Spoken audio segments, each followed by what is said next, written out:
action.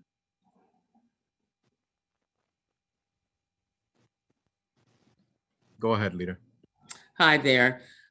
Good. I just want to thank everyone for being here. I know we have a lot of ground to cover, and I certainly don't want to take up a lot of time, so my remarks will be brief. First, I want to thank all the co-chairs of both houses because this is such an important topic. It is something that is an issue statewide, and it is just something that we must get to the bottom of. I want to thank obviously all the local leaders who will be testifying, including so many of my own Westchester officials. 16 days ago, we saw utilities fail and people lose power all across our state. Even today, in my district, we still have people who do not have power or other utilities. Obviously, this is unacceptable. We knew the storm was coming, and yet we seem to be ill prepared. I don't have any questions that everybody hasn't already asked, and we all have the same questions. Why does this keep happening? It seems more common that after any major storm that people are left scrambling for days and days without power and other utilities. We don't understand why the information conveyed is often inaccurate. It's just not timely. We don't understand how we are preparing for storms. We don't understand if there is any coordination as it relates to these storms, even with our PSC. What are they doing to make sure that there is absolute preparation for our utilities and others? And what is the follow-up when things go wrong? So these joint hearings are an attempt to get to the bottom, obviously, of what went wrong, why the response is so slow, why we're not prepared. And I guess really most importantly, we're not looking for excuses. We want answers. We want assurances. And at the very least, we want viable, workable plans that will prevent us from being here yet again. So I know that's the mission. I know that's the mission of all of our co-chairs and more importantly, every single constituent that is depending on us and the utilities to really make this right. We know that the 100-year storms keep happening, and yet we are still in the same position. So again, thank you all for this hearing, and I am certainly looking forward, as you all are, to a robust discussion and an informative hearing. So thank you so much. Thank you for the time. Thank you, Majority Leader Andrea Stewart-Cousins. Thank you for your very important comments. And being from Westchester, we know how hard it was in our community. So thank you for your leadership. So I'm Amy Paulin. I am co-chairing this hearing with many co-chairs, but Kevin Parker on the Senate side and I will be leading the hearing. I'm going to give a brief opening statement, introduce the Assembly members, and then turn it over to Senator Parker. So, this is a time unlike any in our history. New Yorkers are facing a global health pandemic, which has brought about extraordinary changes to our daily lives. People are working from home and students are learning from home. It is even more critical than ever that we have reliable service from our utilities and telecommunication providers. The 2018 storm report, with some tweaks and date changes, could serve as a template for the review of this storm. Record-breaking fines, 94 recommendations later, and the problems are still the same: a prolonged response time, poor communication to customers, and unreliable information. Our response as a state must be different. Our response from our utilities must be different. Today, you're going to be hearing questions about staffing, mutual assistance, undergrounding, best practices for drills, telecommunication coordination, emergency response plans, inaccurate ETRs, and outage map glitches, among others. The members today from the Assembly side, first I'll introduce some of the co-chairs along with me, Fred Thiel from Suffolk, local government chair. Some of the members, Al Taylor, Charles Ball, Chris Friend, David Buchwald, Doug Smith, Ellen Jaffe, Harvey Epstein, Jonathan Jacobson, Judy Griffin, Mark Walzek, Missy Miller, Neely Rosick, Bobby Carroll, Robert Smullen, Stacy Pfeffer Amato, Steve Otis, Tom Abenanti, Yulene New, co-chair Ed Bronstein, co-chair Ken Zabrowski, co-chair Michael Cusick, co-chair Steve Engelbright, ranker Michael Riley, ranker Bill Polisano. And that's it. There might be others. And if they come on later, I will let you know they're on to ask questions. Now turning it over to the other hearing moderator, Senator Kevin Parker. Good morning. I'm State Senator Kevin Parker. I represent the 21st District in Brooklyn, and I'm the chair of the Senate Committee on Energy and Telecommunications. I want to thank everyone for taking time out of their day, both my colleagues in government in both the Assembly and the Senate, as well as members of the industry who have agreed to come on and share with the public what's happening with the storm. We are having now apparently 100-year storms every other year, and we have not apparently prepared ourselves in the way that we need to as an industry in the state of New York. And so we need to have some answers. Our constituents are asking for answers. As you've heard from Andrea Stewart-Cousins, our majority leader, in this very moment, over 2 weeks later, there are people who are still without service. And so there has to be some answers. And more importantly, really some recommendations about how do we all work together in order to both get people back into service, but then also make sure that the next time we have a storm, that we are not back in the same position. And so I'm looking forward not just to hearing the answers today, but the work that we have ahead of us that we're going to need to do together in order to address the needs of our constituents across the state.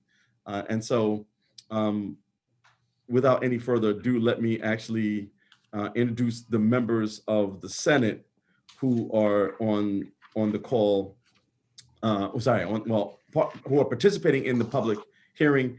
We have a co-chair of this public hearing, Senator John Brooks. We have another co-chair, Senator Jim Gorin, co-chair Senator Leroy Comrie, and co-chair Senator Robert Jackson, as well as co-chair Senator Todd Kaminsky. And then we're also joined by one of the rankers of one of the Senate committees, Senator Phil Boyle.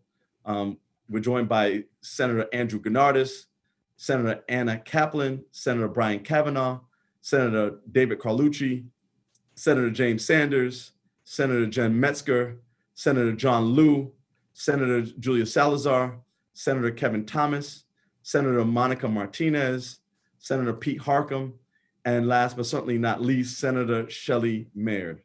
And so I want to thank all my colleagues for not seeing it robbery to being involved in this public hearing this morning. And certainly I'll be looking at hearing your questions and more importantly, hearing answers from those who are testifying in front of us today. And so without any further ado, let's bring forward the Public Service Commission to give the first set of testimony.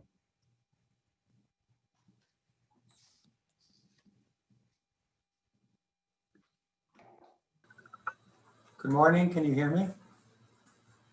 Can you see me? Yes. Great. Thank you. Good morning, leader, chairs, and other distinguished members. I am John Rhodes, CEO of the Department of Public Service and chair of the Public Service Commission. With me is Tom Congdon, executive deputy, and Kevin Wisely, Director of Resilience and Emergency Preparedness. We are here today because of an unacceptable storm response by utilities. The governor and many of you have made crystal clear that there's a pattern here that is intolerable, and we agree. As the primary regulator with jurisdiction over these matters, today I will summarize how we are moving swiftly and rigorously to fix this situation. The department's mission is to ensure safe, reliable, and affordable energy, telecoms, and private water services. The department advises the Public Service Commission, and in the case of PSEG Long Island, advises the Long Island Power Authority on issues including setting rates, resolving customer complaints, meeting performance standards, and advancing the state's clean energy agenda. We also oversee utility compliance with emergency preparedness and outage restoration requirements. On August 4th, Tropical Storm Isaias swept through New York, leading to power outages affecting approximately 1.3 million customers in the Hudson Valley, New York City, and Long Island. Hundreds of thousands of New Yorkers experienced multiple days with no electricity or internet service, and thousands remained without service 10 or more days after the storm. Throughout this period, some utilities provided untimely and inaccurate information, making it hard for families and businesses to plan. This was more than inconvenience. It was completely unacceptable and a public health and safety concern. Shortly after the storm, Governor Cuomo declared a state of emergency, and he directed our department to fully investigate the utility and telecom providers' storm preparedness and response, and has also requested the Department of Financial Services assist us in this investigation. We are 2 weeks into that investigation, and I report that there were utility failures and apparent violations. As the governor announced yesterday, the department moved swiftly to demand that the utilities take immediate corrective actions to ensure that they are better prepared in advance of another storm, and to move faster on our investigation. We have also put the utilities on notice that we will be using all enforcement tools at our disposal, and we will leave nothing on the table in our efforts to hold the utilities accountable, including working on legislative improvements to enhance our already clear franchise revocation authority. The notices of apparent violations issued yesterday identified the following problems. For PSEG Long Island, Con Edison, and Central Hudson, there were communication systems failures that led to customers receiving inaccurate information about their restoration times, or an outright inability to obtain any information when Central Hudson's website crashed at the beginning of the event. All of the affected utilities, but particularly Con Ed and O&R, did not have sufficient crewing ahead of the storm's arrival, and or relied too heavily on mutual aid resources that could not be obtained soon enough given the large geographic reach of the storm. We know the utilities and telecoms providers in many cases did not effectively coordinate or communicate with local governments, which is critical to effective restoration. And we've also notified Altice Optimum of apparent failures in their storm response. The August 19 notices demanded immediate corrective actions, including immediately adding crewing capacity via retainer contracts from private contractors or other means, so as to double the existing internal capacity of utilities prior to a storm, and providing bi-weekly updates to the department on that progress. Testing capabilities at all command and data centers, call centers, and backup facilities to ensure capability to handle a catastrophic event, and provide confirmation back to the department regarding the results of these tests within 10 days, and refining coordination plans with the municipalities tailored to each county, including road clearing and local liaison, and provide to the department within 20 days a written confirmation from each county emergency operations center that they understand and accept the plan. There have been some initial steps taken by the utilities that recognize the hardships experienced by customers. PSEG Long Island responded to the governor's and ours and LIPA's call for them to forfeit $8 to $10 million in incentive compensation for 2020 to pay for a food and medicine reimbursement program on Long Island. Con Edison and O&R created a similar shareholder-funded program. We believe that there are significant failures, and we view these actions as first steps. And I'd like to stress that our investigation is ongoing. There may be further violations identified as the utilities and these utilities and potentially other companies as a result of our investigation. From the more complete investigation, we will determine the appropriate enforcement course of action, financial penalties, injunctive relief, or franchise revocation, and we will require further corrective actions if warranted. In closing, the department expects utilities to respond constructively to our notices of apparent violations so that immediate corrective actions are in place for the remainder of this current hurricane season. With our colleagues at DFS, we will conduct an intense investigation of the utility's preparedness, response, and recovery from these events. We will determine what went wrong, what went right, and take action accordingly.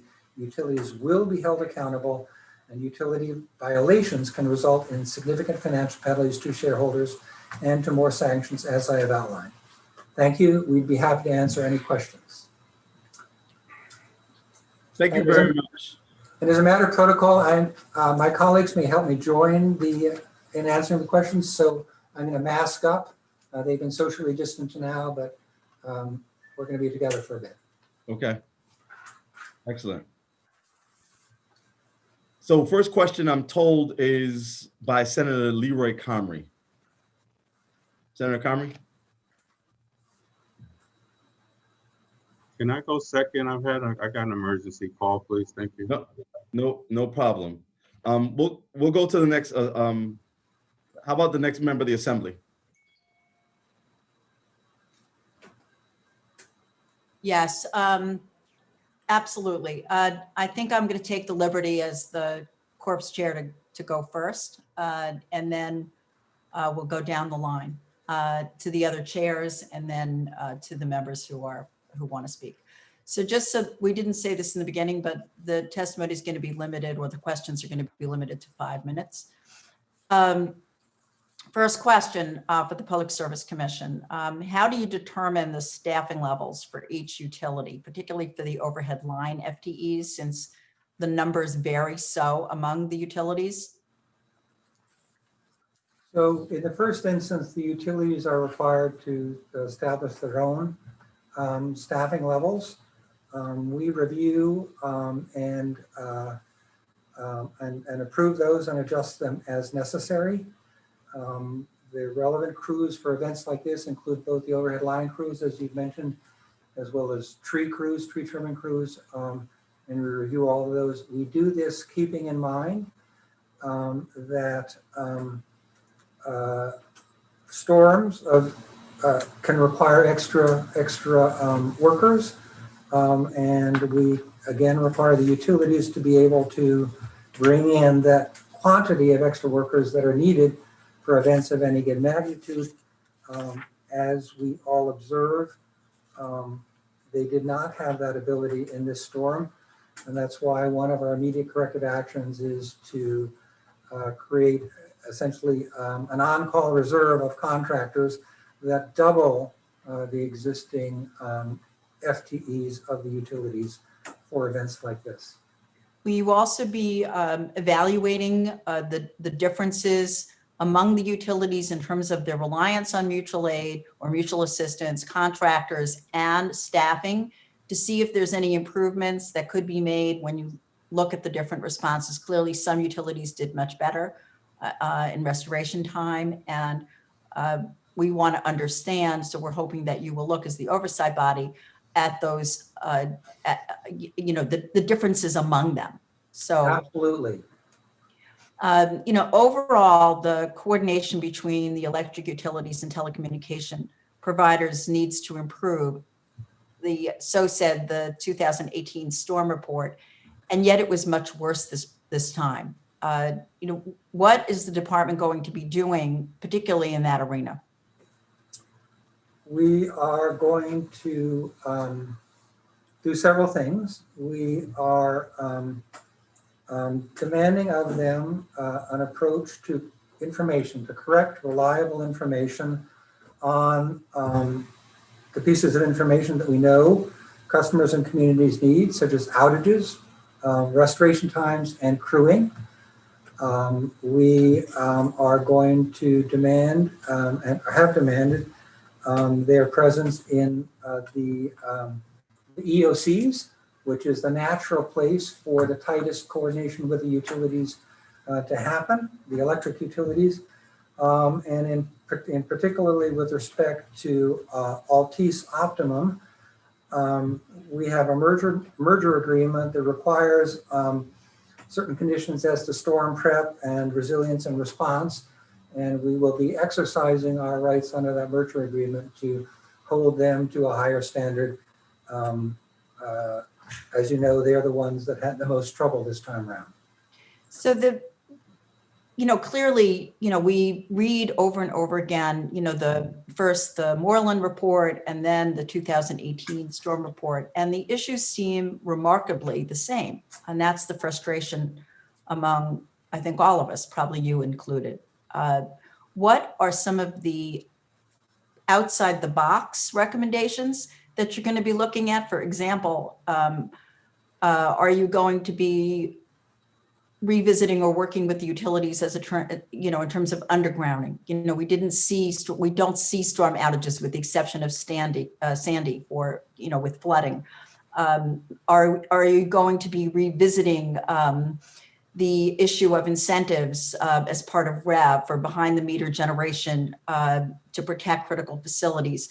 What other things are we going to be doing, and can you do as a department that's, aside from staffing up? Because I don't think, with the reliance on contractors and the reliance on mutual assistance, we still perhaps could see 8 and 10 day outages. So what other things is the department going to be looking at?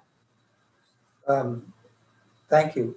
I do want to emphasize the importance of staffing up.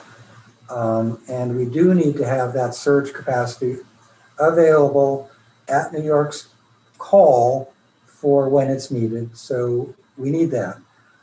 We do need to make sure that the communications backbones, whatever that means, are robust, can handle failures. Because stuff happens, and you can't, and we have to be able to survive that. You mentioned undergrounding.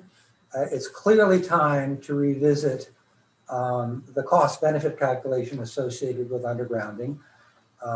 Clearly, the costs are going up of not undergrounding. So let's take that on. And yes, there is a very important place in the future, for the immediate future, for distributed resources that basically can help customers, especially critical facilities and the like, ride through events like this. Those are the ones that come to mind, but we'll welcome all further suggestions to do better as well. Thank you. I'm going to turn it back over to my co-chair, Kevin Parker. Thank you, Assemblywoman Paulin. Our next senator who's going to ask some questions of the PSC is going to be Senator Todd Kaminsky. Senator Kaminsky. Thank you. Today we seek answers on behalf of hundreds of thousands of Long Islanders who were let down by the very entities that promised they were ready, who promised they were prepared, but who instead failed. My constituents want to know why they were told after Sandy that things would change, but that things did not. Why they pay some of the highest electric and internet bills in the country, but could not even reach a service provider for days on end to report an outage or even a life-threatening situation. And when they did get information, it was inaccurate, repeatedly. They want to know why it is so hard to receive a reimbursement for spoiled food or medicine, but they also want to know who is funding those reimbursements. Should they not come from the profits of the company and its executives whose mismanagement led to their losses instead of from ratepayers? Most importantly, they want to know that the ISAES fiasco will not happen again, and that real reform and accountability will be instituted. Today's hearing is an important step toward those goals. My first question, Chair Rhodes, is do you believe you have sufficient oversight authority of PSE&G, despite the arrangement where LIPA, after the LIPA Reform Act was brought in, to hold PSE&G accountable? We do have the authority. The Department of Public Service, which includes my folks here, my colleagues here, is responsible for a storm response plans, communications plans, spoilage reimbursement, those issues that you just cited across the state. It so happens that on Long Island, we develop our recommendations, strong recommendations, and They get authorized ultimately by the LIPA board, whereas in the rest of the state, they get authorized ultimately by the Public Service Commission. But the standards are the same.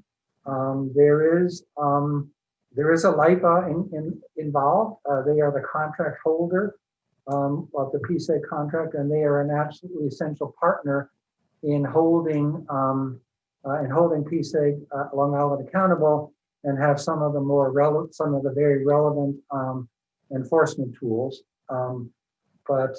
Yes, we have the authority to hold them accountable. One of the, speaking of reimbursements, one of the disturbing things that was reported in the newspapers of late is that the reimbursement for spoiled food is going to come from a bonus this year that PSE&G is going to receive, enough to cover the reimbursements.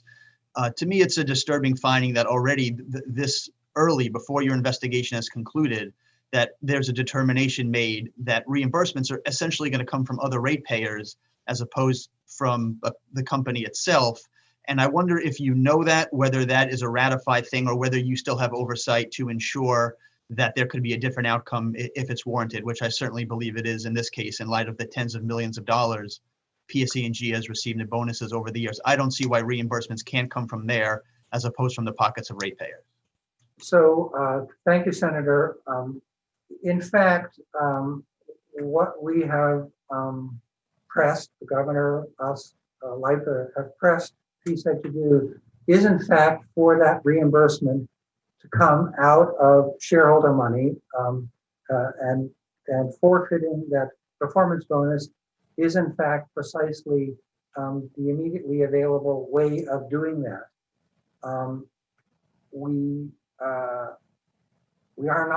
We're going to continue the investigation, and as we find more failures that warrant further, let me call it accountability,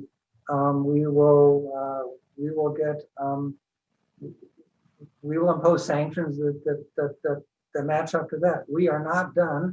That is merely the first step.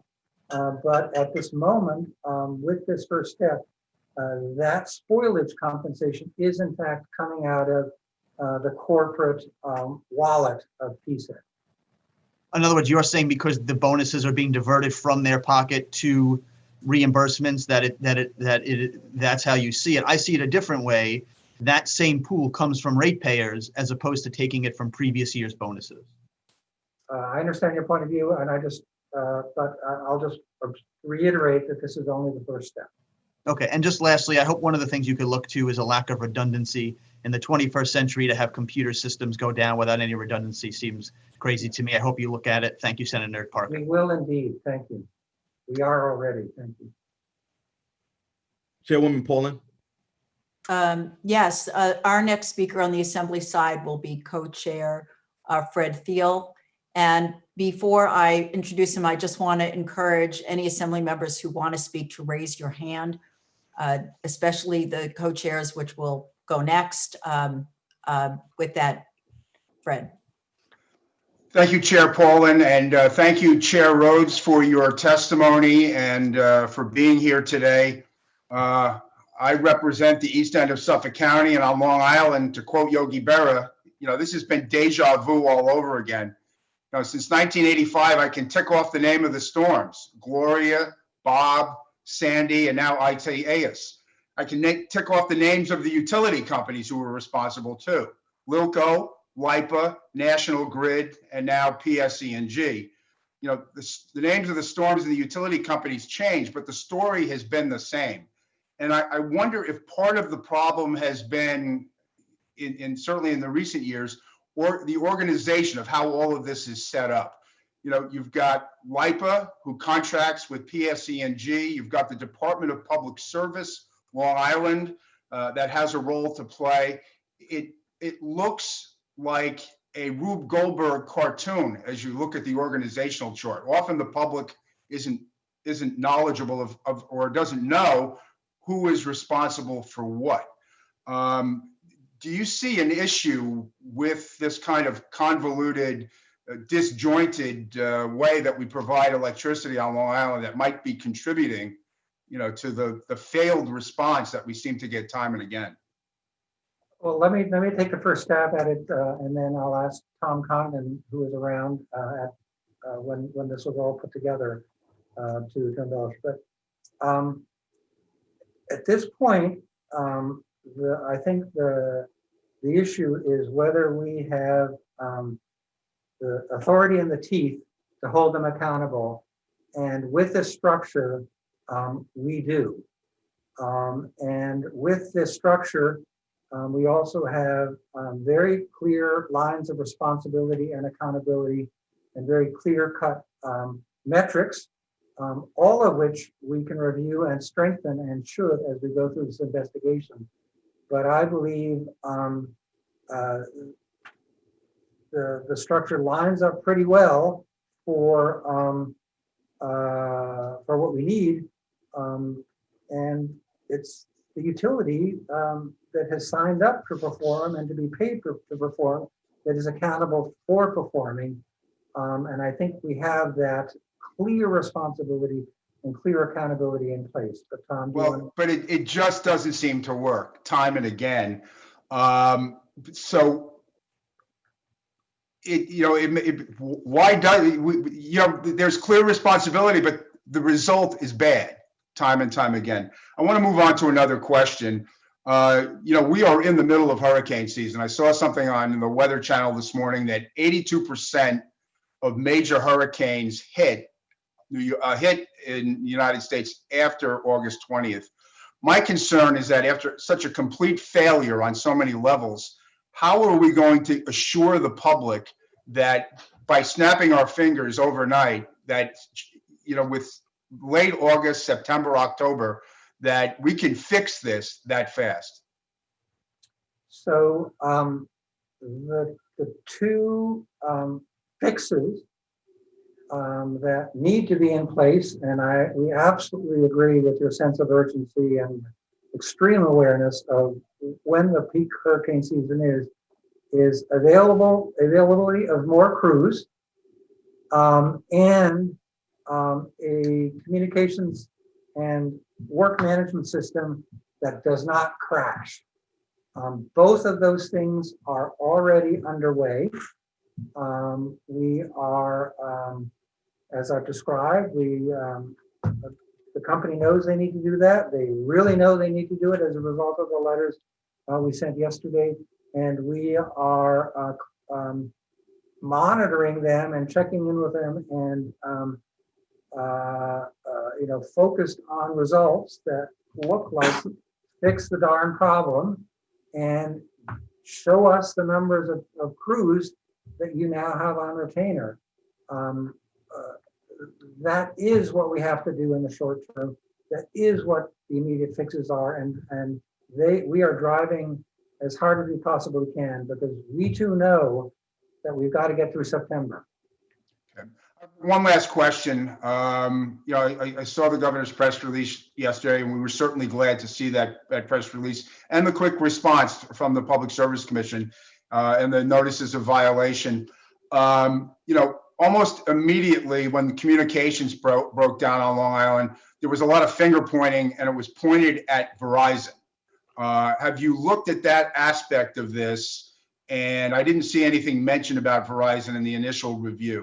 What is going on with that? So we have looked at that issue. We believe we have an early understanding of what went wrong. We believe that fix is in place, but we know that is not the only issue. It's one of those things where the first issue you see kind of prevents you from seeing the one that's right behind it, and we know that there's several behind it as well. We are anything that is fixable, we are focused on getting fixed. And I would just add that Verizon remains under investigation, as do many of the other companies that did not yet receive the notice of apparent violation. Thank you for being here, and thank you for your response. The next person up is co-chair Senator Leroy Comrie. Thank you. Good morning, everyone. I was still working, and I had an the call that I had to take from one of my constituents that is still having some issues with their utilities. I want to thank my chairs, my fellow chairs, my members and colleagues, the witnesses. I want to thank you, Commissioner Rhodes, and your team, and most importantly, the public. Hopefully, they have power today and they can watch this hearing. The time has come when we have all gathered to let this state know what we expect and demand from public utilities that make billions of dollars in private fortunes, that are making money and have made money in multiple billions of dollars every year since Sandy. Sandy was a storm that we were supposed to all learn from, that things would be different. Yet today we have a storm that was predicted, that was plotted, and yet only a few hours of tropical wind brought large segments of the state to its knees. And because of the poor planning and the poor response that happened from utilities all across the state. Losing power temporarily is one thing, but losing it throughout entire communities and throughout the state is just totally unacceptable in this day and age. The modern utility pole was invented before the Civil War.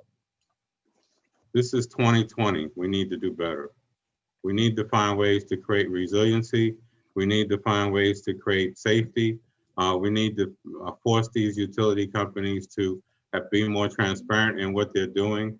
And we need to cannot accept anything less than a total transformation of the system, burying lines, flood-proofing infrastructure, making the grid smart so that communities can never go dark again.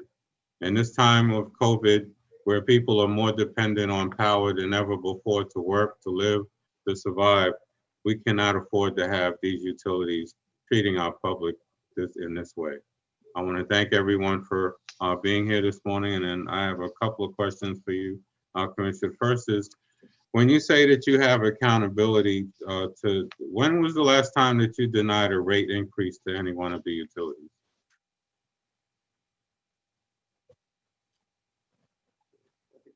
Yeah. So in virtually every rate case that comes before the commission, through our rate case process, the staff and other parties weigh in, and in almost every instance, the requested rate is reduced. And in some cases, it gets wiped out as a result of our formal rate proceeding. What we have to balance in these rate cases is how to ensure a safe and adequate, reliable system, which of course requires investment and maintenance by the utilities. And all of that gets built into the rates that get set. And at the same time, we have to ensure that the service remains affordable. And so that's why our process sets up an opportunity for experts to evaluate the request and to take actions to strip away anything that's unnecessary, but to evaluate, what is. Okay, I'm sorry, I only got a couple of minutes and I got the gist of it. So you're saying that you balanced the rates, but I asked when was one totally denied, and you said that they've only been adjusted. Thank you. In 2014, you came out with recommendations to improve response and restoration efforts. Have you sent any details or updates to the committee about what has been done from the utilities, and how often do you get those reports from the utilities about what they're doing to improve and harden their infrastructure? Yes, we get regular updates from the utilities about their, let's call it hardening. I think the most meaningful hardening programs are the ones on Long Island that launched after Sandy, and as well as in Con Ed's service territory after Riley Quinn. I rush to acknowledge that the results of those hardening investments still left New Yorkers in the lurch. And it's absolutely a focus of our investigation to find out whether they were in fact delivered as committed, And if they didn't work, why didn't they work? And so forth. Have those reports been sent to the legislature so that we can review it from the Assembly and the Senate? And if not, they should be sent. I think that the utilities now should do quarterly reports to the PSC, and I don't think that they should be given a rate increase unless there's a 40% weatherization program or hardening program of their utilities to meet the demands of the realities, the fact that every storm that we have now is only going to be worse, which has been documented and proven. So, I would insist that that happens, and I think we're working on legislation to make that happen if that's not a formal process now. The need to harden our facilities, the need to make the power and distribution weatherproof and stormproof is more critical than ever before. And last week you just settled with PSC for $10.75 million regarding their response to the 2018 storms, which left over 200,000, almost 300,000 customers without powers. Are you going to be asking for the same thing with what happened with the storm that just happened recently? We are going to ask for the right size of penalty. I will note that in the past, when utilities have had, let's call it repeat failures, the penalties have gone up from first failure to the one after that. And I just want to add to the point, I take your point about hardening and rate increases, and of course, there's a lot of sense to what you say, but the imposition of penalties and other sanctions is another tool. It's not just denying the rate increases, but the penalties are a very effective way of focusing management attention on fixing things and making sure performance is up to New Yorker standards. And I don't want to rush by your direction to share that information with the legislature. So noted, and we will. Thank you. My time is up, but I just want to reemphasize that something that Senator Kaminsky said. The utility reimbursements for customers should come out of the utilities' profits and not from any rate increases. And that should be something that the PSC should focus on and make sure that that happens within your accountability and jurisdiction. To insist that it comes from the utilities' profits and not from the rate increases or from the collections of payments from the consumers. So I think that should be something that should be mandated. And I would also just reemphasize, these polls were done since the Civil War. There's got to be better technology. There's got to be better equipment that can be done. And, and the overhead lines should be removed within our lifetime. It's ridiculous already. Thank you. I appreciate the work that you're doing, Mr. Chair. I know that there's a lot that has to be done to change the mindset of these utilities, but the public demands no less. Thank you. Thank you, Mr. Thank you. Thank you, Thank you, Senator. Senator. Thank you. Our next speaker on the Assembly side is Michael Cusick, Chair of our Energy Committee. Thank you. Thank you, Chair Paul. And Chair Rhodes, thank you for joining us with your team today. As all of my colleagues know, and folks who are watching this, the major outages and service interruptions that occurred during this last tropical storm has brought us here today. That our constituents, the residents of New York, they want answers.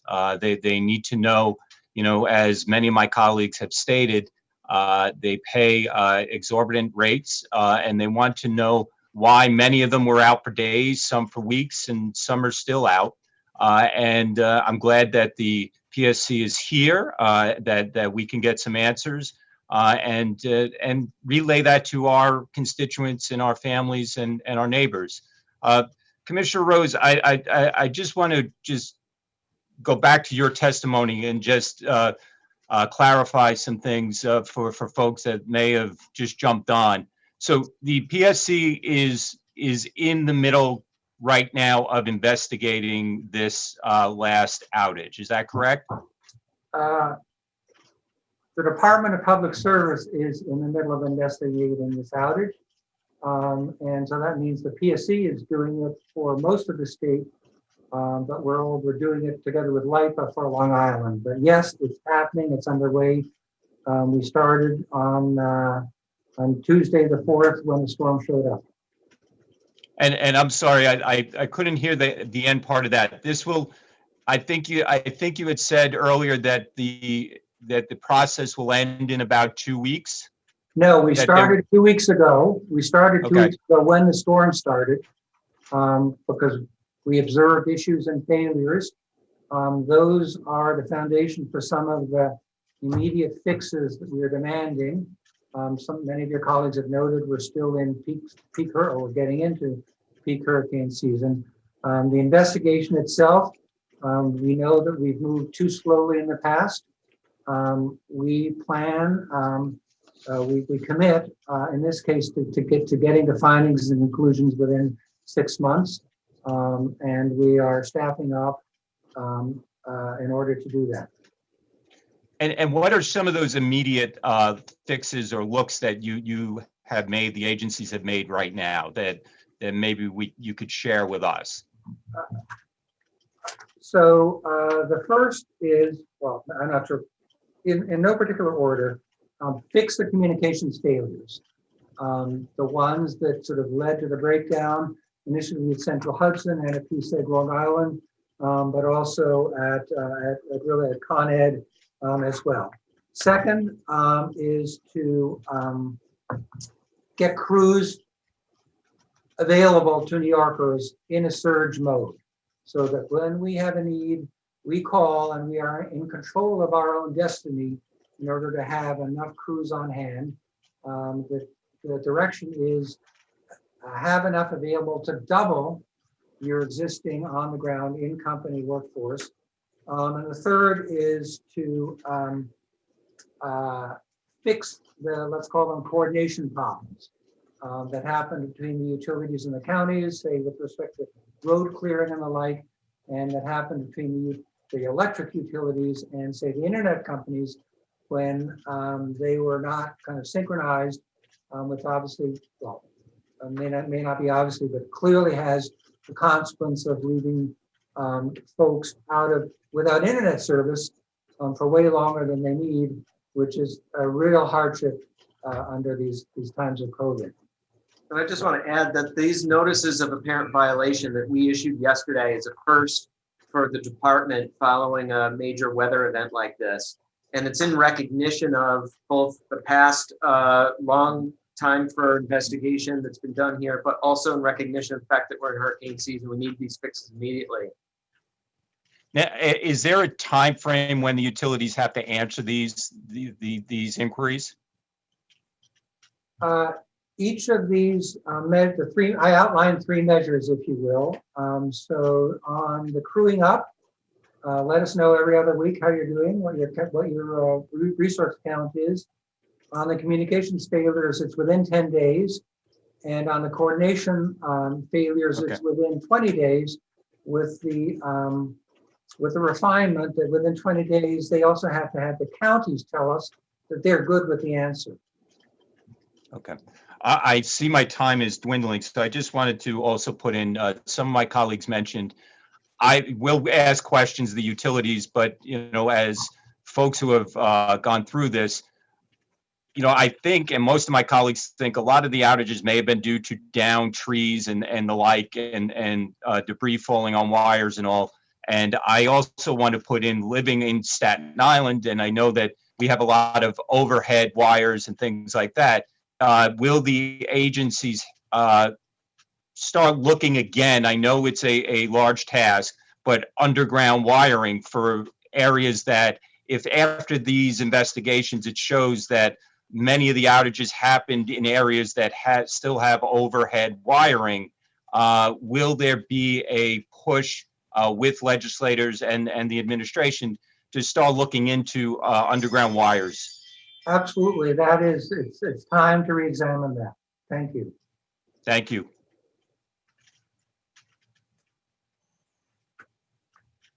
Senator Parker? Yep. So Next, I'd like to have, or actually who's requested this, ask questions is Senator John Liu.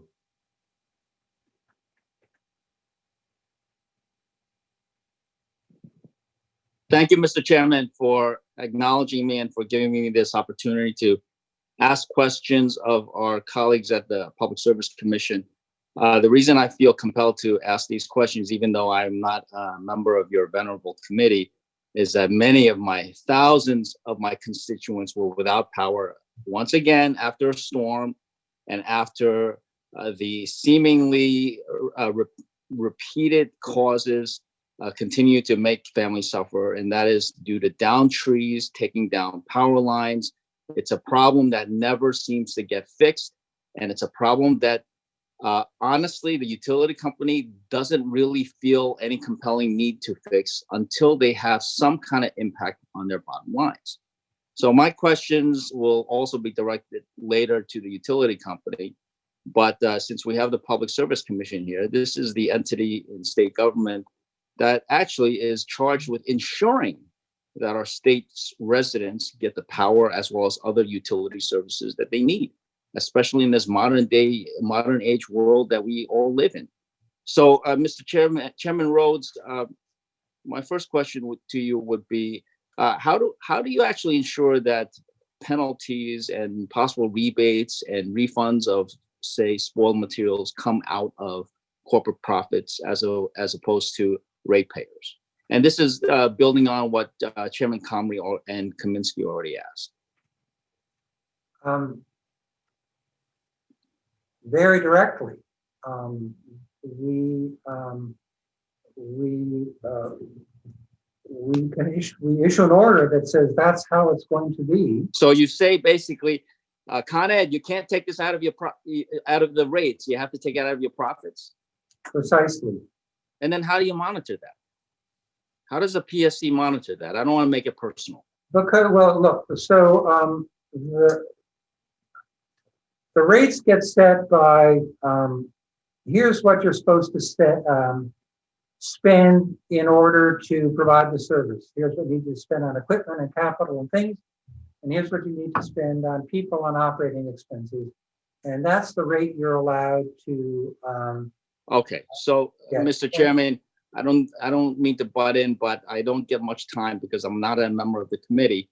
I will certainly be in touch with you separately. But let me suggest to you that the PSC probably needs to do a tighter job of monitoring. Can you hear me? Yes, but we will Okay. work with you on that, absolutely. Yeah, I mean, but let's be real here. Con Edison has faced many penalties over the years, and yet you got to take a look at their corporate dividends. They have been going up every single year, notwithstanding penalties that the Public Service Commission has imposed on them, notwithstanding some of the rebates and refunds that they have purportedly offered. So it's hard to understand how the service is not getting better, and yet their corporate dividends keep going up year after year after year. My last question, very quick question to you, Mr. Chairman, is there anything in the Public Service Commission rules that would prohibit Con Edison from giving a rebate of, say, their monthly service charge to all affected residents? No. There's no. Okay, the no. answer is no. Thank you very much. And thank you, Chairman Parker, for acknowledging. No problem. On this, Assemblywoman Paula. yes, on the Assembly side, our next speaker is one of our co-chairs, Ken Zabrowski, who is chair of the Government Operations Committee. Thanks, Chair Paulin. Hello to all my colleagues. I'll jump right into the questions. My first question was already asked by many people, so I'll just sort of reiterate it. There's a lot of concern amongst my colleagues here that money is fungible, that somehow these fines are going to end up coming out of the ratepayers' pockets.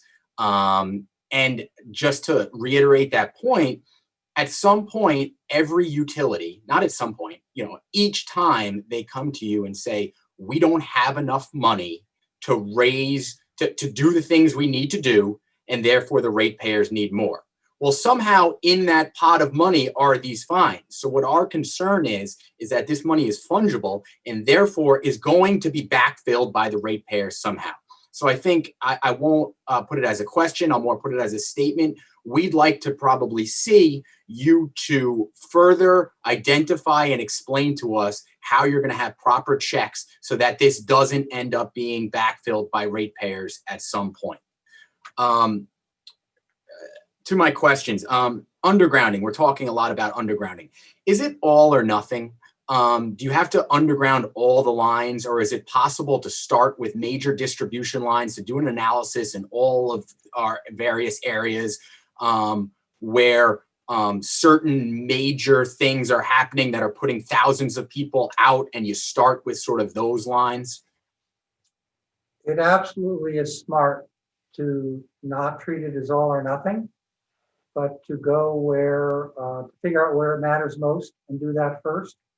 And that is the approach we will take. And I know you did not ask the question before, but yes, we are more than committed to giving you that transparency that you asked for financially. Thank you. On the penalty and shareholder impacts, I just want to add that in the most recent Con Ed settlement, it was Con Ed shareholders that had to pay for the cost of the reimbursements in Riley Quinn. And we have in the rate cases opportunity for the all experts that are participants, not just our agency staff, to review where the shareholder dollars are and where the ratepayer dollars are. But the bigger point that I want to make is that as we see repeated failures, we escalate the enforcement efforts. We have injunctive relief to go to court if necessary, and we also have revocation powers. And we've been very clear that that has been directly put on the table in this investigation, that to the extent that we continue to see repeated violations, that we're not going to leave any enforcement tool on the table to hold the utilities accountable. And I just want to make that really clear that it's the penalties are important, and it's important shareholders pay for the ratepayer benefit, but there are other tools as well that we're going to be utilizing. Okay, thank you. A lot of what our constituents want to see is stuff done on the front end so that this doesn't happen, not just that we, hold their feet to the fire after it happens. We want to prevent this from happening. So a lot of what the utilities have said is they were sort of caught by surprise with this storm. The winds were stronger than they thought, and it came in further west than they thought, at least for my area. Obviously, places further in the east in the state might have a different, something different said by their utilities. What do you do on the front end in terms of forecasting models to work with the utilities? We're talking about mutual aid requests. Do you monitor what they're doing on the front end, the current staffing levels, not just review it after, but sort of work so that we know whether or not we're all on the right page as we go into these storms in terms of these things? So absolutely, it's getting the reinforcements during the storm and after the storm is not a good time.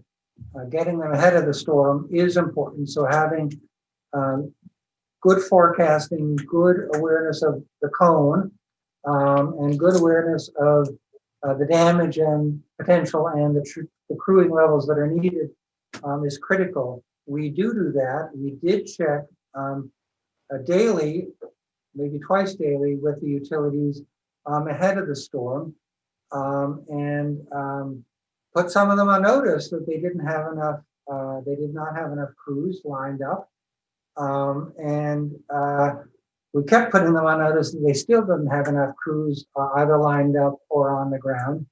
But yes, that is absolutely a focus of what we do pre-storm. Okay, I got 10 seconds. I'll ask my last question. Got a lot of complaints regarding Altice and Optimum. Could you reiterate sort of what your regulatory authority is over these internet providers?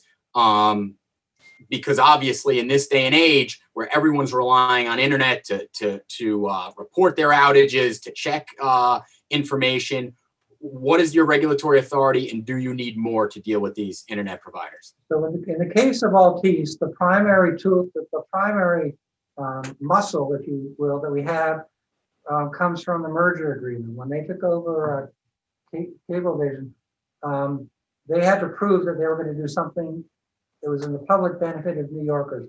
So we extracted conditions from them, and those included some standards as to storm prep and resilience and restoration.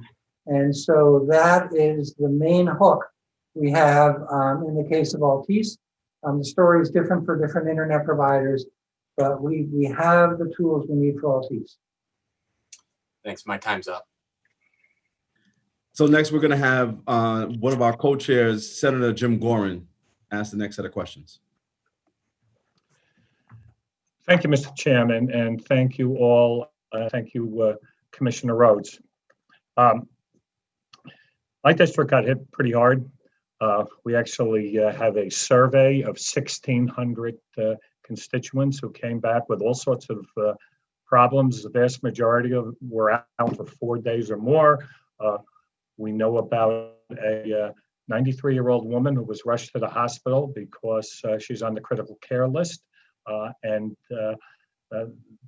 PSEG just didn't respond at all, and she needed oxygen, and a whole bunch of stories like that, which we will get into later. But I really want to get right to the questions, Commissioner Rhodes. And you know, I want to say I appreciate what you do, and I appreciate the commission, and I really love, you know, some of your out-of-the-box ideas in terms of how we deal specifically here on Long Island with the issues of PSG Long Island. But I think it is fair to say that the powers that the Public Service Commission has as it relates to Long Island and PSE&G Long Island is not the same as the powers that Con Ed has and that you have, that the commission has over Con Ed and most of the other utilities in the state. Would that be fair to say? They're not the same, but they're equally strong, sir. Right, but then when you literally look at the LIPA Act, it specifically says that the jurisdiction of the Public Service Commission does not exist, except for some very small, minute areas. And I've noticed, you know, you use the words, you advise LIPA, you strongly recommend, but I don't believe the Public Service Commission has the authority to basically go and fine them as they do Con Ed and some others. Go ahead, Tony. So I want to just add, look, the LIPA Reform Act was, as you just described it, and intentional to ensure that this publicly owned asset, the Long Island grid, continued to be eligible for FEMA assistance and Right. low interest financing and the like. That was a decision that was intentionally made. And so then the question was, how do we get the same kind of oversight as a private utility? And that's why the department's powers, not the commission's powers, the department's powers were expanded to include that oversight of the private service provider. I understand that department, but the department doesn't have the power to issue fines and to force changes.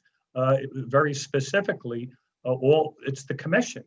And I understand recommendations could be made. And I also understand, and I totally agree with you, when that act was passed, it actually gave the oversight responsibility, not to the Public Service Commission, but to the Long Island Power Authority itself. Is that not correct? That's correct. And they're the ones that hold the contract with the private service Okay, provider. no, I So- understand that. So, Right. so part of my frustration is when I listen to Senator Comrie, Senator Lou, and some of my other colleagues, you know, talking about trying to get the commission to go after Con Ed on this, that, and the other thing. I'm jealous because your wonderful commission doesn't have the authority to do that here for Long Island. But anyway, I will go to the next question. And that is, Commissioner, do you know the Long Island Power Authority, which has this oversight responsibility and also includes making sure that the storm management, the communication is rolled out and tested in case we get a storm. Do you know how many full-time employees the Long Island Power Authority has on its staff to conduct this oversight? I think they're over 50 right about now, but I know LIPA's going to be here later and they'll answer how many staff they Okay, have. so approximately 50 people that do the contract oversight. But again, we have the. I'm sorry, you said how many people? 50? That's a speculation on my part. I think LIPA should Okay, answer how many staff they have. Okay, well, I will save that question for LIPA.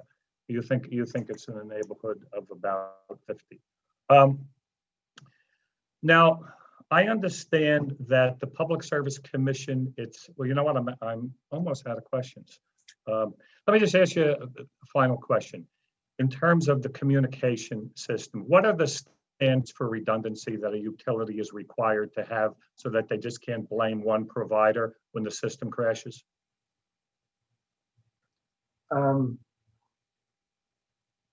We're looking into that issue. They have requirements for redundancy. We don't know whether those weren't met or whether there was kind of a failure that took everything down at once. But it's an outcome that you know and we know we can't accept. And as the operator of a facility that has telecom requirements, they have to ensure as the customer of that telecom service that the telecom service can meet their most extreme needs. So we believe that, in the first instance, any utility that has a call center or anything else that requires telecom service needs to be stood up appropriately with the right level of service. And I want to turn back quickly to your other concern about being jealous of your colleagues, because I want to point out that the contract that LIPA operates with PSEG has clear provisions, including termination of the contract for poor performance. And so that's something that, with evidence that we gather through our investigation, could be pursued if it was found to be necessary to do so. And those other utilities that you mentioned. Okay, well, my time's up, but that would be done by LIPA, not by the Public Service Commission. That's my concern, but thank you. Got it. Thank you, Senator. Our next speaker on the Assembly side is Co-Chair Ed Bronstein, Chair of our Cities Committee. Thank you, Chair Paulin. One of the problems that I found in hearing from constituents after the storm was that I represent Northeast Queens, which is serviced by Con Ed, was that Con Ed's communication was inadequate, and that often the estimated restoration times were wrong. And what I find with constituents is that if they're given an accurate time of how long they're expected to wait before their power comes on up front right away, it lessens their anxiety and it makes it more tolerable. Maybe they'll decide that they're going to try to salvage what's in their refrigerator or go stay at a relative's house. But when they're told time and time again, restoration expected, let's say 11 o'clock tomorrow, and then that comes and passes, and then they're told it was human error, maybe it's going to be tomorrow afternoon, and then they see trucks sitting in front of their house, often sometimes not even doing anything. It's that kind of circumstance that starts to get people frustrated and worked up, and I saw that numerous occasions with the constituents I represent. So my question is in your oversight capacity, when you evaluate the communications of the utilities, what are the standards and what do we expect from them? And in your initial investigation so far, did they meet those standards? The standards are that they have to very quickly, or within 24 hours and 48 hours, start providing certain information as to when broadly folks will get their power back. And then there are further standards that the ETRs must be accurate and must be useful, and that they must be updated. And when, and it is in fact a specifically, we have already observed that they did not faithfully issue communicate valid estimated times of restoration, ETR, that's our term. And that's absolutely a point of investigation and something to fix. It's absolutely essential. Because I mean, I think that's a major problem. And moving forward, and also if they're going to set ETRs to give themselves some cover and they just pick something that's a timeline that's way out in the future, knowing that they'll probably be able to meet it. If the ETR isn't useful, nobody's gonna rely on it. And I That's the think, correct standard, sir. sorry? That is the correct standard. Your standard is the right one. Okay, but your investigation found that they didn't adhere to those standards and they're going to be subject to penalty based on that. We're going to confirm that with our ongoing investigation, but it's already apparent that that is the case. Okay, thank you. Senator Parker? Yep. And so next we have Senator Thomas.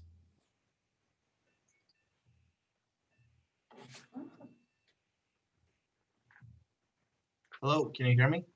We can. Yes, right. Thank you, Chairman. Thank you to the PSC for appearing today. I am a senator from Senate District 6 out on Long Island. So when this tropical storm hit, there were more than 100,000 customers that were out of power. And just in my district alone, about 20,000 customers were out of said power. Now, FEMA mandates that state governments create a state mitigation plan. FEMA requires that the plan is updated every 5 years. And in compliance with FEMA's state mitigation plan, your body, the Public Service Commission, mandates all electric utilities submit an annual disaster management and response plan on or by April 1st. Is this accurate? Yeah. And can you tell me which electric utilities submitted their annual plan for this year? So this is all of the utilities are required to submit their emergency response plans by the 15th of December each year for an annual review. All of the utilities will be expected this coming December to submit their emergency response plan. They all submitted last December. I'm sorry, how many did this year? Did all of them comply? All utilities submitted an emergency response plan, yes, sir. And do you know, part of that plan, they're supposed to do at least one emergency response drill. Do you know whether all of them actually did that? The emergency response drills are done on an annual basis. They conducted their drills in 2019. There are utilities that have not completed their drills yet in 2020 due to the COVID outbreak, but they're still expected to conduct those drills during this year. Can you name which utilities failed to do that drill? I would have to get back to my notes and get back to you with that information, sir. That is unacceptable. All right, and I'll tell you why. Because here we have utilities that are not serving New Yorkers.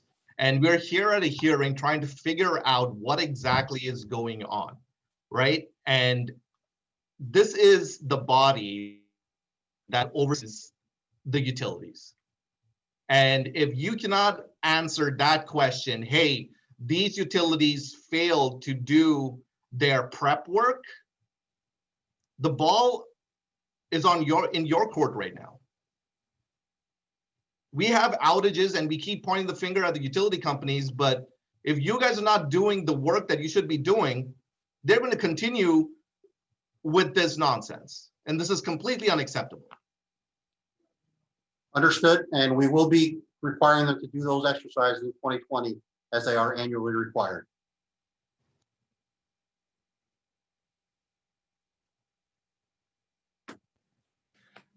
Senator Thomas, do you have any other questions? Okay, I think Senator Thomas is done. Senator Yes. Portland? Yes, our next speaker is one of our co-chairs, Steve Engelbright, who is chair of our Environment Committee. Thank you, Madam Chair. On the day that the storm struck, the post office, which in those days, just a week ago, was still working, delivered this postcard from PSE&G, Long Island. Let me just read a portion of it. I think you'll see the irony. It says, "Good news, upgrades completed. PSEG Long Island recently finished work to ensure that you and your neighbors will continue to receive safe and reliable electric service for years to come. After careful inspection, we replaced and upgraded equipment that strengthens the infrastructure to better withstand storms and extreme temperatures. Again, this arrived in the morning. The storm arrived 2 hours later. That is compounded by all of the bad things that the storm brought with it. Yesterday, in response to this storm, Newsday published an article that said that PSEG won't receive annual incentive bonuses due to the storm response. And Matt Cordero, speaking for himself, but you know that he is an assembly appointee to the LIPA board. Matt Cordero said, quote, "The DPS is worthless, at least in the LIPA PSEG review and recommend iteration. Quote, they have people who are not very experienced. They hide in the shadows. They don't want to take responsibility for anything," end quote. In March of 2020, just a few months ago, an audit by the New York State Comptroller of the Public Service Commission entitled, quote, "Enforcement of Commission Orders and Other Agreements," end quote, found that the commission was not correctly monitoring that benchmarks were met by electric utilities. Quote, "The department does not audit or take additional actions to verify the utility's self-reported metrics until rate cases are conducted. Failure to verify the data submitted by the utilities, at least on a sample basis, may result in the department failing to detect metrics that are not being met by utilities and using flawed data to make decisions," end quote. This assessment by Comptroller DiNapoli seems to agree with the shorter, but still exactly symmetrical observations made yesterday in the Newsday by Mr. Cordero. I'd like to have your sense as to whether or not you're monitoring this propaganda that arrived on the same day as the storm. That I'd like to know whether you believe that this is part of the oversight that you should have, or whether it's okay to use this to drive ratepayer-funded bonuses. And I'd like to have a perspective regarding whether or not the shortcomings that are addressed here have been, in fact, accumulating and have led to the chaos that erupted after the storm struck last week. So, thank you. Obviously, we don't agree with that mailer, and we do agree with your, as you put it, irony reaction. We also do not agree with Comptroller General's report. We've responded. We believe there's misstatements of fact, and in fact, the metrics tracking that they refer to is in fact verified by us independently. That said, we are absolutely focused on making sure that in the case of the failures here, that we get it right, that we get the immediate fixes right, that we pursue the investigation that we announced yesterday, governor's direction.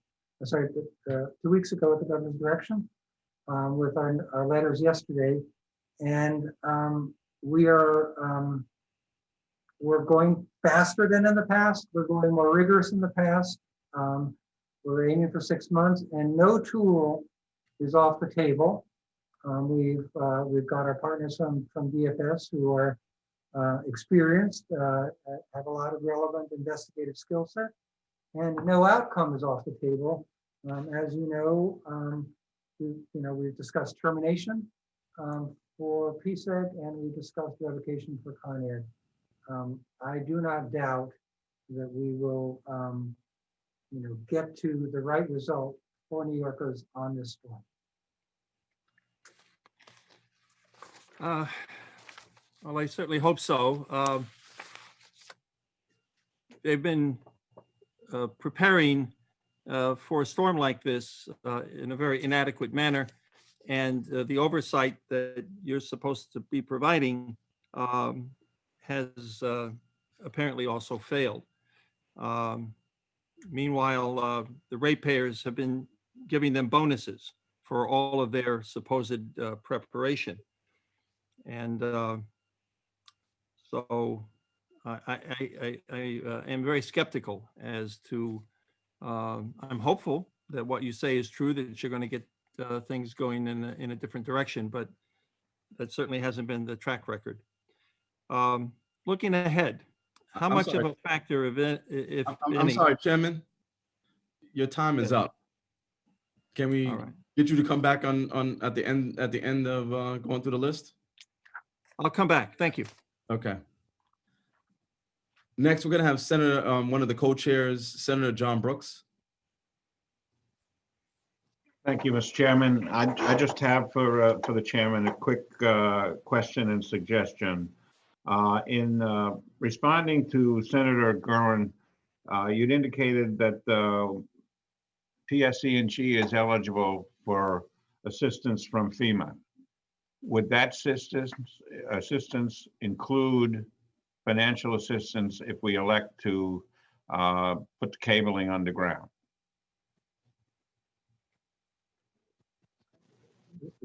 I can say, so in past experiences, following Sandy, for example, there were two types of FEMA grants. One is to reimburse for the costs of the restoration work, and another is to harden the system to make such damage less likely in the future. And LIPA and PSEG put together a plan that included actually a lot of undergrounding. And FEMA does have cost benefit tests that they apply. And much of what they wanted to do in the way of undergrounding didn't meet the FEMA standard, but there was what they called selective undergrounding that was included in some of the FEMA hardening work. And I think PSEG and LIPA might be able to provide you with more details as to how much was actually undergrounded. But FEMA put a big limit on how much they could actually underground using their money because of the cost associated. Okay, good.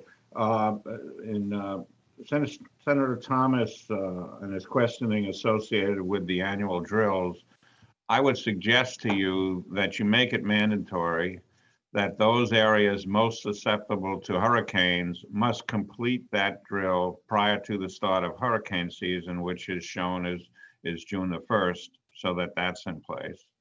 And just as a follow-up to the most recent call on these bonuses, I really have trouble understanding why we're giving a bonus to a company to do the job they've been told to do. They put funding and expense into planning these drills and responding to the hurricanes. And then we give them a bonus if they do what they're supposed to. The ratepayers in this state are paying enough. We should be expecting the companies to do what they're required to do and not give them a bonus just because they did what they're supposed to do in responding to the activity. All across this state, in addition to the utility response, you had police and fire agencies that were responding to these events with no compensation whatsoever. I think we have to stop looking at these events as unusual. They're not. The frequency of these storms is becoming greater and greater, the severity, unfortunately, greater. We shouldn't be giving somebody a bonus for doing what they should be preparing for to begin with. So that's just a comment. Thank you. So thank you. That's certainly an issue that's ripe for examination. And on the prior point you made about drills before hurricane season, we'll commit to that one right now, right here. Thank you. Good. Thank you, Mr. Chair.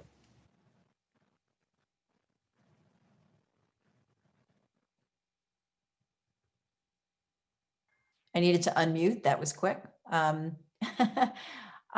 So our next speaker, we're going to be jumping to members outside of committee chairs now, who will each get 3 minutes. And normally we would go to rankers next, but with their permission, we are going to hear first from Bobby Carroll, who is getting married this weekend. So he, as members have said, a very impressive way to jump the line. But Bobby. Thank you so much, Chair Paulin, and thank you to the rankers for allowing me to jump the line. Chair Rhodes, last year, the PSC granted a rate hike for Con Ed from 9 to 9.75%. And to receive this rate hike, Con Ed agreed to comply with a storm protection plan to underground 30 miles of cable for $200 million. So far, they have underground only 4 miles for the cost of $30 million. What will the PSC do to make sure that Con Ed will complete this project on time and budget? And do you commit to not granting any future rate hikes until all resiliency projects are completed? And finally, what is the continued efficacy of allowing for-profit companies to provide electricity to New Yorkers if we continue to have to retroactively require them to reimburse New Yorkers for spoiled food, medicine, or other losses, when New Yorkers could revoke Con Ed's charter, make the utilities public, and plow current revenue and executive compensation into hardening our electric grid and underground wires? So we do monitor progress on critical capital investments, and we fully expect Con Ed to deliver on this one. And we can, of course, report back to you on that. It's a requirement for them to deliver on their commitments. Otherwise, they do face penalties and sanctions. And as to your final point, revocation is on the table. And if the fact and the investigation is going to get to the bottom of the issues and sort out whether that's the right ultimate outcome. To follow up, I mean, what would you have to find or discover to revoke Con Ed's license so that we know if you do revoke it, it will be for X, and if you don't revoke it, what would be a reason to revoke their license?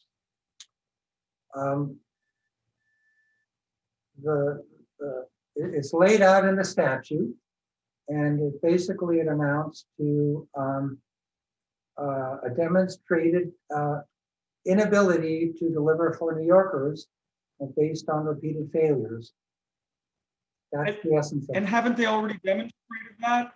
I mean, they continue to get rate hikes. They continue to have the exact same problems over and over again. Why would we continue to keep doing this same dance if every year or other year we have this exact same hearing when we have the second highest rates in the nation, and they continue to fail at hardening the system, at undergrounding wires, and at just being relatively responsive to ratepayers throughout the state of New York?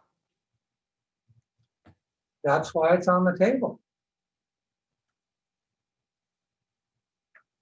Well, I hope we do it. I hope we have the courage to actually stand up to these companies that are making obscene profits off of New Yorkers and not providing good service. I could see if they provided good service, let them make money, but they don't even provide good service. Thank you. Thank you. Senator Parker. Yes, next is going to be Senator Pete Harckham.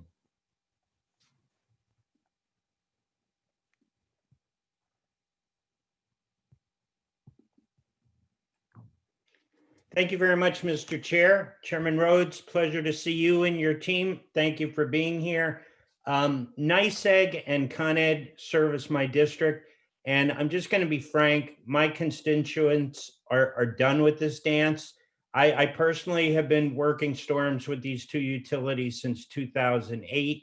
We've been living them much, much longer, and we have no credibility. Elected officials have no credibility.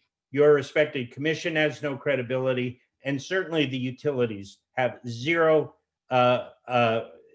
confidence of my constituents. And anything we talk about is nibbling around the edges. You know, there have been hearings, there have been letters, there have been reports, there are plans, stacks of plans, there have been tabletop drills. And the only thing that changes is both these utilities get worse every storm. They forget the lessons learned about make-safe crews and communication, both with municipalities and within their own companies or to other companies, critical infrastructure, on and on and on.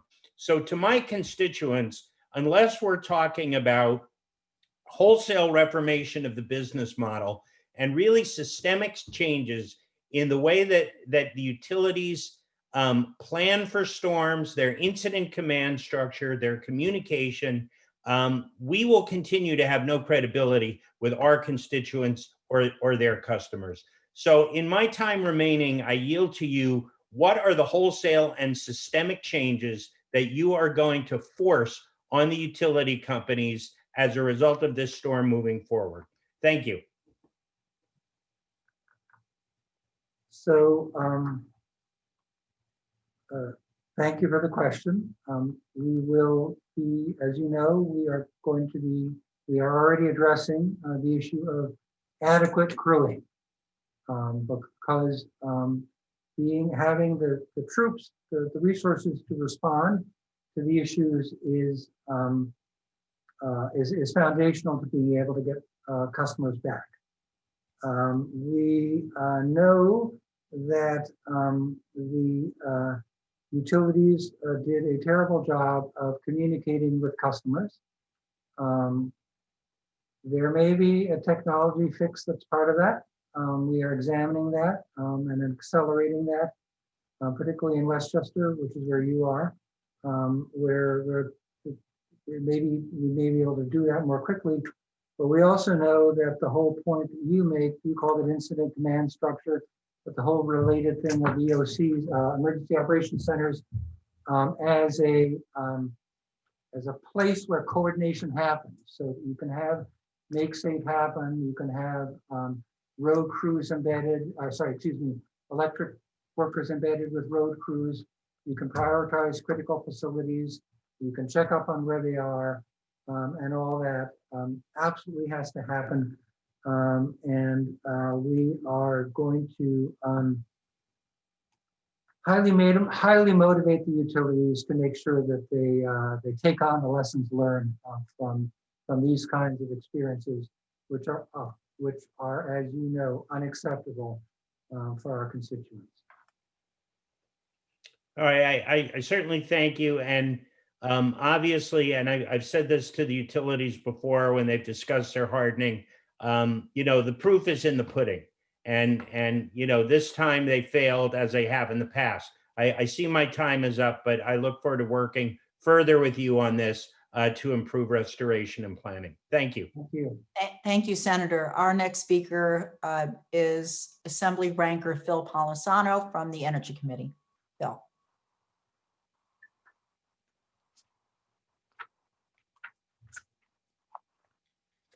There we go. Can you hear me? Yes, sir. Oh, thank you, Mr. Chairman. My first question, I know the mention of the 2018 storms in the report. During that investigation that the PSC had, Chairwoman Pollen mentioned there were 94 recommendations, I think, for utilities to improve for storm preparations and restoration performance. What kind of follow-up did the PSC undertake to review this implementation recommendations for the utilities, and as a result of that investigation, and were there any deficiencies in the compliance from the utilities in trying to address those recommendations? Did they address those recommendations? Kevin, please. Each of the utilities has post the Riley Quinn storm had those recommendations that were laid out. They were those that were to be integrated in their emergency response plans, were updated in their emergency response plans. Those are reviewed. We continue to, we'll review the emergency response as we go forward. Obviously, there are things that that did not occur, that did not work during this storm. We were going to hold those utilities accountable. Those are unacceptable. But those requirements, those recommendations were integrated into emergency response plans post the Riley Quinn report. So the utilities did address those, accept and implement those 94 recommendations into their emergency plans that you review and approve? Most of those recommendations are directly related to emergency response plans. There were things such as staffing and other issues that are outside of the response plans, but they all had to submit a breakdown of their status and update on those since we issued that report, and they have been doing that. In their annual report, I'm sorry. So I was just going to add to Kevin that if they filed it in the emergency response plan, so that's good. But in this event, what we look at is, did they actually execute the emergency response plan as it was intended? And that's where the failures seem to be coming into play and where we will be holding them accountable. Okay, I had a question. I know there's been a lot of talk about undergrounding. Has there been any analysis on what that would cost for utilities to implement that type of undergrounding to improve There's been analysis in the past. It has not come up with a favorable answer. It's, as I said, it's time to re-examine it. And I'm sorry, I apologize for not recalling who made the observation. It's not all or nothing. We will certainly find areas where it makes more sense, most sense, and let's work our way down. Let's work our way through the map. Will be the smart approach to that. But it's absolutely time to re-examine the costs and benefits of that. Okay, what kind of resiliency investments for the grid has the PSC approved, denied, or in part, like such as tree trimming investments? I know the danger trees are brought up constantly. Where do you stand in that process as far as those proposals and recommendations that were recommended? So you hit on one of them. Obviously, this storm is a terrific and unwelcome reminder. The trees are the source of many of the outages. And so an appropriate tree trimming vegetation management approach is required, including in some cases going after trees, if I can use that expression, that are not in the public right of way, but are nonetheless danger trees. Equally, there is a constant assessment of the more equipment-like parts of the grid with respect to asset condition, age, indicators of reliability, vulnerabilities, and the like, with solutions that go to hardening, with solutions that go to redundancy, with solutions that go to, situational awareness, so you know what's going on and can reroute things more quickly to avoid impact on customers. Okay. One other question. I know the governor announced in his announcement yesterday that he was going to advance legislation relative to facilitating revocation of utilities franchises. Do you have any details on that and how that's going to work? Is it just going to be legislation, or will there be hearings? Will there be feedback and a dialogue, or is it just going to be this is the way it's going to be? Or how does that work? Do you have any details on that proposal yet and how that's planned? Any language, bill language, what specifically that's going to work and how that's going to be presented? It's too early for us to really respond to that as you'd like. The answer has to be, I'm afraid, stay tuned, but absolutely there will be a dialogue and input on what are the important things to get right when we do so. Okay, well, one other question, I think if I have time left, I know, has the PSC ever issued storm violations prior to like a full investigation? I know this is what happened here. There's a lot of frustration and concern, but is it generally that the violations will be issued, just a few days after a storm is, has been completed? I just wondered what the process normally works. Is this kind of unique given the circumstances? So this is unique given the circumstances, but also, I don't know what the word is, valid, given the quality of the evidence that these failures occurred. The uniqueness, I think, pertains to two things. One is we are not satisfied with the historic pace of investigations. We need to go faster. We need to be, to kind of front load the work. But also, as several folks have mentioned, we're still in hurricane season, and we've got to get some fixes in now. God forbid there should be another storm. We need to be better prepared. So that was so those 2 points of urgency, but also just the clarity of the evidence of failure. Okay, thank you, Mr. Chairman. Next, we'll have Senator Jen Metzger to ask questions.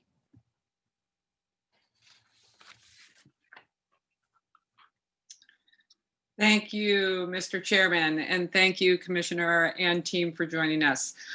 You had mentioned, Commissioner, earlier that utilities are required to propose their own staffing levels in rate cases, which I've seen before. I don't think this is adequate anymore. I think that we need to proactively assess utility staffing needs across the state and where they're deficient based on an analysis of storm trends, both past and predicted in the age of climate change, as well as on existing infrastructure and outage risks. In the past rate cases I've been a party to in my former role with Citizens for Local Power, I raised the issue that boots on the ground employees have been accounting for a smaller and smaller proportion of utility staffing over the years. They are extremely top heavy. And it's clear they do not have the staff they need on the ground. Would you be willing to undertake the kind of staffing assessment that I suggest? And a yes or no answer is fine, because I have another question. Yes. Thank you. Thank you, Commissioner. Secondly, you've talked about how franchise revocation is on the table. And I'd like to just, I know it's been brought up by a couple of colleagues, but I'd like to just discuss what that would look like should this option be exercised. Already, most of New York's utilities are owned by foreign companies, which is not in the best interest of New Yorkers. So to what extent is public ownership an option? Public ownership is always an option. It's a major step. It's complicated, and our position, which is both official and sincere, is that if there's interest, there should be serious study of the option. As other colleagues have noted in the past, we have been, it's essentially a public good, right? The distribution system. And, private investor-owned companies have been getting a nice, comfortable, regulated return every year. They've been getting a nice profit on this, and we just see the same failures repeated over and over again. So I agree that certainly an assessment should be undertaken, but it should certainly be looked at as an option. Thank you. Thank you.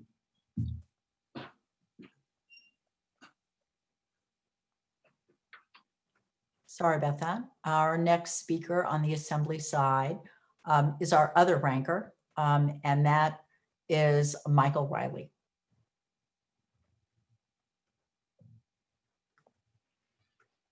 Thank you, Madam Chair. Thank you for the panel. I want to get right into asking the questions. One of the things that I just wanted to make note of, I was hoping that we would have had someone from New York City Parks Tree Task Force and maybe OEM, New York City Department of Office of Emergency Management, but I see we don't have them. But I wanted to ask questions in regards to that point that was made earlier about the proposals about removing trees. Does DPS work in partnership with New York City OEM and parks to ensure that they fix the trees that may be impacting or potentially impacting our power lines?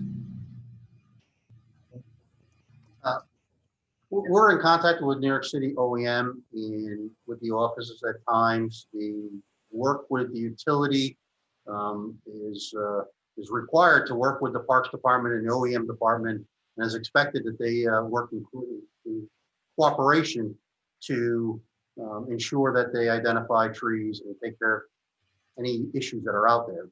But that is a joint work between utility and Parks and New York City OEM.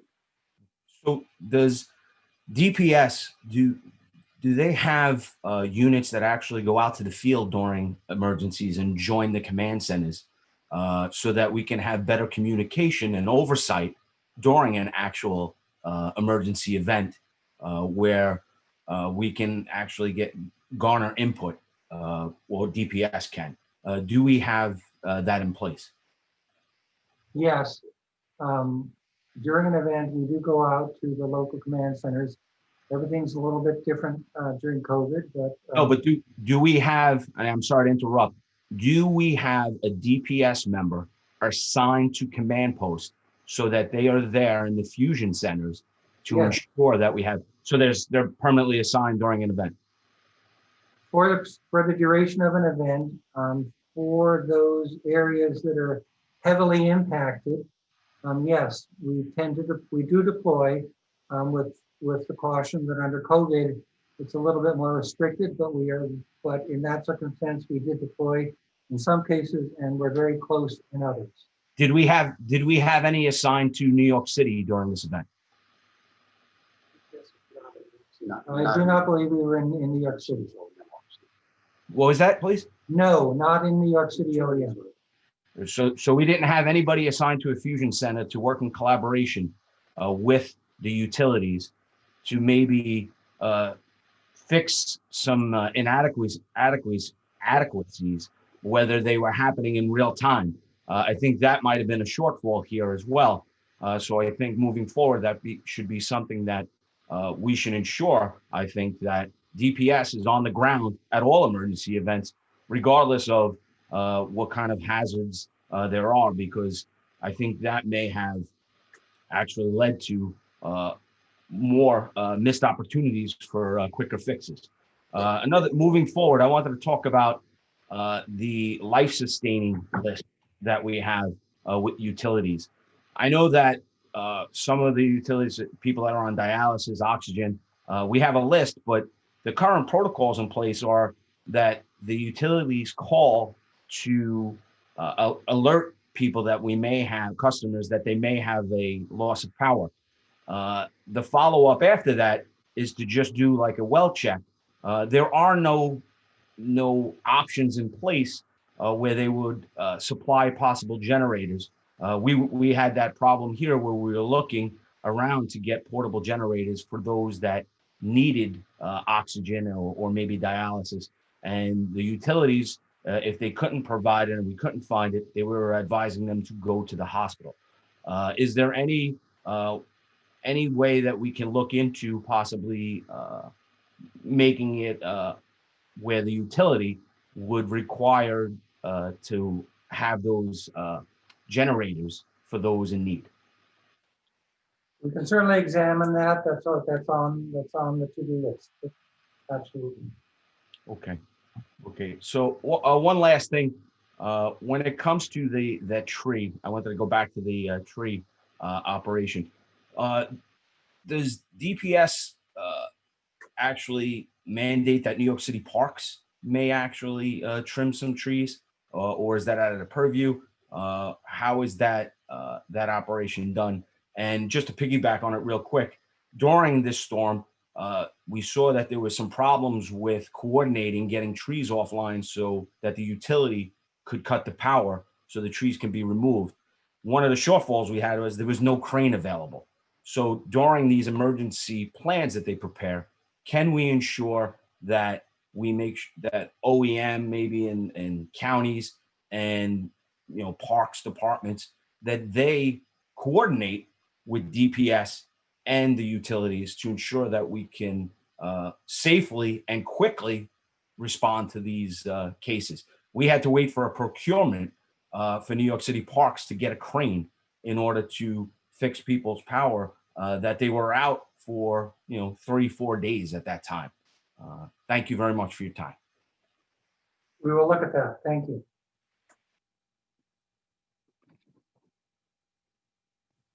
Next, we'll hear from Senator Anna Kaplan. Thank you, Chairman.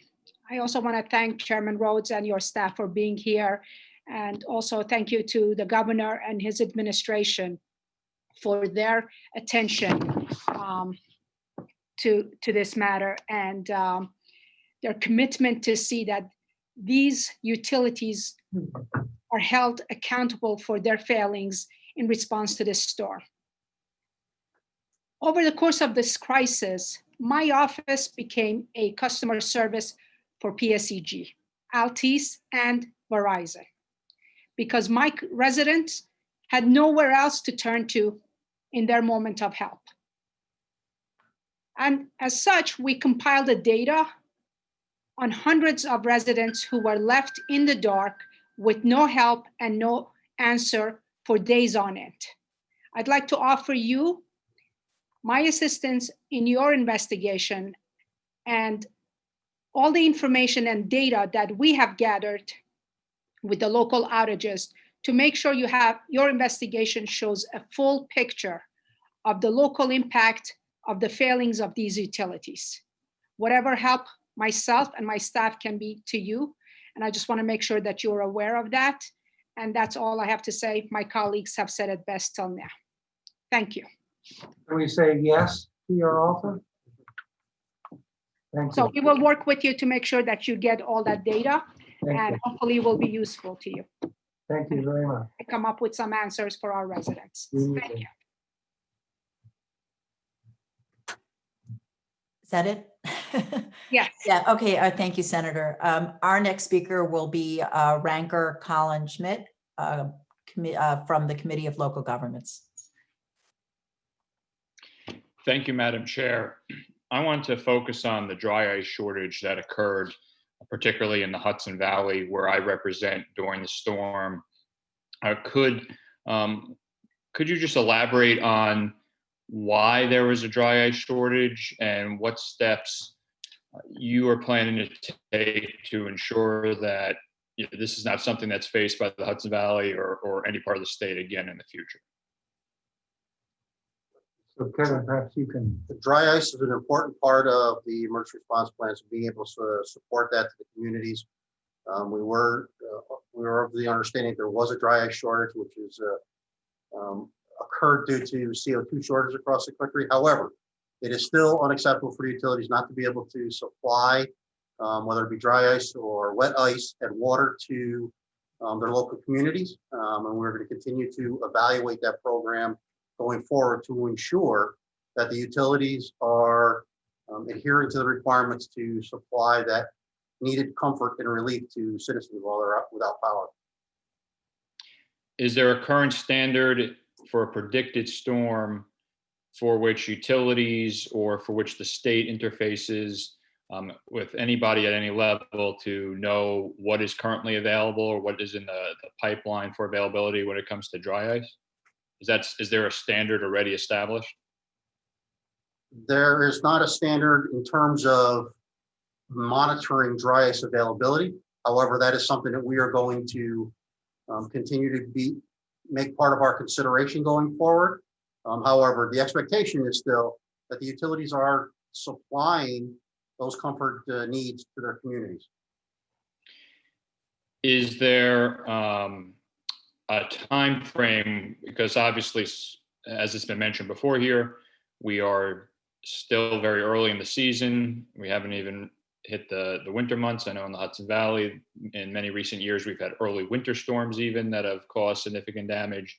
Is there a time frame that you have where you'd like to have a established resolution to this so that hopefully we do not experience it again for any storm, including one that hopefully doesn't happen but could very well happen this year again? Point well taken, and it's something that we began to look at and consider right from the start of this event when their utilities started to establish dry ice locations. So that's something that we're actively assessing and hope to be able to plan to have better information in place, better supplies in place for the next storm. In the process of your review, is there another method? I know right now based on my knowledge, based on your answers, we rely on the utilities to really produce or provide this type of service for their service area. Do other states or are there other regions outside of the Hudson Valley where it is a public-private partnership where there's a government source item, or is there another method that other states utilize that may ensure that we never have a break in availability again? That is something that we are evaluating as part of making sure that we have the utilities prepared for the next event. Thank you. Well, I appreciate your answers, and I certainly would appreciate any updates you could provide to me as the ranker of local governments and a member of the Assembly from the Hudson Valley, who we experienced this directly. And to your point about wet ice, it was obviously great to have that as an alternative, but it wasn't that great because people who needed the ice, by the time they had the wet ice, the reason they want the dry ice is to try to preserve what they have in their freezer and their fridge. And by the time that all came about, the wet ice was nice, maybe to cool some drinks or whatnot, but it wasn't the full impact that was necessary. So this is certainly a critical piece. And at the end of the day, unfortunately, it's become a standard thought that, hey, my power goes out, I'm going to get dry ice. And I think most of my constituents, maybe most New Yorkers, but most of my constituents just assume if we're put into this situation, we know we're going to have dry ice, and that didn't happen this time, and it certainly caused a lot of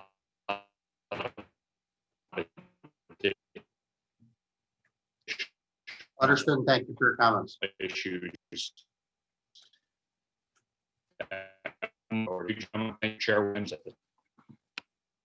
Members having a connectivity issue. We can move on to the next speaker. Okay, so do we need to bring up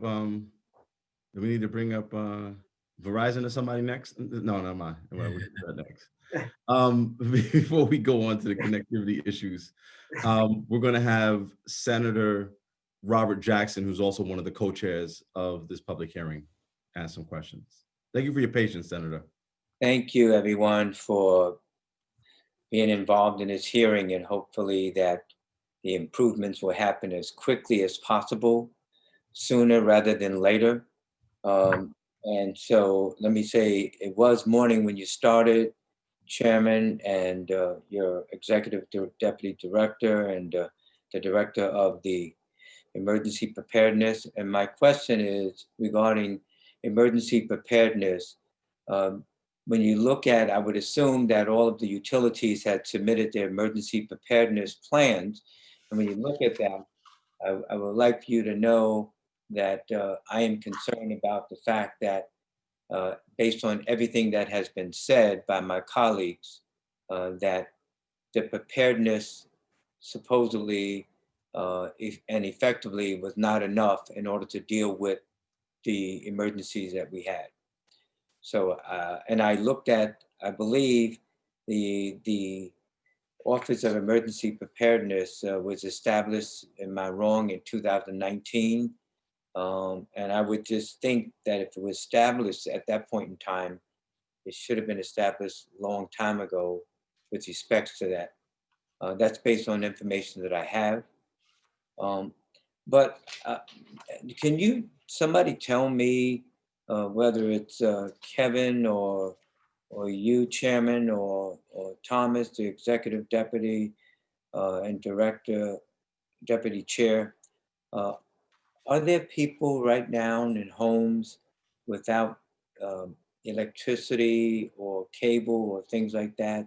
Do you have a report as of right now where we stand with that? We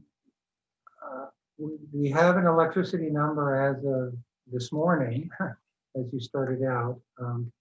Approximately. You're saying everyone had electricity as of this morning?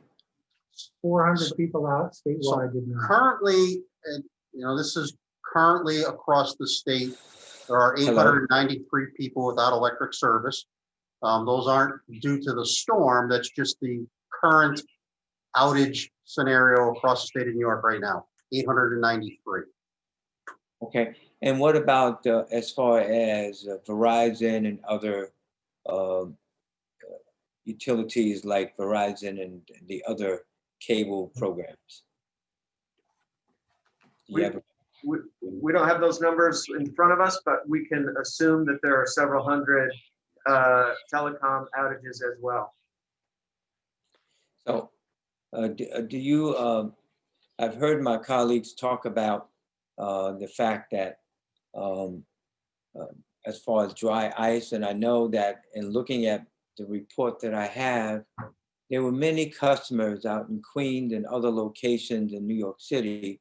And I guess this is not only New York City, but I chair the city's committee, but around the area of the impact of the storm, that in certain parts of Queens, it was like over more than a week before everyone had their electricity back. And obviously the dry ice situation was brought up with respect to areas that were expecting their electricity to be restored in 1 to 3 days, and it was over a week. And also in the report I have that it seems as though that other areas that were not hit as hard took much longer to come on board, because it seems as though that they were focusing on the heaviest hit areas. But I'm just curious as to, as far as the emergency plans that were put in place, do you believe that the utilities companies signaled or called for help right away from other states that were not impacted? In my opinion, it should have been done right away. And I'm questioning whether or not it was. And also, finally, I want to say that how did the utility companies assess the damages? Did they actually assess the damages based on phone calls coming in? Or did they have the computerized system that showed what areas were out? Or did they use drones to look at from above the damages that were done?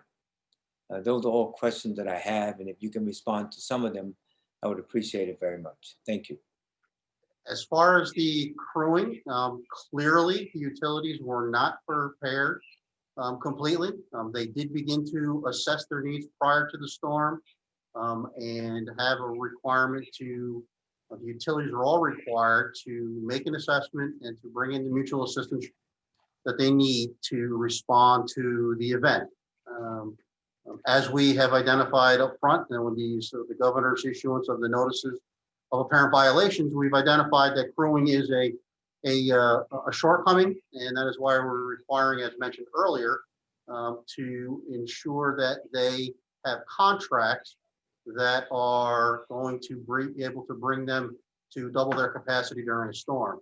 Utilities clearly had too much of a reliance on the mutual aid system, which was not able to supply the resources that we needed in New York State due to the impacts along the entirety of the Northeast, as other utilities were also impacted during this event. So we're going to continue to dig into that, and that is why our number one corrective action is to have those contracts in place. In terms of the other items that you had mentioned, the utilities are required to have that crewing, and the damage assessments. I'm sorry. The utilities do a various types of damage assessments. Although I do not believe that they have implemented drones, but they do have damage assessors in the field. That was one of the requirements that we've added to them to continue to enhance post the 2018 Riley and Quinn, is to ensure that they have more damage assessors. So they have people that go out in the field and actually assess what's happening on each of the feeders, in addition to customer calls and their outage management systems that get those calls. So it's a combination of things, but they do put people in the field. And we are going to ensure that those utilities had the right amount of damage assessors out in the field to accurately identify what the issues were, because clearly the restoration effort took longer than it should have. Just a final question, if I may ask. Do you feel as a commission? I'm sorry, Senator, your time is up. However, I didn't point this out in the beginning, and I should have. Any member who wants to give either me or Senator Parker their additional questions, we will ask them on behalf of the members. I heard it. Thank you. So thank you. Okay. Our next speaker on the Assembly side is Assemblymember David Buckwald. Thank you, Madam Chairwoman, and thanks to you, Commissioner, and your team for being here today. First, let me just check. Did you receive the list of questions I submitted for the Commission and Department a few days ago, and will you commit to answering those questions in writing in the near future? Yes, and yes. Thank you very much. Also, let me ask, when do you expect the governor's draft legislation regarding franchise revocation procedures to be made public? It's too early to put a time on that. I have to repeat the answer. Please stay tuned. But this is not on the back burner. So there should be something sooner rather than later. We mean probably within a month, you would think? I wish I could give you an answer. Okay, thank you, though. Then, the department noted in its letter to Con Edison yesterday, the company's repeated failures over time to adequately respond to major storm events are a major concern of the commission. To what extent, therefore, will it be relevant to your Con Ed analysis, the fact that the utility company immediately to the north of Con Ed, NYSEG, and both serve my district, though NYSEG also had many 2008 failures, but by Tropical Storm Isaias, though it continued to have some significant problems, significantly improved. And I guess here maybe I take a bit of a departure from my friend Senator Harckham in that regard. But in any case, do you believe that to the extent that you find that NYSEG did indeed improve compared to 2018, that's possibly relevant to your analysis of expectations for Con Ed with regards to its apparent continued failures? Yes, that's certainly possibly relevant. But also we're going to look at the other side of that coin, which is the failure of the non-improving utility Con Ed to make the kind of progress that New York has needed. Thank you. I appreciate that. Do you believe that the fine amounts for companies under the Public Service Law, particularly sections 25, that don't yet have a link to the gross revenue of utilities should be modified to make sure that some of the changes that we did make after Superstorm Sandy in terms of potentially increasing fine amounts or at least making them relevant to the bottom line of companies should be taken into account? Is that one of the things that your commission department are looking at in terms of recommendations? I'm introducing Bob Rosenthal, our general counsel, if I may. So section 25A has significant penalties, and that applies to combined electric and gas corporations. And so that's what we would apply to those entities. We did put in a budget bill that would have expanded that to other entities, including cable. We do not have administrative penalty authority against cable. Well, I guess maybe I read your, and I know my time's up, so I'll just end on this. I know that yesterday's letter to Altice, so Telcom, did not make reference to the expanded fines that are a percentage of gross revenues. It made reference only to set fixed dollar amounts. And so I wonder whether that's because of limitation in the law, and if you could get back to the relevant committees, that would be helpful. Thank you very much, Madam Chair. We will. Your understanding is correct. It's because of the way the law is written. Altice is subject to 25 and 26. The combined electric and gas are subject to 25A, as well as 25 and 26. Okay, moving on. The next senator to ask questions will be Senator Shelley Mayer. Thank you, Mr. Chairman. I think you can hear me. Thank you, Mr. Chairman. Thank you, Chairman Rhodes and your staff for being here. Can you hear me? Yes. Okay. I appreciate the aggressive response of the governor and the commission in issuing the notice of apparent violation letters, which, as you noted and our constituents noted, I don't believe has ever been done before. So I just would preface it by saying, as Senator Harkins said, our constituents basically not only have no faith in the utilities, frankly, they have very little faith in the commission as a regulatory agency or as us as elected officials to have done our job. And that is the context in which this hearing occurs. That being said, I appreciated you said, Chairman, that you put Con Ed on notice that they did not have adequate basically troops on the ground. And I wonder, because your letter yesterday to Con Ed references that on Tuesday, the day of the storm, they requested 1,200 FTE line workers on the NAMIG call. I wonder, did you speak to them on Monday and tell them that they should have requested a significant number of outside workers on Monday or on Sunday? So it's the utility's responsibility to get resources to prepare for an event, to get them pre-staged. We were in contact with the utilities for the weekend. They knew from our conversations that it was imperative that they get additional resources. They, as I mentioned earlier, have a large reliance on the mutual aid system, the NIMAG, as you had mentioned. That Yes. clearly is not enough.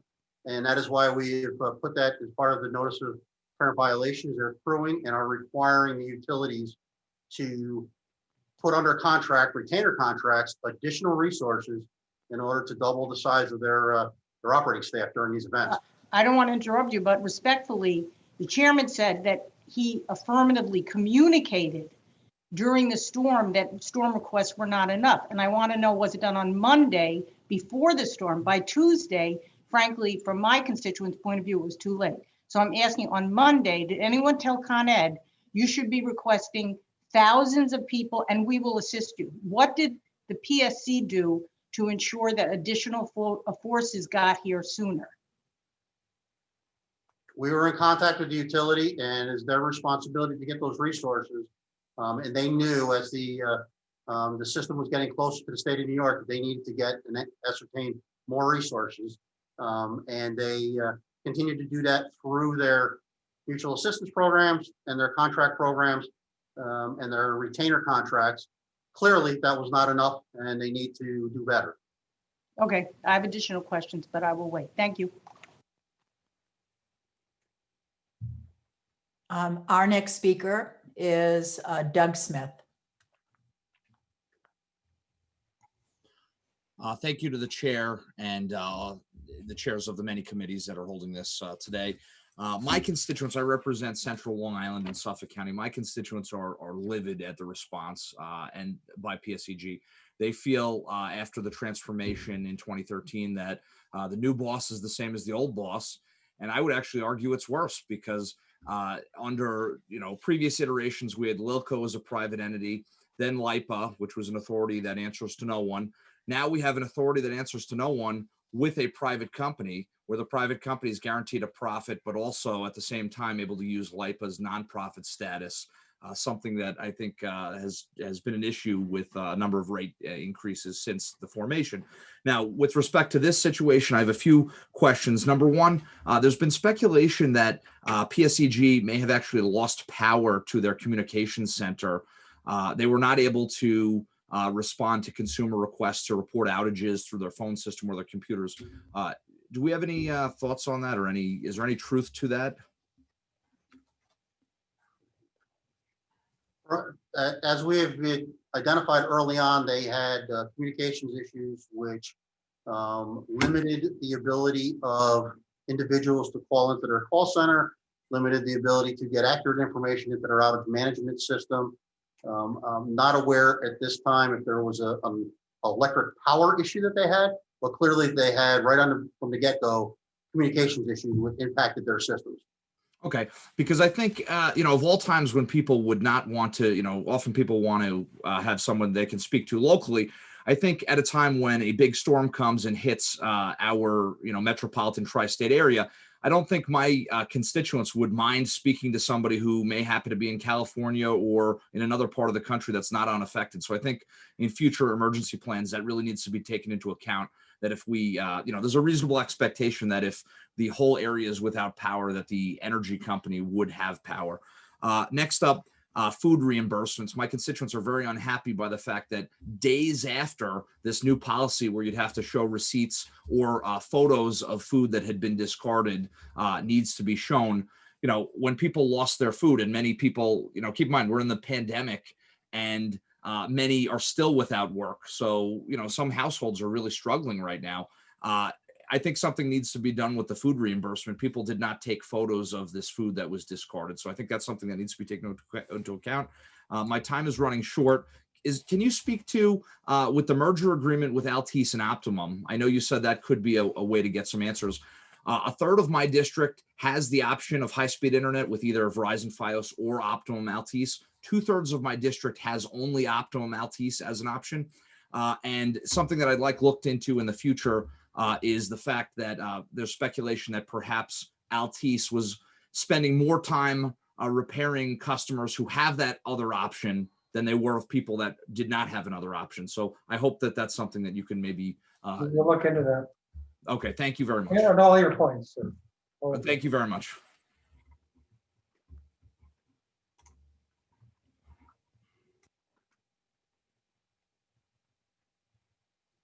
Sorry about that. I believe that we now only have a series of assembly members, and then at the end, Senator Parker and I will wrap up for those of you who sent us additional questions.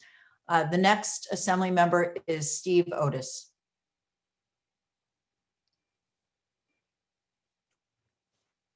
There we go. Thank you, Chairman, Deputy Chairman, Director. Appreciate the help on this.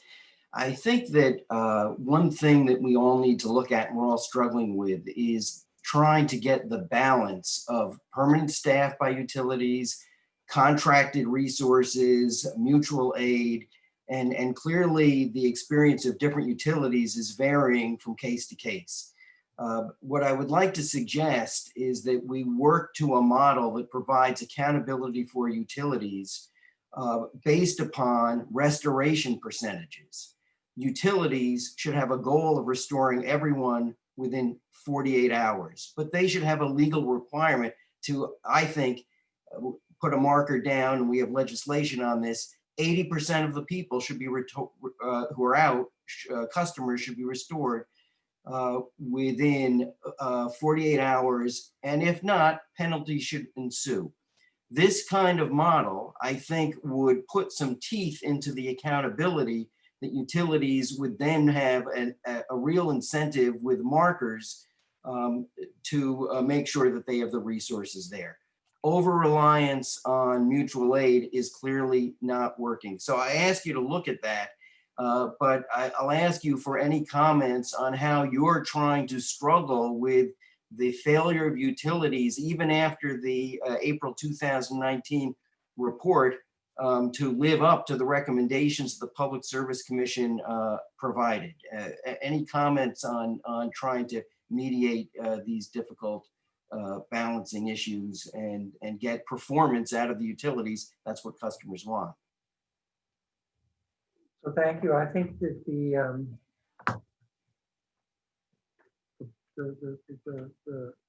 thought of tying staffing levels, whatever the mix is, permanent contractor and mutual aid to performance levels is smart. That's a very interesting thought. Thank you for that. On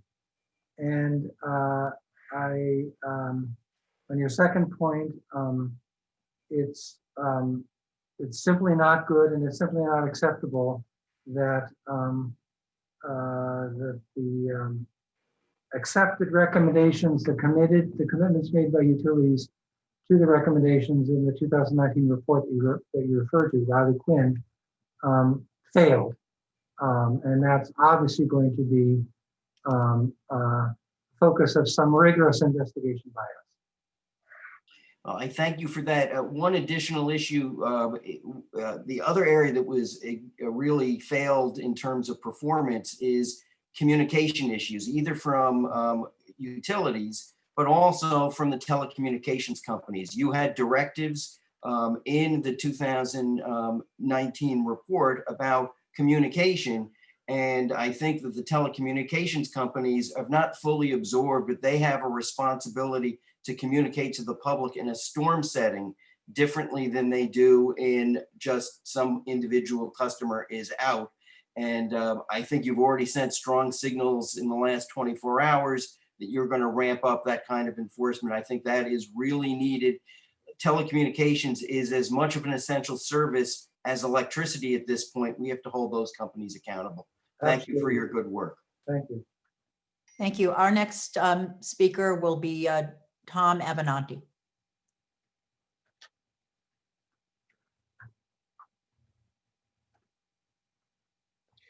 Thank you all for joining us today. Con Edison's response in Westchester has been wholly inadequate, a total management fiasco. Performance, not personnel, should be the goal.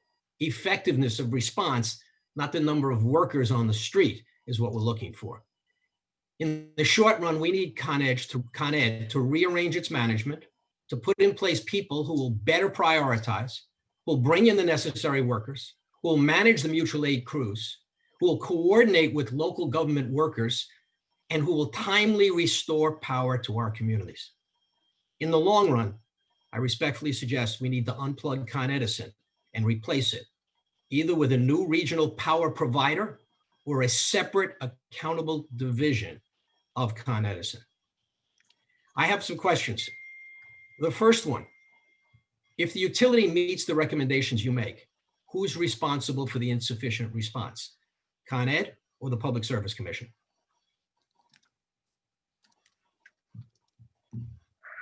If you're saying if they met the recommendations and then there would be nothing for us to enforce in that particular recommendation. Here we've seen that there were failures to live up to their ERP. That's why we issued these notices of apparent violations. Okay, now, I commend your current prompt assessment, but shouldn't you have done something similar sooner? Could your intervention not have prevented Westchester residents from having to again face the public safety danger that they faced because they had to wait 7 days for all 600 closed roads to be reopened?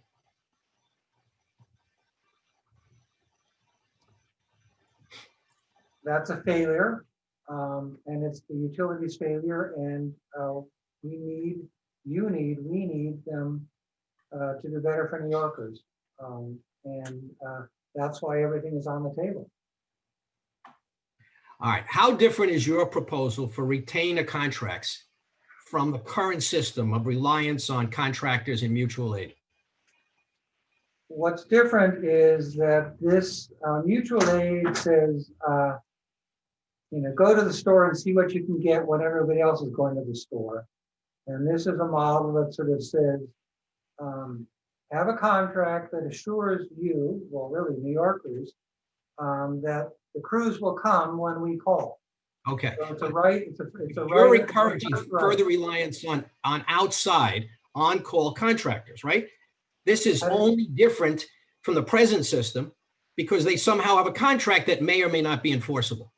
So the system has repeatedly failed to produce enough on-the-street workers, okay, to timely restore sufficient power to protect the public. Number two, Con Edison does not have enough workers today to revisit and permanently repair the temporary fixes that have been made by outside workers.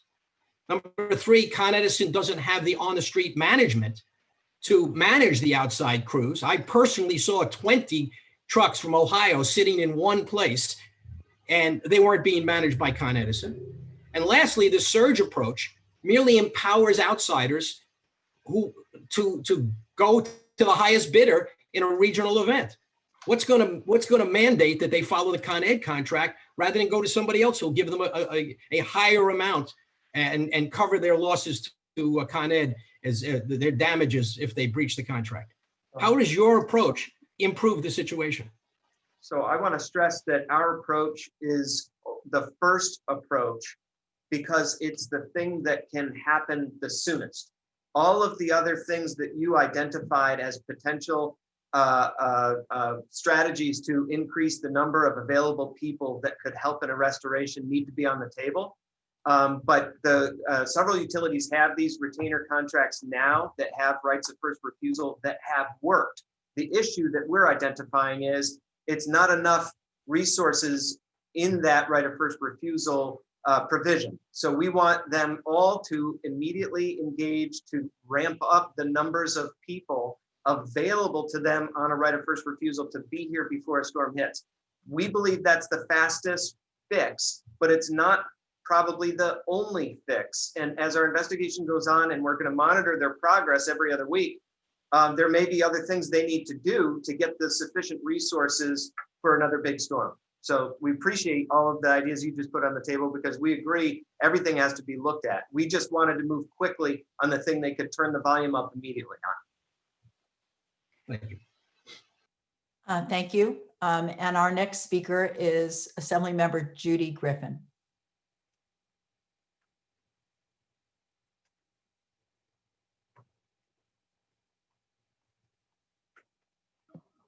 Okay, thank you, Madam Chairwoman, and thank you, Chairman Rhodes and the PSC for being here today.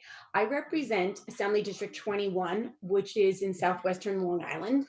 And like all of Long Island, a high number of my constituents were left without power, internet, and phone service.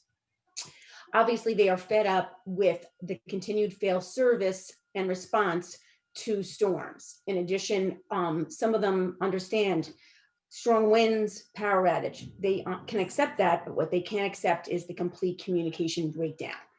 And all of this is the burden of this is hard to bear when they're paying some of the highest rates in our country. Chairman Rhodes, I understand utilities are annually required to submit emergency response plans. But what I wonder is how does your staff review and assess these plans? What kind of attention do you give to what they submit each year? So the staff that I have in the Office of Resilience and Emergency Preparedness evaluates each of these plans as they come in December. They work with the utilities, sit down with them, have meetings to review them. We look at past storms to review issues that may have occurred and ensure that those are covered within their emergency response plans. That's why it's an annual review, and we continuously update those as we learn new things. We have these events, we assess the utilities against those emergency response plans, and where there are shortfallings, as we've discussed today, we will hold those utilities accountable.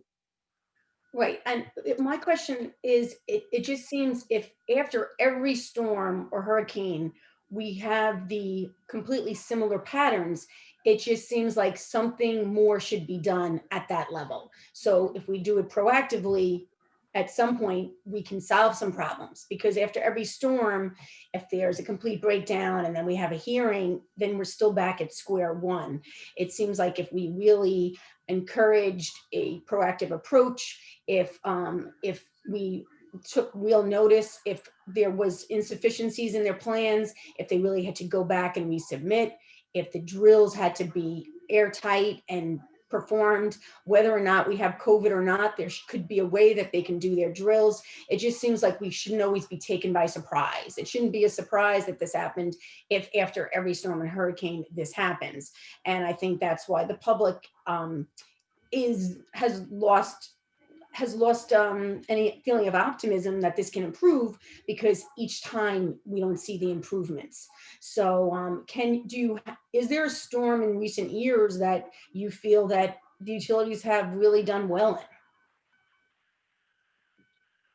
We evaluate each of the storms. We've had a number of storms throughout the season prior to this where the utilities operate, but certainly not anything to the scope and magnitude that we incurred here with the tropical storm Isaias. That now is going to take us to reevaluate and relook at those emergency response plans and be very critical with a critical eye to look at catastrophic planning to ensure that when we have an event of this scope and magnitude, that we are ready and prepared, that the utilities are ready and prepared. Right. Okay. Thank you. Yeah. And you know what, Assembly Member, your time is up, but if you have an additional question, you can text me and I'm happy to answer it. Okay. Thank you so much. Okay. Our next Our next Assembly member is Mark Walczyk.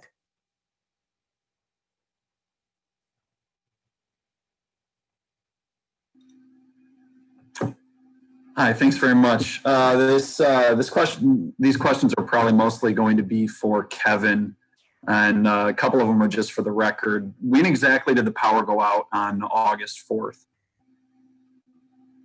We began to start to see impacts of Isaias early afternoon on Tuesday the 4th. Okay, and then when was the emergency actually declared by the governor? The governor declared a state of emergency on the 5th, that morning of the 5th. On the morning of the 5th, okay, the next morning. What was the next process there? Once the state of emergency was declared, were state resources, National Guard, DHS then activated and the EOC set up?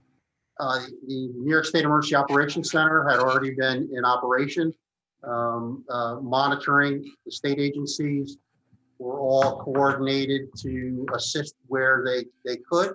And the Department of Public Service began to conduct twice daily calls with the utility operating vice presidents to ensure that they are laser focused on restoration and getting additional resources into their communities. Okay, but specifically, I was asking about National Guard and DHS. What kind of assets on the ground did they produce? I would have to defer that to the Division of Homeland Security and Emergency Services as to the additional resources that they had on the ground. We were focused on the utility response and restoration efforts.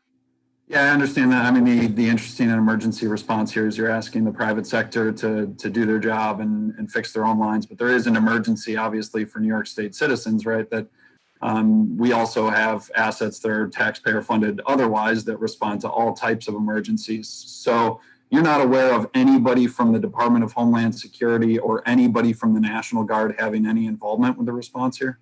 Oh, no, I didn't mean to sound that. The Division of Homeland Security and Emergency Services was clearly involved. They had the Emergency Operations Center open. They were talking to the communities. They had their regional Office of Emergency Management staff in the field. Our New York State Department of Transportation was very actively involved right from the get-go in clearing roads and working on state roads. I'm sure I know that the New York State Parks Department and other state Department of Environmental Conservation would have had resources that would have been made available to assist communities in need. Okay. It's my understanding and observation that there were many requests that were met by the state outside of the utility restoration that we were watching. We know that every step of the way, the state made clear to local governments that should they have resource needs to make sure that they put those requests up and the state meets them. Thank you. I can see that I'm out of time. I just wanted to make the quick point that in 2017, we deployed thousands of people to Puerto Rico. This January, we even deployed 115 National Guardsmen to Puerto Rico. These assets are there. I want to make sure that the communication is in, and you may, as the PSC, may not be the right body to have this with, but I want to make sure that that communication is not lost and that New Yorkers are certainly just as well taken care of as those out on an island. Thank you, Assembly Member. The next Assembly Member is Jonathan Jacobson.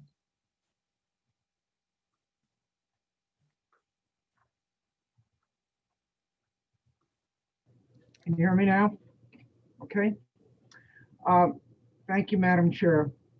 The definition of insanity, as we all know, is doing the same thing over and over and expecting a different result. That's where I think we need fundamental change. And preparing for the next storm is not enough. Just figuring out how different utilities are going to share resources or get workers from out of state. That's why I've introduced the bill 10900 10900 for the PSC to do a study for the feasibility of burying all transmission lines. It took the blizzard of 1888 for New York City to figure out that you should bury lines. And I think that it time is long overdue. Could you tell me what, in the last couple of years, what it cost the utilities to clean up, to repair and to clean up, and the costs after these storms? Sir? I mean, we could give you some specific examples. For example, post Sandy, the restoration on Long Island was in excess of $800 million. This time around, the early estimates are that it will be over 300 million on Long Island. So that will give you just a sampling. But there are specified costs for each of the utilities and each of the events that we could follow up and provide to you.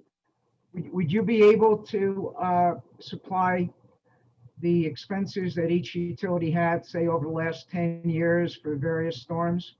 And obviously, you're not going to have this year yet, but for the previous 10 years and what they spent because of the storms that we've We'll had? give you that historic, we'll give you that recent and historical information. That's good.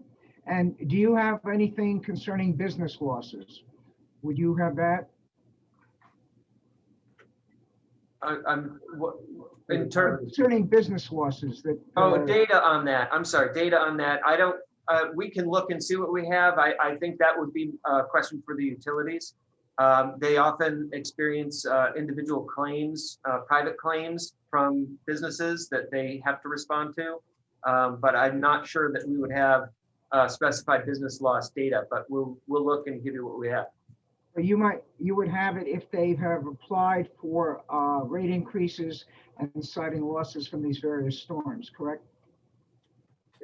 If they itemize that as an expense they wish to have cost recovery on, then we would have that, yes. All right, thank you. I appreciate a response to my questions soon, and I have 9 seconds, so I'll yield the balance of my time. Thank you, Assemblymember Jacobson. Our next Assembly member is Kevin Byrne.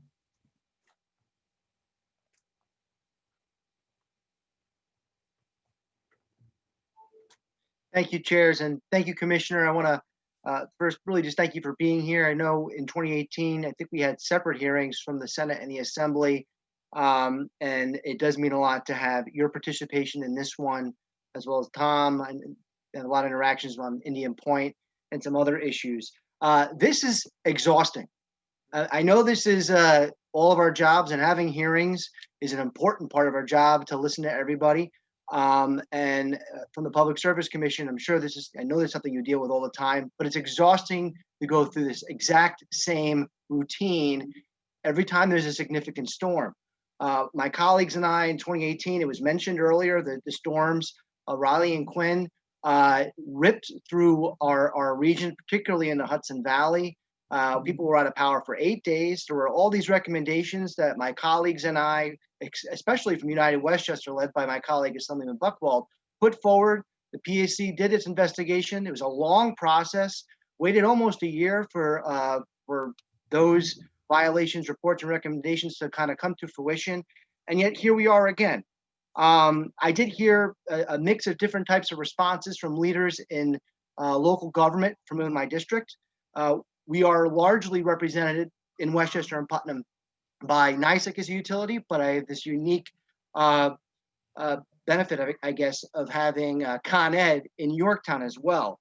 So I first want to just encourage you and ask, I'm sure your staff, Commissioner, will be on this hearing throughout the remainder of the day into the late hours of the evening.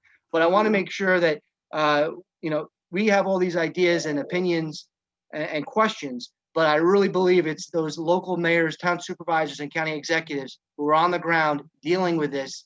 And I just hope that you listen to what they have to say and take it to heart. Just a couple questions that I had. It was mentioned earlier about, not all or nothing with underground burying the lines. I would agree with that. I think my colleague, Assemblyman Zabrowski, posed that question. I have to think there may be worth state money or investment into doing some sort of pilot program or a study for select areas where burying the lines could be used, not universally, but where there's problem areas. If that's something that we could certainly look into. And something that wasn't brought up that I heard, and I'm glad that the governor did this and we brought in the National Guard to help a lot of our communities. It's not really about the utilities per se, but we use them for things like passing out dry ice and water, and that's great. But I have to wonder, is there a better way that we can utilize those resources to help our towns and our communities and utilities clear roads rather than just have them pass out dry ice? So those are two questions that I just want to leave you with because I know I don't have a lot of time. Thank you. Mike. They're well noted and are on our list. And I'll just add that the many state resources are dedicated to assisting in the road clearing effort. DOT, DEC, parks, they have equipment and personnel that assist the local governments in road clearing efforts as well as the utilities. I know I'm out of time. I just wanted to make sure I brought up those points. And I hope you will be participating, and thank you for staying so long as you have right now. Thank you. Our next speaker will be Chuck Levine, Assembly member.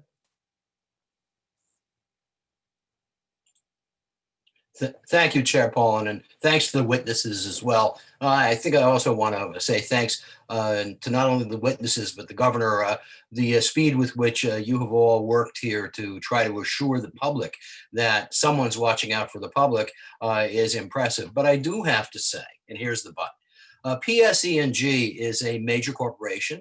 It's on the Fortune 500 list. It is worth north of $30 billion, and that's an estimate from years ago. The $10 million forfeiture is relatively meaningless, and it is in effect almost like playing the shell game.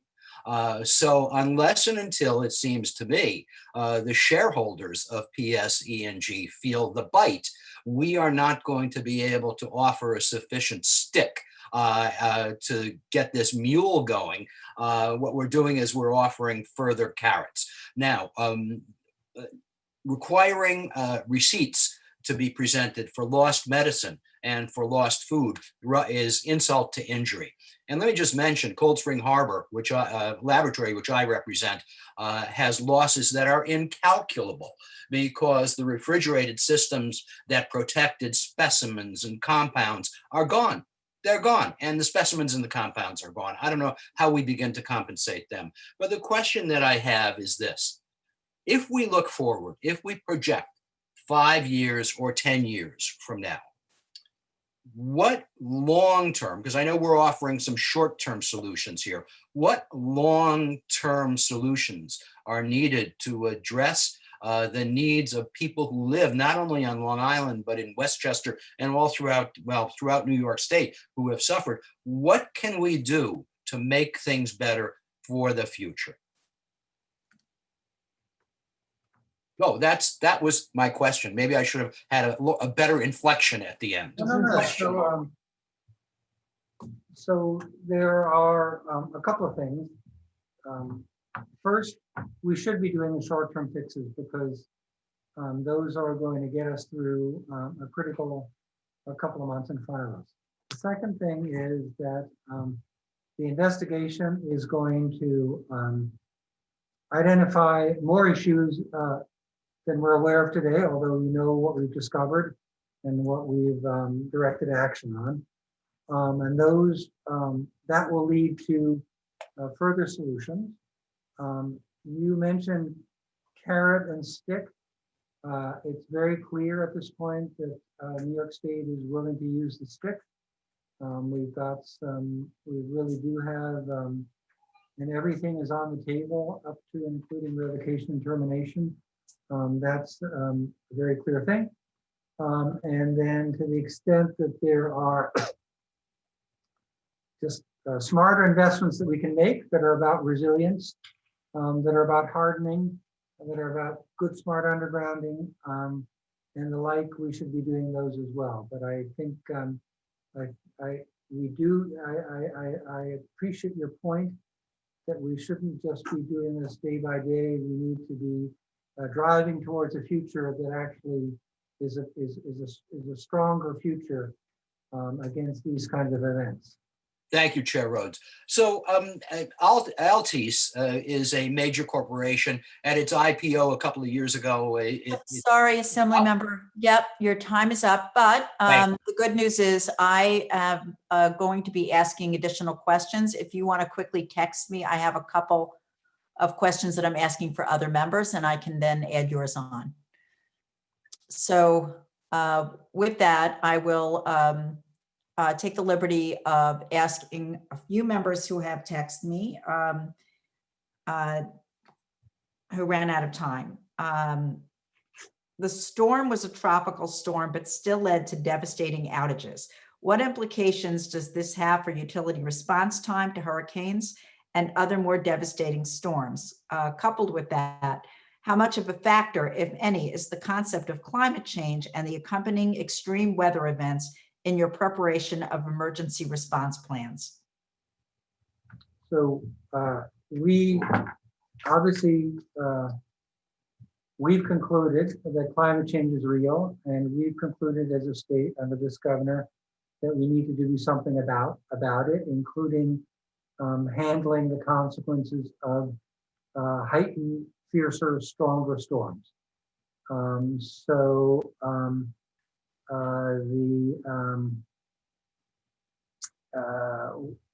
Our emergency response plans need to take account of that reality, and our resiliency plans, if I can call it that, need to take account of that reality in terms of what we're making, what we're asking our critical infrastructure organizations, including these utilities, to make better. Absolutely, the governor, folks on the call have practically quoted him. We're getting these 100-year storms every year now, and it is a reality that that's just something that we've got to make sure utilities rise to. Thank you. Two more questions. First, how is DPS going to re-examine undergrounding rate case studies? New proceeding, will it be utility led? Will you hire a consultant yourselves? Exactly how will that go forward? It will almost certainly be a mix. We will ask the utilities for their planning, and we will sort of say, here's the envelope of what you'd like to do, to come back with solutions for, big as your plans. But we also fully expect to take our own, let's call it objective approach, and sort of say this is where it makes sense, or this is where it's most likely to make sense, and this is the kind of path forward, and then we'll go from there. And finally, will there be a penalty for utilities that don't provide an emergency response plan? I guess, are there any utilities that don't provide an emergency response plan or do emergency drills? No, they all submit and they all do drills. Thank you. I have no more questions from any members, and I will turn it back over to my co-chair, Senator Kevin Parker. Thank you, Co-Chair Paulin. I appreciate it. And first, let me thank the folks, the chairman and Kevin and Tom from the PSC for their diligence and their steadfastness with handling all the questions. This has not been an easy morning, and certainly a lot of pointed and direct questions for you folks, but this inconvenience for you is nothing like the inconvenience for our constituents who have been going without power, many again for over 2 weeks. And we're going to be looking forward to our continued work together to make sure that our system continues, begins to be resilient in the way that we need it to be, reliable, affordable, and safe. Again, thank you. I want to ask just one question, and this is on behalf of Senator John Liu. What level of construction details does the PSC require before granting a rate increase for funding capital improvements? And that's all right, there's actually two questions. And the second one is, how does the PSC verify progress and completion of those improvements? Did you guys understand that? Yeah, so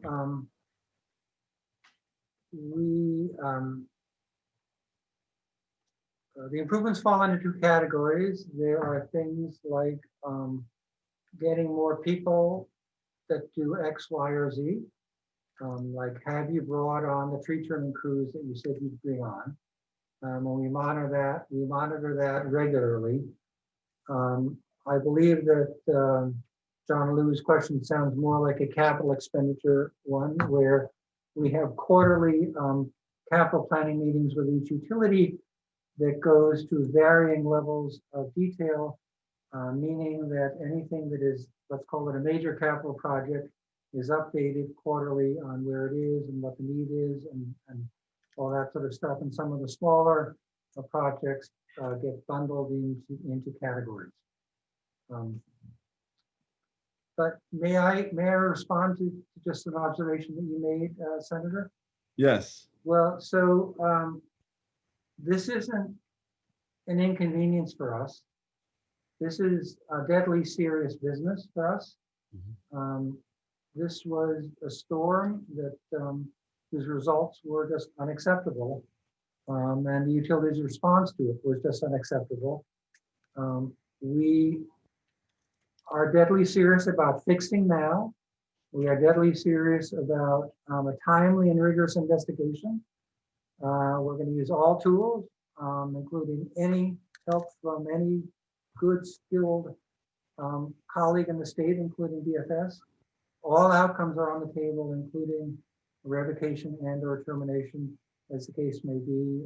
Again, I apologize for forgetting who said what, but it's not just carrots, it is sticks. This is not an inconvenience, this is super serious business. Thank you very much, Mr. Chairman. I appreciate that. And as we wrap up, let me just ask you really quickly, who's going to pay for the retainer contracts? Is that going to come out of rates or shareholders? It's to be determined. Okay, and what's going to dictate which way it goes? To the extent that it's a smart investment that's good for customers, we're going to look for customers or ratepayers to pay for it. To the extent that it's a making up for a deficiency or a failure on the part of the utility, the shareholders will pay for it. Okay, and what's the process for determining that? Well, this will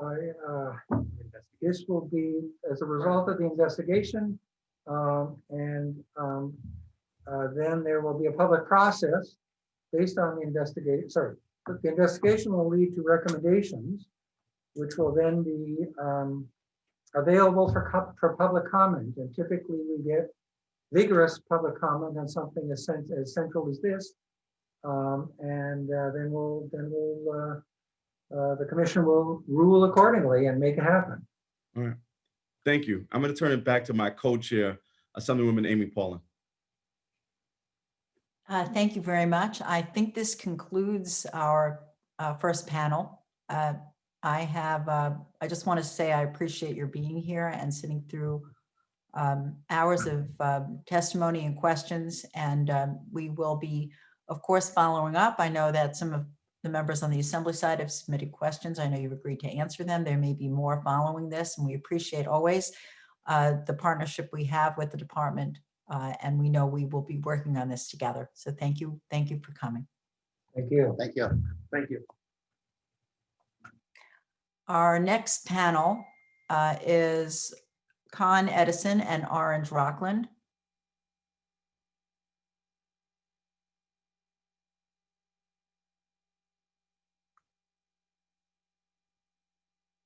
And they will be getting, because there'll be two utilities, they will be getting 10 minutes, 5 for each of the utilities. But my understanding is that one speaker to present both utilities' testimony. And I just want to ask whoever is speaking, if I can swear you in, wherever you are. Do you swear that the testimony you are about to give is truthful? Maybe right before you proceed, you can just say yes. Yes. Chair, I also expect that Tim Cawley and Bob Sanchez, who are my colleagues who are with me, will also be answering questions. I'll be doing the testimony and they'll be responding to questions. So if you'd like them to They say can yes just as say well. yes before they answer. Now the or first later, it doesn't matter. Okay, we'll let them do it before they answer the first Thank you question, so if that much. works. Great, great. So good afternoon, chairpersons, and to all the honorable members of the New York State Legislature. My name is John McAvoy, and I'm the chairman and CEO of Con Edison. I'm joined today again by my colleagues, Tim Cawley, he's the president of Con Ed of New York, and Robert Sanchez, who's the president and CEO of Orange and Rockland Utilities. We appear before you today to describe and discuss Con Edison's preparation and response to Tropical Storm Isaias, a historically destructive storm which struck on August 4th and whose impact was felt from the Carolinas to Vermont. As I will explain, we were prepared for the forecasted storm, and as the storm impact greatly exceeded forecasts, we responded aggressively in our restoration efforts. I do want to start by acknowledging that all of us at Con Edison and Orange and Rockland are keenly aware of how disruptive it is to be without power for a few hours, let alone for multiple days. The purpose of our existence as a company is to provide energy to our customers safely, reliably, and sustainably. And when events like this occur, we see firsthand what a hardship it is for our customers, especially now as people may be working from home, taking online classes, and facing employment and significant financial struggles. We have already heard from customers, municipal partners, and many on this call today about areas where we can better serve our customers and our communities. All of these deserve and will receive thoughtful diagnosis and remediation. We have a deep-seated culture of continuous improvement, and we are committed to addressing these issues. We prepare for all kinds of weather events year-round. Our in-house meteorologists constantly track weather trends and model potential impacts on our system. We also invest over $1 billion annually, including storm hardening measures, in our electric system. And after Riley and Quinn, we began investing $25 million annually to fortify Westchester's overhead electric delivery system. We estimate that these efforts resulted in 20% fewer outages during Isaias than otherwise would have occurred. We routinely remove hazardous trees throughout Westchester and the O&R service territory. We spend about $12 million annually on a robust tree trimming program, and we're more than halfway through installing smart meters throughout the Con Ed and O&R service territories. Once this project is complete, smart meters will help us improve the accuracy and timeliness of outage and restoration information. In addition to all these system-wide blue sky resiliency preparations, we also make necessary preparations for specific weather events, such as Isaias. So as forecasts became clear that the Isaias storm would impact our region, we took many steps to prepare, including initiating internal storm preparations, requesting mutual aid, and retaining additional contractor crews to be on the ground, ready to respond as soon as the storm passed. And prior to the storm, we held calls with municipal and elected officials throughout both companies' service territories. We monitored Isaias as it formed and made its way towards our area up through the eastern seaboard. On Monday, August 3rd, based on information from the National Hurricane Center, we expected the storm to pass just west of the New York City area. Early on Tuesday, August 4th, the forecasted path was roughly the same, with slightly stronger winds. Then, just 4 hours before the storm hit the New York City region, it suddenly tracked 30 miles to the west towards Pennsylvania. None of the weather models predicted this change in the storm's track. The change caused the storm's strongest wind gusts, 60 to 70 miles per hour, to hit the New York City area, and wind gusts between 50 and 60 miles per hour to hit Westchester, Orange, and Rockland counties. These extremely strong winds caused widespread destruction. All told, nearly 330,000 Con Ed customers and nearly 190,000 Orange and Rockland customers lost power. In Con Ed's long history, only Superstorm Sandy caused more outages. Entire trees collapsed onto our poles, wires, and other core infrastructure. The damage was so severe that we were required to entirely rebuild sections of our system rather than just to repair them. Isaias brought down thousands of trees across New York City, Westchester, and Orange and Rockland. The storm damaged over 800 poles across our service territories and blocked more than 600 roads in Westchester alone. In the days during and after the storm, Queens had twice as many tree removal requests that the park department handles in that borough on an average year. Isaias also caused incredible damage to surrounding areas as well. Roughly 3 million customers were impacted from the Carolinas to New England. So as with any storm we face, restoration work began as soon as the storm passed and it was safe to do so. While the damage was extensive, the pace of restoration for this storm was significantly faster than for previous storms. 60% of customers were restored by the end of the second day of restoration, 75% by the end of day 3, and 90% by the end of day 5. One of the reasons we were able to make such progress was the presence of mutual aid. We began requesting and securing additional crews 4 days before the storm hit. After the storm passed and the extent of the damage became clear, we then widened our search and began bringing in crews from all over the country. As a result of these efforts, we had a total of almost 1,100 workers on site the day of the storm, August 4. As the event progressed, we continued to add resources to the response. Overall, during this restoration effort, we had 60% more overhead resources than were applied during the same period for Superstorm Sandy. Many of the corrective actions that we implemented following Riley and Quinn in 2018 were helpful for the storm response.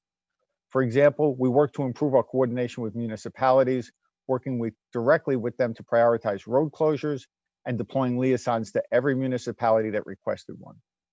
We started using right of first refusal contracts for some mutual aid contractors, which enabled us to have additional workers on site before Isaias hit.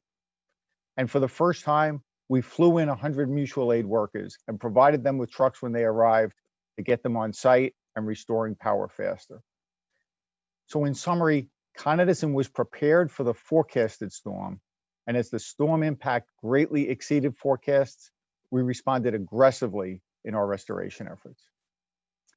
We have implemented the PSC recommendations from Riley and Quinn and strengthened our system over the years to make it smarter and more resilient.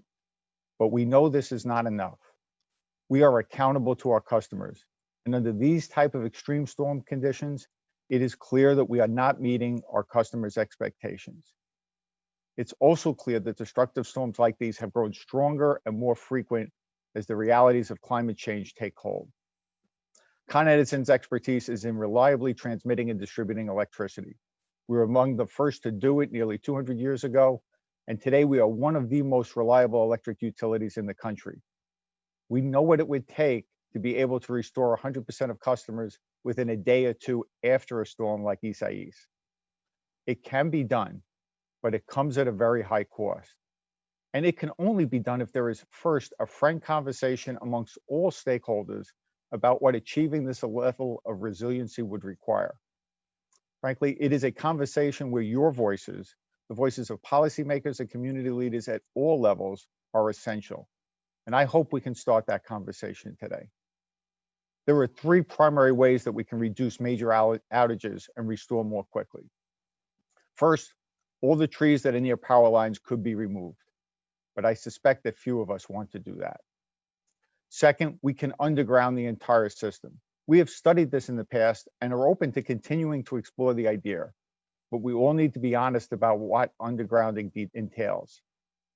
Previous studies have shown that it would cost around $50 billion, and that does not include how much customers would have to pay directly, roughly $15,000 to $20,000 each, to install new equipment on their homes and businesses to connect to the underground system. The third option is having more crews on standby to aid in storm restoration. However, the cost of retaining the necessary thousands of additional workers could be very high. Our customers depend on Con Edison to provide an essential service, and they understandably expect this service to be as reliable as possible. We understand this and work hard every day to meet that expectation, but balancing expectations with costs for our customers is also critically important. As always, We are open to your ideas and welcome your feedback and look forward to your partnership in an open, constructive, and productive dialogue as we work together in finding effective and achievable solutions. 2020 has been a tough year for everyone, and our employees are no different. They showed up every day during the worst days of the pandemic and every day during this long, hot summer. They worked tirelessly to serve our customers safely and maintain what is typically the most reliable electric system in the country. I am extremely proud of them and the work they have done and continue to do. I thank you for the opportunity to be with you today, and my colleagues and I look forward to your questions. Thank you very much. Senator Parker? Yes, thank you very much. Mr. McAvoy, thank you very much for appearing. I'm going to go actually straight to my colleagues who have been waiting to ask a few questions. I'm going to begin with Senator James Sanders. Thank you very much, Mr. Chair.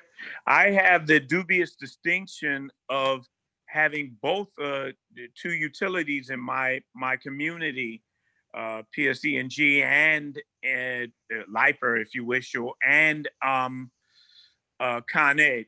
But since time is not my friend, let me go straight to this. First to Con Ed, of course. Since Queens had the bulk of the damage in New York City, why were so few teams sent to work in Queens? So Tim, I'm going to ask you to address some of those detailed questions, and remember to say yes to indicate your honesty in preparing and responding to this hearing. Sure. So I'll open with a yes, and thank you for the question. So in Queens did, in New York City, suffered the greatest impact. A few factors around Queens. Within the boroughs, Queens has the most overhead customers. So we have a mix of underground and overhead infrastructure. And in Queens, we serve about 211,000 overhead customers. That's the most. Staten Island is a close second at 180, and then far fewer in the Bronx and Brooklyn. In Queens, we also saw the most tree damage. John McAvoy mentioned New York City and the tree damage that they went through. And so most of the tree damage was in Queens.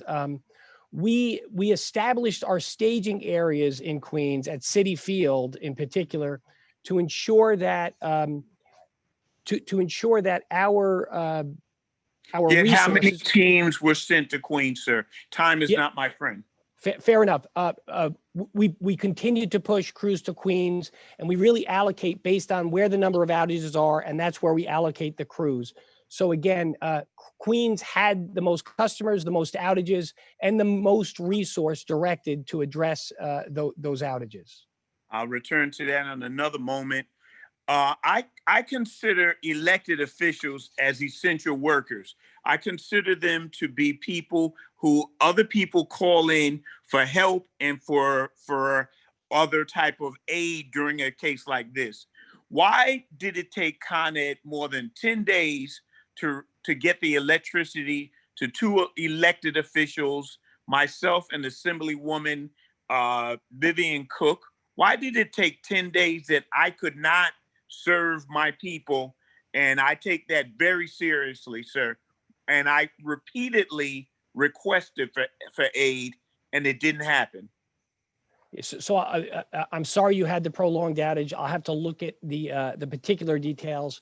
When we effect restoration, after we make safe, when we effect restoration, we are directing crews to those areas that have the largest number of customers impacted. And the thought there is that with a certain amount of work, we can have a greater effect and restore a greater number of customers. In this storm, system-wide, in the first 24 hours, we restored a third of the customers with that approach. As the days go on, the outages and the work associated with restoring those outages, the work remains the same, but the restorations go down. So Mr. Sanders, I will look at your particular case and get back to you. But my thought is that it's likely you were part of either a single or scattered outage, and that followed the restoration curve. The idea is to get the most back as soon as we can. Mr. Chair, I'm sure my time is up. I will appreciate that. But if you could make sure that this happens and that we get this information, I'd appreciate it. Mr. Chair, I think that these corporations, by and large, see fines as just a course of doing business, sir. Thank you very much. Thank you, Mr. Chair.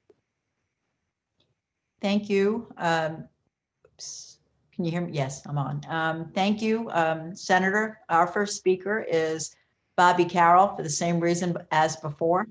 So congratulations, Bobby. Go ahead.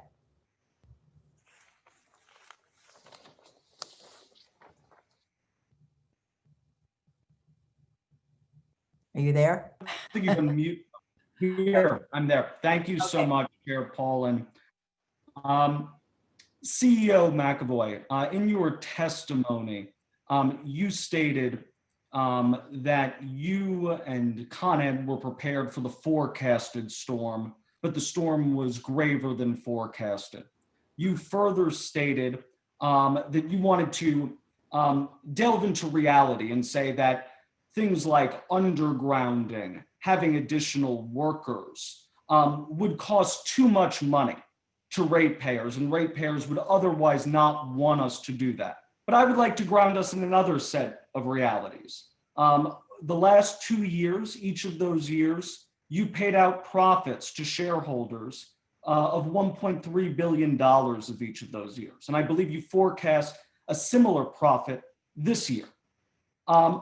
What could we do if we were not to take those profits year after year for your shareholders and plow them into resiliency, plow them into undergrounding the most essential lines, plow them into having additional resources so that storms, whether they be forecasted as severe or not, do not put the system out for days on end, just as Senator Sanders said that his power personally was out for 10 days.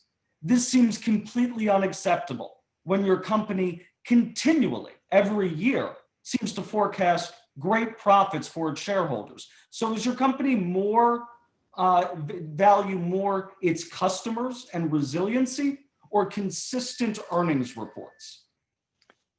So, Assembly Member, let me try to put that $1.3 billion into a little bit of context and answer your questions directly.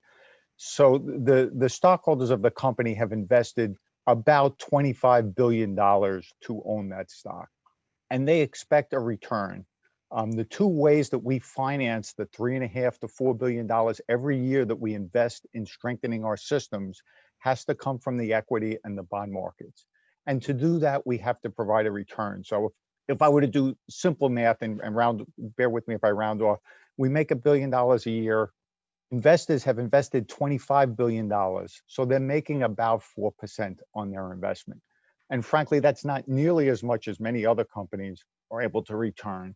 But because we are relatively stable and low volatility, we're able to attract that level of investment.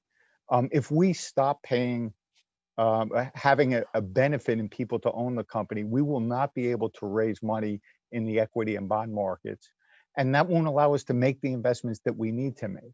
And as you consider the $1 billion a very large number, I just think it has to be against the backdrop that they've invested $25 billion. A little bit on who our investors are. Different than many companies, 40% of our investors are what's called retail investors, individuals like you and me who invest, and in our case, often invest for the long term because of the stability. We also have a significant number of mutual funds that people invest their 401ks in, as well as a number of pension funds that are represented there. And they look to make a fair return, and somewhere around 4% is what we typically offer. I'm oversimplifying it a bit. What is your capital budget this year? Assembly Member, your time is up. I'm sorry. Go get married, send us pictures, and submit to me any question you want to ask as a follow-up, and I'm happy to do it at the end for you. Thank you, Chair. Senator Parker. First, let me give my great congratulations to my friend and one of my assembly members in my district, Bobby Carroll. So best of luck, and wishing you and your lovely bride nothing but love and happiness. And so speaking of love and happiness, we're now going to hear from Senator Leroy Comrie. Okay, well, I'll just say ditto to the Bobby Carroll. the love and happiness. My constituents are not happy, and they're definitely not in love with ConMed today. You know, it's a little ridiculous that Queens was shortchanged in this response, that we had the longest turnaround time when you already know and you stated in your testimony that Queens had the most overhead lines. So, you know, I have a couple of questions. It's my understanding that we're waiting on Con Ed, that we're still waiting on Con Ed to release versions of the claim form in language other than English. Is there a particular reason that well over 2 weeks later, the forms haven't been completed or released? Since we have over 5 million New Yorkers that speak languages other than English, you're effectively disenfranchising them. You know, we are actually calling for more than that, and as opposed to having a complicated form. You know, the elected officials in Queens are calling on Con Ed to follow the example in Long Island, to just reimburse customers so that they don't have to pay their August statement.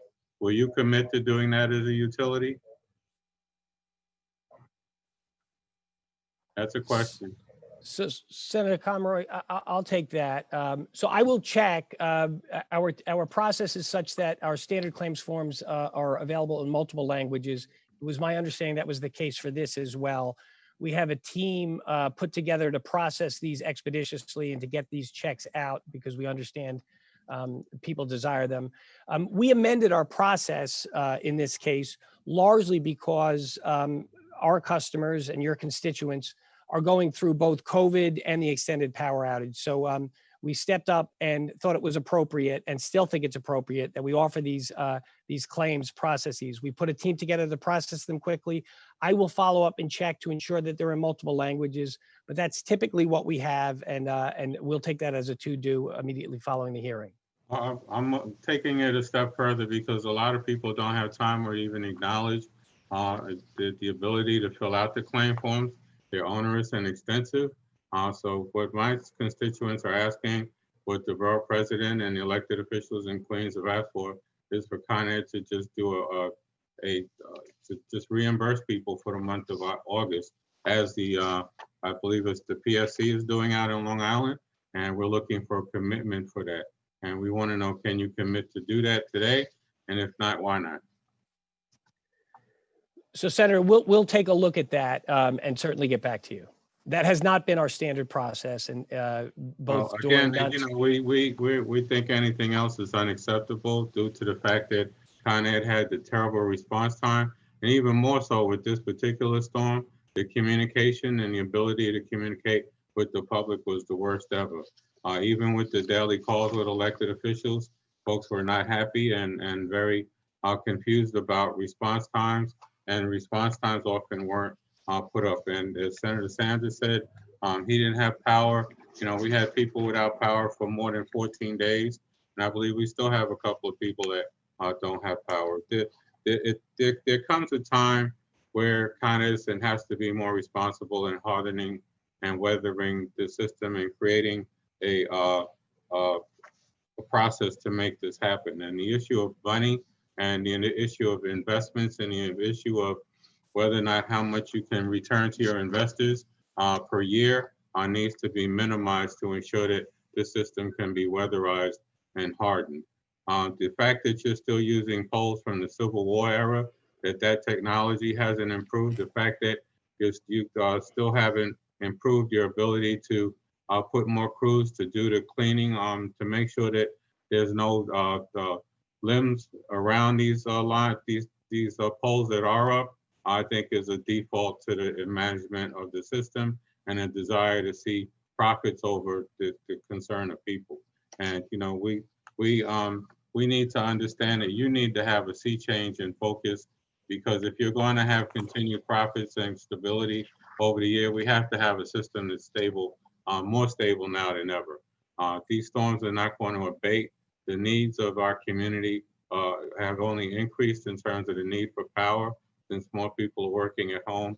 And this is just, you know, with all due respect to Chairman McAvoy and to you, Mr. Corley, there has to be a real focus and a change in how Con Ed is dealing if they want to stay the utility is providing service to our consumers. I appreciate that. You know, you claim that the storm was changed, but that storm was still tracked by everyone. And even 2 hours before, we knew the 3 hours before, we knew that the change in winds were going to happen and that the winds were coming in a different direction. And just frankly, the response in the treatment of Queens was that the type of treatment that we've come to expect from a utility, the type of treatment and the communication needs to be better. And also the need to ensure that we put more advanced people in the field, more people from Con Ed that are responsible for tree removal, and not shuffling it off to the parks departments for other agencies is something that we need to talk about too. So I'm out of time already because it's just so much to talk about, but we will be following up with legislation and other discussions to force these issues to become not a standard and not the and not just something that we have to bandish back and forth, because our constituents deserve to have a safe and reliable system. Thank you for being here today. I look forward to working with you as we try to make all this happen to benefit our constituents throughout the state, but especially in Queens that was so overburdened by this quick storm. Thank you. And Senator, thank you for your feedback. We take it very much to heart, and we appreciate your willingness to work with us going forward. We will take you up on that. Thank you. We're going to work on you if you don't work with us. I'm just giving you a forewarning because our constituents are fed up and they don't want anything less. Thank you. Thank you. I'm going to step out of order a little bit more and allow my co-chairs to go ahead of me. So the first co-chair on the list is co-chair of Energy Committee, Michael Cusick. Thank you, Chair Paul, and thank you, Chair McAvoy, and Tim. Thank you for being here and answering our questions. I also want to first start off by thanking the men and women who are on the ground for Con Ed. I know in my district, I saw them 24 hours a day out there, working on the problems in the neighborhoods, and a lot of them are neighbors of ours and friends and families of ours. So I just want to start off by thanking the hardworking men and women at Con Ed who actually were out there fixing things for us. To quote my friend Fred Thiel, who quoted Yogi Berra, it's deja vu all over again. And I know that you feel that same way. It just seems that since I've been energy chair, we've had a number of these hearings over storms and over the lack of power and power outages that have happened. And it's unfortunate because, I don't want, and I think my colleagues don't want our residents and our friends' expectations to be that their power is going to go out anytime there's a big storm. And unfortunately, I think that's what people are being conditioned to do right now, because in the last few, that's what's happened. And that's why, it's important we get answers here today. And again, I thank you for being here and answering our questions. I just want to get into how do you prioritize the responses for some of it? Like we had a lot of people who said they were still out a couple of days, into it. Some were addressed right away. Are businesses put ahead of residents? Are residents put ahead, or are they all done the same? If you could just go through that, quickly, Tim. Absolutely, Chair Cusick. So the first thing we do after the storm hits is we want to make safe, clear wires, and assist with our crews and with city or DPW crews clearing the roads. So that's really the make safe activity.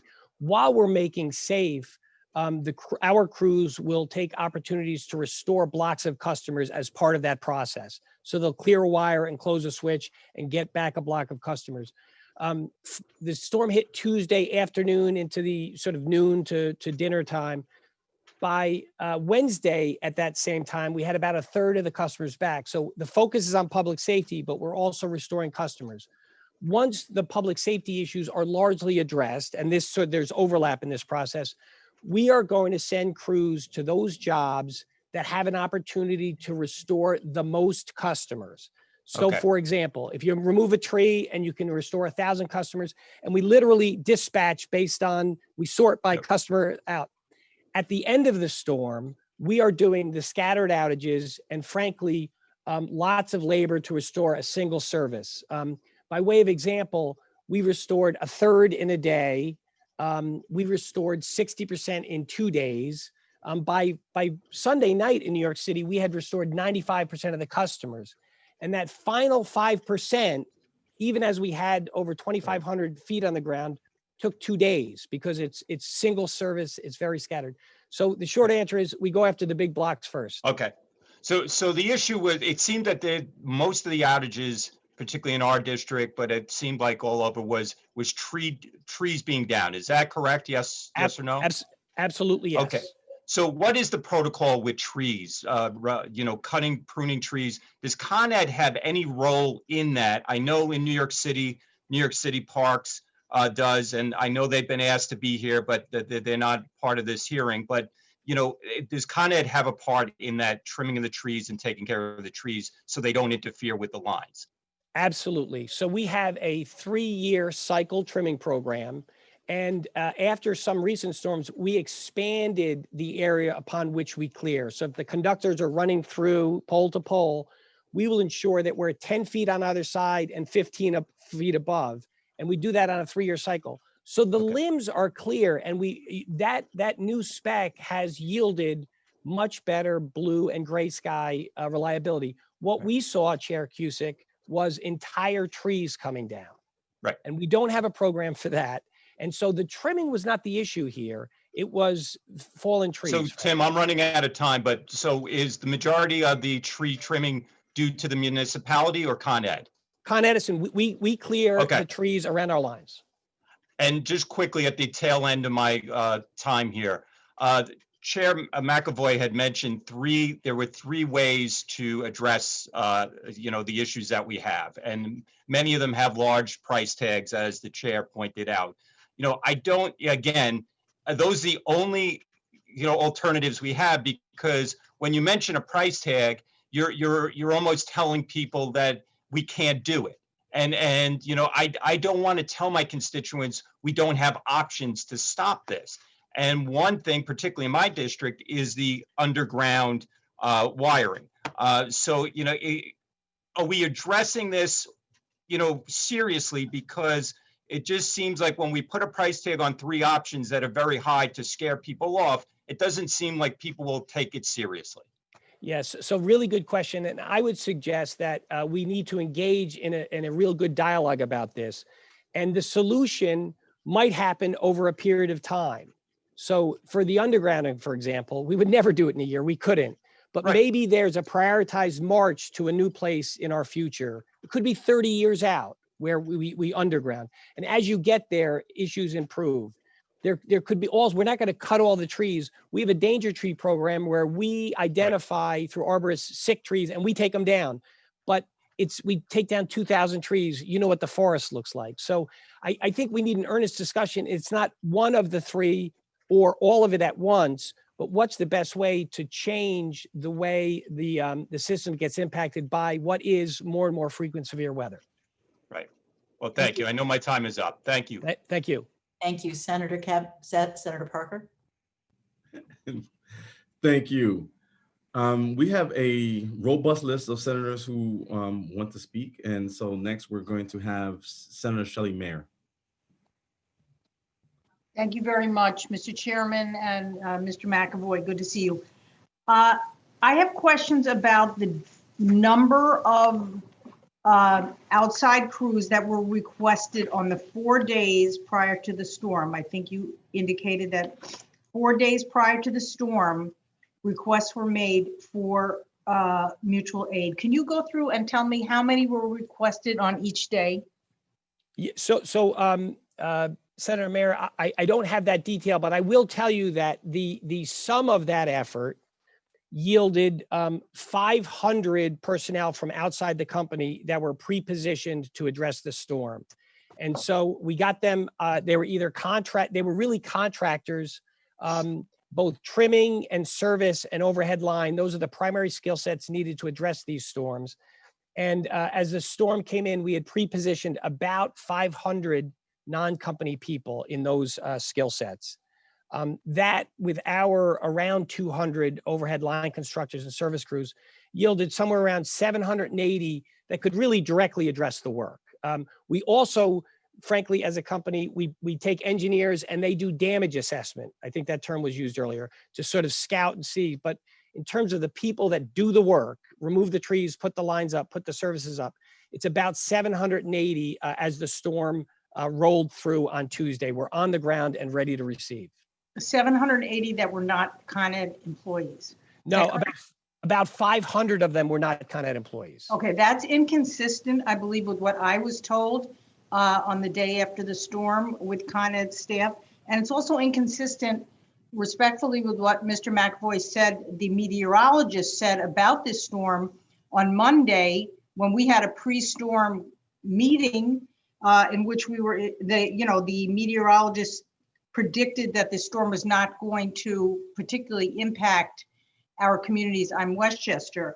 So I am asking that you provide, subsequent to this hearing, a detailed description of the number of mutual aid crews you asked for every day, starting 4 days before, how many of those actually came and where they came from. Because for us in Westchester, the vast majority came on Saturday and frankly on Sunday in terms of numbers. And that was completely unacceptable. And an issue that my constituents have is they believe that when you predicted that the storm was not going to hit us hard, you sort of took the, shall I say, the cheaper approach, and you didn't request mutual aid crews because it would have cost you and you might not have had to need them. Could you address that issue? Yeah, and Senator Mayor, just a bit of a clarification. The outside crews that were here, Yes. many of them were contractors, and there's Yes. in our industry that's different than mutual aid. I just want to be I clear know, there. I understand. And I want to know Okay. about mutual aid. Okay, and really the idea was based on the forecast that was shared. It sounds like on the municipal call on Monday, the impact of the weather was not going to be as great as manifested itself due to the shift that Mr. McAvoy shared.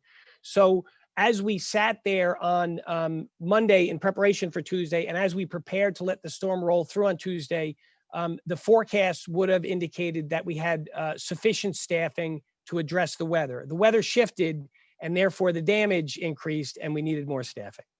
Well, I think, I know my time's up, respectfully. That issue of not proactively getting more mutual aid when you thought the storm wasn't going to hit really turned around to bite you and all of us. And I think it's something that needs to be revisited. My constituents will never, ever take us at face value again when we say a storm is not going to hit. But I yield my time. Thank you. Thank you. Thank you, Senator. Our next chair is Ed Bronstein.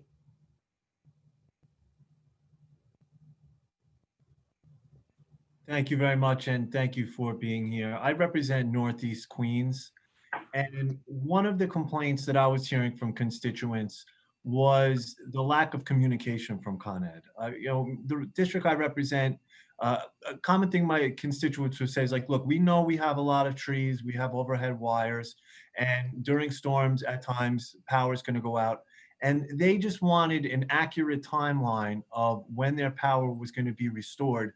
And they weren't getting that accurate information, so they couldn't plan. If they had known ahead of time that their power was going to be out 4 days, they could have made plans to go stay with a relative, throw things out of their refrigerator. But they were getting told either nothing or estimated restoration times that were sooner, and then the time would pass and they would continually have to wait. So I guess it's more of a statement that I think it would greatly improve people's reactions to the storm if Con Ed did a better job of communicating accurately to people about restoration times. Chair Bronstein, and a really accurate point, and we agree. We've made progress in that area, but there's more to do. As was described, the storm hits on Tuesday. By Wednesday, we we publish what we call a global ETR, but when's the vast majority? How big is this event? And we said that 90% effectively, or the vast majority, would be back by Sunday evening. And we achieved that target. 90% of the customers throughout the territories were back by Sunday evening. In fact, the next day, we break it down by borough and Westchester County by region. And we said the New York City boroughs, each of them, 95% of the customers would be back by Sunday evening. And in Westchester, which suffered more damage, it would be Monday evening. And we achieved all of those targets. The individual customer ETRs slipped, and we need to do work on that. And we wholeheartedly agree. If folks don't have their power, we need to be able to let them know when so that they can plan their lives. We've made progress there, and there's more to do. And I'm going to move on to the next question, but another issue was that they would see crews on the street and the crews would be communicating to them what they're hearing. And sometimes that information wasn't accurate and it contradicted what they saw in the ETR. And I think that added to the problem was that they're getting information, or they see a truck on the street and they just assume, okay, now they're going to start working on it, and the work never happens and they leave. And so I think the communication would really help. Another question that I have is the city of New York has a down tree task force, I believe. And I'm just wondering what role the city has in the restoration efforts. And, I'm putting you on the spot, but, do you feel that the city responded professionally as well as Con Ed in responding to this storm? So I can't directly comment on the city's performance. I will tell you that our personnel joined the Down Tree Task Force. We have both in the office remotely and in the field, and we tie in with the Down Tree Task Force. One of the issues with these storms is if a tree just falls, it's the city. If the tree falls and there's wire in it, we have to clear it so that the city can do their thing.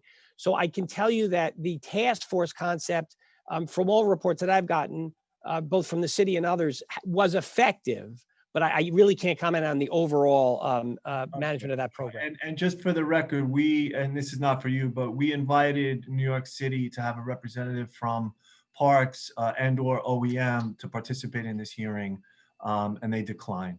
Okay. So thank you very much, Chair Paul, and that's my time. Thank you. Thank you. Thank you. Senate? Yes. So the next person to speak is Senator Jen Metzger.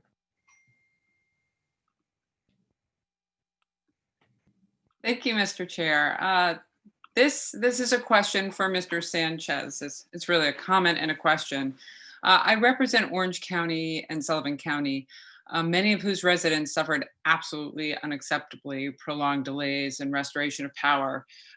They were left in the dark, both literally and figuratively, because they didn't have the benefit of estimated restoration times for quite some time. So, you have to imagine an elderly person living alone with no electricity and no water for days on end.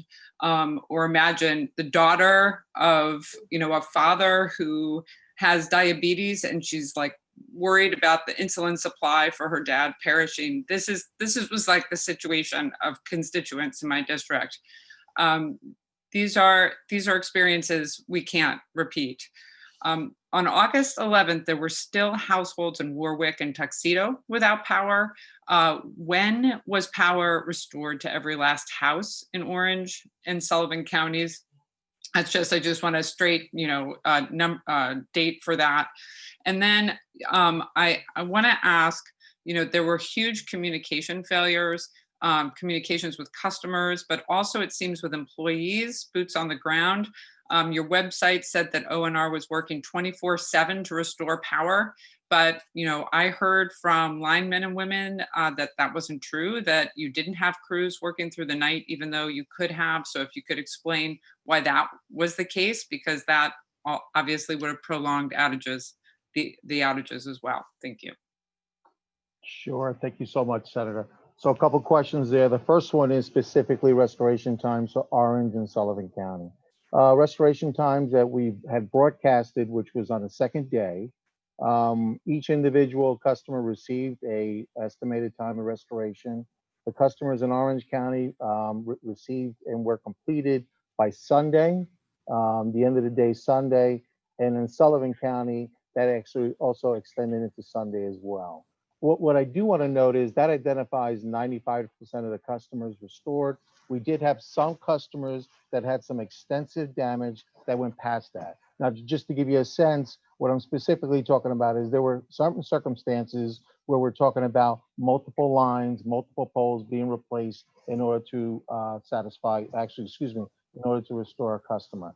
I want to just keep mindful of what we're talking about with the damage that was seen.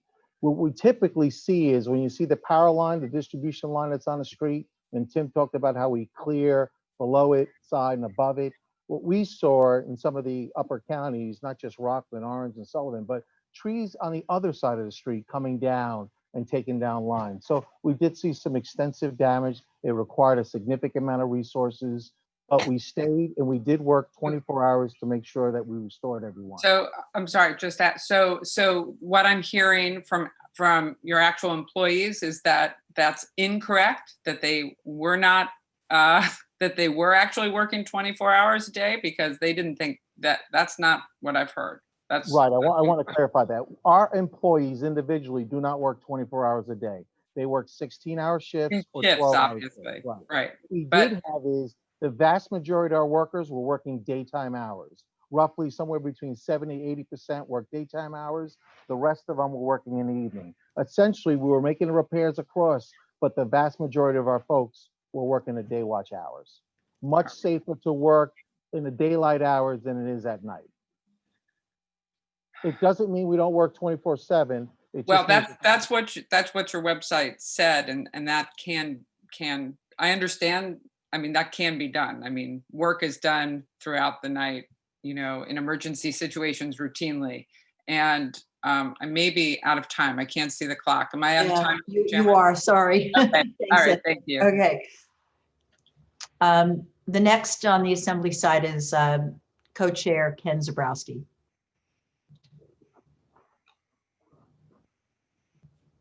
Thanks, Chair Paulin.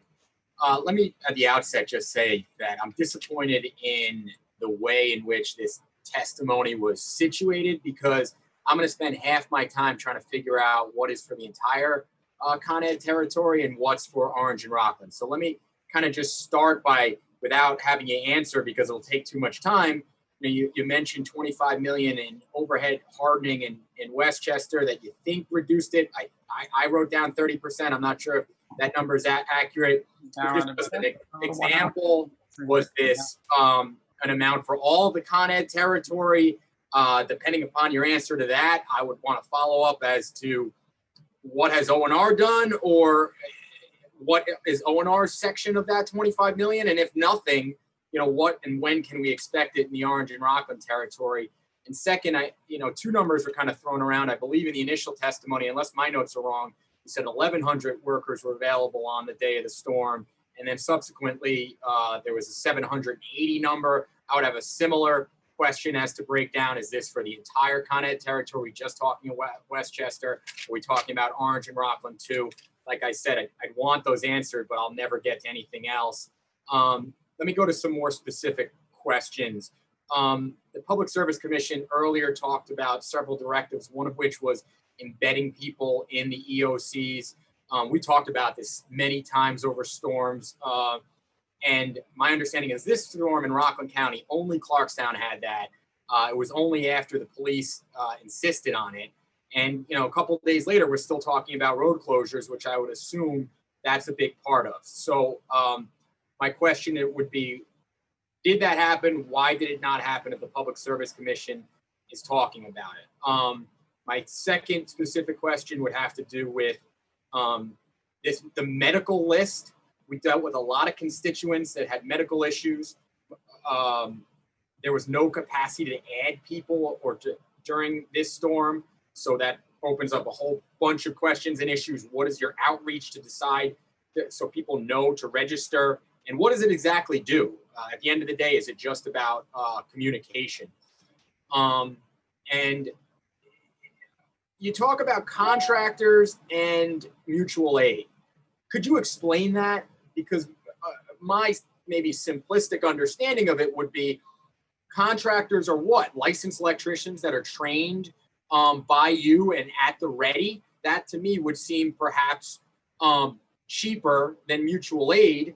And if so, are you maximizing this program? I'd heard over the years, especially as O&R got taken over, whatever the proper word is, by Con Ed, that contracts in general, you used to contract out to a lot of sort of smaller independent electric companies in our territory, and you sort of went to a model of just narrowing it down to huge contractors. Is this what happened here too? Could you relook at the way you contract, so therefore we could have more people at the ready and maybe only used and paid for if you need them? I know as you can imagine, I'm running through these issues because I and my constituents have so many questions that can't be boiled down in 5 minutes. The last thing I would say, Chair Cusick mentioned it. You talked about these 3 issues. At what point, with the trees, the underground, and the workers, will we get a workable plan to move forward that is both affordable and effective?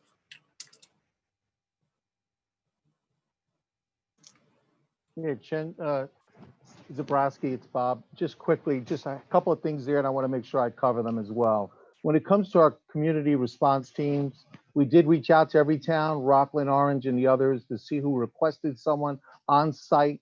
Turns out Rockland OEM did, and so does Orange County, Clarkstown did.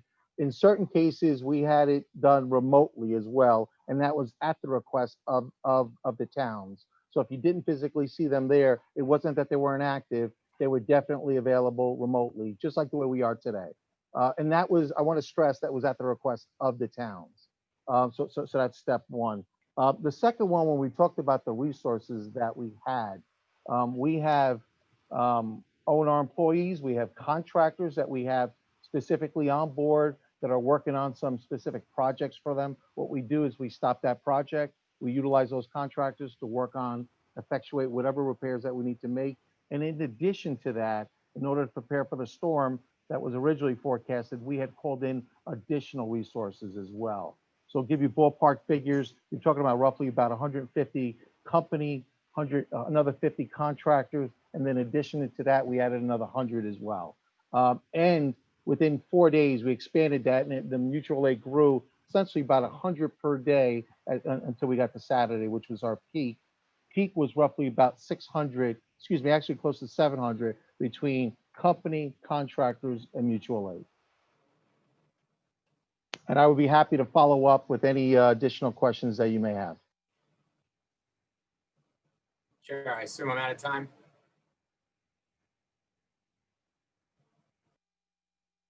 Oh, yes, you're out of time. Senator Parker? Yeah.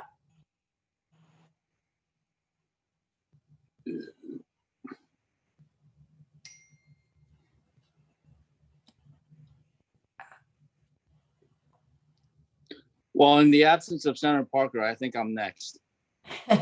Kevin, you there? Even in the presence of Senator Parker, you're next. All right. Hey, John Lou. They still won't let me enable my camera, so I Yeah, thank that's a the good staff thing. for sparing the public my mug. But I want to say that thank you once again for holding this. Oh, I'm sorry. They let me appear. I'm sorry to the public. But I want to thank our Con Edison folks for showing up, at least. I want to thank them for their nice words and their ongoing platitudes. But my question simply is this: what consequence does Con Edison, and not you guys personally, although I'd be interested in monetary bonuses and issues like that, but what consequence does this company face when hundreds of thousands of New Yorkers are left without power days on end? It doesn't seem like there aren't any consequences. It doesn't seem like the company has learned many lessons from Superstorm Sandy, which was 8 years ago. In these 8 years, notwithstanding the Public Service Commission's claims that they have penalized utility companies or that they examine your financials carefully, Con Ed stock is in one direction only. It keeps going up, up, up, and up. In the 8 years since Superstorm Sandy, hit an all-time high before the COVID-19 related stock market downturn at the beginning of this year.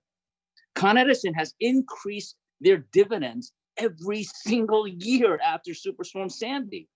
notwithstanding the investments, the capital and investments that should have been made, instead of paying out these ever increasing cash dividends.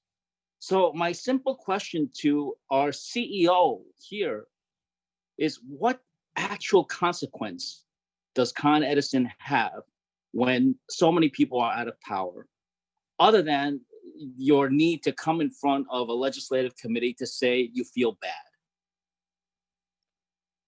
So Senator, thank you for those comments. I'll Do first you? Are you tell- really thankful for them? I mean, Yeah, seriously. because it gives me the opportunity to address it.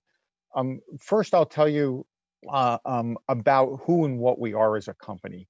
No, we know what you are, but my question is, what's the consequence? I mean, if there's another storm in 2 months, there's no financial consequence that Con Ed faces, does it? So yes, there are financial consequences. There are mechanisms, and I think the PSC addressed a number of them in their discussions earlier. Those are the regulatory consequences. There's also a severe impact on our customer relationship. We work to achieve an outstanding customer Of course, experience. people are upset at you, but they don't have any choice. They need to get Con Edison to get their electricity. People don't have a choice. So yeah, you get upset customers, but they still don't have a choice. My question is, what is the financial consequence? There's apparently, I would imagine there's some kind of bill that you're going to get from having to fix all these power lines on an emergency basis. What do you think is the ultimate cost impact of Isaias? So too early to have a good estimate.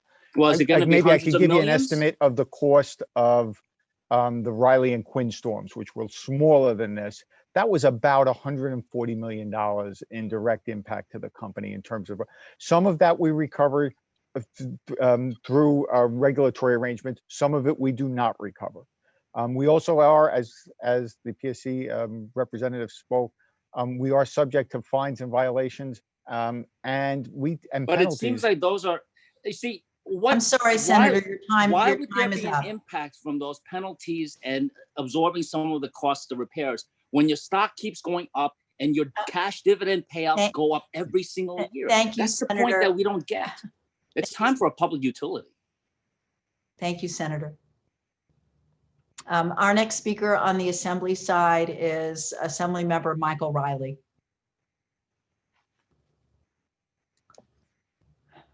Thank you, Madam Chair. Thank you to the panel. I have a couple of questions. I represent the South Shore of Staten Island. I mentioned this to the PSC, to their panel as well. I wish New York City Parks and OEM actually came to the hearing as well, because I think they may be able to enlighten me on some of the questions I have too. But I know that you touched on the tree pruning. One of the things that was mentioned during the testimony was the falling trees. Some of the issues we had in Staten Island, and I worked on at least 5 of them myself, were that there were no cranes available to remove trees. That became an issue because crews responded to try and restore power to those locations, but the miscommunication didn't allow for the trees to be removed so the power can be cut and worked on or restored. Does Con Ed own any cranes? Because I reached out to New York City Department of Parks Department to try and get them to use a crane. And this was on Saturday. We were still working on it. And they had to do a procurement to buy a crane. That simply is unfathomable. I don't understand why we didn't have a crane beforehand. So could you answer that part, please? Sure, Assemblyman Riley. So our role in the tree damage is to ensure, first of all, to maintain clearances on a 3-year cycle. And then the other thing we do is when trees come down, we work with municipalities and the city to make sure things are safe such that the municipality or city can remove the tree. We're really there to restore electricity and to keep safe. So oftentimes we have to be there to clear the wires and say, okay, it's safe, you can go to work. But we are not primarily responsible to clear those trees. Understood. We work very closely with the city for reasons of coordination and clearing wires from trees. But if a tree fell with no wire impact at all, we really have no play in that situation. So I'm sorry to cut you off, but I just want to make sure I got a couple things I want to hit. Sure So thing. I asked the PSC about if they had anybody on the ground that was working at a command center in New York City, and they said no.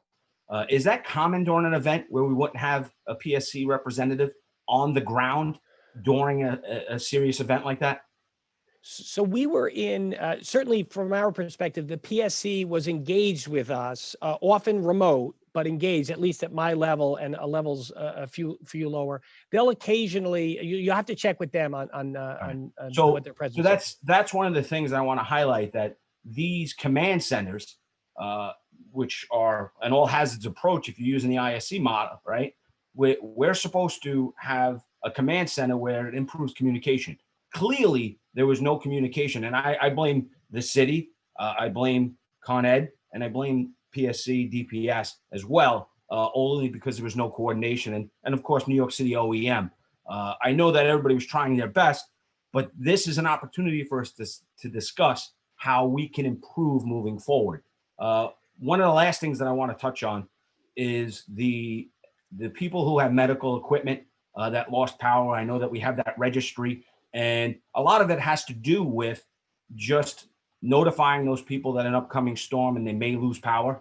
And then the follow-up, if they do lose power, is basically a well visit, which, if for those that don't know, they send the NYPD to check on them in New York City, and that's a well visit. Well, that's fine and dandy that we're doing that, and I think it's a good thing that we're checking on people. But the problem is we don't have any opportunity to give them a generator to help them with their oxygen.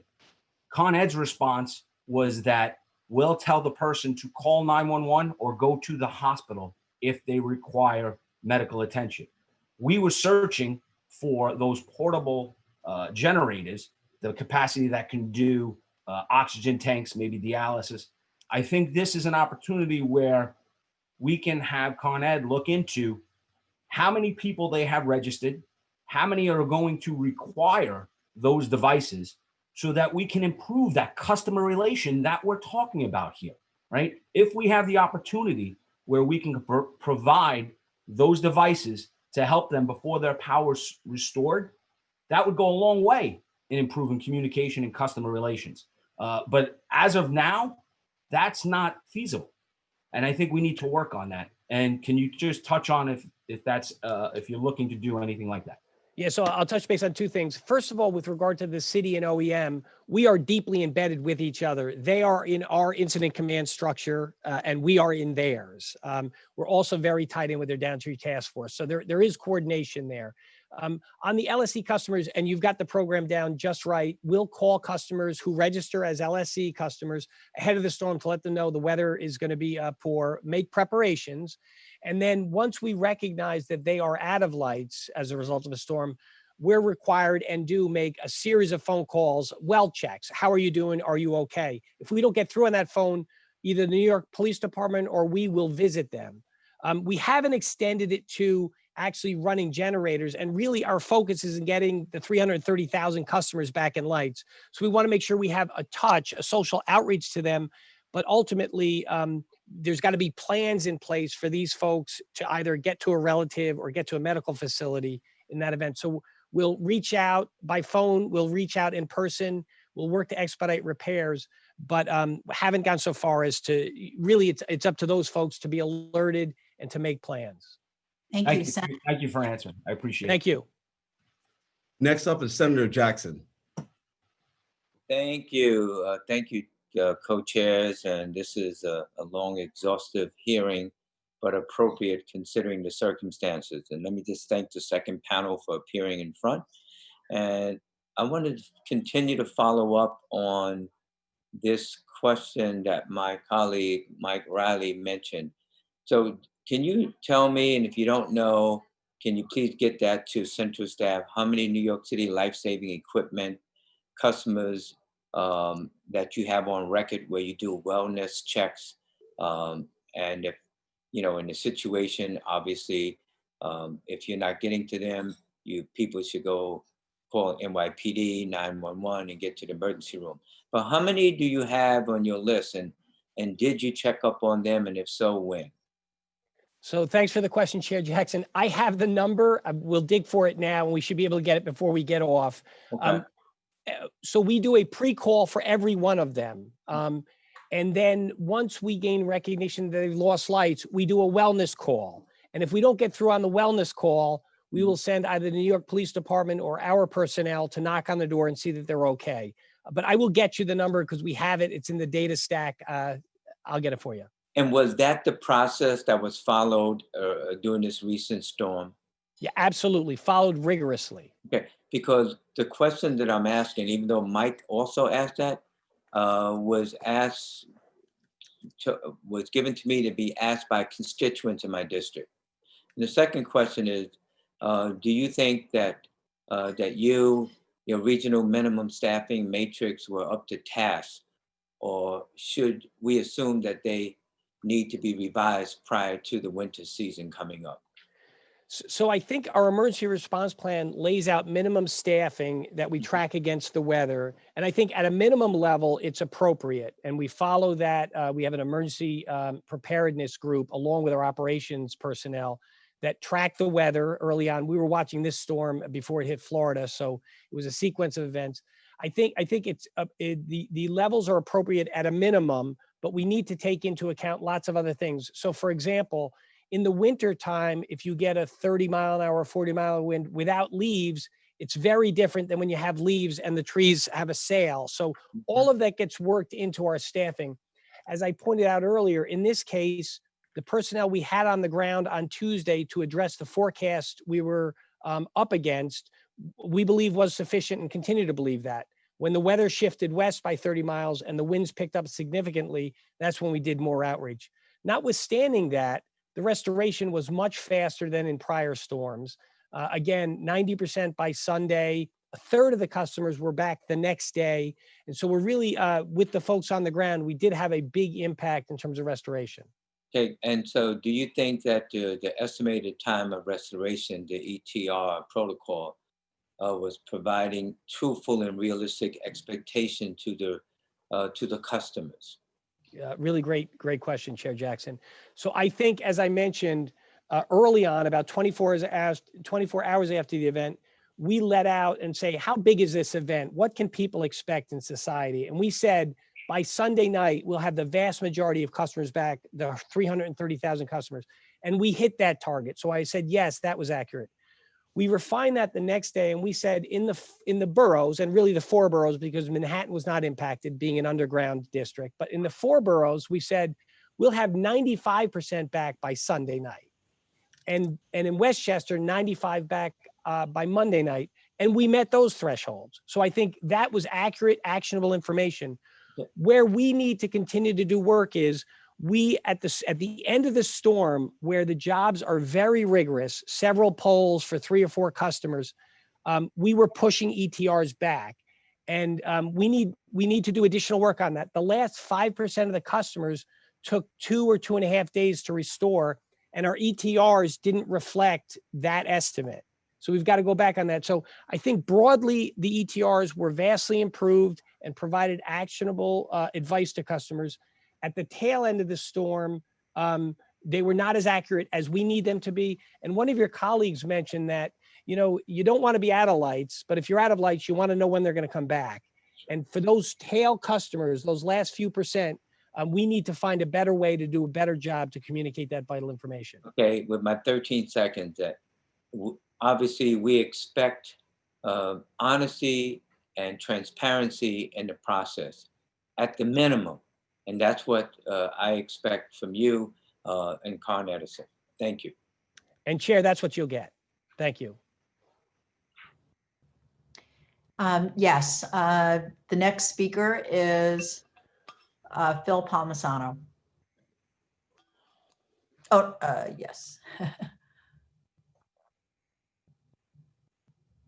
Better? Sorry about that. Thank you. I know that wires down and poles down are generally the result of trees and large limbs hitting infrastructure causing the outages. But I also know that utilities are limited to tree trimming trees within their rights of way. But however, I know past storms have also caused significant storm damage that have come from trees outside the right of way. So I guess my question for you first is, what can be done to more aggressively address the issue of danger trees?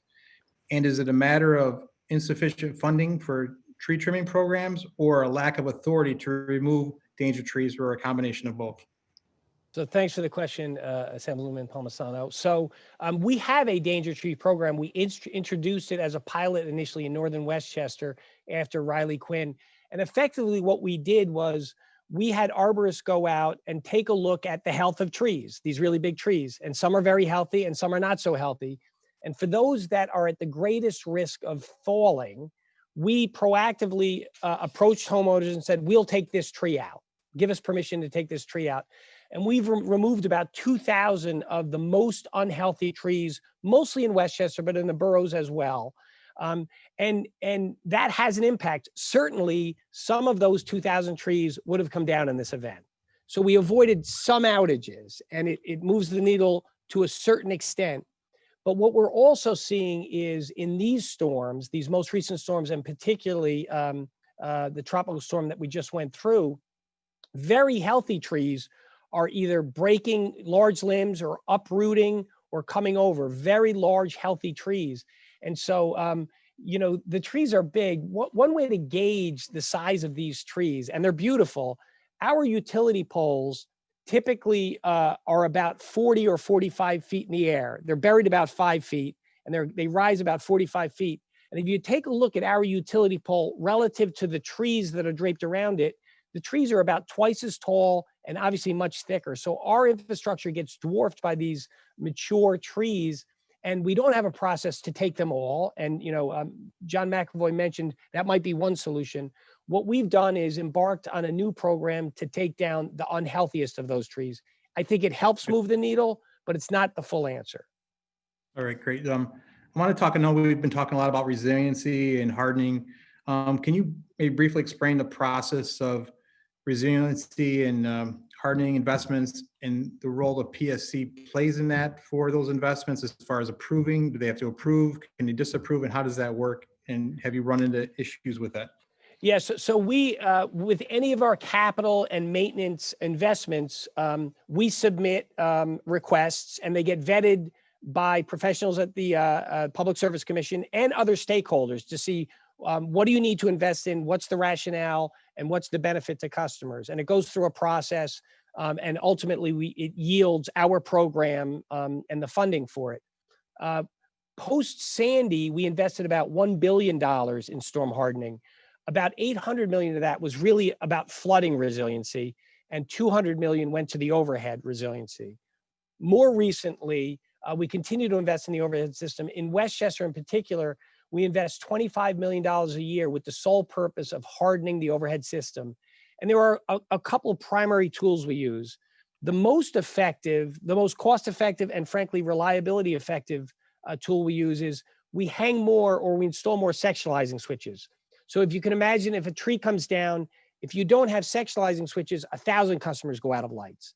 But if you can isolate the fault to a much smaller portion of the circuit, you can limit the outages from that tree.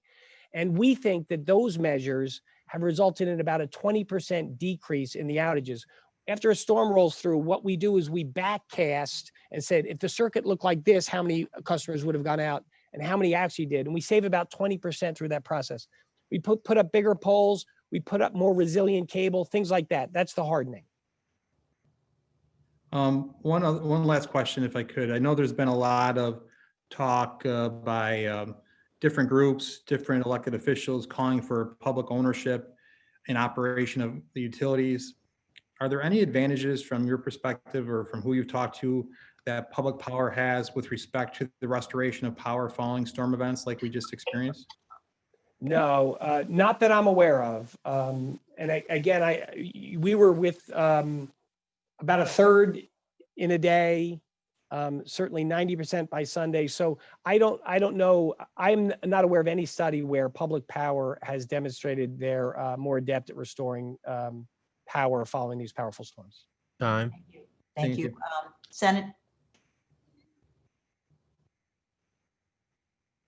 Yes, next up is Senator Andrew Gennardis. All right. Thank you very much, Mr. Chairman. Good afternoon, everyone. I really want to thank the Con Ed folks for being here with us. It's disappointing that we couldn't get anyone from the city to be here. I really want to focus on communications. I think that's really important. I know people, my colleagues have hammered that point home quite extensively. I will say from my personal experience, I found the representatives that I worked with at Con Ed to be responsive to me, but the problem still remains that we are not able to get good, up-to-date information into the hands of customers. And I think that that was reflective in one of the answers that was given previously to Senator Sanders' question early on in this hearing, when he asked a very simple question about how many crews were assigned to Queens. I mean, we already know the storm has passed, the damage is done. There, we already know what happened. I don't think it's such a big deal to have a truthful and honest answer and say we had these many number of crews in Queens waiting for the storm. Whether it was the right number, wrong number, it doesn't matter. The storm already hit us. And the inability or the unwillingness to have that type of frank and honest conversation with elected officials as well as with customers, I think really speaks to a lack of confidence. And you can understand the source of frustration that many customers and many elected officials feel towards the company as to how they were able to manage this crisis. We heard the conversation before with Assemblymember Cusick, I believe it was, about the cost of the power lines to bury them. It's like deja vu all over again. We heard the same thing about having an honest and robust conversation after Hurricane Sandy. That was 8 years ago. There were trees that fell during this storm that had been reported by my constituents during Sandy, which had never been inspected, neither by Con Ed nor by the city of New York. And that's a fault on both of those entities. And it's just not acceptable anymore. So I think we are past the point of honest and robust conversations, and we are at the point of demanding action. The chairman spoke earlier about how you only make $1 billion in profit off of $25 billion invested. Well, you know what? This company might not be in business anymore if customers choose to take, if we decide to go a different route. And remember, companies like Amazon took 15, 20 years to become profitable. I'm not crying a cent, a moment for your shareholders who may have to wait another quarter, another year before they see a profit if it means that my constituents don't have to wait a week without any answers. And like I said, we're past the point of honest conversation. We're tired of waiting. We need to see action now. I don't have any questions, but I'm very, very frustrated by what I've heard at this hearing. And it's really soured the impression that I had about my relationship with Con Ed during the storm. Thank you.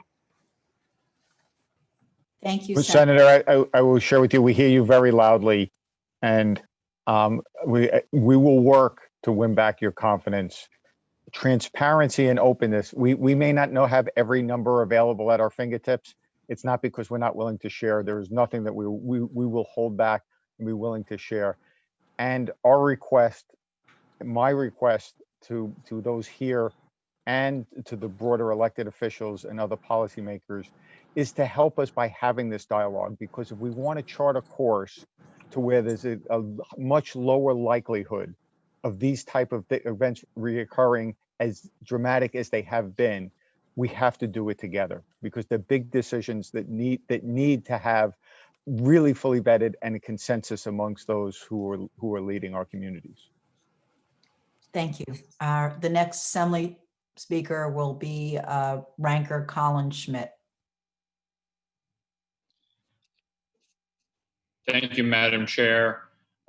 Some of these questions are for Mr. Sanchez. Bob, how you doing? We did speak, and we've gone over some of my concerns and the concerns of my constituents. I appreciate you and the company doing that, but I want to get into a few things. One, there was a previous response about a $50 billion price tag for undergrounding all the lines. I believe that's for the whole company, Con Ed and Orange Rockland. Is there a specific figure just for Orange Rockland's territory? Supplement Smith, I do not have a figure for just the O&R Sarah's territory. But what I can say is that when we looked at it, order of magnitude, it's about 7 to 8 times of what it normally costs to run an overhead line. But I will follow up with you with the details that you're looking for, and with the rest of the group as well, Assembly as well. Thank you. Do you have a general time frame where you think it would take to put something like that together, or? I know that we previously have done a study on that after Sandy, but when I took a look at it, I just wanted to make sure that it was properly reflective of what we were looking for. And one of the main critiques that I think everyone has discussed is the estimated global restoration time as well as the final restoration time. Does O&R have an internal clock, I guess you could say? Is it their goal, your goal is 90% or 95% by a certain time, regardless of damage? Is that a universal thing if it exists? Is it by storm? How do you set up that internal clock? Yes, so the process is a very formal process. So our requirement in the state of New York is to come out with what we think is going to be 90% of the folks being restored, and then 95% per town. And in addition to that, we go ahead and assign individual ETRs. So for Orange County, we had originally identified Sunday the 9th as 90% being restored. And we came in Sunday with 95% restored. And as I mentioned earlier, there were some customers who couldn't take service, and there were others that had some extended damage, so it ended up extended. Okay. Previously, I talked with the previous panel about the regional dry ice shortage, which was really a global problem, wasn't a company-specific problem. Is this something that you will work with the Public Service Commission and the other local governments that are counting on that in the future so we can prevent the shortage in the future? We certainly will. And what we did, as mentioned earlier, is we quickly we know it was an ideal, but we quickly went to wet ice as well to make sure we got something out there. And then when we were able to get the dry ice, we transitioned back to dry ice. Now, I've had numerous constituents reach out, and obviously we want to thank all the linemen, all the workers for your company. As I've expressed to you, I would never say anything privately that I wouldn't say publicly. And the men and women on the ground for O&R really were just fantastic for the constituents. And obviously the issues with the restoration time, we still have to work out, but we always want to thank the men and women who are on the ground in some difficult circumstances.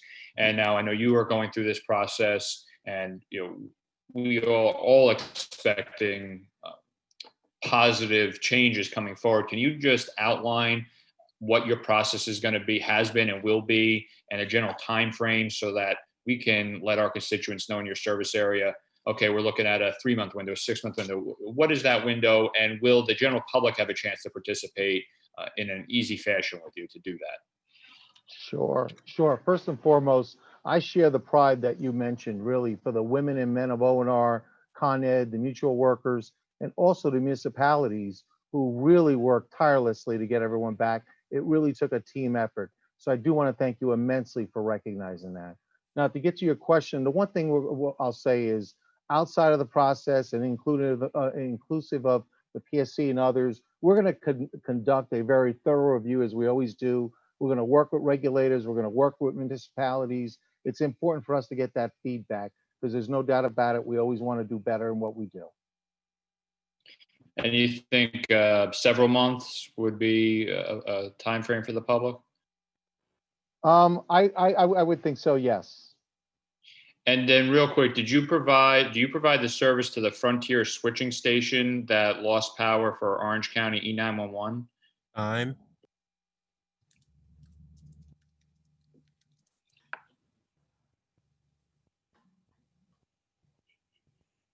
Assemblyman, we do supply the power to the 911 call center there, the central office. They had an issue. We responded appropriately, and we're able to get them back on. I know I'm out of time. I just ask that you provide whatever cooperation you can with the Public Service Commission with the issue with Frontier. Frontier caused the major issue for our public safety, and any information you can provide in that process will help ensure our safety. Thank you, Chairwoman. Senate? Yes. So next will be Senator Pete Harckham.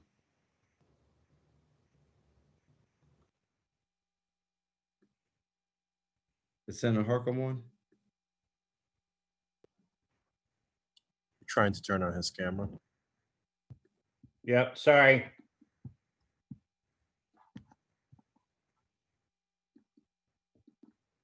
Well, it's not letting me start my video, but can you hear my audio? We can. All right, there we go.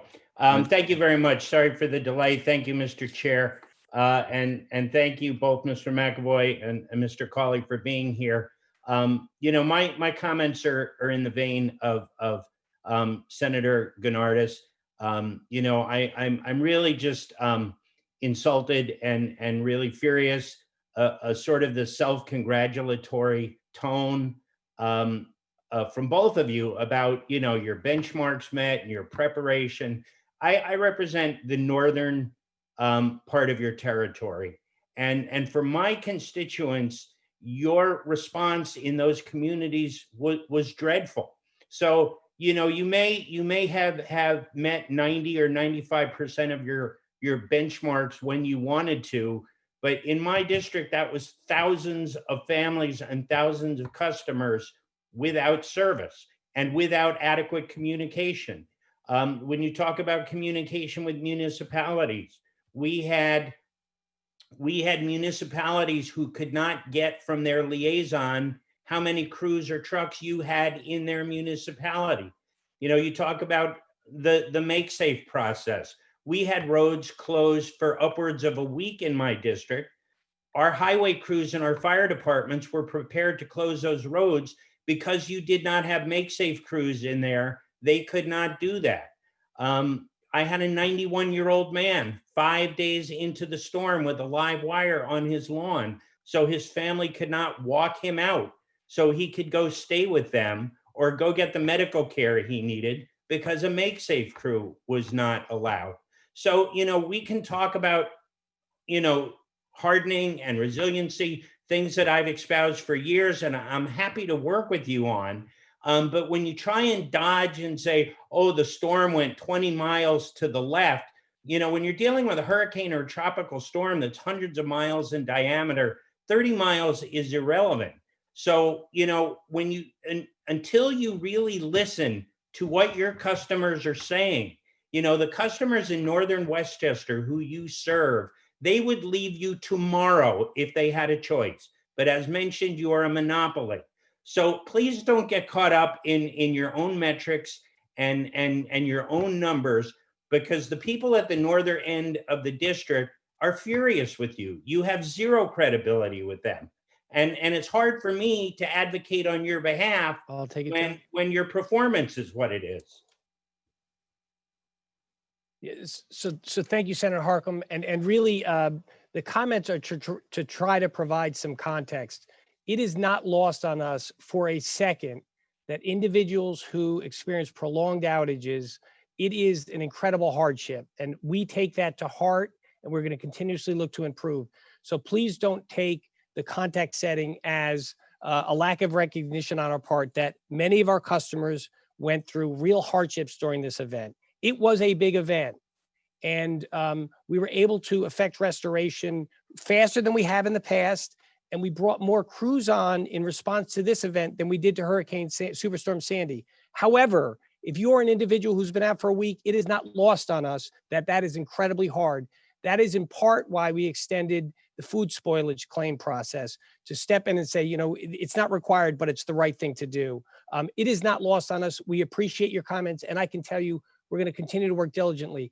I really do think that this idea that we pursue a portion or all or some of those three paths are going to be necessary. These storms are incredible. These trees are huge. We will staff to it. We will work hard, but we can't put our customers and frankly, our hardworking employees up against the specter that the wind's going to blow really hard, because this is the consequence.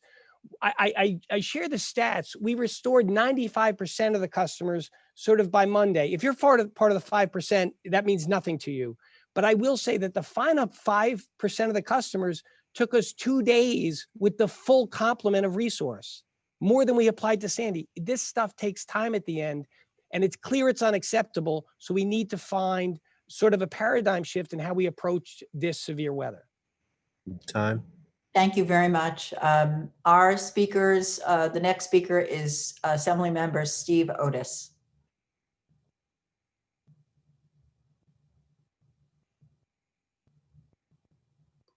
Hi there. Appreciate the comments from all of my colleagues, and I think to zero in on the key issue here, the key issue is 5 days, 6 days, 7 days, 8 days, which has become somewhat of the norm with storms in the last 10, 15 years, is not acceptable. And so the Public Service Commission has certainly given through various directions and reports that you need to do better in terms of this, but we're not, it's getting worse. And yes, the storms are getting worse, but it may mean that staffing is going to have to increase beyond what you were in 2008. That's what the Public Service Commission said you had to go up to after the 2018 storms. That's maybe not good enough. And the local contractors, the mutual aid has to be pre-positioned sooner and quicker. What people don't appreciate is the idea that it's a guess, it's a gamble, it's a prediction each time. We had a major storm coming up the Northeast, whether it was going to go 50 miles in one direction, 50 miles in the other, that should not be a call that you're making. You should be preparing for a storm of this notoriety with proper resources. So my question is, for pre-staging, the 500, probably mostly contractors rather than mutual aid, where were they pre-staged? So thanks for the question. And they were pre-staged throughout the territory. So from Staten Island to Westchester, they were spread across, pro rata, more in Westchester, heavily treed, et cetera. Where in Westchester, what locations were the pre-staging locations? So they were throughout. Our main staging area had typically been Rye Playland. In this case, we were on Route 119 in Tarrytown at the Marriott, and we really set up a staging area there. In part, that was pre-planning as a result of COVID. We wanted social distancing for the crews that came in. They were single occupancy in the hotel rooms, and we set up what is similar to what used to be in Rye on 119. So some of them were there. And as we augmented the staffing, and as I've said, we attacked this with 60% more overhead resource than we did Superstorm Sandy. Tim, As we augmented. Interrupt for a second because my time is about up. Yep. You eventually did stage at Playland the following Sunday morning is when everyone arrived there, and it was a massive turnout of mutual aid and outside resources. Yes. But why could not that quantity of crew have arrived 4 days earlier? Yeah, so ahead of the storm, as was mentioned, we brought in 500 crews pre-positioned and ready to receive the weather that was forecast. And really there was some cushion in that forecast, to your point about a wiggle. This big shift and the counterclockwise nature of these storms was such that it really caught the area with incredible amounts of damage. And so then you go and you build up, and the fly-in crews and otherwise helped us get those numbers past Sandy levels much more quickly. Well, just to close this out quickly, I just say that we need to come to a model of resources that doesn't make 5, 6, 7 days the new normal for people. The economic loss to residents and businesses is huger than the cost through to the utilities. So we need your help, but the current model is not working. There's a lot of frustration. You're hearing it, and we'll be asking more questions in writing. Time does not permit it here. Thank you. Thank you, Assemblymember. The next speaker is Assemblymember David Buckwall. Good afternoon, gentlemen. First, will you be answering in writing each and every one of my questions that I submitted in advance of this hearing? We will. We received them last night. We will, yes. Thank you. And this next question is from Mr. McAvoy. Mr. McAvoy, you state in your written testimony that Con Ed was, quote, prepared for the forecasted storm, end quote, and that, quote, the storm's impact greatly exceeded forecasts.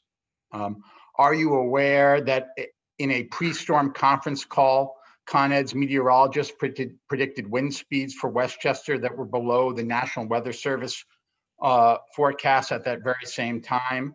And how disturbed should members of the legislature be that in your written testimony today, your statement of Con Ed's expected winds on on August 3rd in northern Westchester was 15 to 30 miles per hour sustained winds and gusts of 30 to 45 miles per hour, when the National Weather Service, the morning of August 3rd, had northern Westchester under a tropical storm watch with forecast standard winds, sustained winds of 35 to 45 miles per hour and gusts of 60 miles per hour.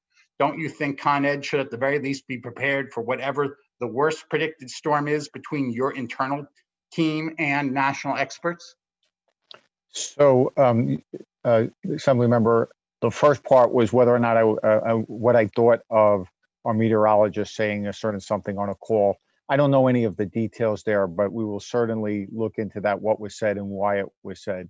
What And about we'll be what you happy- said in today's testimony that you submitted to these committees?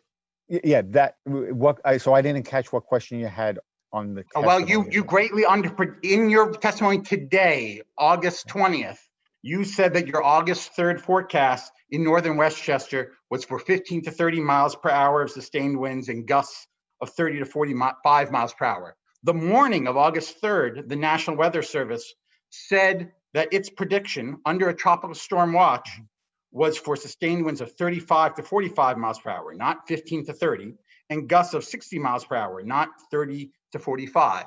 So I want to understand how you can testify what your forecast was on the 3rd being so out of whack with what the National Weather Service was putting out to the public. And you'll just take my word for it, that I told Con Ed on its municipal pre-storm conference call, and yet your meteorologist said that was the National Weather Service being overly conservative. So, Assembly Member, I am not aware of that discrepancy, and I would love to be able to answer your question, but I don't have any data that would help me address that.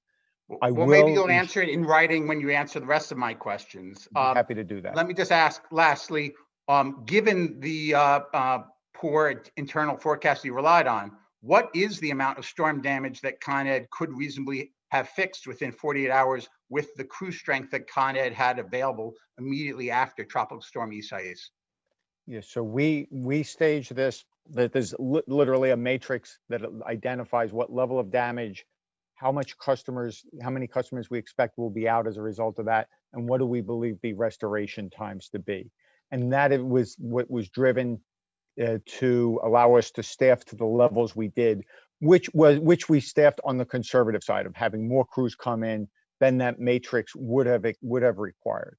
And my understanding, and I will verify this as well, and we'll respond in writing, but my understanding was that that would have been for approximately a 48-hour full restoration. All right, my time is up. I have more questions, but I'll leave it to others. Thank you, Assembly Member. The next Assembly Member is Tom Abenanti. Gentlemen, thank you for joining us today. I have similar reactions to those of some of my colleagues. Con Edison is a public utility. It's a monopoly. Con Ed has failed to satisfactorily perform its purpose, which is to deliver electricity and gas to the people and businesses, in particular of Westchester County. Clearly, Con Ed learned nothing from previous failed responses, because Con Ed's most recent storm response was another management fiasco. Your response today, it would cost too much to do better, confirms that Con Ed prioritizes profit over public safety. You talk about cost. What about the cost of your failures to people? Inconvenience, discomfort, lost food, lost business, generators, hotel stays. And the municipal costs for generators and fuel and overtime for public workers waiting around the clock on overtime for Con Ed crews that were promised but never showed up. And what about the danger to the public safety from closed roads and no power to hospitals and sewer pump stations and water pump stations and municipal police departments? These are costs. Con Ed has stripped its workforce in Westchester County. You have 2 Westchester service centers now permanently in place. In place of previously you had 5. You have 70 dedicated Westchester workers in place of previous 175. I did a quick calculation from notes from telephone calls with your staff, and I count maybe 10,000 worker days over 8 calendar days. And I count that Con Ed employees performed only 1,200 of those worker days. That's an appalling small number. It's unacceptable. It's acceptable to you, but it's unacceptable to me that it took 7 days to clear all 600 Westchester roads. After 5 days, 200 were still closed. It took 6 days to restore 95% of the customers. And many of the out-of-town crews that you brought in were not properly managed. They traveled together. They were never split up into separate teams. And many of the temporary fixes from the last storm still haven't been permanently repaired. So I agree with my colleagues who've said this is no time for a victory lap. This is time to reconsider what's going on. I do have one question. Do you believe the Public Service Commission proposal to have permanent contracts would have produced a better result if you had that in place for this storm? If so, why didn't you do it before? And if not, why not? So thanks, Assemblyman, for your comments. So a few things real quick. We do have 5 workout locations, 2 main, 1 in Ryan Eastview, and then we have satellite locations to get folks closer to the work. On the issue of the contracts, we were actually maybe the first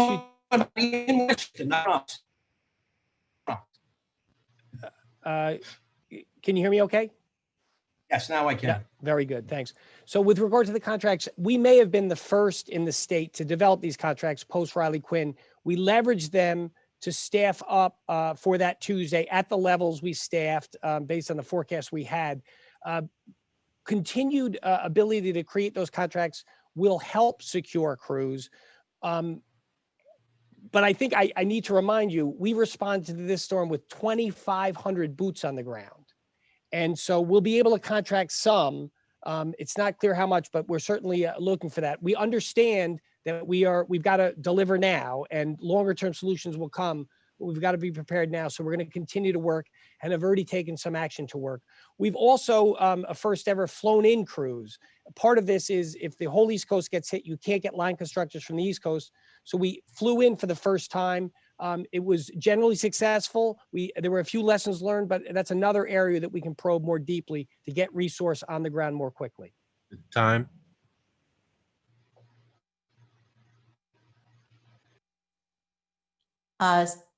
Senator Parker? Yeah, I didn't realize that was the last one.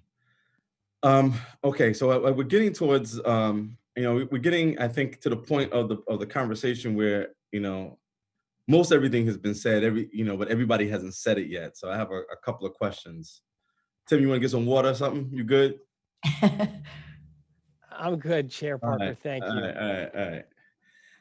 right.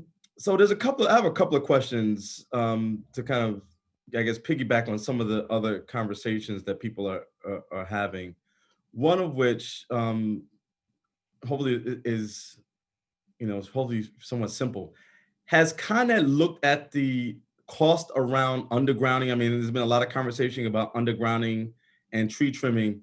Tree trimming aside for now, undergrounding is the real cost here. How much would it cost to underground your systems in the places that they're not underground in New York City and Westchester? Right. And it'd be helpful to have a cost for each. Yes. So, Chair Parker, I'll give you some context. We did a study, and after some of the big storms, we've done this study. And really what we do is we look at a representative mile throughout the various boroughs in Westchester and says, how much would it cost to underground a mile of our circuits? And in rough terms, it would cost about $8 million per mile. And when you roll that up across all of the wires that are in the air, it's somewhere around, ballpark context, $50 billion to take the whole system that's on poles and put it in the underground. And I need to add sort of a qualifier there. Once we put all of that infrastructure to the underground, the homes and businesses that currently receive their power up by the second floor, right, up by the window, right, they will have to pay to take the power underground. So there'll be a trench through their front lawn, and they'll have to put a new sort of electric set to receive the power and a meter to receive the power, that can cost $15,000 to $20,000 per residence, depending, right? What the digging's like, what you have to get through. So there's an expense for the homeowner to convert from the point of entry at the second or third floor down through the ground. And then it would cost us about 8 million. On top of that, if we were going to go under, it would only make sense, likely, that the telecommunications and cable would follow us in the trench, and we'd put everything underground, and that would be additional cost. And I don't share that cost to sort of throw it away as sort of undoable. I think we have to have an earnest discussion about what's the long-term plan for this grid. Are there prioritized areas where we can do it? Part of our storm hardening does include selective undergrounding. Tim, how long would that take? It would take years, many years. Like 10 years or 5 years? More. I don't know what the mileage is. My sense is this is sort of a 30-year I'm making it's many years to literally dig up every street where there's poles and put the stuff underground, many years. All right, so we talked about undergrounding, we talked about tree trimming, but there was no mention of the role of distributed energy, microgrids, or storage. And how could those things help in terms of resiliency of the grid? Yeah, so I think they can help, and we are huge proponents of moving to this clean energy economy. We're all in for EVs. Our energy efficiency programs, we're going to spend triple what we used to. That's the best tool. We've got some storage going. We have storage in Ozone Park. We're going to have storage on Staten Island. So we're getting into all this, and that is, in fact, the future. There's not a good solution yet, Chair Parker, for individual houses. So you could put solar arrays up, and we encourage that, and we want to work with customers to allow for that. But you really need solar generation and storage. And right now, it's not yet cost effective to do those kinds of things. But that's the direction of the industry. That's the direction that we are moving in, and we want to facilitate all that. So down the road, that might be part of the solution. I would say, Chair Parker, that for critical facilities like nursing homes or pump houses, these storms in the near term are invariably going to hit. And if those facilities can't maintain their vital operations for any extended period, there should be some encouragement that they have a plan, whether it's a generator or storage or something to ride through that, because this storm was bad. Frankly, it could have been worse. And so if you're a critical facility, there's got to be some self-sufficiency for the good of the order and for the good of society. So after 2018, after a series of winter storms, you guys said that you would invest $100 million over 4 years, fortifying the distributed grid. So where we stand on that $100 million investment, and this is I'm told this is a Westchester investment, and how much has it been invested in New York City? Yeah, so that is earmarked particularly for Westchester. We are right on target, and those investments, different cables, some selective undergrounding, and mostly more switches to isolate and granularly isolate the damage. We are right on track for that spending in Westchester. We are spending $25 million a year, and we are getting results. When we do the backcast, we see that the outages are reduced by about 20%. In the boroughs, we are also investing heavily in the overhead system. What does heavily mean? I will have to get to the figures, Chair Parker. It's not as high. Westchester County is virtually all overhead, so the investment in Westchester is higher. But we apply the same principles to each of the boroughs' overhead sections, and we continue to invest heavily there as well. All right. Thank you for your participation. Co-chair, Assemblywoman Amy Portland, I turn it over to you. Thank you. We have a couple more assembly members that just raised their hands. So the first one on the list is Ron Kim.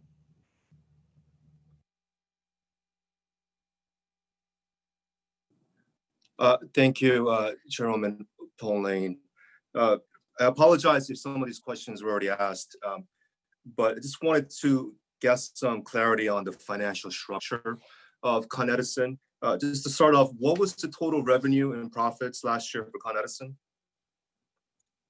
Total revenue is roughly in the arena of $12 to $13 billion. And net income would be somewhere around $1.3 billion. One thing I'll note, different than many companies, our revenues include a significant amount of monies that we collect and then give back to others. The two most notable items is the wholesale price of electricity. We don't make the commodity. We buy it, and without markup, we pass it back to the generators. That's usually about 30% of the bill, and taxes and fees are about a Understood. third of the bill. Okay. And the rest will go back as dividends or back to shareholders as profits? Is that accurate? So we have a targeted payout ratio of 60 to 70%. That means 60 to 70% of our net income is paid out in dividends to our shareholders. The remainder is reinvested in the company.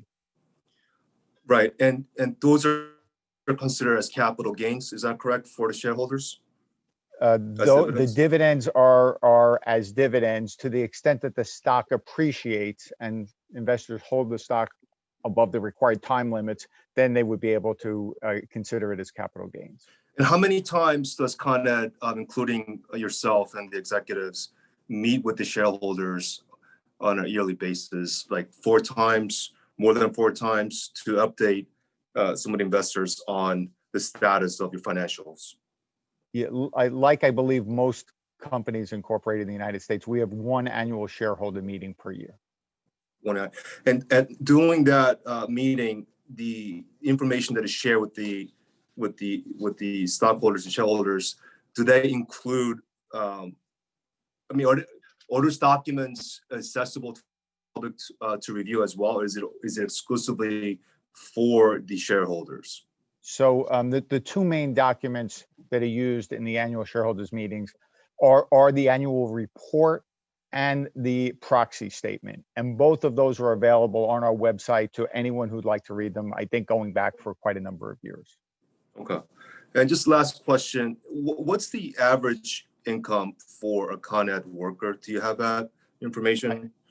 I do not. You do not. Okay. If we can follow up, I'd love to see what the median income is for a Con Edison worker. That'd be very helpful to us. Thank you. Okay, Member Kim, we'll follow up with you on that. Great. Thank you. Thank you very much. Assembly Member Yulene New.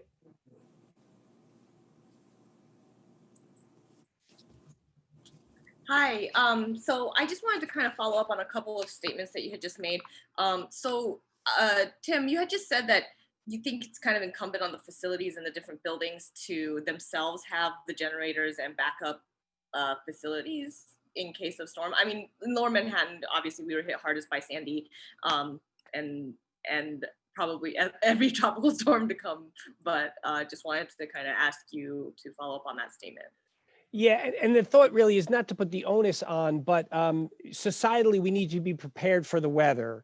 And certainly if the weather strikes, we will look to enhance and improve our restoration.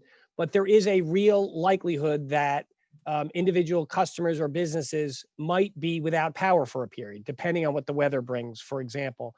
And I'm just suggesting that if there's a critical mission that needs to be delivered, many hospitals have backup generations for that precise purpose. We want to deliver 100% of the time, 24/7. That's what we come in every morning to do. But to the extent events occur, particularly driven by the weather, and that's not possible over the short haul, I think it's incumbent upon businesses to reflect and consider a plan that allows them to continue to move forward.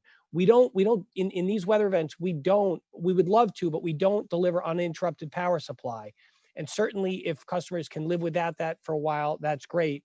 But it's really incumbent upon people to consider what the consequences will be if in fact they lose power during a big event and they have a critical mission. Okay. I think the opposite of that, obviously, Okay. alongside my colleagues who mentioned that they believe that, maybe there should be something that comes from our public utilities to be able to provide those things. But I also think that, I wanted to follow up with the last string of questions from Assemblymember Kim, but, I wanted to ask also what your contract workers make, if you can follow up with that as well, and how, and what is considered a contract worker for Con Ed as well. Sure, we can follow up with the with the rates that the contract workers earn. Many of them are unionized workers, I so know. they're largely on par with the folks that work within the company. But we can get to that information.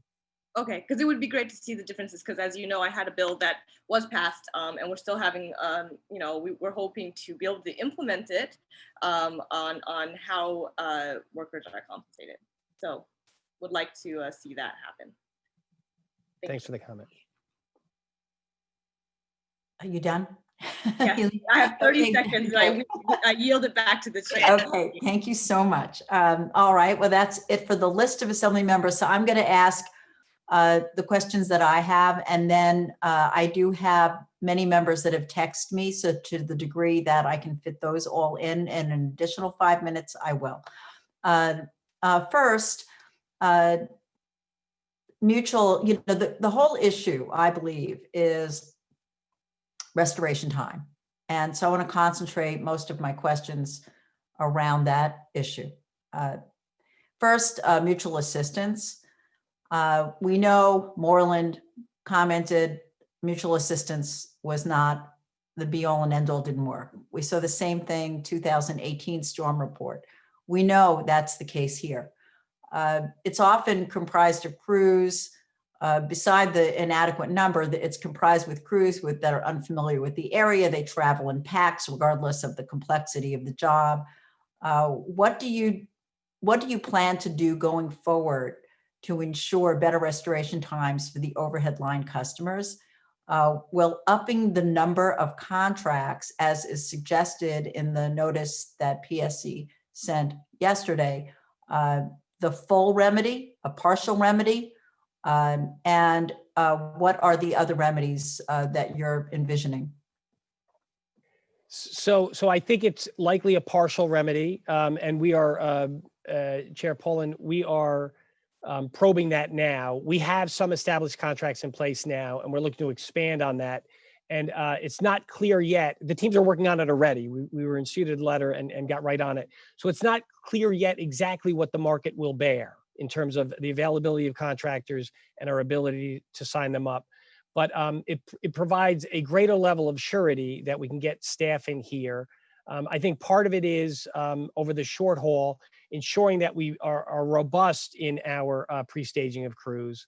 And I think, so that's the short-term solution, but I'm not so sure that's the ultimate long-term solution, but it certainly is an appropriate step to take at this point. Well, I think we're all looking at what we can do long-term as well. Yes. I know that through prior conversation that one of the recommendations to hire 30 additional overhead line workers, that you have complied with that.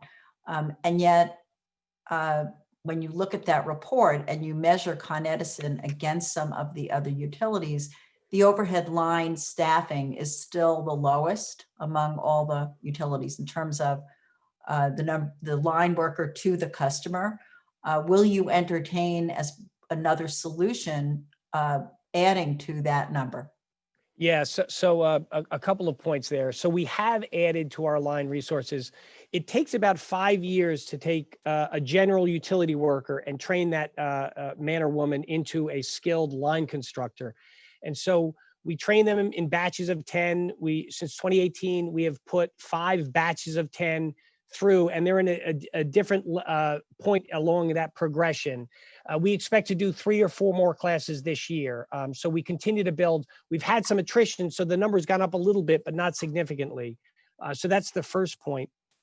The second point is that we really, in terms of the benchmarking is a great insight for us. What are others doing? How do we compare?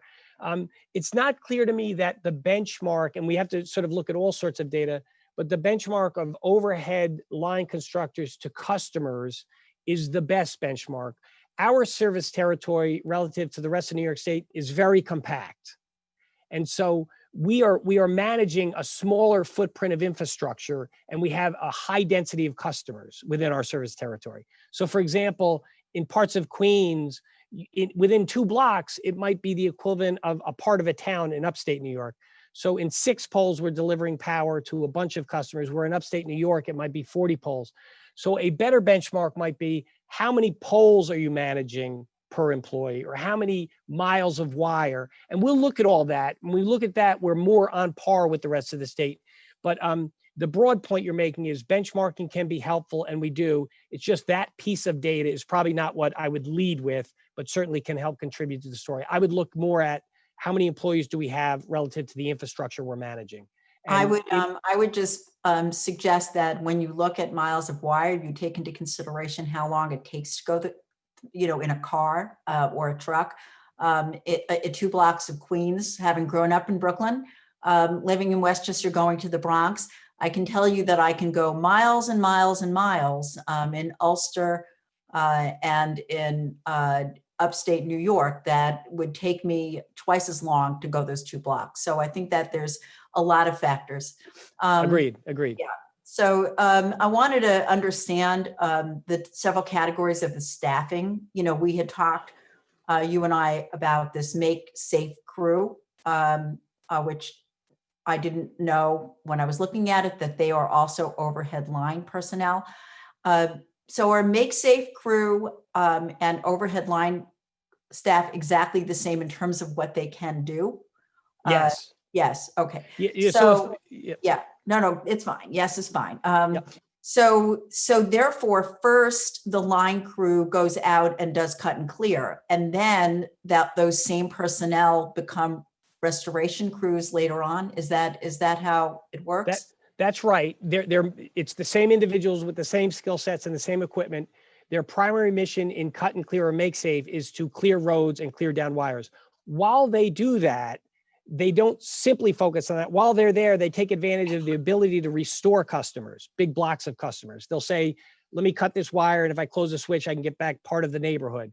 And so they do that. And in this storm, about 1/3 of the customers were restored during that process. But it's the same skill set. It's just a different primary focus. The focus initially is all on safety, and they get restorations as they're available.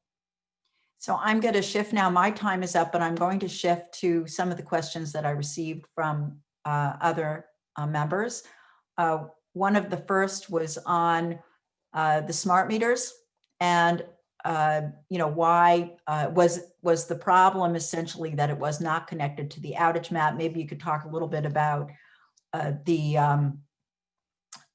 smart meter linked to the outage map and the problems that occurred, or the lack. And I'll try to move quickly. Yeah. For context, we're installing smart meters, 3.4 million meters. We're about 2/3 of the way done with the program. So we're continuing to roll them out. We install about 6,000 meters a day. The functionality for those meters, we get some functionality right away, and then we have an information technology roadmap that will garner additional value, and we're progressing on that roadmap. So right now, what do the meters do for us? We don't have to read the meter. Our customers get more information granularly so they can engage in bill saving tips and energy efficiency. We can turn on and off a meter remotely. And we can also ping a meter, which means check the status of power at a meter. And in this storm, we saved 4,000 truck rolls because we were able to verify that these customers had lights without visiting the house. A huge cost saver, and pulled in the storm. We're continuing to introduce value. The next thing we'll see is when we restore a neighborhood, we will close the switch, and it'll be our belief that we have 120 people restored. Invariably, there are occasions where a secondary issue, a transformer breaker that tripped, or another service wire down, leaves other customers out. We currently call customers, and then they let us know if they were restored. We'll enter this smart meter functionality where we don't have to call. We'll know exactly who's in and out. The next year, once we have all of them rolled out, and we're working on the IT now, we will be able to take the smart meter data and inject it right into our outage management system. It'll be the proxy for a no light call from a customer. And that's where you will see those smart meters populating in both our outage management and on the outage maps. So it's a forced march progression that we're adding value along the way. Thank you. I have a few more. The flying project, the pilot to fly, that was created. Really, I remember out of some of the Westchester meetings, and United Westchester's suggestion, and then the PSC recommending it as part of the storm report. I know it was successful because we've heard boots were on the ground right away. Is it something that can grow, or is it problematic because you have to have trucks available? Is that a cheaper choice? I'm just asking.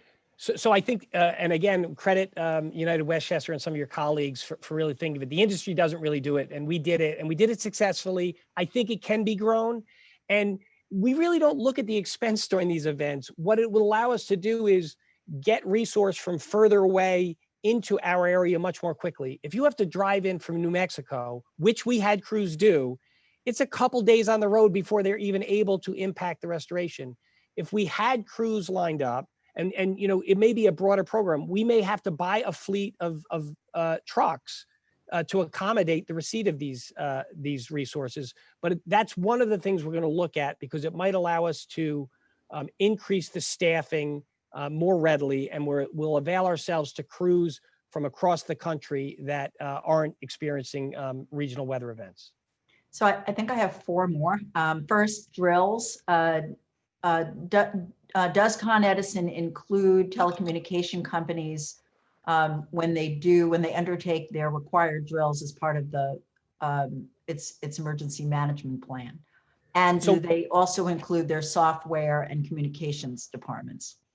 So we drill extensively. Since Riley Quinn, we've had about 100 drills. We are believers, and we drill big things. We drill components of it, damage assessment. We have new technology whereby it's wireless now, and they use an app.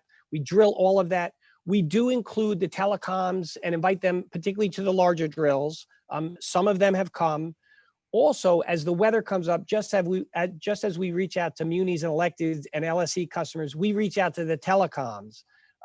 In this most recent event, some of the telecoms came to our CERC and our regional control centers to sort of help coordinate the restoration. So we're in contact with them. They're invited to drills, and some of them participated. I don't have all the details right now, Chair Paulin, but we are tied in.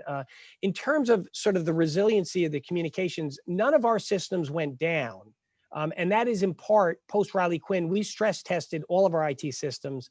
Our outage map saw far greater volume than it's ever seen. Our outage management system saw greater.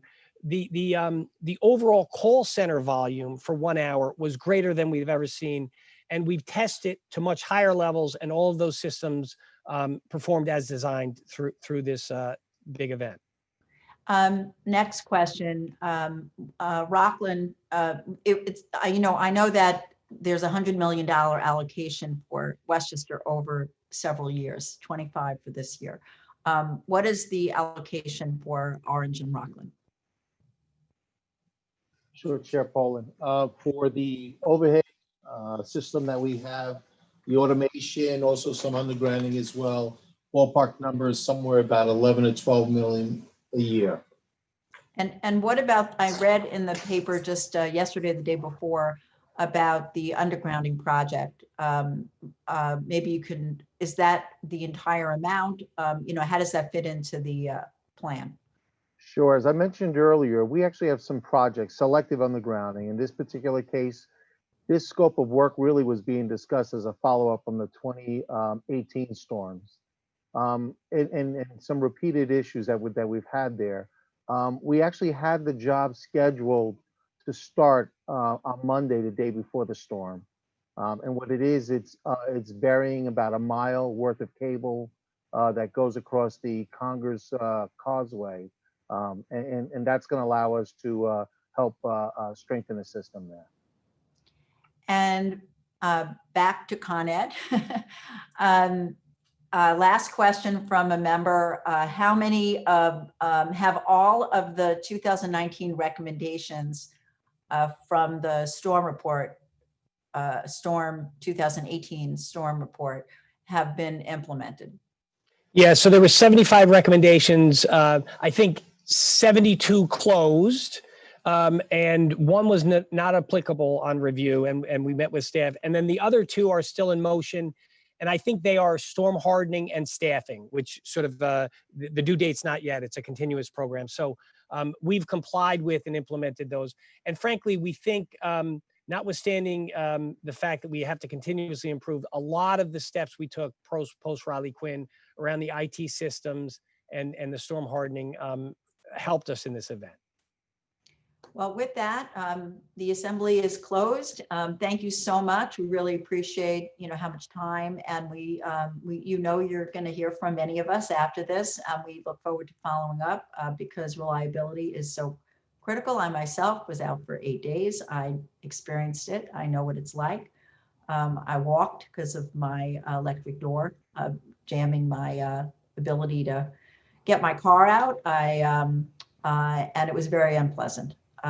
So I think we cannot expect that kind of response going forward. I don't know what the right answer is in terms of the correct restoration time. I know, Tim, you and I talked about, is 4 days okay?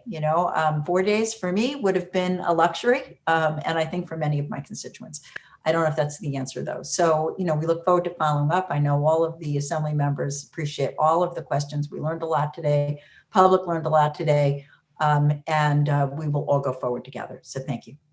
Leader. Chair Paulin, Chair Parker, all members, thank you very much for the feedback, the time, and you can be certain we will be following up on all of the above and more.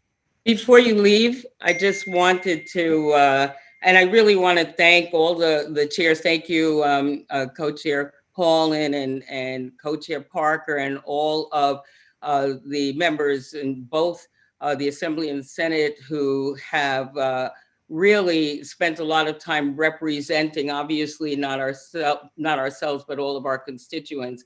And of course, I really appreciate the time that you've spent answering these questions. I think you've heard different levels of outrage and different levels of upsetment. But what, I guess for me, I wanted to get a sense with all of the various storms over the years, and even what's happened just recently with Isaias, and what you've heard today.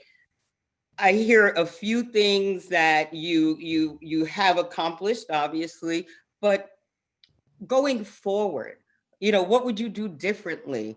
Is there anything that right now you could say, based on everything you've just experienced, we've all just experienced, what leaving here are you going to do differently? Yeah, so Madam Leader, thank you for those comments. I think in the short term, being even more aggressive on procuring resources in advance of storms hitting is the most actionable item. Now, that doesn't mean you can just do it. We have to find the resources and make sure that they're available and they'll come. But we'll work to do that. And so that's probably the most straightforward short-term actionable item.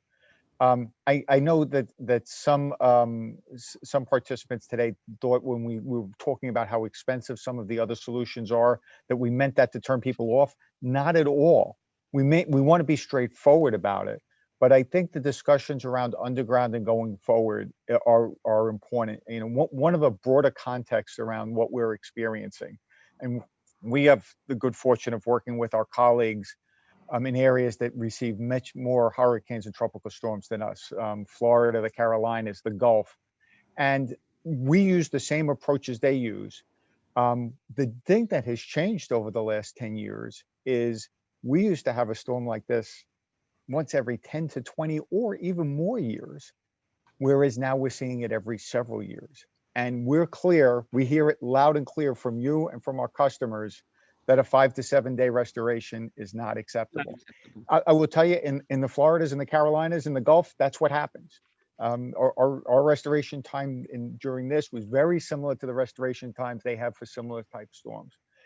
We're hearing it loud and clear, that's not acceptable here. So we're gonna have to figure out what are the other things that we haven't gone on, and they're big and they're important and they're commitments that we want to move forward with. And we want to make sure that we're not making those recommendations in a vacuum, but that we're engaging with elected officials, policymakers, and customers in determining what's the best path forward. We have a couple of options on the table.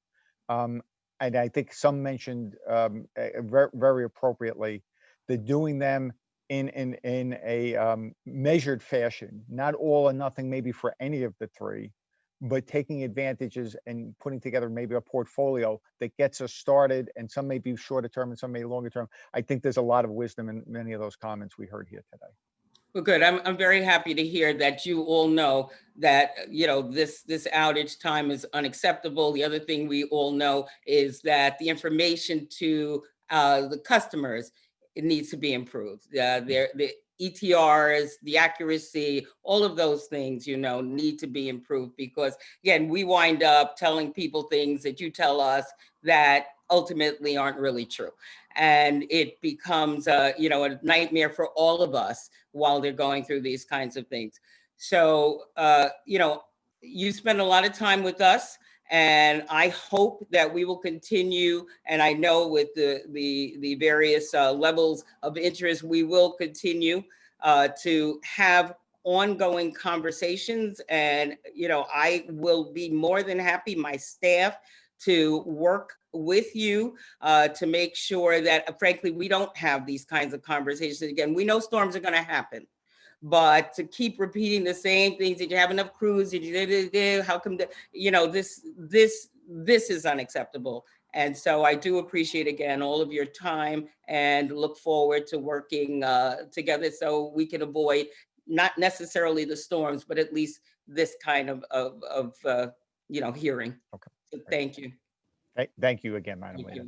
Thank you again, the Assemblywoman and the senators. Thank you. Thank you. Our next panel is up, and that's panel 3, which is LIPA and PSEG.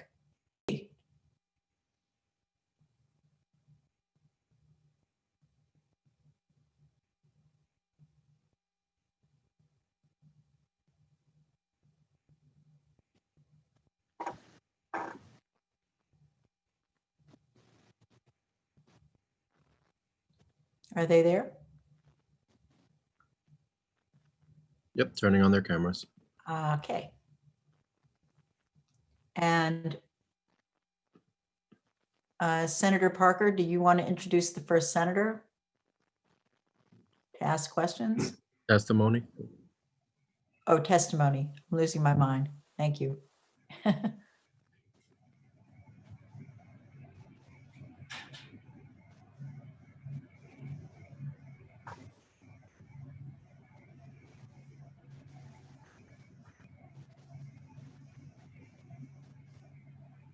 So is PSEG going first, or is LIPA going first? Yes, this is Dan Licorn from PSEG, Long Island. I can go first. Sounds good. So good morning or good afternoon, honorable chairs and distinguished members of the committee. My name is Dan Licorn. I'm the President and Chief Operating Officer for PSEG Long Island. And I want to thank you for inviting me to speak regarding our preparation in response to Tropical Storm Isaias. We recognize why we're here. We know why we're here. The Isaias restoration process did not meet anyone's expectations. The accuracy and timeliness of restoration information our customers received was not acceptable, and we will improve. The issues our customers experienced in contacting us were also not acceptable and will be addressed. We are conducting our own comprehensive after-action review to evaluate our preparedness and restoration performance. We have many of the same questions you have, and we appreciate and respect your roles and responsibilities. You're entitled to your answer. You're entitled to the answers to your questions. Through last week, our singular focus had been restoring service to our customers. With this accomplished, we have turned our attention to getting answers to these questions. It is in everyone's best interest we be given the opportunity to accomplish this now in a focused, methodical, and comprehensive manner. We will learn from this experience and remain committed to providing best-in-class electric reliability and storm response. This storm was incredibly fast-moving, leaving a path of damage not seen since Superstorm Sandy. The wind-driven nature of the storm presented an unusual challenge, including multiple layers of nested outages. Nevertheless, our planning and preparation was effective. Based on the anticipated damage, we aggressively secured crews from the North Atlantic Great Lakes, and Midwest mutual aid groups. PSEG Long Island was the first North Atlantic utility to request these crews and secured nearly 1,600 line workers based on a request of over 2,400 line workers from the NAMAG organization, as well as other sources. And this is in an environment where all utilities were competing for resources. And just as comparison, our day-to-day workforce consists of 500 line workers. That includes 200 employees and 300 contractors. Approximately 1,300 of the workers that we requested through the mutual aid process were on the property the day Storm Isaias happened. We continued to secure additional resources during the storm period as well. We ultimately secured over 4,000 electric line workers and 1,200 tree trimming resources at the peak of the storm. We implemented a robust communications and engagement plan. Advisory emails and updates were provided to local media outlets. Our liaison organization communicated with municipal leaders. Emergency operations centers were provided with dedicated liaisons as requested. Municipal liaisons worked closely with elected officials, informing elected leaders of storm preparations, response efforts, and responded to many requests and questions. Our Make Safe to Clear protocol was activated, and we coordinated closely with local officials on roadway and debris removal issues.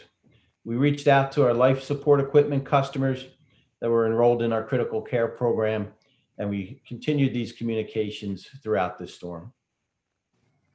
While the hardening measures to the transmission and distribution system we implemented post-Sandy mitigated the impacts of this storm, Isaias impacted the backbone of our electric system.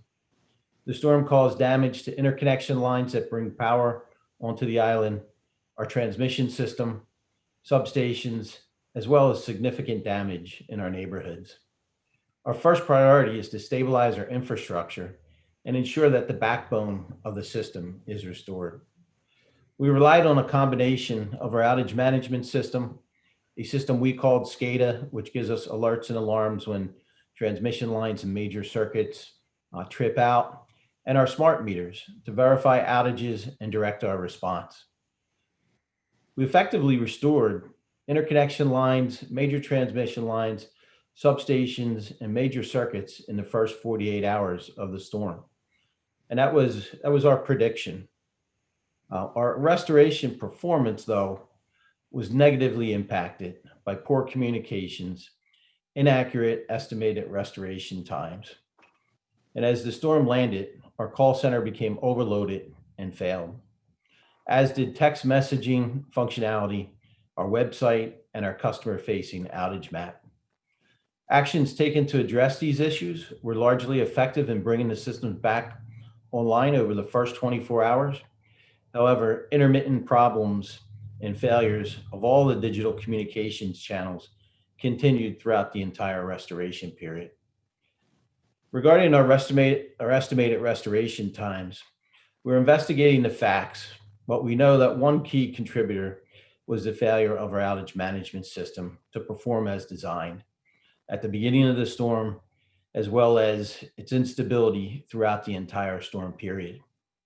Among the consequences, each day manual processes had to be executed to filter through new work that was coming in through our system that was not in the previous day's work plan.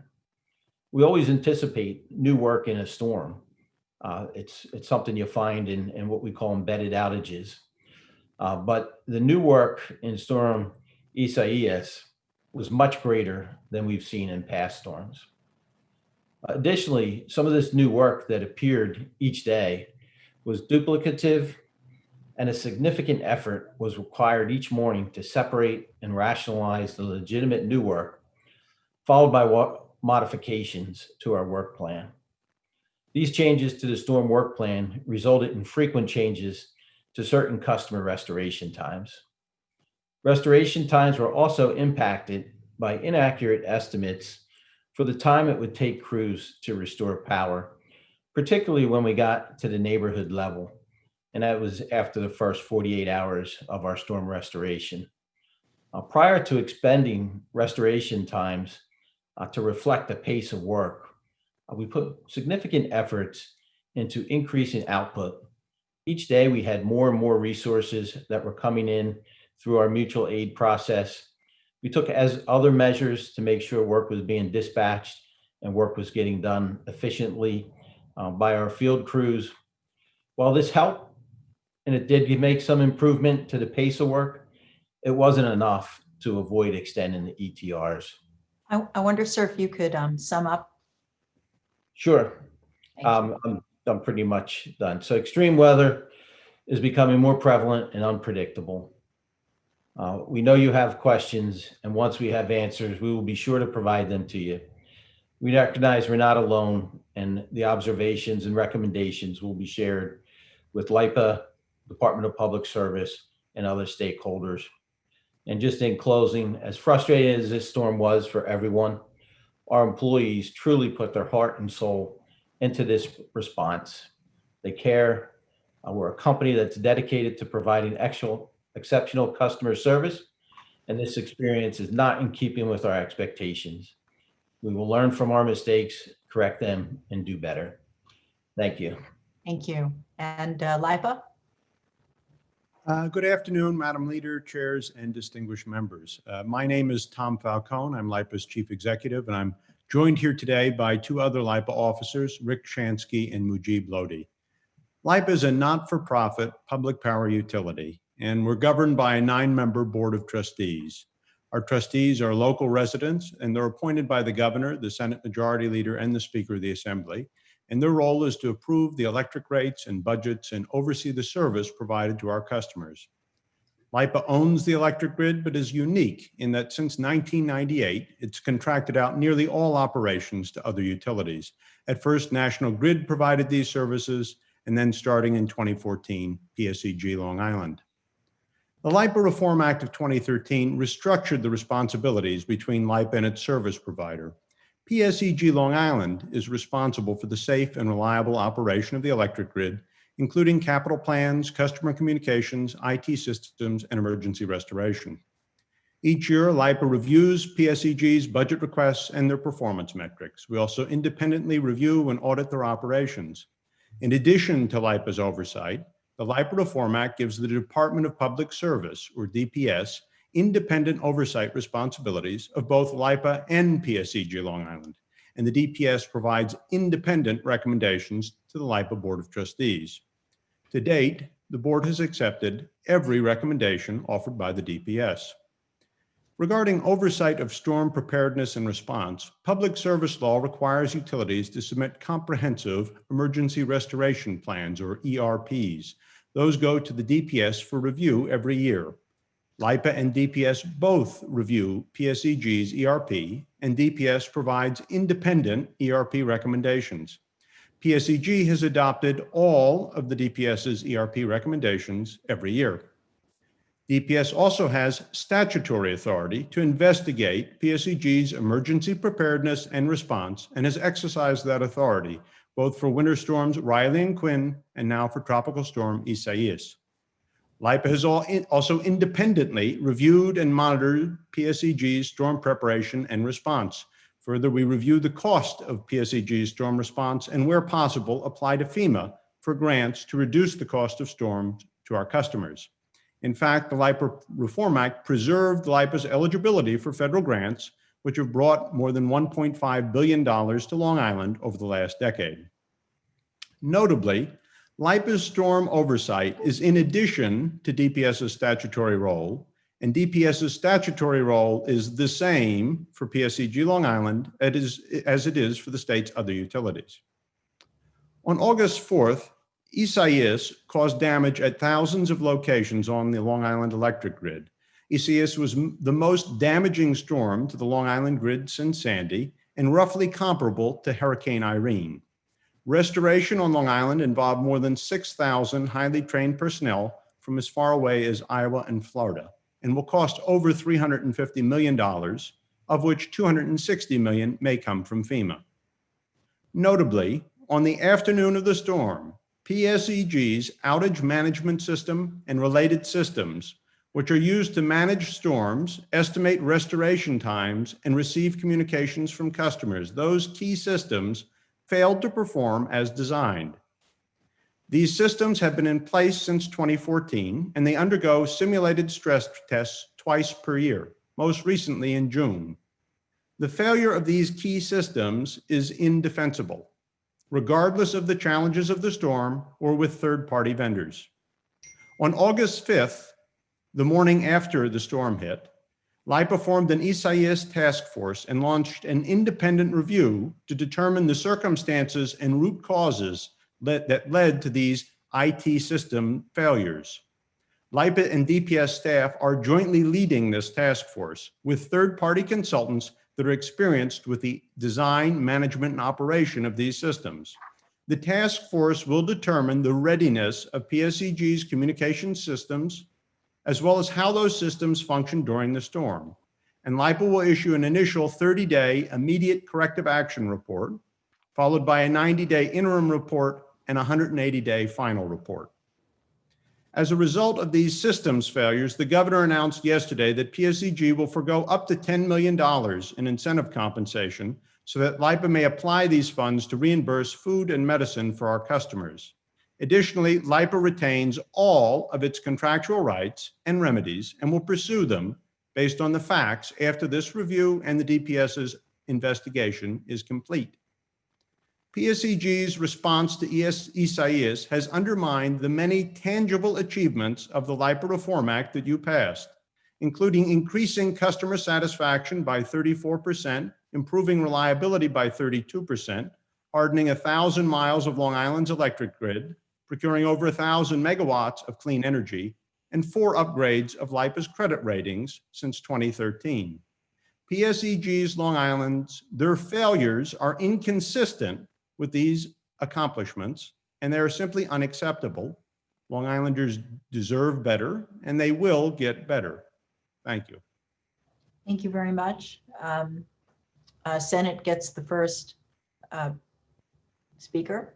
Yeah, I'd arranged with Kevin to lead it off before. Gentlemen, good afternoon, and thank you for being here. I want to just step back a second and kind of set a different baseline than we've looked at. As we looked at this storm and we talked about the magnitude of this storm, we haven't acknowledged that we probably dodged a significant number of bullets in this storm. We didn't see the heavy rains that would normally saturate the land and lead to excessive tree fall. The storm moved very rapidly, and the period of time that we were exposed to the intensity of the storm was quite limited. We didn't see a storm surge at all, and we didn't face any flooding whatsoever. This storm could have been much, much worse than what we're dealing with. Yet, the performance of the utility was poor at best. From a risk management standpoint, we know anytime we're dealing with one of these disasters, we have to put all the cards on the table. We have to be truthful with the community and the people.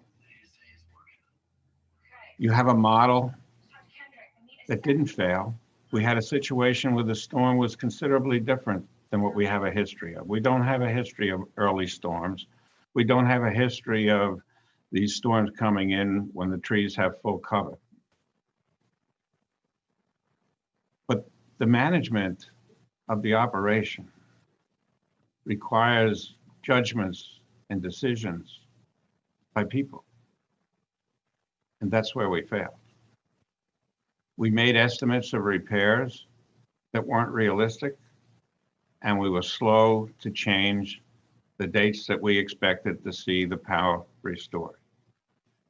Many homeowners who could have had the opportunity to move food from their refrigerators or freezers trusted the words that you said and thought the power would be restored on Friday, and then Saturday, and then Sunday, and then Monday, and then Tuesday. We left people in a situation where they couldn't trust you, They couldn't believe you. When I spoke with many of the companies that came in from out of state, they were working hard. The people from your agencies were doing a great job, but they said the miscommunication and what they referred to as the lies about where we are in the restoration process is something they'd never seen anybody place else before. We have to take a good hard look at what happened. You failed. There is no other excuses.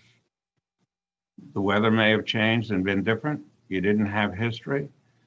The storms were complicated in the nature of how they came in, but we had trees falling on dry land. Normally it would be saturated. When we think of all of the activities in this storm that would normally be seen in a tropical storm, the damage that we're facing could have been 10, 20 times worse than we see. I've had some discussion with you folks on some of these issues, and I hope we're going to see some resolution, but I do have a couple of questions that I think need to be addressed. One of those is we recognize your communication system was out. But you all know that we have two outstanding emergency management offices in the two counties with emergency operations centers that could have assumed some of that communication responsibility so that people could be reporting outages to you and getting action taken in times of the repairs. So I ask you, at what point did you reach out to the two county emergency operations centers? Senator, I can answer that. We were in contact with the county OEMs. We did not reach out in the beginning of the storm. The combination of our outage management system, the data that we were getting through it, even though it was limping along, that data, along with the information I mentioned from our SCADA system, as well as our smart meters, which we were able to ping, gave us a lot of intelligence. We knew the major circuits that were out. We knew the damage to the backbone of our system. And at that point, the customers calling and communicating to us is important, and it's frustrating. We understand that experience we created for the customers, but we were able to continue with our restoration. And as I mentioned, the first 48 hours went pretty much as planned. It was really when we got into the neighborhood level and the damage and the embedded outages and the pace of the work is where a lot of the estimated time of restorations broke down. And we agree. Your comment about being able to adjust quicker is something that we're going to look at in our after action reviews, our modeling for how much work our crews can get done in a 16-hour period. We've got to take a look at all those things and really understand why were our models that were so successful in the past. They proved this well in the past, but in this storm they didn't. And the amount of work that came in the days following the storm was significantly greater than what we've seen in past storms. And we really want to understand, was that a contributed due to the damage? There's always trees that are leaning, poles that are weakened, equipment that's damaged but hasn't caused an outage yet and can go at any time. But what we really want to try and understand is how much was related to the magnitude of the storm versus our communications issues that we had. You maintain lists of individuals that are on life support systems and other medical emergencies. How were they? Sorry, Senator, your time is up, but you can text your additional questions to. I got 5 minutes, right? Yeah, you had 5 minutes. All right. Thank you. Next on the Assembly side is Assemblymember Fred Thiel.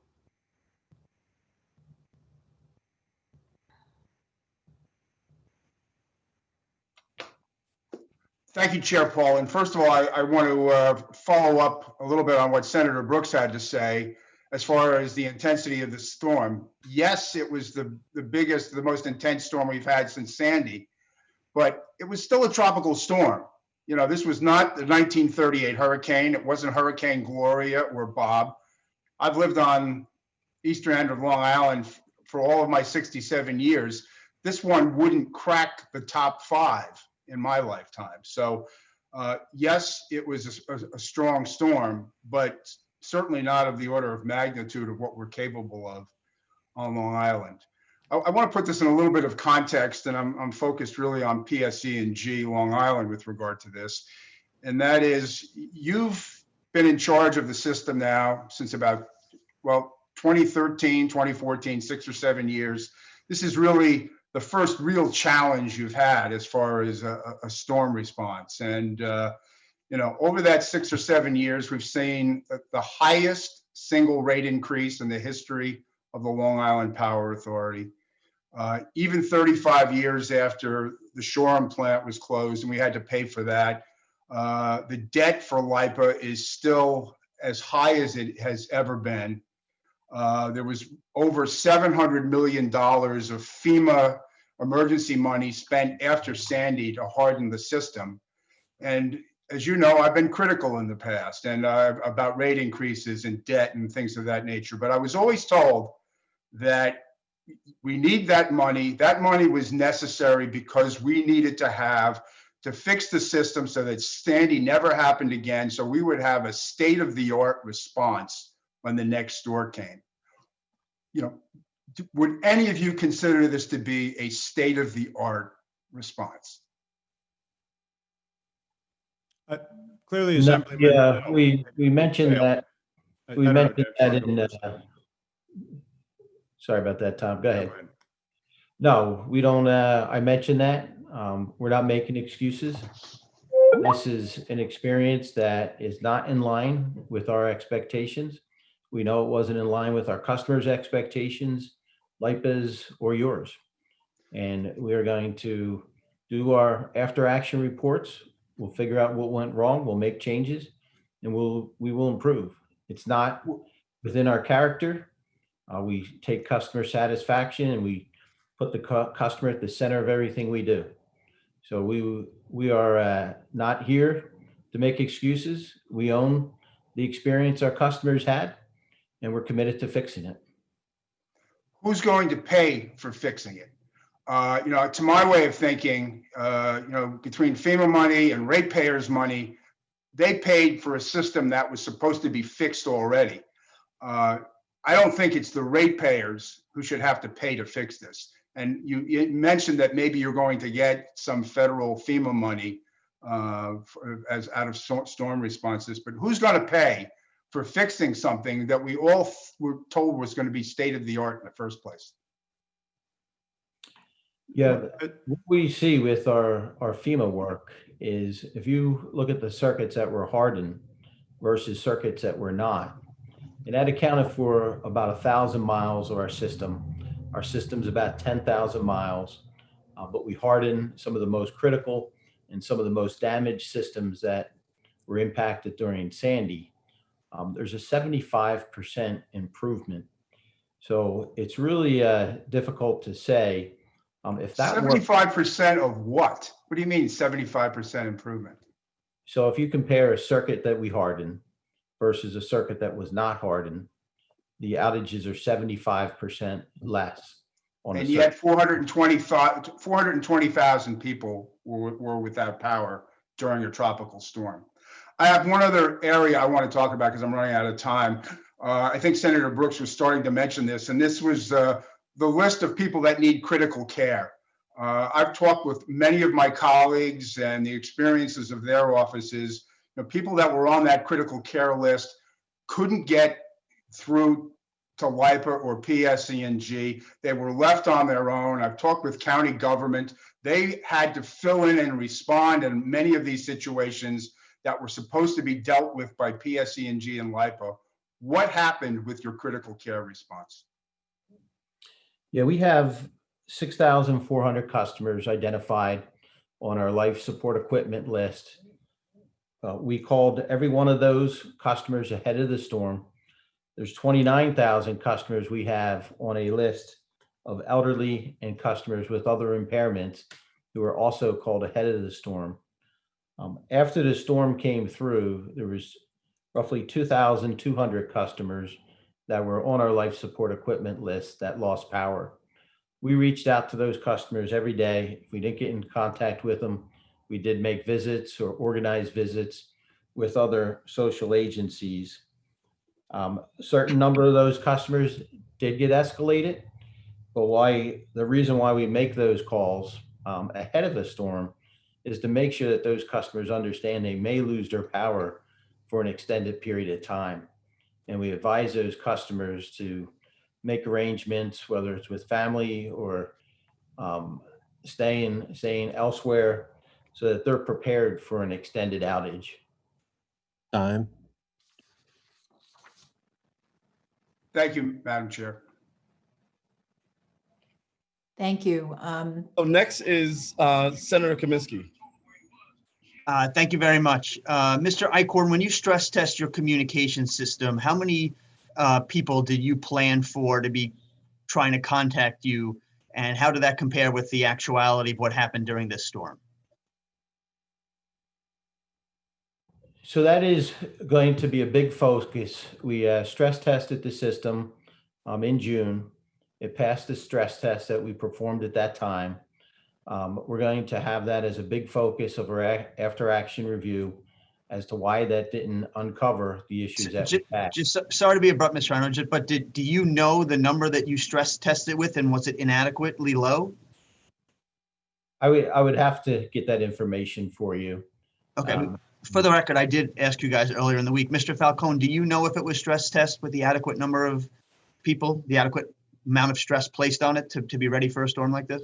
Yeah, I think the most relevant stress test, Senator, was the storm, and obviously it was inadequate. And so now the issue is we will not rely on PSEG stress tests, and part of the task force, the LIPA and DPS task force, it will be to go and independently review the architecture and the sufficiency of the system and to independently stress test it.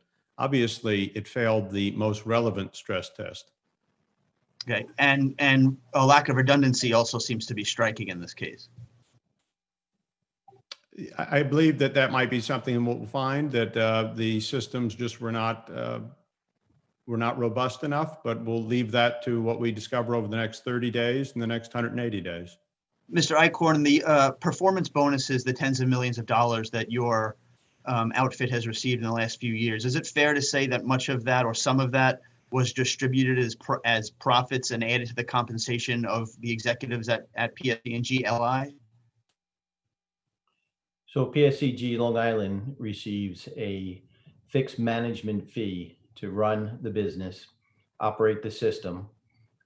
Part of that is a fixed component, and another part is a variable component based on results. Yeah, and does the variable component go to the compensation of executives there?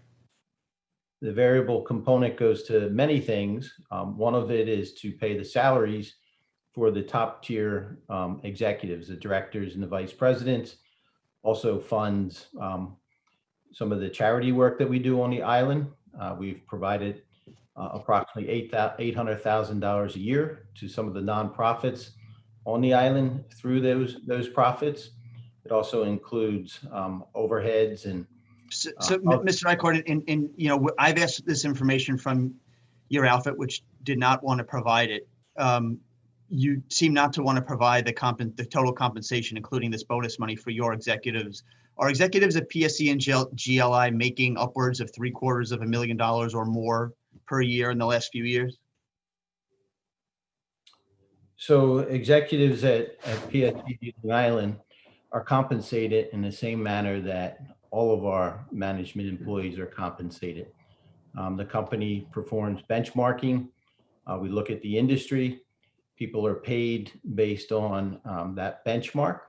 And similar to what we just mentioned about the contract that the company has, that salary for individuals is similar. Okay, and is that in excess of $750,000 in some instances?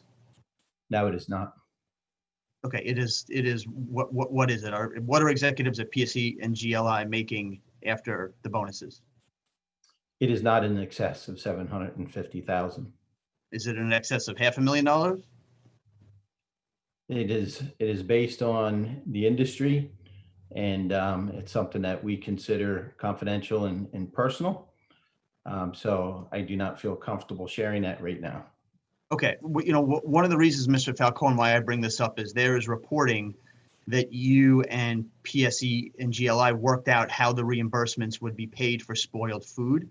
I think it is the understanding of all the elected officials here that they are not generous enough and hard hurdles to climb through in order to get them, and that they're coming out of this year's prospective bonuses as opposed to coming out of previous year's profits. And as you know, this bonus pool comes from ratepayers.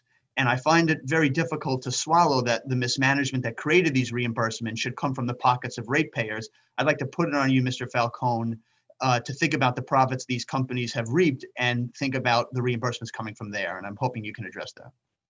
Certainly, Senator. Here's what I would say. When the system failed, I had a conversation with PSEG, and I said that the idea of PSEG earning incentives for good compensation after such a failure, that these ideas were inconsistent, and that I suggested that they use funds to create a food compensation program, and they have agreed. That said, we have not given up any of our contractual rights, and we will complete our review, and the DPS will complete its investigation, and we'll go from there. They have volunteered that. We have not given up anything in exchange for it. Okay, thank you. I look forward to talking to both of you in the coming weeks to getting answers and getting this right. Thank you very much, Mr. Chair. Thank you very much, Senator. And our next speaker on the Assembly side is Co-Chair Steve Engelbright. Thank you very much, Madam Chair.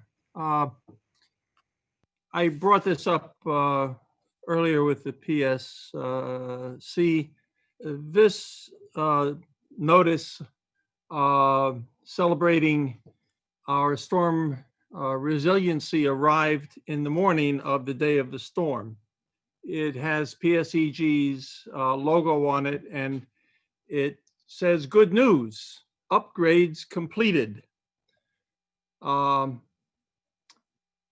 It goes on to say, we are pleased to recently finish work to ensure that you and your neighbors will continue to receive safe and reliable electric service for years to come.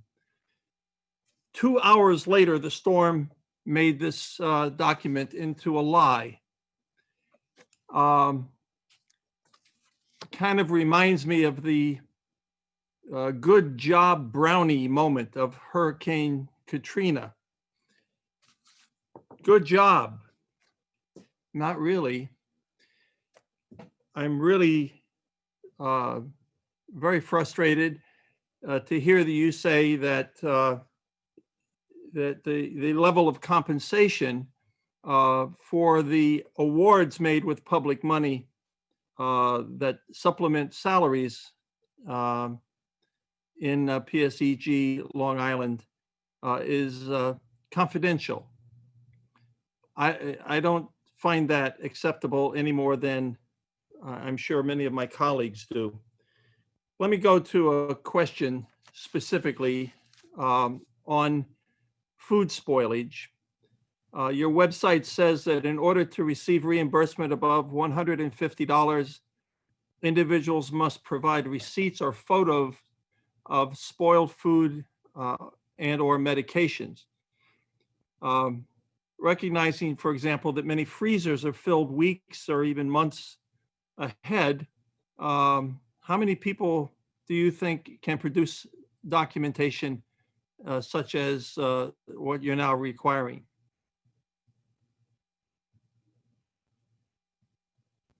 Yes, Assemblyman. Customers can get $150, as you mentioned, without receipts.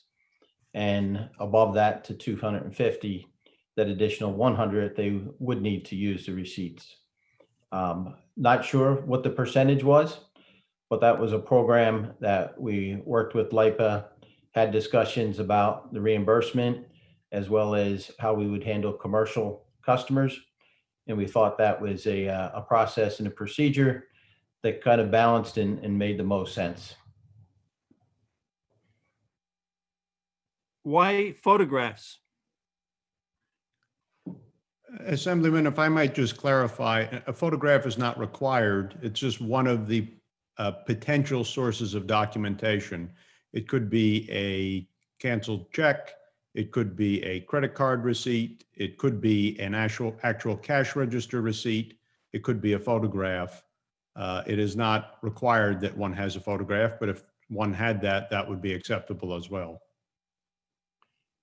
Without power, refrigerated food spoils much faster than 72 hours, and yet you set a threshold requirement of 72 hours. That's my understanding.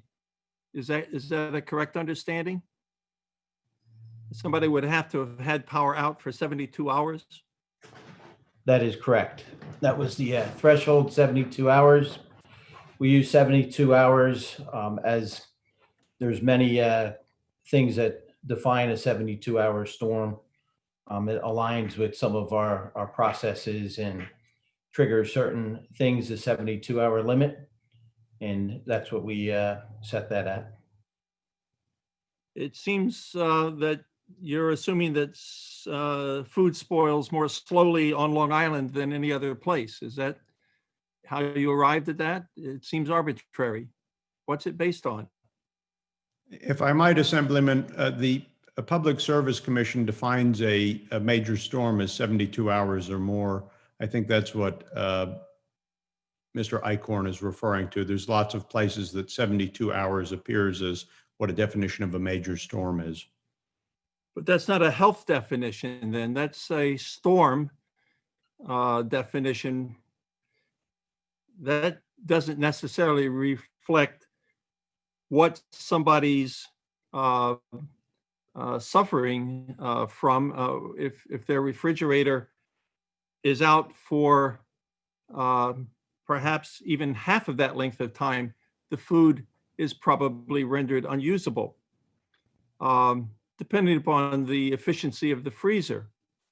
I guess you have to set a threshold somewhere, but this one certainly is not very sympathetic to the reality of many of my constituents, and I object to it. I find it indefensible, quite frankly.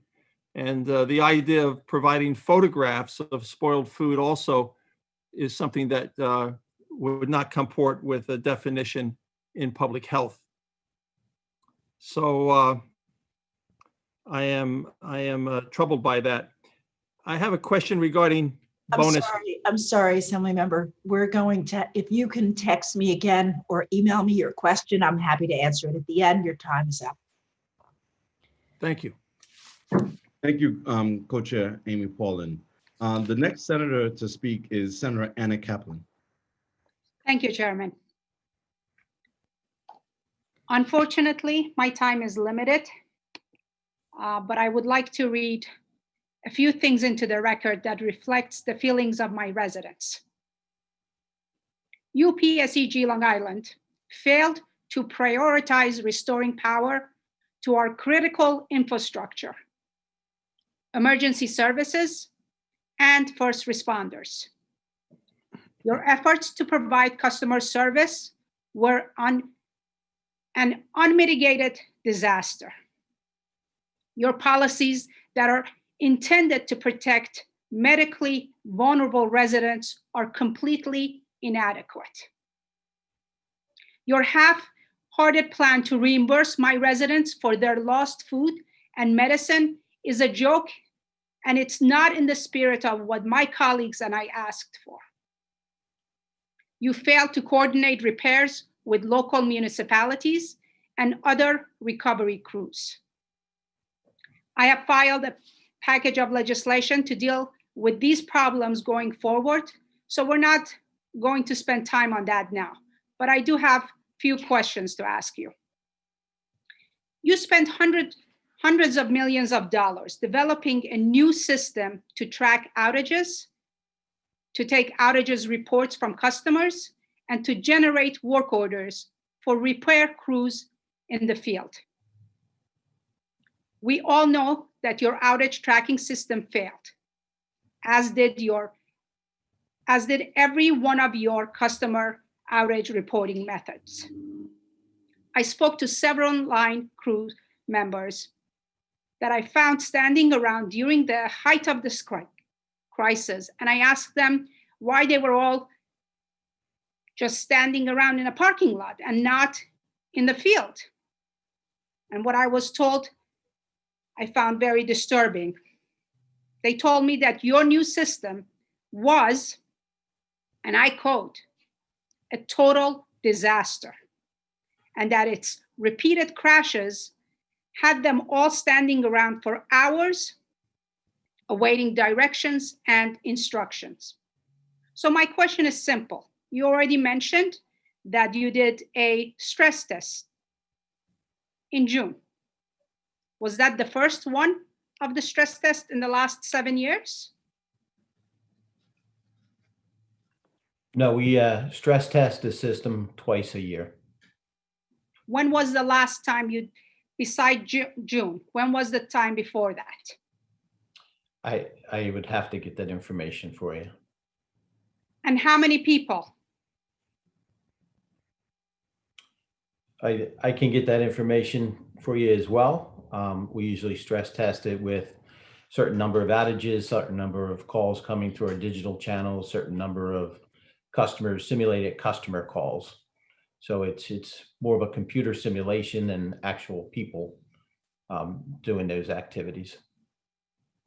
Okay. I have many, many more questions that my constituents have asked me to ask. Unfortunately, I'm out of time. I will try to see if I can get in there and ask some more questions. Thank you. Thank you very much.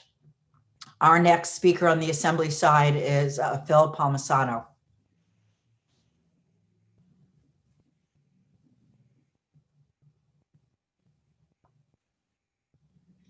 Sorry about that. I do that all the time. Yes, my question is for PSEG. Can you discuss more in reason the loss of the functionality of the outage management system?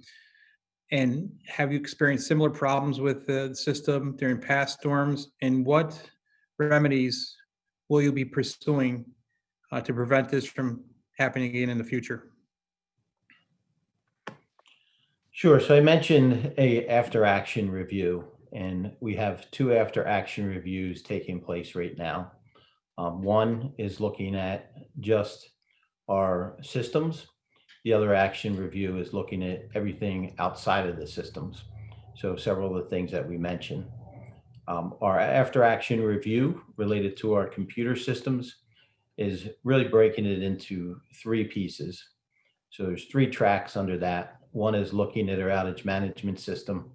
A second is looking at what happened with the telephone experience for customers. And a third is looking at all the digital experiences. We have made interim changes during the storm and since the storm. We're monitoring our systems to make sure that they're not being overloaded.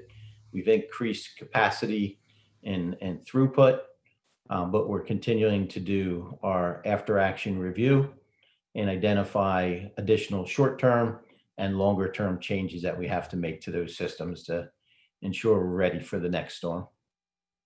Okay. I'm not from Long Island, so my colleagues from the island could probably address and be more familiar with this than I am, but can you point to some specific improvements relative to the response this time that might have been different from how LIPA and National Grid handled the response from in 2012 following Superstorm Sandy? Are there specific instances you can point to that there was improved upon with this response time compared to what happened in 2012 with Superstorm Sandy? Sure. The one thing I would say is we did not underestimate this storm. We didn't necessarily know the exact number of outages we would get.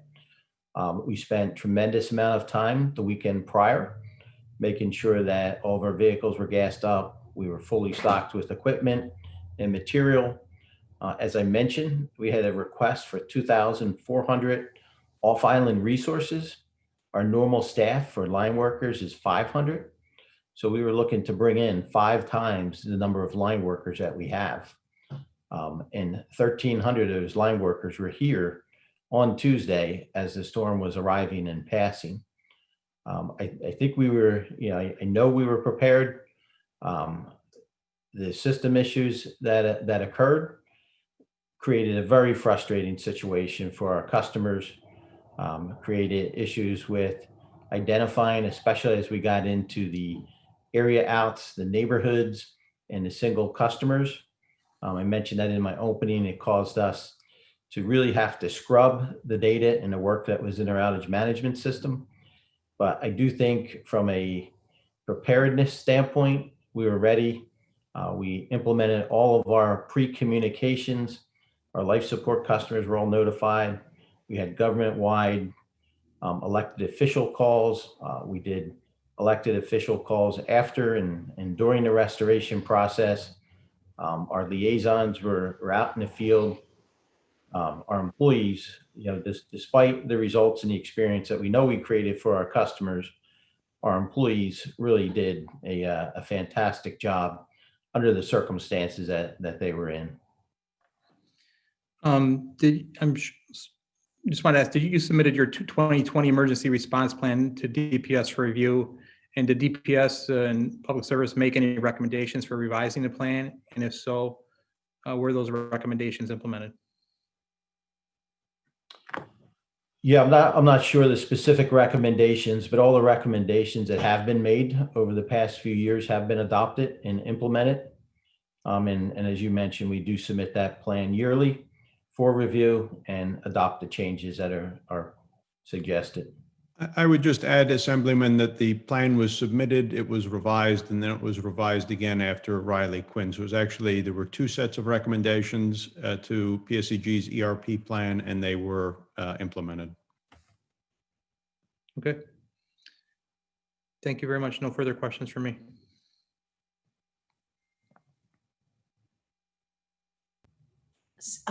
Senate? Yeah, so the next person to speak is Senator Jim Guerin. Jim, you on?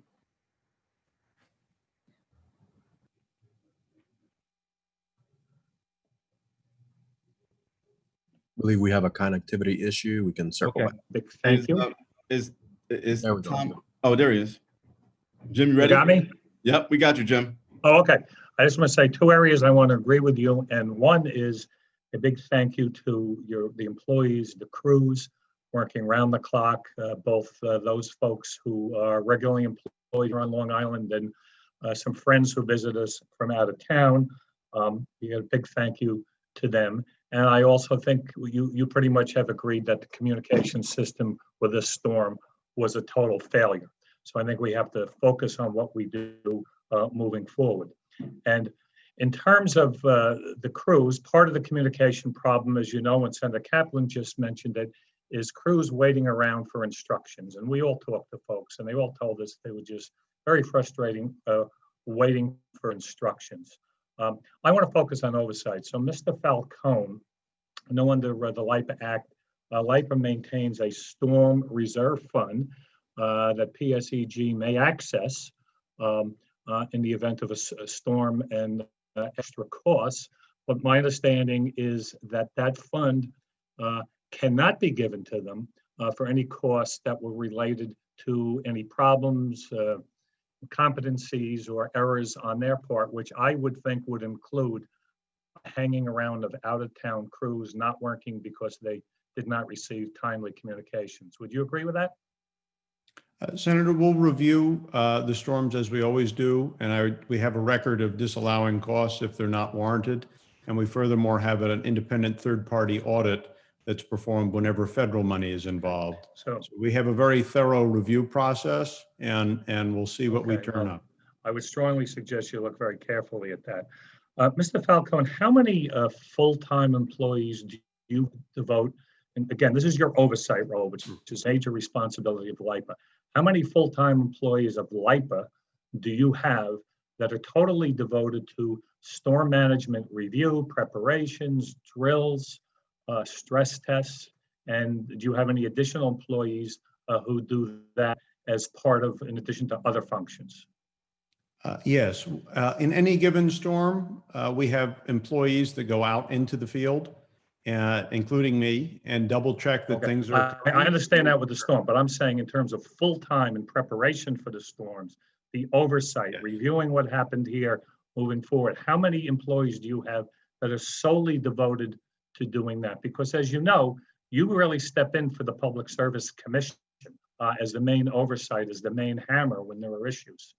Yes, two things, Senator. Number one, I disagree that we step into the role of the Public Service Commission. I think we're in addition to the Department of Public Service. So the Department of Public Service independently reviews the ERP and all the storm processes in the same manner. I understand that, but they make recommendations.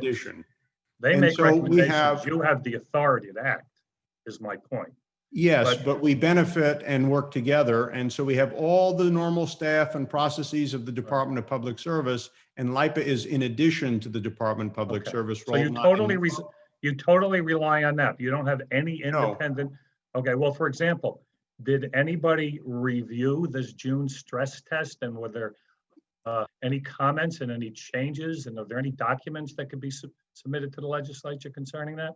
Yes, we review all their drills. We review and attend their drills. We comment on their drills. What were your comments on the June drill? Did you see any deficiencies? Senator, I think that the thing that we now need to do is go back and see why the systems failed. Okay. And that's why we are hiring independent people to go and redo the stress test. But I do want to emphasize something. The obligation contractually for the party that's supposed to deliver a working system, including stress test it, is PSEG. Oh, I understand that, but you are the public oversight. We're there for oversight. You are the oversight. You have to step into that role. And yes, all right. And now I just checked, and apparently there are 3, I don't know if we call them tropical depressions or some sort of potential events that are circulating in the Atlantic Ocean right now that I believe you gentlemen need to be keeping an eye on, and I'm sure you are. So, Mr. Falcone, what changes, if any, have you recommended on an emergency basis to PSEG to make sure that the same problem doesn't happen between now and when the next big storm comes?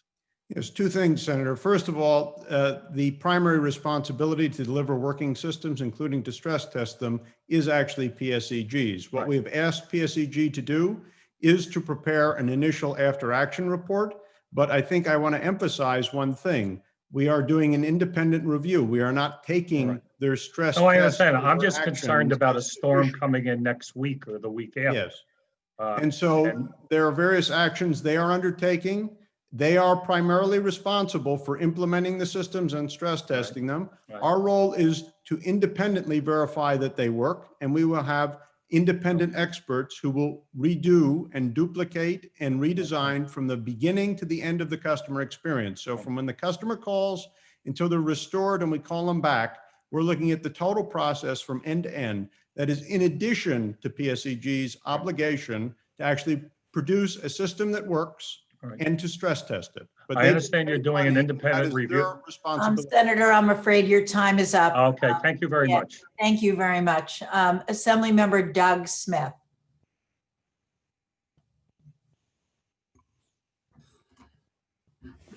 Thank you very much, Chairwoman. And I want to first start by saying, I've spent a great deal of time in the last 2 weeks in various public hearings related to COVID-19. I want to thank the CEO of PSEG. You might be one of the first people that have actually been honest with your testimony by apologizing for the shortcomings.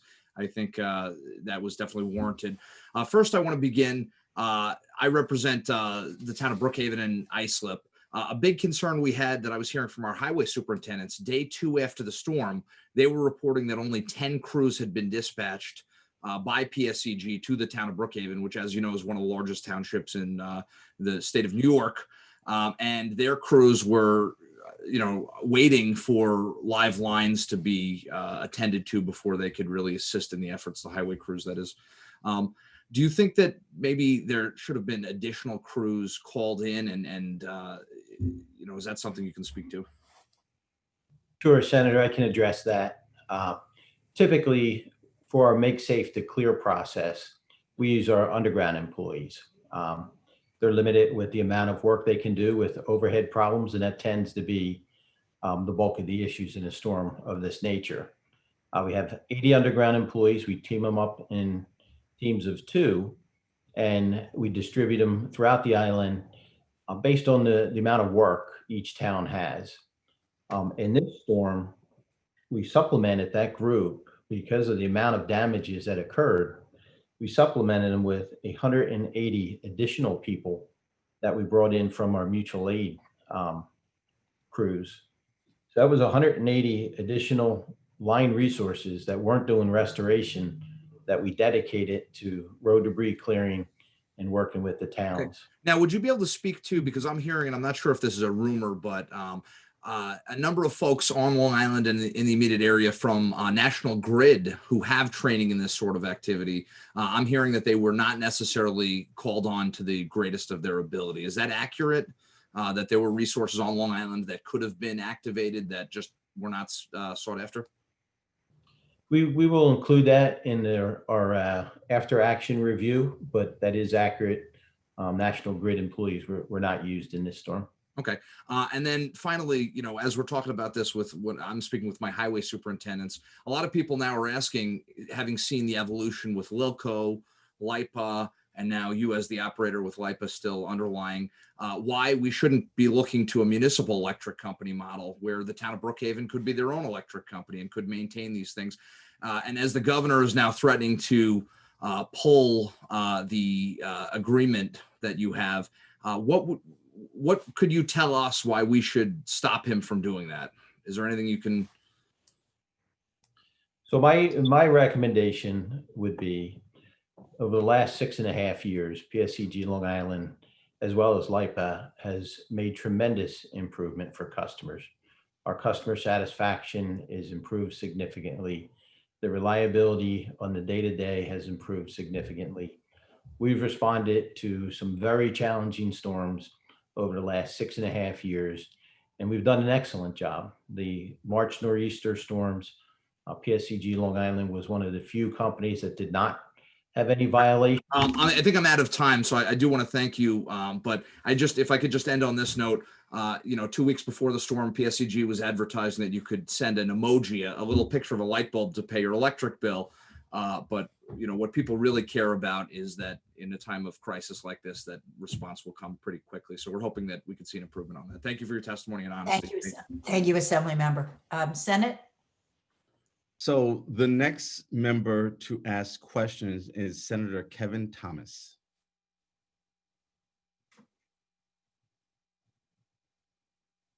Senator Thomas, are you still there? All right. Thank you so much for appearing before us today.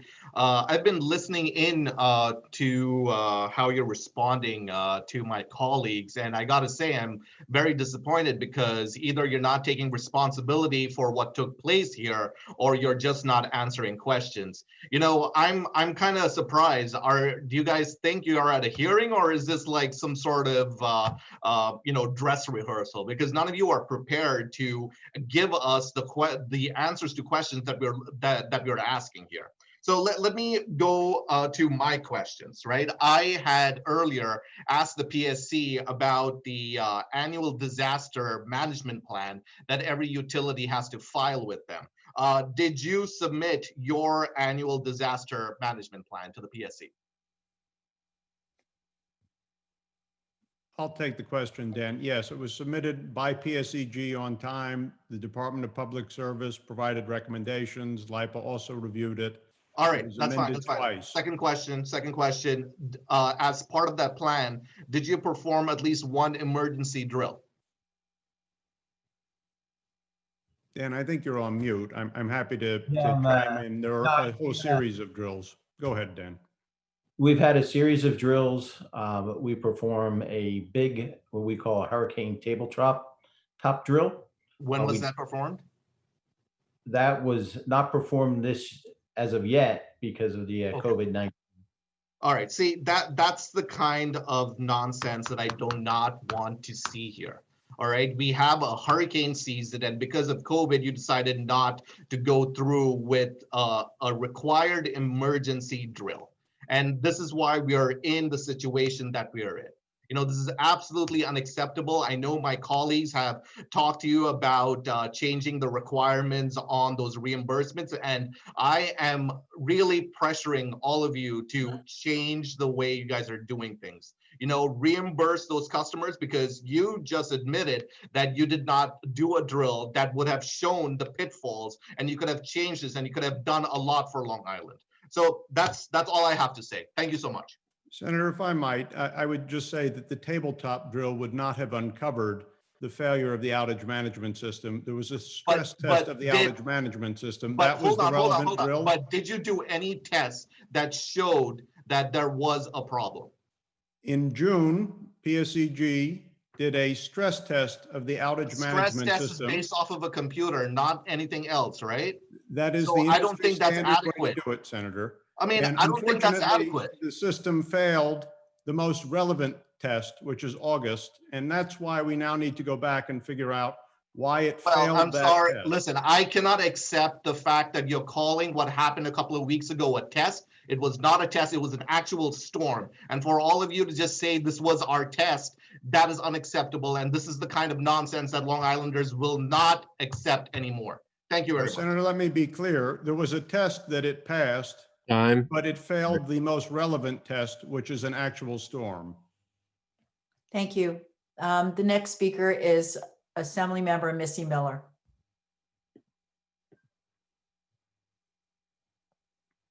Hi, thank you so much. My question is for Mr. Icorn also. First, I, like my colleague, would like to thank you for being very open and frank and humble and actually agreeing that this was unacceptable and apologizing.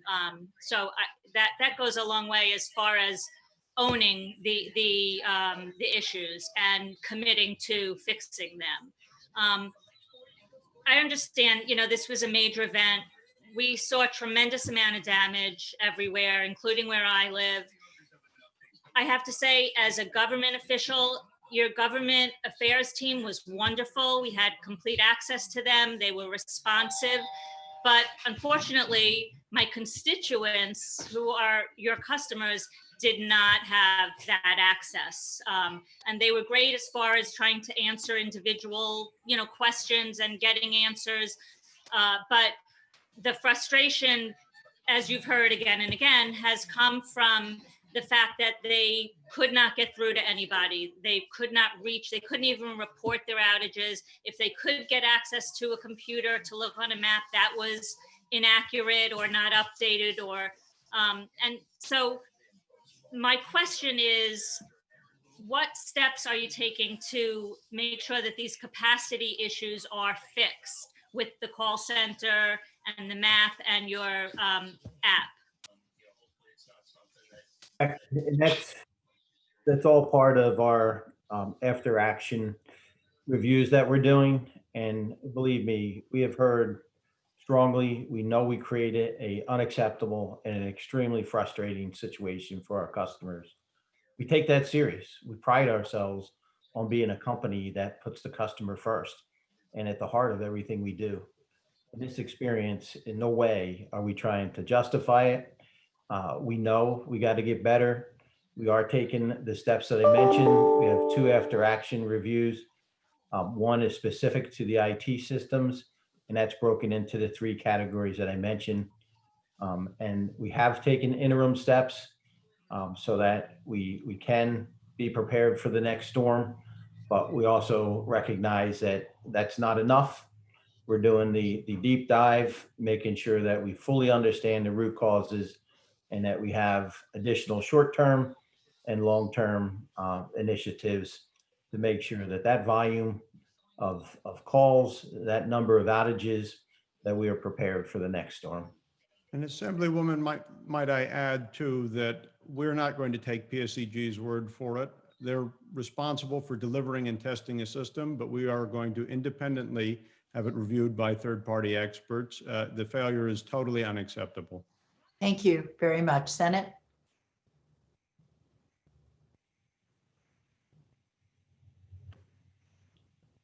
The next person is Senator Martinez, if she's able to get back to the phone.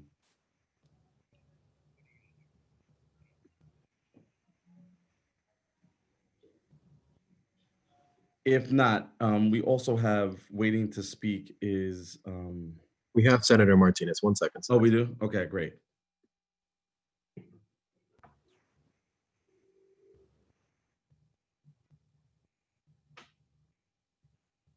Senator Martinez.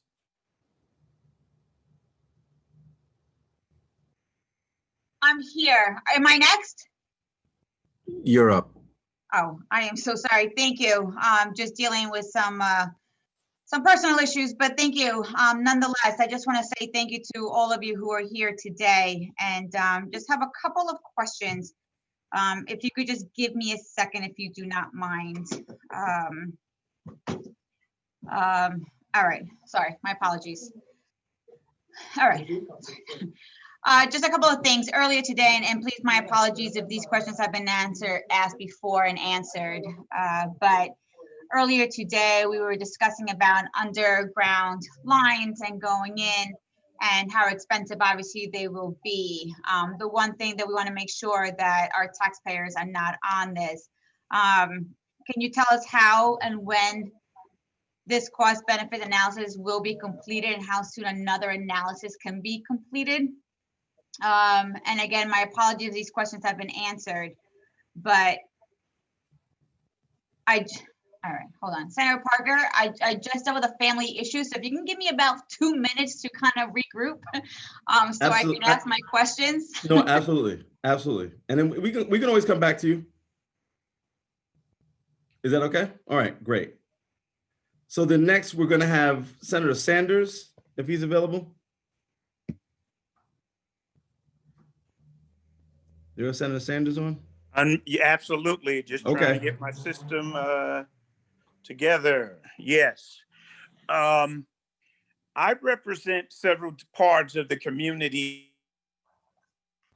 The Rockaways has been experiencing problems with its electricity system before the storm and after the storm.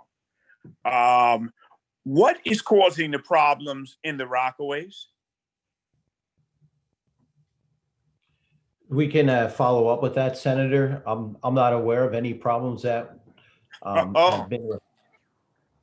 Numerous problems, but I look forward to the follow-up. Let's explore the question. The chair spoke of microgrids. We've been pursuing this idea for a little bit. How far along are we with the idea of microgrids?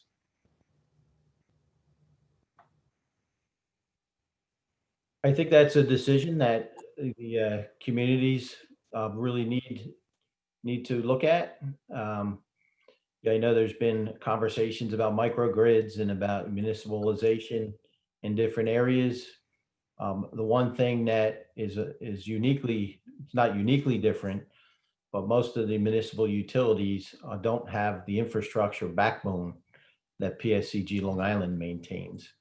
So when you look at the substations, the transmission lines, the interconnection, most of the municipalities and the microgrids still take their feed from our system. So there's some benefits, right?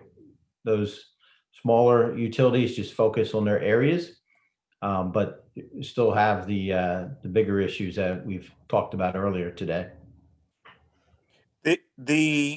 Just as solar allows you to have a cooperative relationship with your electric power company, why can't of your model, sir, your corporate model? Could you repeat that? I wasn't sure if it was yours, but you broke up. Not a problem. Just as the solar producers have a relationship with the electric companies. Why can't microgrids be incorporated like that into your corporate model? There's no doubt that's something that we can take a look at and include that in some of our after action reviews. Senator, I would just add that there are a number of pilot projects around the system working with NYSERDA, the New York State Energy Research and Development Authority, getting incentive money to support microgrids. And it's something that we continue to investigate as part of the overall effort to modernize the system. How do I work with you guys to make my community a pilot program? We're going through too many brownouts, blackouts, and before this storm and after this storm. Senator, we'll follow up with you after this. We'll reach out to you. I look forward to that, gentlemen. Mr. Chair, thank you very much. Absolutely. Thank you very much. The next speaker is Assemblymember Judy Griffin.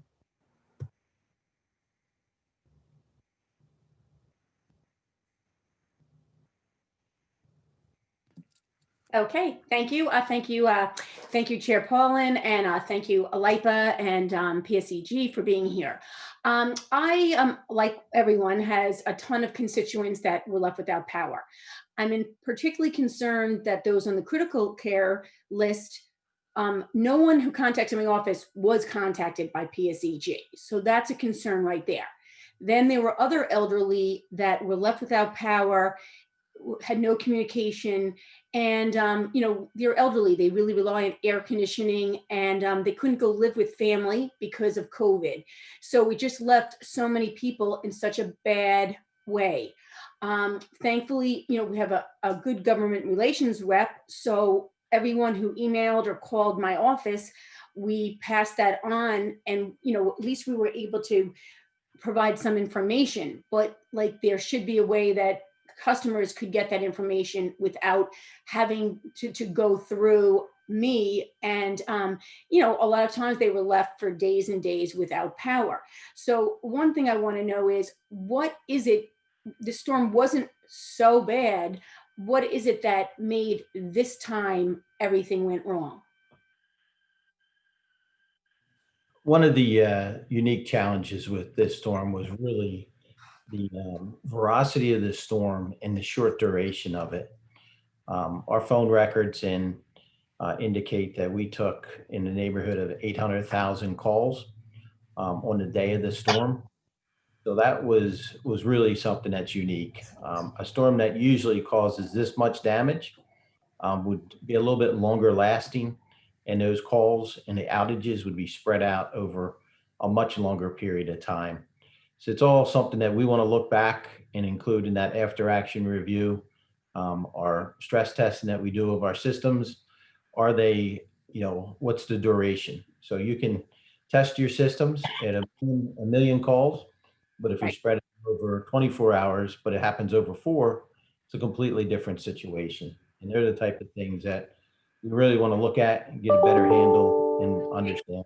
Okay, and another thing is, a lot of people said that when they did finally get through to PSE&G, they were treated rudely and curtly. One woman who was very appreciative that she finally got her power turned on said, "A storm is just a storm, and perhaps can't be helped. But certainly what happens after the fact makes for a huge difference. Until this crew showed up at my home, we were treated like afterthoughts, not valuable customers or even human beings. PSE&G doesn't seem to have the bandwidth to care about individual customers." Now, this is from a lovely woman who I happen to know. She's not prone to exaggeration. She's not looking for problems.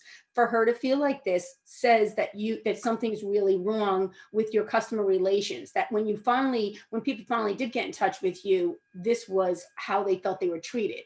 In addition, this same person, there was a fight that broke out between Verizon and PSE&G because Verizon wasn't told the right size poles to bring. So a lot of communication errors all over the place. Another thing I want to mention is I think that food reimbursement plan is inadequate, especially during COVID. There are many people that have very low incomes or any money coming in. There are people that contacted my office that went out for filled their refrigerator and freezer, and it was all gone. And so Assembly member, thank you. Your time is up. Okay. Senate. The next senator is Senator Boyle.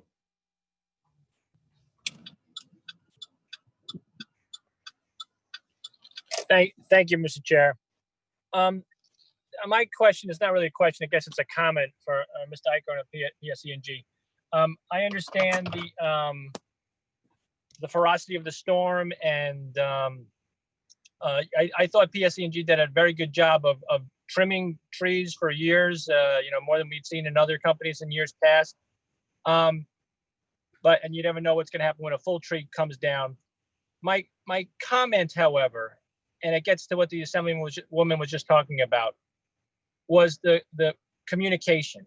And I'm going to give you a couple examples very quickly. I had many constituents who called and called and called over the course of days, and they could not get through. Finally, when they got through, they were elated, only to be told that they didn't have an outage. And I don't know what the system is, but I would hope that when you look at the communication system, your company can see what houses are out, at least what areas are out. So they're not telling someone who's been calling for days and have been in with no power for days that, oh no, you don't have an outage at your house or your area, because that really drives people crazy. To the extent that I myself went through it, on the third night, we had borrowed a generator, and I was out at 3 o'clock in the morning getting gas because my generator had run out of gas. And I saw a PSE&G crew down the street. I said, oh man, maybe they're working on the line. So I went down and started talking to them. And they said to me, no, your area of that street or the street has power. So I was like, no, I wouldn't be up at 3 o'clock in the morning getting gas if we had power at my house. So just a comment of that. Please look into that when you do your after action report, and when you look into ways to make it a better system next time. Make sure that you know what areas, what houses don't have power and don't have any people from your company or someone contracting with you tell someone who's calling them to say they don't have power that in fact they do have power, because that really makes matters worse. That's all I have to say. I assure you, we will be looking at that. We heard that from customers, and we know the system and the experience we created was not acceptable. And we're going to figure it out, and we're going to fix it. Thank you so much. The next speaker is Assemblymember Aravella Simotis. Hello, everyone. Thank you all for organizing this very important hearing. My question is for Mr. Eichhorn. I represent a part of Northwest Queens that actually houses most of the facilities that produce electricity for New York City. And I just want to ask a follow-up question that Senator Kaminsky had asked about with respect to the bonuses paid to the higher echelons of your organization. Senator Kaminsky asked you specifically about the amounts and process by which bonuses are paid out. And your response, which I found astonishing, is that the information is confidential or proprietary. I don't remember exactly what word you used, but Mr. Eichhorn, how is that an adequate answer?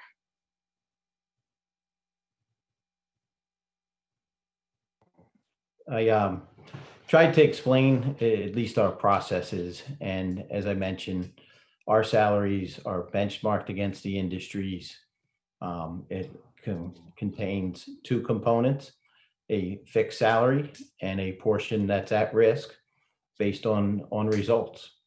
And an incident like we just experienced, as we know, had a pretty impactful impact on a lot of our results as a company, and it'll have a very impactful impact on a lot of our leaders.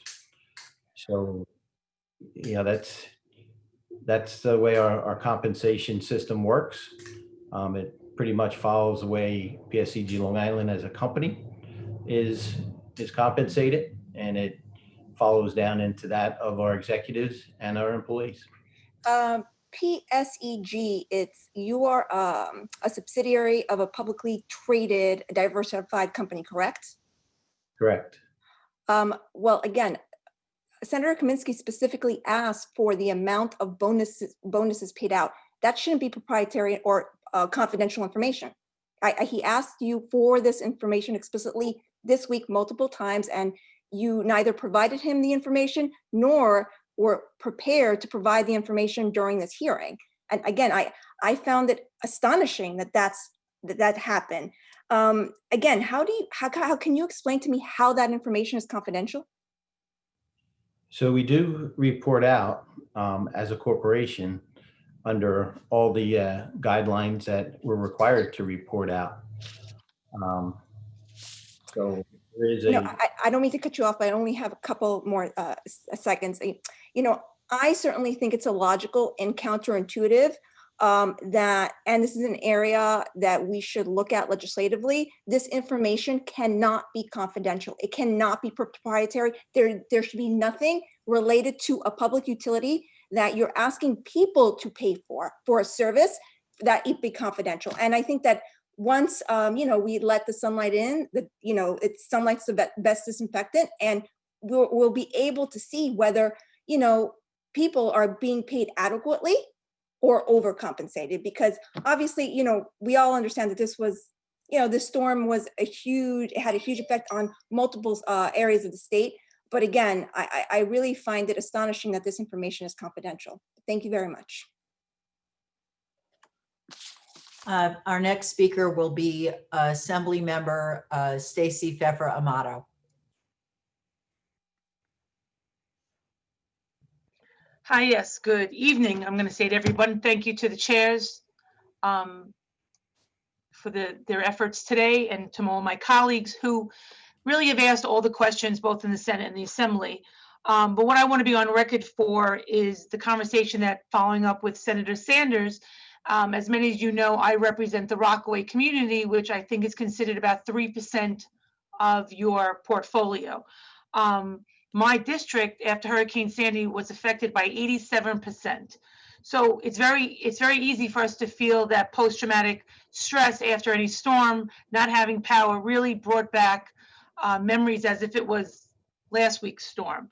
So I want to follow up what Senator Sanders said and talk about the microgrid, because what you said was we've had conversations, there's been discussion. I don't know what that means. So what conversations, what discussion?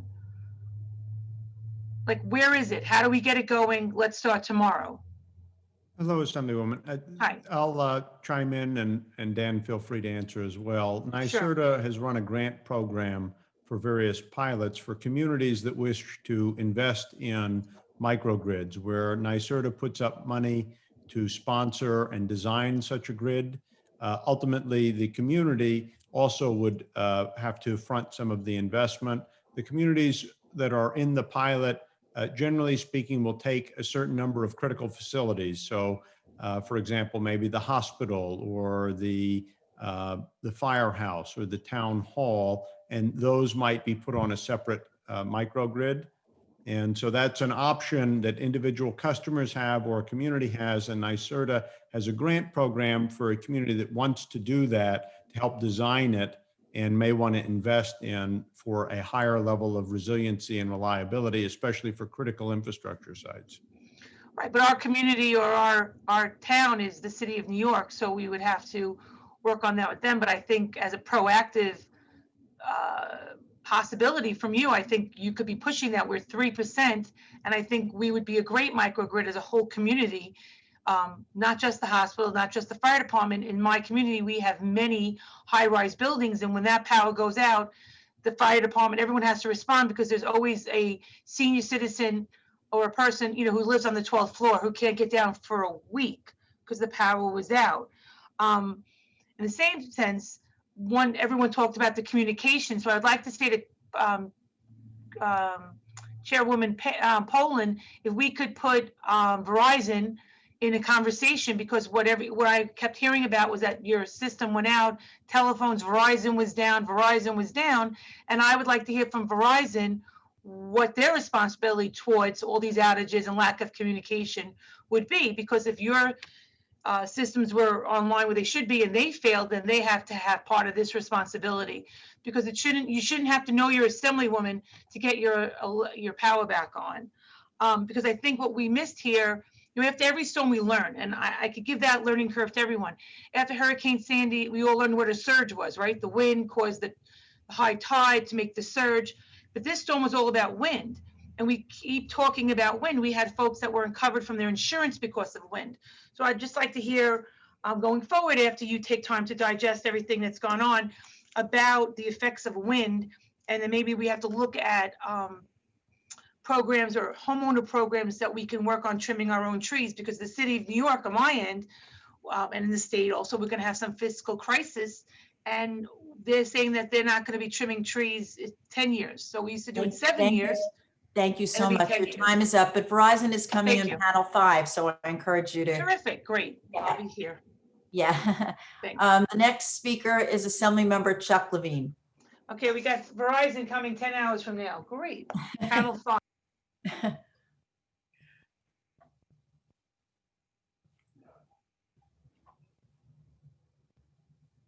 Thank you, Chair. So a few things. I don't know if you can hear me or not, because I'm getting a sign that says unable to start video. We can hear you, Assemblyman. Thank you. So quick things. First of all, I agree with Senator Boyle. PSE&G Allies program of cutting trees aggressively made a difference. This storm would likely have been much, much worse. Number two, the most troubling aspect of this last experience was receiving telephone calls from people in communities where they had no power. And they were concerned about their own power, but they were also concerned about senior citizens, 90-year-olds living in the communities with whom they couldn't get in touch. So I know you have a registry of people who are vulnerable, medically vulnerable. And I don't know if you have one of people who are in their late 80s or 90s, but I'd suggest that you adopt one. And if you had one, we have to figure out a way to do this better.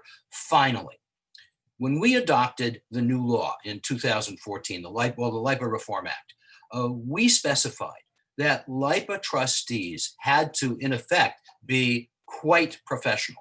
They had to be either people who had experience with utilities, corporate boards, or financial experience. And I just wonder, from an oversight point of view, if we might not now have a board of trustees that is a little too heavily weighted in favor of people who come from a more advantaged socioeconomic background, and they certainly do. I've gone over the list. And I'm wondering if it's time for us to change this a little bit, to provide for the ability to have some salt of the earth people on that board to participate in the oversight. So again, good work on the tree cutting. I hope we have some good plan for people who are in their 90s and vulnerable. And third, what do you think about bringing in some people to the Board of Trustees who might come from some more diverse backgrounds?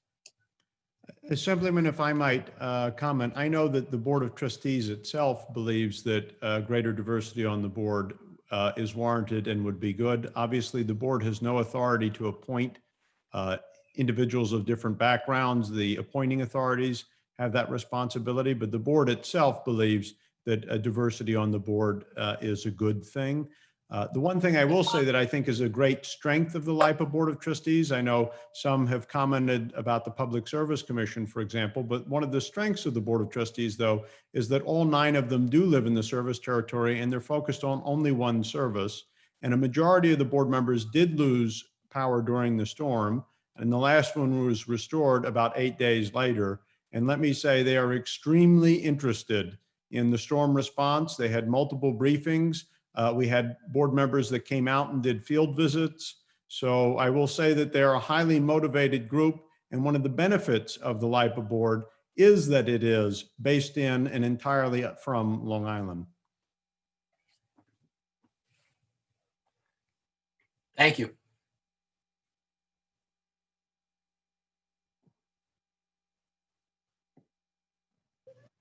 Amy, you're on mute. Yeah, sorry. Senator, do you want to ask your questions or should I proceed with mine? I think I'll. No, yeah, proceed with yours, please. Okay, great. I have some questions of my own, and then I have follow-up questions from other members who didn't get a chance or their time ran up. So I was, in 2019, to follow up on Assembly Member Pfeffer's question, LIPA PSEG had terminated its behind-the-meter combined heat and power and fuel cell program. Did you replace it with anything else to protect critical infrastructure, or is it simply the grant program at NYSERDA that somebody could apply for? The combined heat and power program was terminated, Chair Paulin, because it was inconsistent with the state's new CLCPA, the climate goals, to continue to invest in fossil infrastructure. However, one of the things that we did do is put in place a new behind the meter battery program to encourage homeowners to obtain batteries, and it's part of overall cleaning the grid. One of the other things I would just mention, because it's related, is we've heavily invested in storm hardening. That storm hardening has only hardened about 10% of the overhead lines, but those 10% of the lines that have been hardened through a massive undertaking have seen reduced outages by about 75%. So we're focused on improving the grid for everybody, but also encouraging customers, to the extent they need greater resilience, to give them options as well. But the combined heat and power program was inconsistent with the state's new climate goals. Thank you. In terms of the, because you had so much communication problems, you said you were, this is to PSEG, the comment was that you were ready. What was the restoration time? Because not living on Long Island, it's hard for me to gauge what that was. And what might it have been if you didn't have the communication issues? So the the communication issues, if they didn't exist, and the other issues that we've mentioned, it would not have been greatly shorter. The storm occurred on a Tuesday. By the following Wednesday, 8 days later, all customers were restored. If our system were all operating as expected, I think it would have shaved a day and a half off, but it would not have made an 8-day storm a 3 or a 4-day storm. The amount of damage was significant. And the when did you call in for mutual assistance? The day before, 4 days before? So over the preceding weekend, we started holding storm calls on the Friday prior to the storm coming. We made decisions. Our initial request was about 500 mutual aid workers. NYMAG?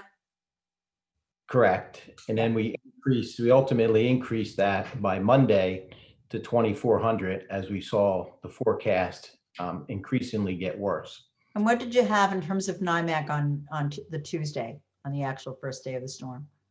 So we actually, through NYMAG, there's two processes we use, the NYMAG process, and then we call a list of independent contractors that we have. So through NYMAG, we got 0 resources. Most utilities, because of the nature of the storm coming up the coast, at that point, we're holding on to their line resources to see what type of impact it would have in their area. We were able to get commitments from 1,600 contractors outside of the NYMAG process, and roughly 1,300 of them arrived Monday and Tuesday as the storm was going across Long Island. And did you have retainer agreements with those contractors, or was it merely from calling for general calling? Just calling. We do not have retainer agreements with them. I see. And do you have crews that go out and supervise the mutual assistance crews, or are they basically given a job and then they go to the next job? We have what we call crew guides. Some of those are employees. Some of those are actually come from our contractors that we use on the island on a regular basis. And those crew guides help the crews with any issues as far as material, location, prints, if they need prints of our circuits, and they make sure that work is being accounted for properly. They make sure they're the conduit if a crew is running out of work. They help them get additional work.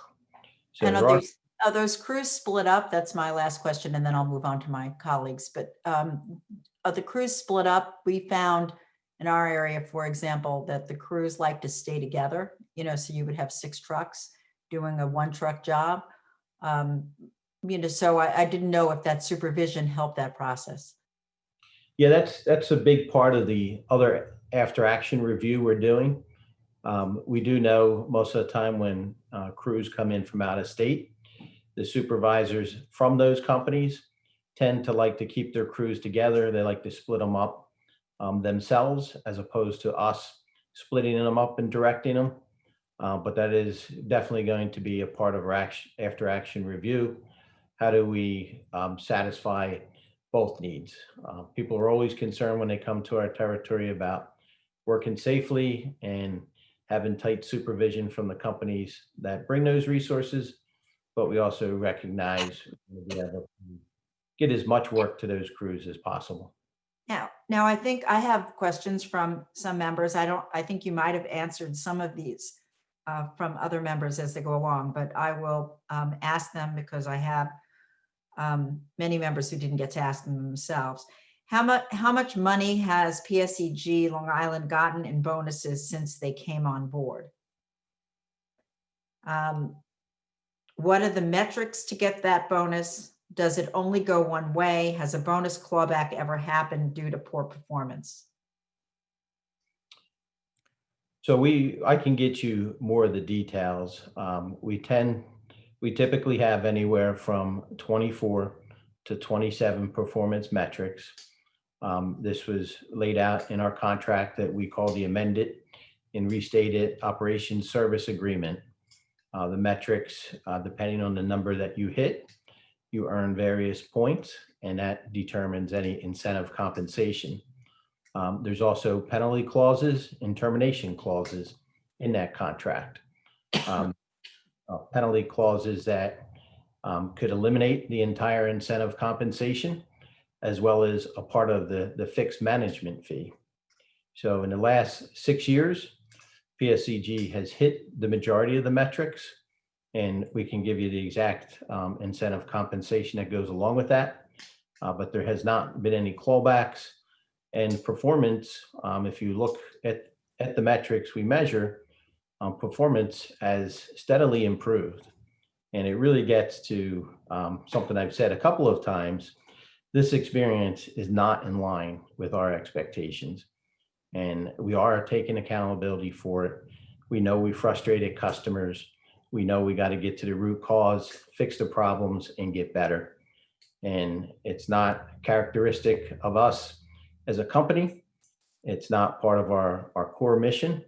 And we are committed to making sure we do better.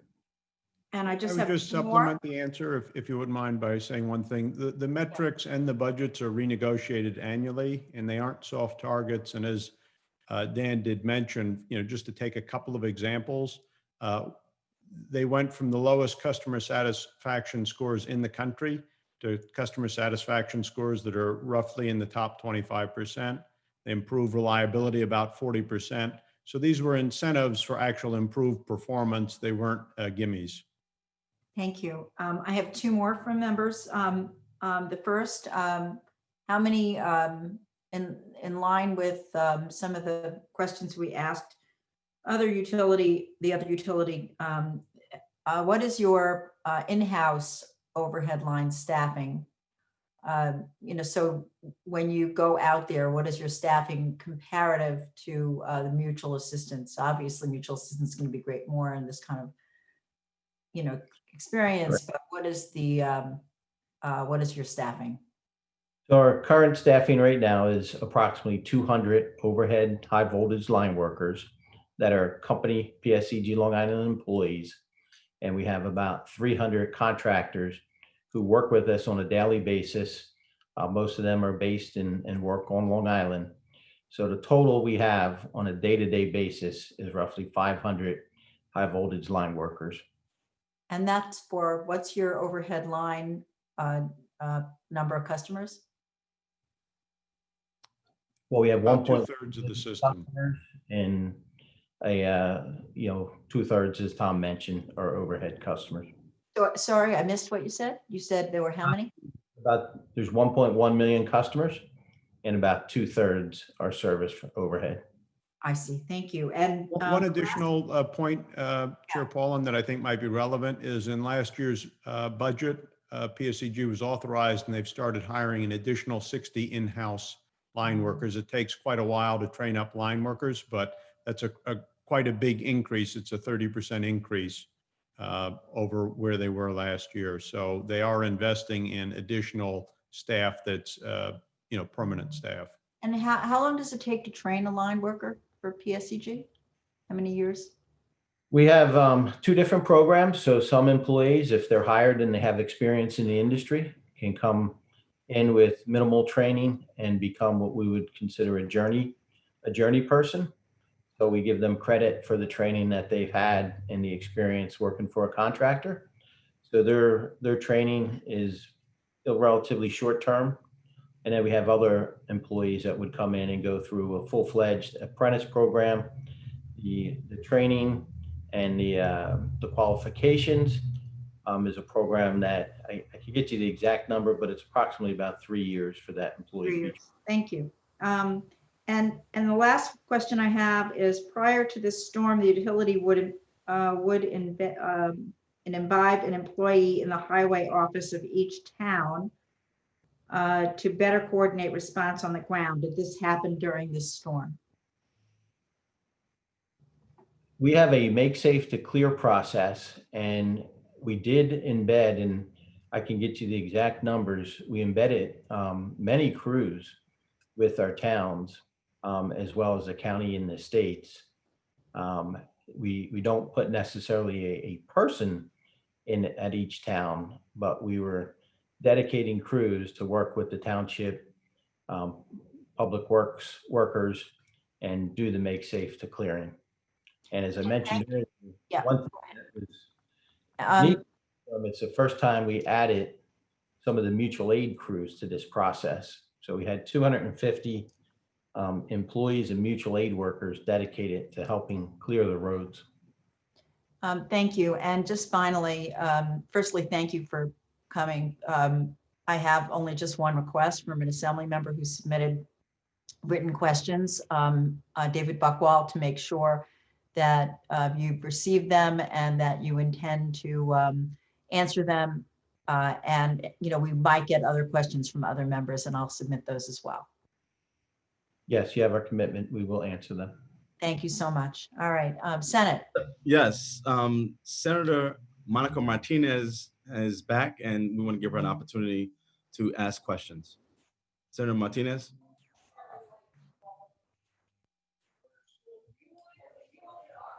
I don't think we can hear you, Senator Martinez. Yeah, I just saw that. I want to say thank you for allowing me to regroup. But I just want to say thank you to everyone who is here, to all the chairman and the ranking members who are here. I think this is such an important conversation. I thank all of you. My first question, earlier today in the morning, I know that Chairman Rose had mentioned a cost benefit analysis of burying underlying wires. And we constantly hear that underground lines are too expensive. And what I am worried about is obviously the cost on our taxpayers, but can you tell us when this cost benefit analysis, if this has not been answered yet, was last completed, and how soon another analysis can be completed in terms of burying underground wires? And if I just may, I'm just going to ask the question so then you have the ability to answer, so I don't use up all my entire time while you answer.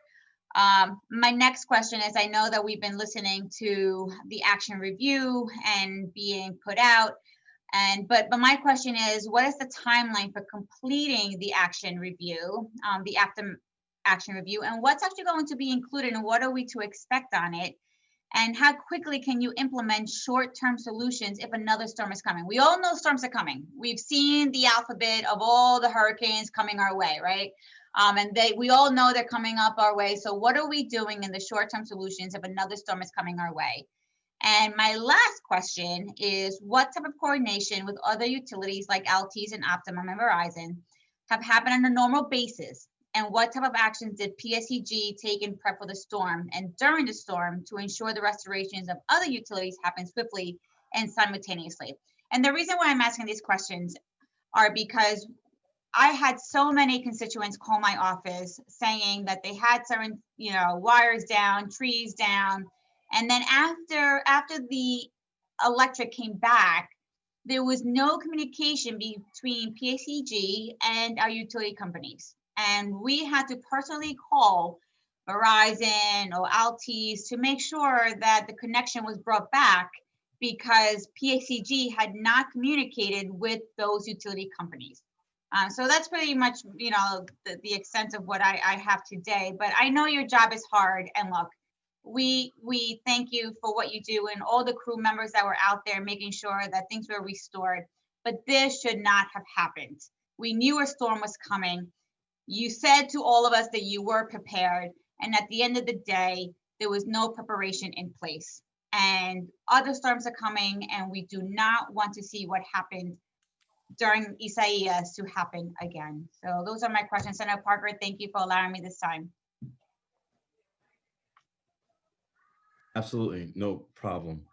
Are there any other questions from the assembly? If not, No, there aren't any? no more. We're done. Okay, I actually have. Are my questions going to be answered, Senator Parker? Oh, sorry, I apologize. No problem. I can address them. As far as the estimate for going underground, I think that's something that at a high level we can do relatively quickly, at least to give customers and elected officials a feel for whether you would want to pursue that more. We do have a program that exists right now. Any town, any community that wants to go underground and is willing to pay for it, there is a process. It's on our website. We would work with communities to do any estimates they wanted. Tom alluded at this. We did 1,000 miles of overhead hardening. That took us 5 years and was $700 million, funded by the federal government. So it did not hit Long Island customers, but it gives you a feel and for the cost. So 10% of hardening our system costs $700 million. Undergrounding the system costs multiple times more than rebuilding and hardening it overhead. So it gives you a magnitude. When Con Ed was talking and they gave a number, I think their number, if you projected it based on our customers and our systems, it's going to be in the tens of billions of dollars. But we can give a high level back of the envelope number relatively quickly. The second answer, or the second question you had, was when can we expect the results of our after action review? We are working diligently to complete them. We have teams that were identified. As I mentioned, there's 2 tracks.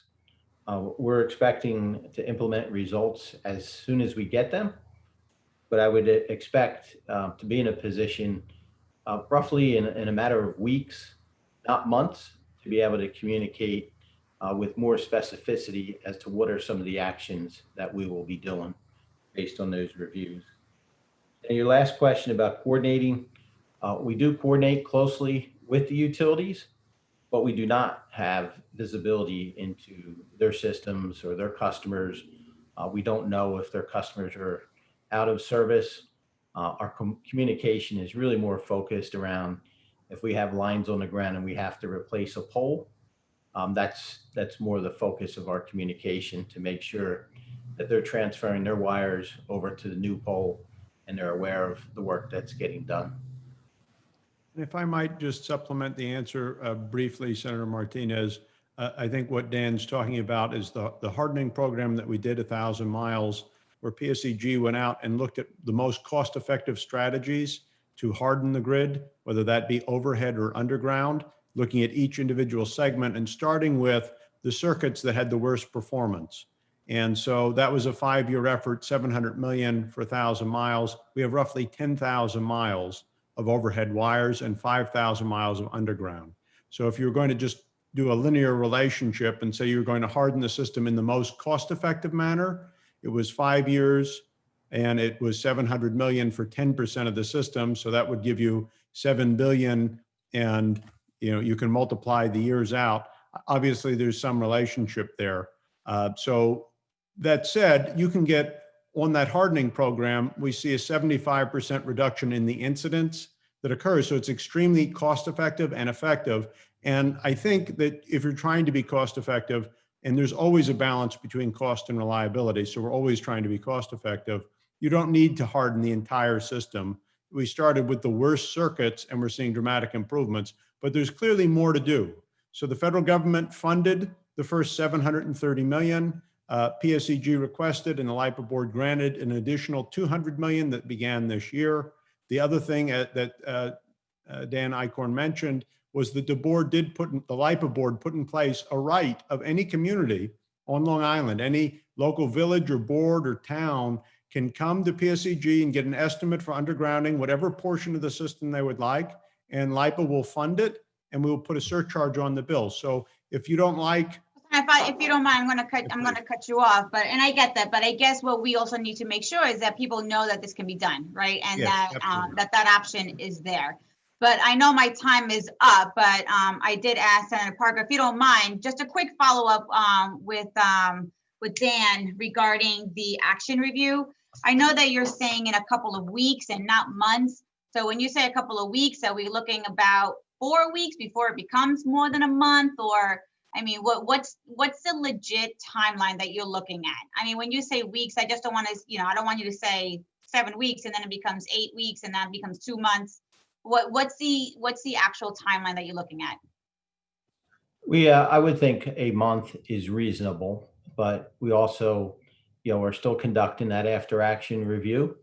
And, if we find initiatives that can make an immediate improvement, we're implementing them now. And as I mentioned, we have implemented a series of interim changes in monitoring of our system. But I think you're talking closer to a month than multi-months. and if I might supplement, Senator Martinez, LIPA has committed to an independent review of PSEG systems with a timeline of 30 days for the initial report, 90 days for the interim report, and 180 days for the final report. That 30 days is roughly September 15th. We fully realize that while PSEG is responsible for developing and implementing these systems and stress testing them, given the failure, we can't rely on that. We need to double check it, and we have independent experts that will be double checking it. So the first report we'll put out is September 15th. Time. I appreciate that. And Senator Parker, sorry that I did. No problem. Everything is fine. Thank you so Awesome. much, thank you so much, Senator Martinez. Thank you. Gentlemen, a couple of questions as we close. So just so we're clear about the record, on what days did you issue calls for mutual aid and to whom? And how many crews were hired in response to each of those calls for mutual aid? And in addition, how many full-time employees do you presently have to respond to these crises internally? And how do you presently have under retainer contracts to respond to an emergency?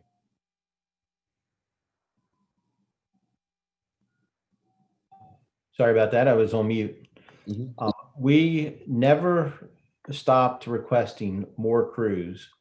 I can give you the exact numbers, but every day, if we received more crews, we requested more, and we never turned away any resources that were made available to us.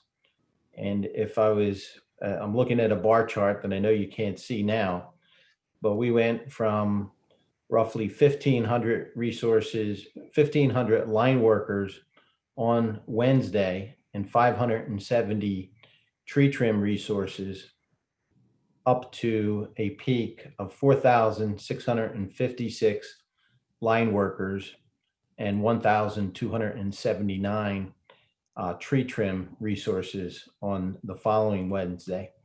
So over a week's time, we went from roughly 2,000 out-of-state resources to over almost 6,000. It was 5,800 resources. We would have requested and accepted more. When these resources became available, right, we moved on them immediately. We made a commitment that we would continue to increase the staff until all customers were restored. And that I think played into some of our Wait, how many do you have now? employees. Yes.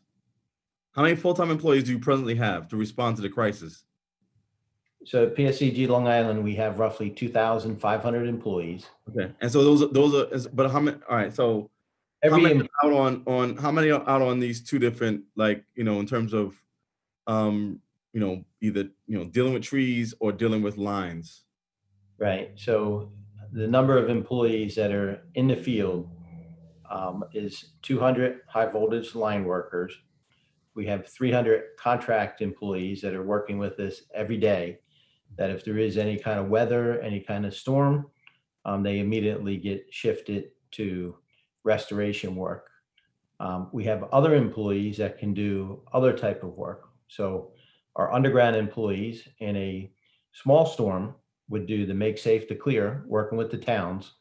Once they're finished with that work, we would move them on doing individual service lines. They can work on low voltage electric problems.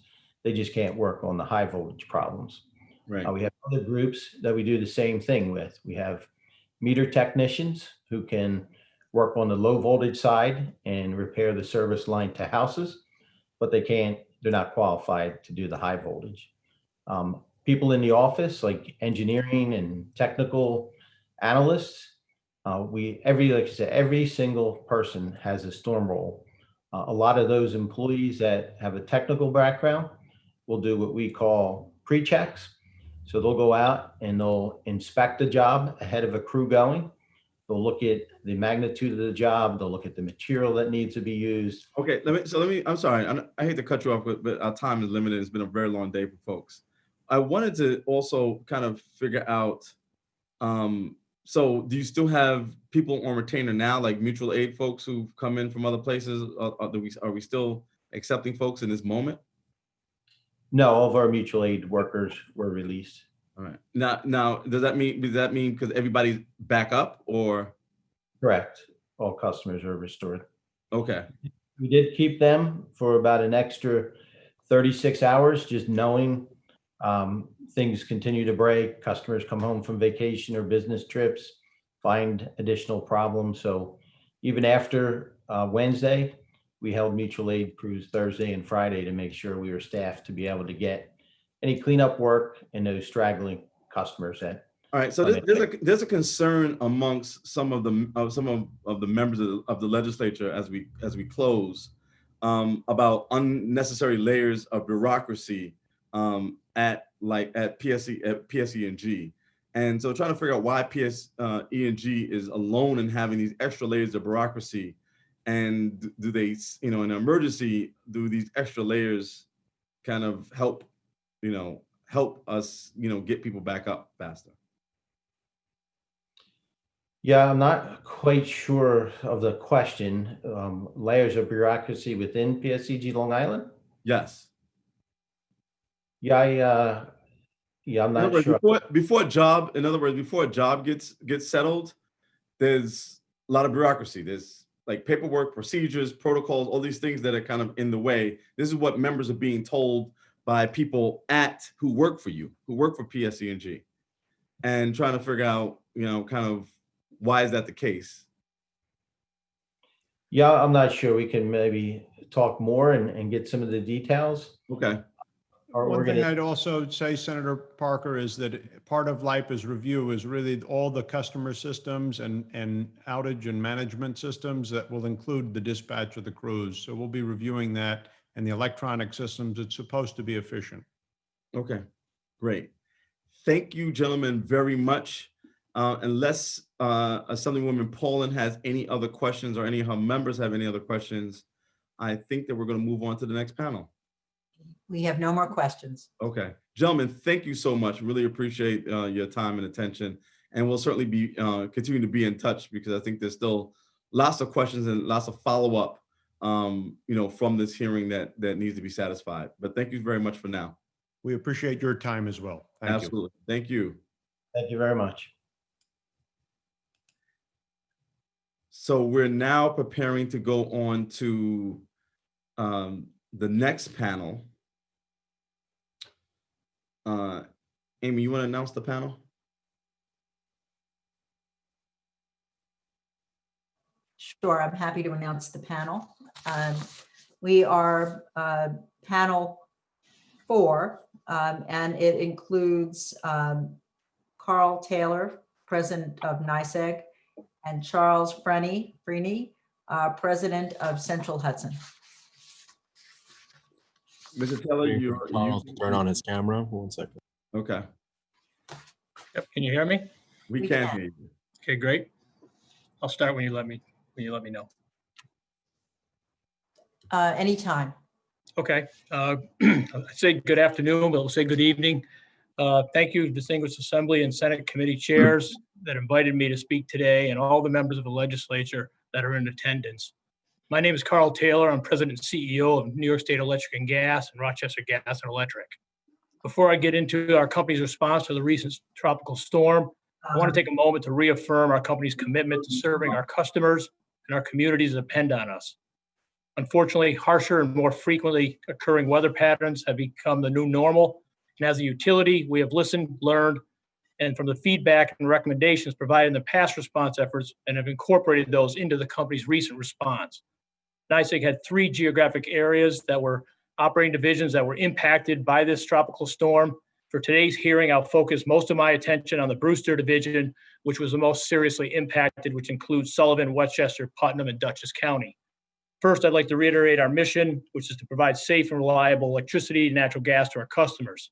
When an event like this occurs, we work around the clock to restore power as quickly and safely as possible and to communicate to our customers and our community leaders. Preparing and responding to such an event like this tropical storm represents years, months, and weeks of preparation, executed and communicated and collaborated with various stakeholders and the best customer service provided. For preparation for this storm, the company planned a significant event. That is to say, we planned for the worst, we hope for the best. Obviously, we know Mother Nature brought us the worst. While the forecast for the storm was moving in an easterly direction, our preparations paid off when the storm shifted more than 150 miles west, bringing devastating winds from multiple directions and heavy rain to our area, impacting a majority of our customers in the Brewster territory.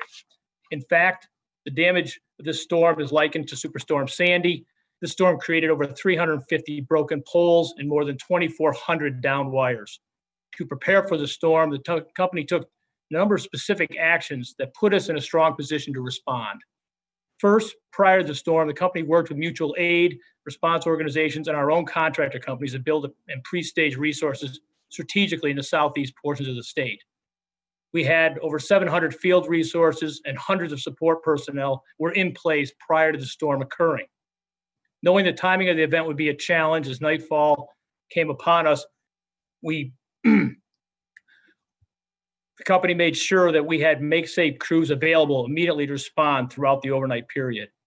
But also, additional crews arriving towards the nightfall would be bedded and ready to work the next day. This plan allowed us, prior to the first raindrop, to ensure that we were set up to maximize resources effectively and efficiently. The second action we took that benefited from our response and lessons learned in past events is recent years, the company has worked to strengthen our relationship with municipal leaders during blue sky conditions. In fact, twice a year, our company holds annual meetings with local officials in this area to discuss storm preparations, critical facilities, and emergency preparedness topics. I myself participate in these meetings. As a result, prior to the event and each day of the response, the company held situational awareness calls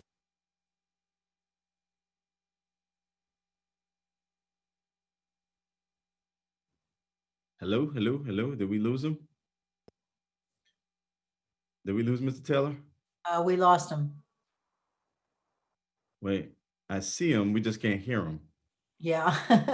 Can he hear us? I wonder. No. That he keeps, He's talking. he's going strong now. All right. Well, we'll know he got cut off in about a Well, minute. he's ready for politics because he really doesn't care whether anybody's listening or not, but he's going to continue to talk. What do we do?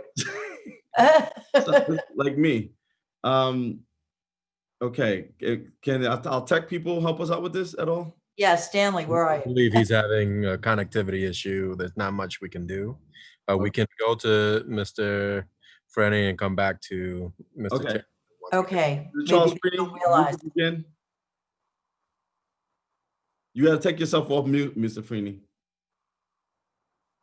You know what? He's on mute, Taylor. I guess we put him on mute. Yes, I'm here now. Can you hear me? Okay, we can. Yeah, we can hear you. Okay, Unfortunately, poor Mr. Taylor. So he's beyond his 5 minutes anyway.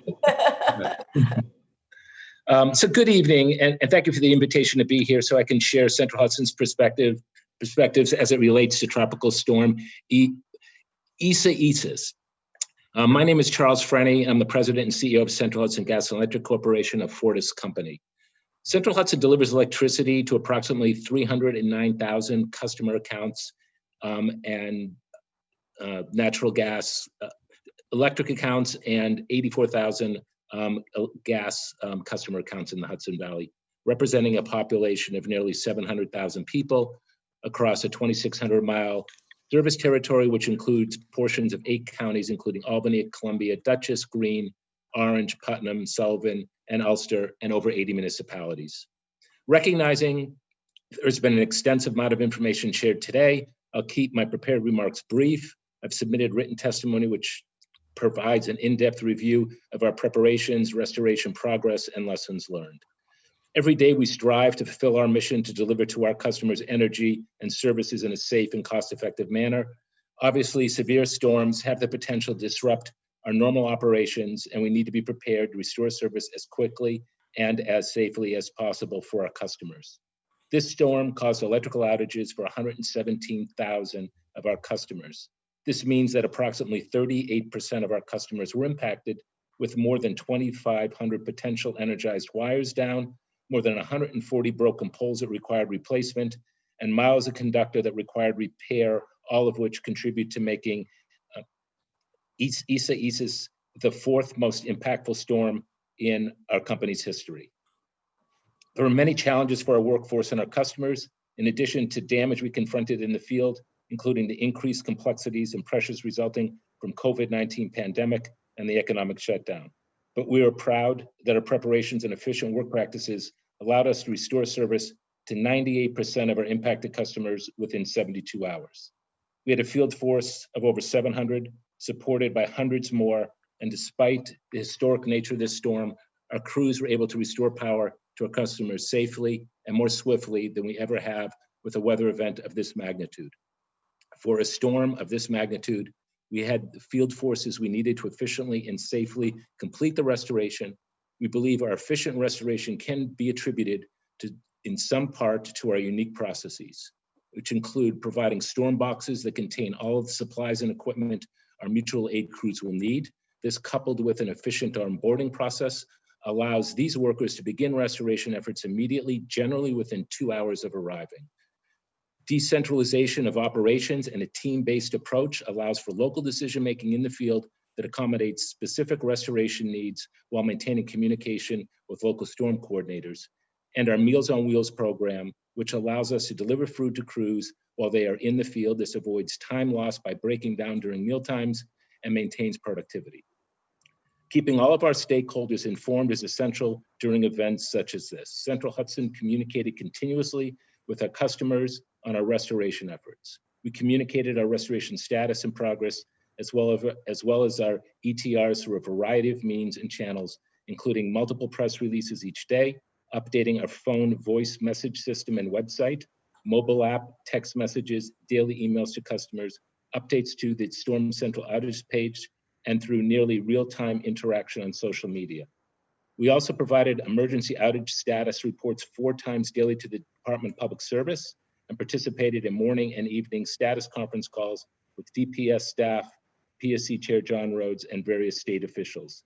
We held a municipal call in advance of the storm and each day during the restoration to report on our status and crew locations to our municipal, state, and federal elected officials. We launched our municipal portal. This portal is an example of enhancement we've made based on feedback and lessons learned from previous restoration efforts. The portal is an interactive two-way reporting connection between municipalities and counties and Central Hudson.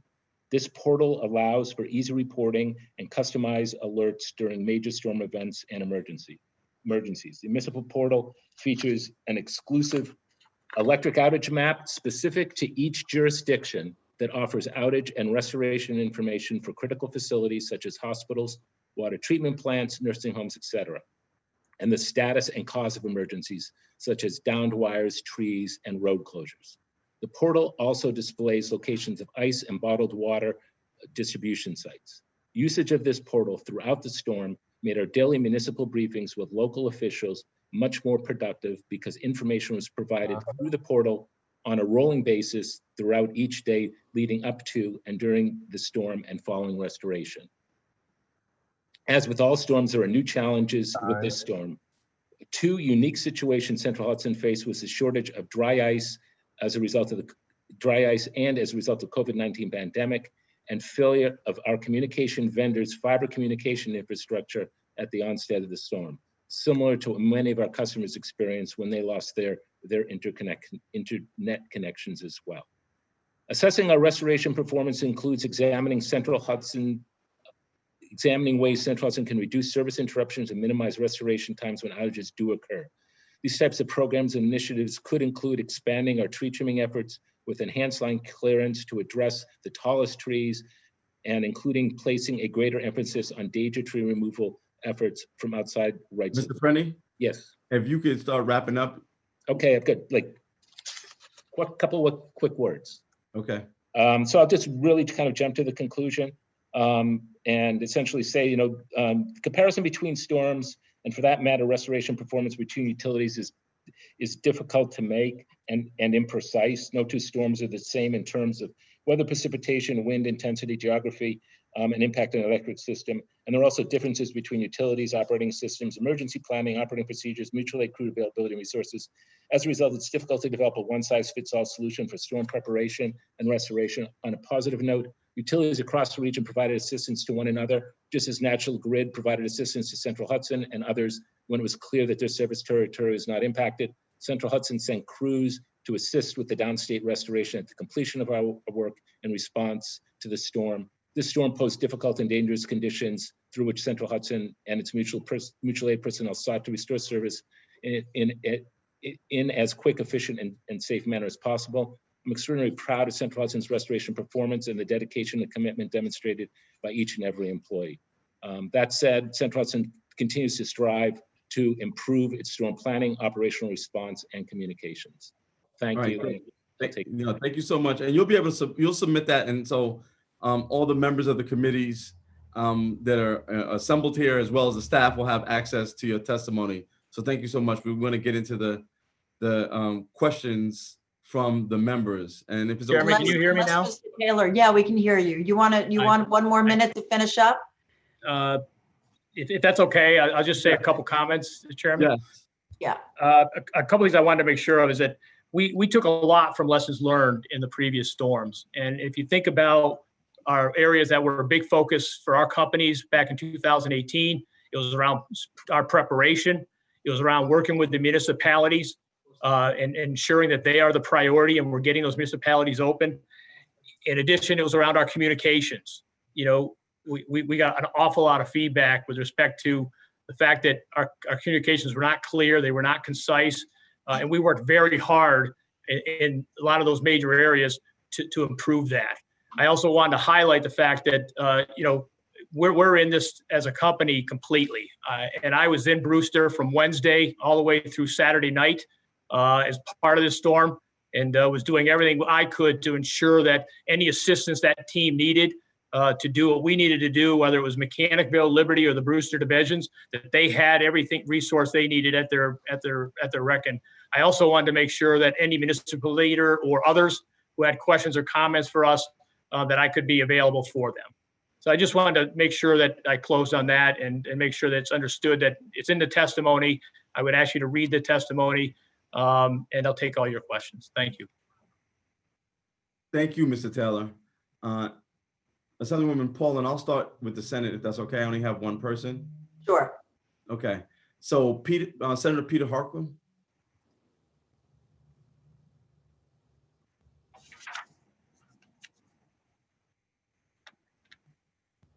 Senator Harkland? Yeah. Okay. All right, now we can start video. Thanks. I was just waiting to be enabled. Thank you. Thank you, Mr. Chair, Madam Chair. Carl, it's good to see you. Thank you for coming. My staff told me to switch to decaf. I was agitated earlier in the day. I want to thank you because you were personally down in the district and you were personally available to me and many other elected officials. You know, I've seen some of the work you've done over the last 2 years. We've talked a lot about that. You know, the hardened poles along those corridors seem to withstand damage very, very well. But you know, there's still some challenges. And, you know, the challenge we face is, you know, coming out of that last storm, you went right into the rate case application. So constituents, you know, were very angry. And then it was, all right, well, we're going to prove it to you. We're going to prove it to you. And then we went right into another storm. And from the constituent standpoint, you know, they were still seeing some problems with communication, although better. But some of those challenges remain in the beginning, you know, as far as, you know, there may be better communication with the municipality, but that doesn't necessarily translate out into the field. And I think that was part of the frustration. And another big part of the frustration is kind of pre-ordering the troops from Tennessee and North Carolina to get in sooner. So, you know, we've still got some big challenges ahead, and I hope you can address those in the time left. Yeah, I appreciate your comments, and you're absolutely correct. I know one of the areas we've already looked at is how do we cast a bigger shadow over those pre-meetings and the pre-storm meetings.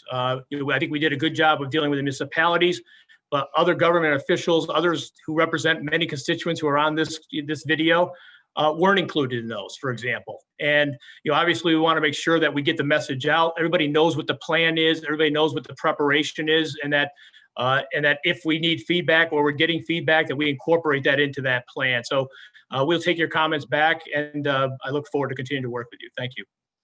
Thank you. I think I still have a couple seconds left. I'll yield my time back. But again, you know, the point is, and we have a good constructive relationship, but it's my constituents and your customers who are still feeling the pinch, and that's who you got to sell to. You know, this body, this hearing is great, but there's still more work to be done on the ground. And I agree with that. And one of the reasons I go out and do what I do on the ground is that I want to make sure that all the employees of this company are as dedicated and committed to those customers, because you're absolutely correct. Our customers, they deserve it. We deserve to give them, you know, the service. We want to provide a reliable product. We want to make it somewhat affordable as best we can. But the reality is, you know, they can't withstand these long outages, and we've got to make sure that we've earned their trust through the communication and, you know, reaching out and touching those customers. And I agree with you wholeheartedly, and we will work towards that. Thank you so much, Senator. And the next person is Amy. On the Assembly side is Amy. Ranker. Amy. Oh, yeah. Amy. Really quickly. Yeah. Senator Harkland, you and I are going to have an off-camera conversation about what yielding your time back means. All right, I'm sorry, Amy. Go ahead. All right, the next sorry. Ranker Phil Palmisano. Okay.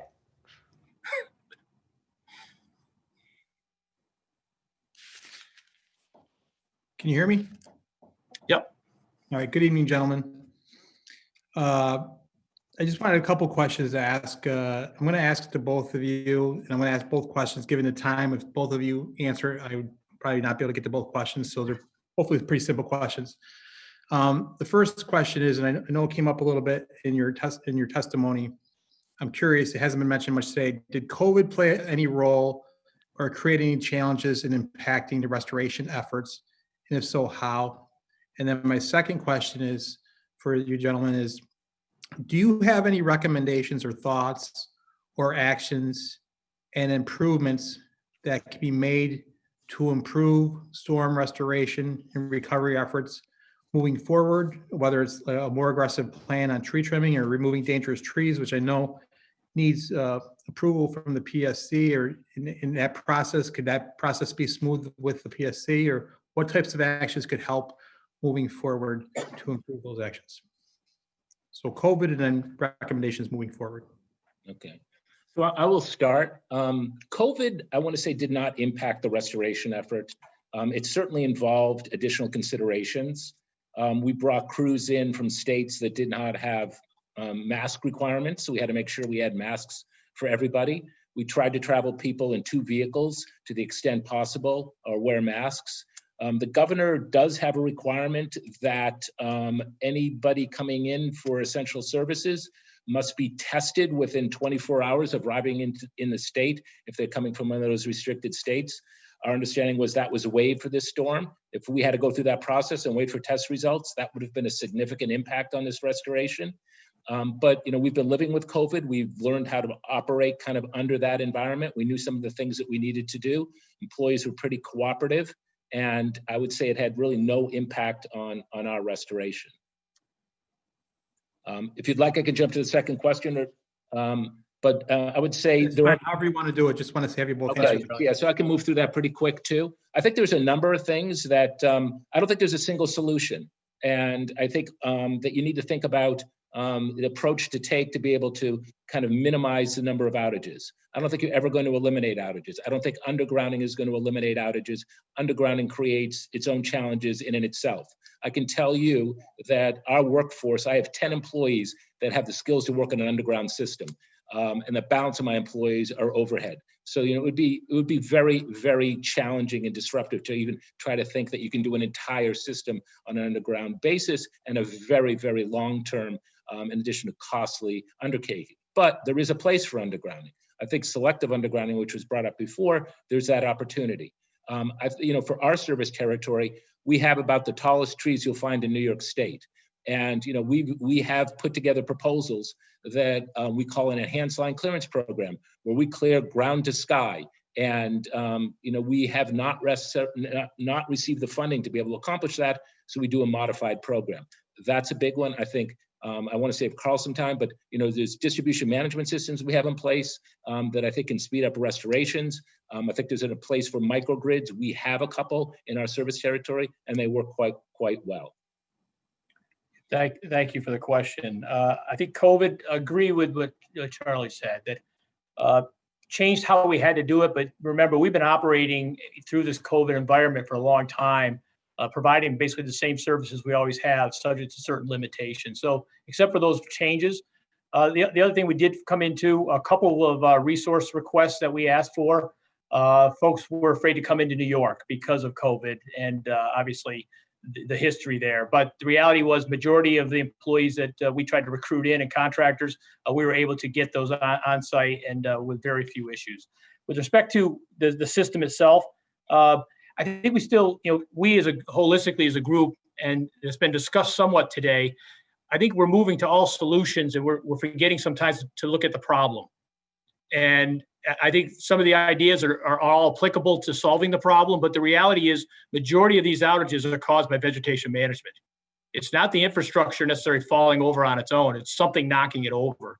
So we've got, I think, as a communities, as politicians and others, we've all got to tackle, how do we deal with vegetation that's been allowed to grow to the significance it has? If you look at the Hudson Valley in 1920s and 30s, when it was all dairy farms, there wasn't a tree to be found. So how do you take what's there today and somehow protect this infrastructure that's so vital? Resiliency. We need to add to the resiliency. We need to continue to make the circuits more robust. You've heard that much of today. We need to also focus on what I call the automation, and Charlie already addressed this a little bit, but how do we sectionalize the system so that when there is an impact, fewer customers are impacted by that particular tree or what have you, whatever occurs. And then finally, we do have to tackle this resource issue of when that bucket of work is created by an outage, how do we address getting that back, put back together in a timely manner so that our customers are restored and their power is back on in a safe and reliable manner. So we've got to really focus on those things, but I want to make sure that we all focus on what the problem and what's the cause of causing these outages, creating that bucket of work during a storm, and then how do we go about and make sure we're doing things to the system to mitigate. Time. Thank you. Senator Jen Metzger. Thank you, Mr. Chairman. And thank you, Mr. Taylor and Mr. Freni, for being here to answer some questions. One of my big concerns is staffing. And I've brought this up in other contexts. I brought it up in rate cases with Central Hudson in the past, and in my comments on the winter storm 2018 winter storm outages. It seems that over time, the proportion of staffing, utility staffing that are actual boots on the ground employees has been declining over the years. And I would really like, first of all, I would ask if you would be willing and able to share data on your staffing levels of linemen and women over time, just so I can have a picture of what that trend has looked like, and relative to other staff. That's one concern, because mutual assistance has its place, but you also need to have the adequate staffing in-house to respond to outages. With climate change, this is going to be just a more and more regular occurrence for our area. If I could ask you, would you be able to provide me with data on your staffing levels, say over the last 20 years, from year to year? Yeah, we have staffing level data. I know we've provided that in various proceedings. Whether I have 20 years or not, I will look, but we'll definitely follow up with you on that. I will say this, that was recognized, and your concern was recognized back in the 2018 storm investigations. And one of the recommendations was for our companies to internalize more of those particular linemen and line roles. And the recommendation was that we should internalize it up to 150 more. I can tell you, we've taken that very seriously. We have already begun to increase our numbers in that line area. And I can tell you that over the next several years, including all of the electric operations and other areas of the company, we plan on internalizing over 400 positions in the next 3 years. And those will be mostly field related positions. So we do agree that that pendulum has swung maybe too far with respect to contractor versus internally, and we're swinging it back. Okay, thank you, Mr. Taylor. And Mr. Freni, I'd ask this, you have a rate case coming up. Do you plan on, or you're going to be submitting a proposed rate plan? Do you have additional staff linemen and women FTE positions in your proposed plan? Are you looking to do that to beef up your staffing? That's one question. And then hopefully before you answer that, Mr. Taylor, I know we're going to be meeting in Sullivan, and I do want to echo Senator Harkin's sentiments. I think it was great that you were on the ground in in the Brewster area. It's important to be on the ground and see what's going on. As we've talked about, on perfectly clear days, we have huge problems in Sullivan County because we have antiquated circuits. And those circuits, the Uland circuit is notorious. They have 300 outages a year in that area, and Fallsburg and Thompson. And I urge you to please, first thing, prioritize replacement of those circuits when, in this new rate rate plan. Like it should be the absolute first thing you do. And then turning to Mr. Freni, could you talk about what your plans are in your upcoming proposed rate plan in terms of staffing? And if I could just interject, please answer her question. And then after that, we're going to move on to the assembly. Thank you, Assemblyman. Yeah. So Senator Metzger, we've actually been increasing staffing pretty steadily over the last number of years. We're happy to provide you the history of our staffing so you can see that. What I have a great concern over is certainly retirements and skill loss. And so one of the things that we really want to be able to step up is our ability to train employees and make them linemen on a shorter period of time. We have, I think you're probably familiar, at our last rate filing, we got approval to move forward with our training center. A big part of that is developing the linemen on a quicker basis, continuing to grow the internal resources. I think you're very familiar with the development in Hudson Valley on distributed energy resources. So the training has really gone kind of beyond just the basic line training. And so we do plan to build a larger workforce, a greater skilled workforce. I mean, I think we offer them the largest number of green jobs in the Hudson Valley with the amount of work we do associated with the distributed energy resources that are here, more than 9,000 locations and growing. So, our plans are to continue to grow that internal workforce. Okay, thank you very much.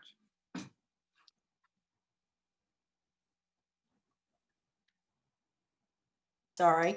Yes, and the next speaker will be Assemblymember David Buckwall. Good evening. I guess we can say it that way now. And thank you, Madam Chair, and to both you gentlemen for being here this evening. Let me also thank President Taylor and NYSEG first for your improvements since 2018 and also for answering my questions that I submitted in advance of this hearing. It's much appreciated and it's in keeping with the efforts towards transparency that I know, Mr. Taylor, you've tried to promote at your company. So let me actually begin. My first question is for Mr. Freni, just to make sure whether you and your company received the written questions that I submitted, and will you commit to answering them in the next coming weeks? If we've received your questions, I commit to answering them, but I have not seen any questions that you submitted. If I could just ask the Assembly Committee staff that's watching to confirm that they've forgotten it, or if not, please send it to them. That'd be great. Thank you. And then to Mr. Taylor, in response to my question about whether county elected officials will be invited to participate on pre-storm conference calls, you responded that NYSEG already does that. And I just want to follow up with one question on that, which is that although I have great respect for the executive branch and county executives and county OEMs, there is a legislative branch in our county governments as well. And so I just would like you to go back to your team and make sure that county legislators who represent NYSEG territory are included on those calls as well. If you could look into that, that'd be great. Yes, we will. Thank you. And then also with respect to NYSEG, I know this is an issue you're aware of in part because you were on the ground in the Brewster division. And NYSEG's standard operating procedure is to provide dry ice the morning after a storm. For a variety of circumstances, many of which not necessarily under your control, that wasn't possible for a few days after this storm. In light of that, and the fact that there's a direct connection between the provision of dry ice and people being able to prevent their food from spoiling, is consideration being given in this particular instance to recognizing that despite NYSEG's general reluctance to reimburse for food and medicine spoilage, that here the dry ice that normally would be relied on wasn't available, and that might mean reason for reconsideration after this particular tropical storm of NYSEG's usual policy of tending not to approve those requests. Someone, thanks for the question. I will tell you, I looked at the records on the dry ice delivery, and we were able to, on day 2 of the storm, distribute 14,000 pounds of dry ice, and we were short compared to what we wanted to have, and we supplemented that with over 38,000 pounds of wet ice. and providing another 5,800 gallons of water. We did our best, and we tried to make sure that we met all the town requirements as was with dry ice. With that said, you're absolutely right. Dry ice was very difficult to get. Through the storm process, we ended up procuring and delivering 144,000 pounds of dry ice. On day 3, we delivered 28,000, 52,000, and then 20,000 pounds, respectively. And then finally 30,000 pounds, which was diverted to some other utilities that were also in need and looking for some. With respect to your question, with respect to reimbursement, at this point, our policy has been that we look for homeowners and others to go to their respective insurance companies and apply, or make a claim with the company, which we then would review. We have not made any special provisions for this particular storm as we haven't in the past. I do think, though, this issue is something that's much bigger than just this storm. And I think it's something that we all need to be addressing in the future as to what we believe the expectation should be around the dry ice and these types of things. How do we help preserve the customers, obviously their product that they have? And then how do we deal with this as an industry and as a state? Because I think we've got a bunch of different things going on across the state with different circumstances, and I don't think that's good for anybody. I appreciate your answer. I'll leave it at that, although I will note that I have notes about dry ice distribution issues as late as August 8th, which is 4 days after the storm. But I thank you for your time. And again, thank you for answering questions, even if it allows me to follow up occasionally on them. Thank you. Yeah, please. Senate? No, we don't have anybody else. Okay. The next speaker will be Assembly Member Jonathan Jacobson. Okay. All right, am I on? You can hear? We can. All right, very good. I'm a customer of, I get my power from Central Hudson, except for about a day and a half after the storm.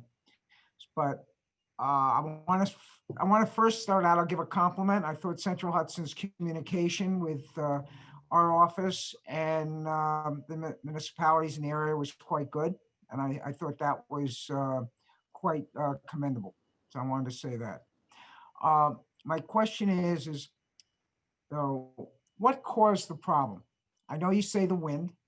So what was it? Were poles being knocked down? Tell me what was the cause of the outages as far as you can tell now?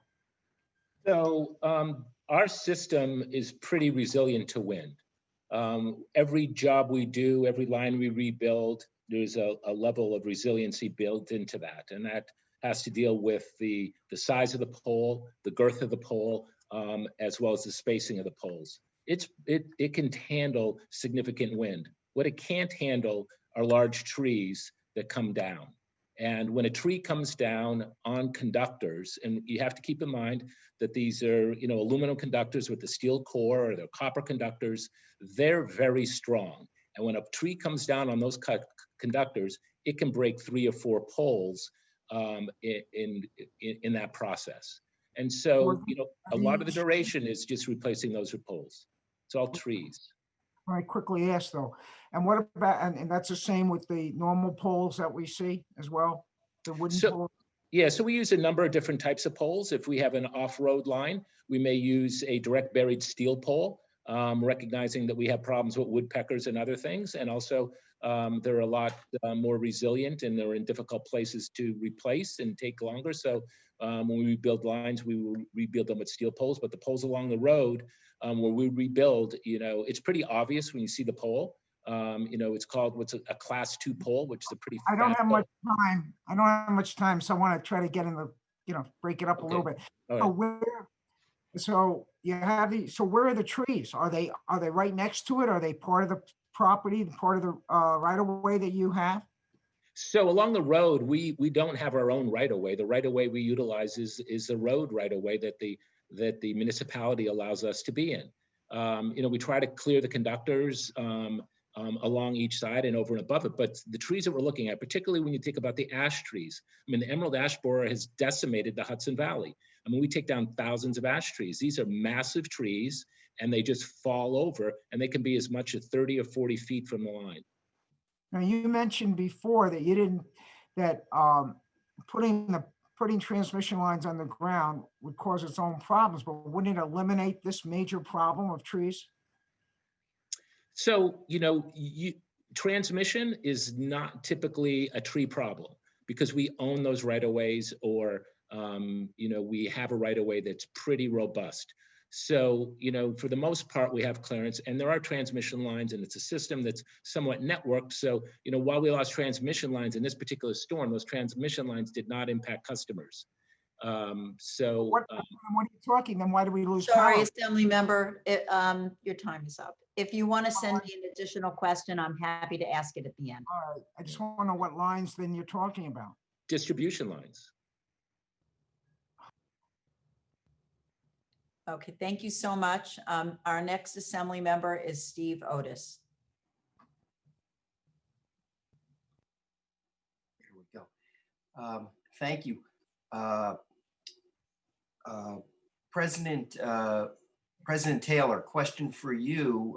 Very much appreciate the fact that you're doing hiring that is additional to what was asked for by the Public Service Commission report, and you indicate that you're going to go up to 400 additional positions.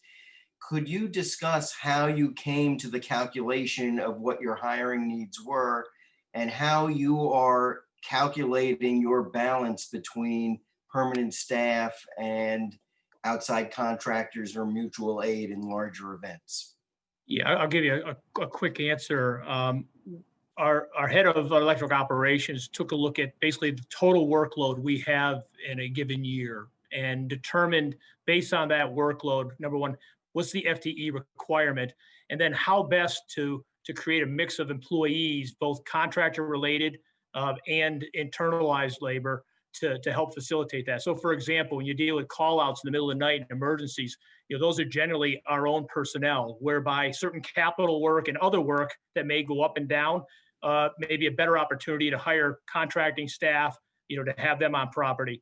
In addition, though, we like to have a complement of contracting staff and companies on the property at all times. And the reason is, as you seek during a big storm more resources, having that relationship with that familiarity with our system and a relationship with those companies helps us bring more resources much quicker to bear. So it's a balance of all of those things, but it's a very elaborate analysis that was done and conducted, and that's how we've arrived at the new numbers that we're going to target and ask for. Thank you. And the reports that I hear are very positive in terms of difference between this storm and a couple of years ago. So job well done, and you're in the middle of it with more good news. Thank you. Thank you.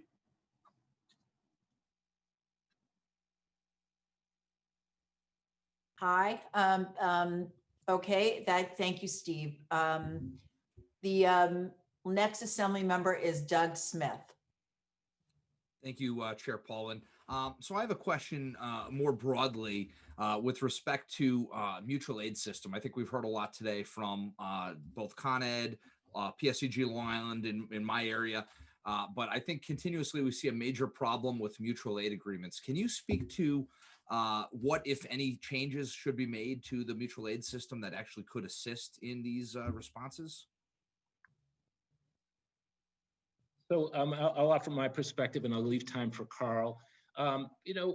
Central Hudson tends to do pretty well when it comes to mutual assistance in most storms. We have a significant number of resources on our property, and we go through the mutual assistance process. But I'll tell you, I think I have a contract with every line contractor that I know exists anywhere in this country.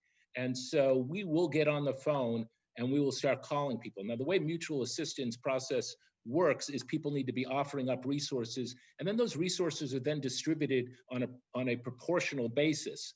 So if somebody's asking for 1,000 people and somebody's asking for 200 people, somebody's, regardless of the number, somebody's gonna get 5 times and the number the other person's getting, and it's just kind of that ratio basis. But we kind of work both. I mean, I've heard a lot about retainers. I don't really understand what people are talking about. The only right of first refusal I have for linemen anywhere are the contract linemen on my property. I'm not going to have right of first refusal of linemen working on Carl's property or linemen working on a property in Kansas City.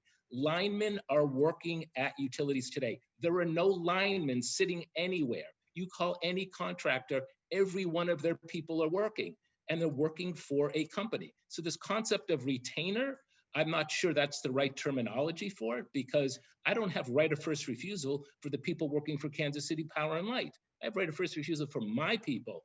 And if I choose not to let them go, well, there's a price to pay for that. But I can't call up a contractor and say, you know, I have right of first refusal on 200 of your people that are working for another company. So, you know, one of the challenges with mutual assistance is that New York wants to lock its borders down. And, you know, we do have, you know, contractors don't want to come into New York because they feel they're not going to be able to get out if there's an opportunity to go somewhere else. Now, is that respect with that's with respect to COVID? No, that's with respect to just agreements. Right. If I cleaned up early and I had resources, you know, I've essentially directed those resources don't go anywhere other than someplace else in New York. And so, yeah, so you know, that we create our own problems. It's tough to have a reciprocal agreement with somebody else if they don't know if you can deliver for them. So when you start playing with the mutual assistance process, people start backing away from New York. And I'll tell you how workers get around the process too. So if workers want to go to a hurricane in Florida and their company says, no, we're staying here, they quit. They literally quit. I know companies where every worker will quit. They'll drive down there and they will work there. I probably have more storm experience than anybody that you've talked to today and anybody on this panel. I've been doing this for a long time, and I've worked in the Caribbean restoring one of our affiliate companies as well. I've dealt with a lot of companies. I get what's going on, but you know, you're trying to mess with the process without really understanding the details of the process, and people will go where the money is. And we talk with contractors all the time. Their challenge is if you try to lock their people down and they don't want to be locked down, they quit and they get a job within the hour. So, you know. Well, thank you. My time has expired, but thank you so much for that testimony. I think that's very important. Thank you. Thank you. Thank you very much. That was, and I actually want to follow along the same lines to both companies. You know, there has been a lot of talk about contracts, you know, thinking that somehow that's going to help secure additional mutual assistance. Forget the word retainer. You said you have contracts with many companies. Would that imply that you have some kind of agreement that other companies might not have? I'm not sure what other companies have, but I know with every one of those contracts, I know all of my rates. I know all of the provisions. I know exactly how their people will be handled. I have no surprises. So when I call and I get them, I know what I'm in for. The other thing that we do, and I'm sure other companies do most of the time, is that we pay on time and quickly. I can tell you at the end of this storm, we wanted to send some people to some other companies and they said they don't want to go because they weren't paid the last time we went there. We called that company and they said, look, these guys said you didn't pay them last time. And they said, well, that's fair, we didn't. So, I mean, you know, you got to think about, you know, how people are treated. We had that in a storm where people wanted to go to Connecticut and they said, we're not going, they didn't pay us. So, I mean, there's a lot associated with this, but the linemen are pretty much in control. I can tell you that, but we have these agreements in place, so we know exactly what we're getting. We know what their capabilities are, how many resources at their disposal, and we just work those lists, but we know the rates. We have the insurance certificates in place, all the insurance is lined up. All the contract elements are in place, so when somebody comes on this property, they can start working and they can get paid timely. So, okay, so that's very, very helpful. What was the restoration time for each of your companies for this storm? So we had 95% restored within 72 hours. So the storm would, you know, hit us late Tuesday afternoon. By Friday morning, we were looking to begin to release crews on Saturday morning to other companies. So maybe I'll do it one at a time. We'll finish and then I'll move on to NYSEG. So you said you have very good staff resources on the property. What does that mean? You know, how many linemen, and I guess you know, we heard from one of the other utilities that linemen and cut and crew are the same person. Is that true in your company? So, I mean, I guess cut and crew is kind of the nature of the work, you could say. So the first question is on staffing. So I have essentially 140, I would say, line workers. They're in various stages of progression. Some are at top of the craft, some are starting in the craft. But today, as an example, I have another 81 linemen on our property working on projects for various companies.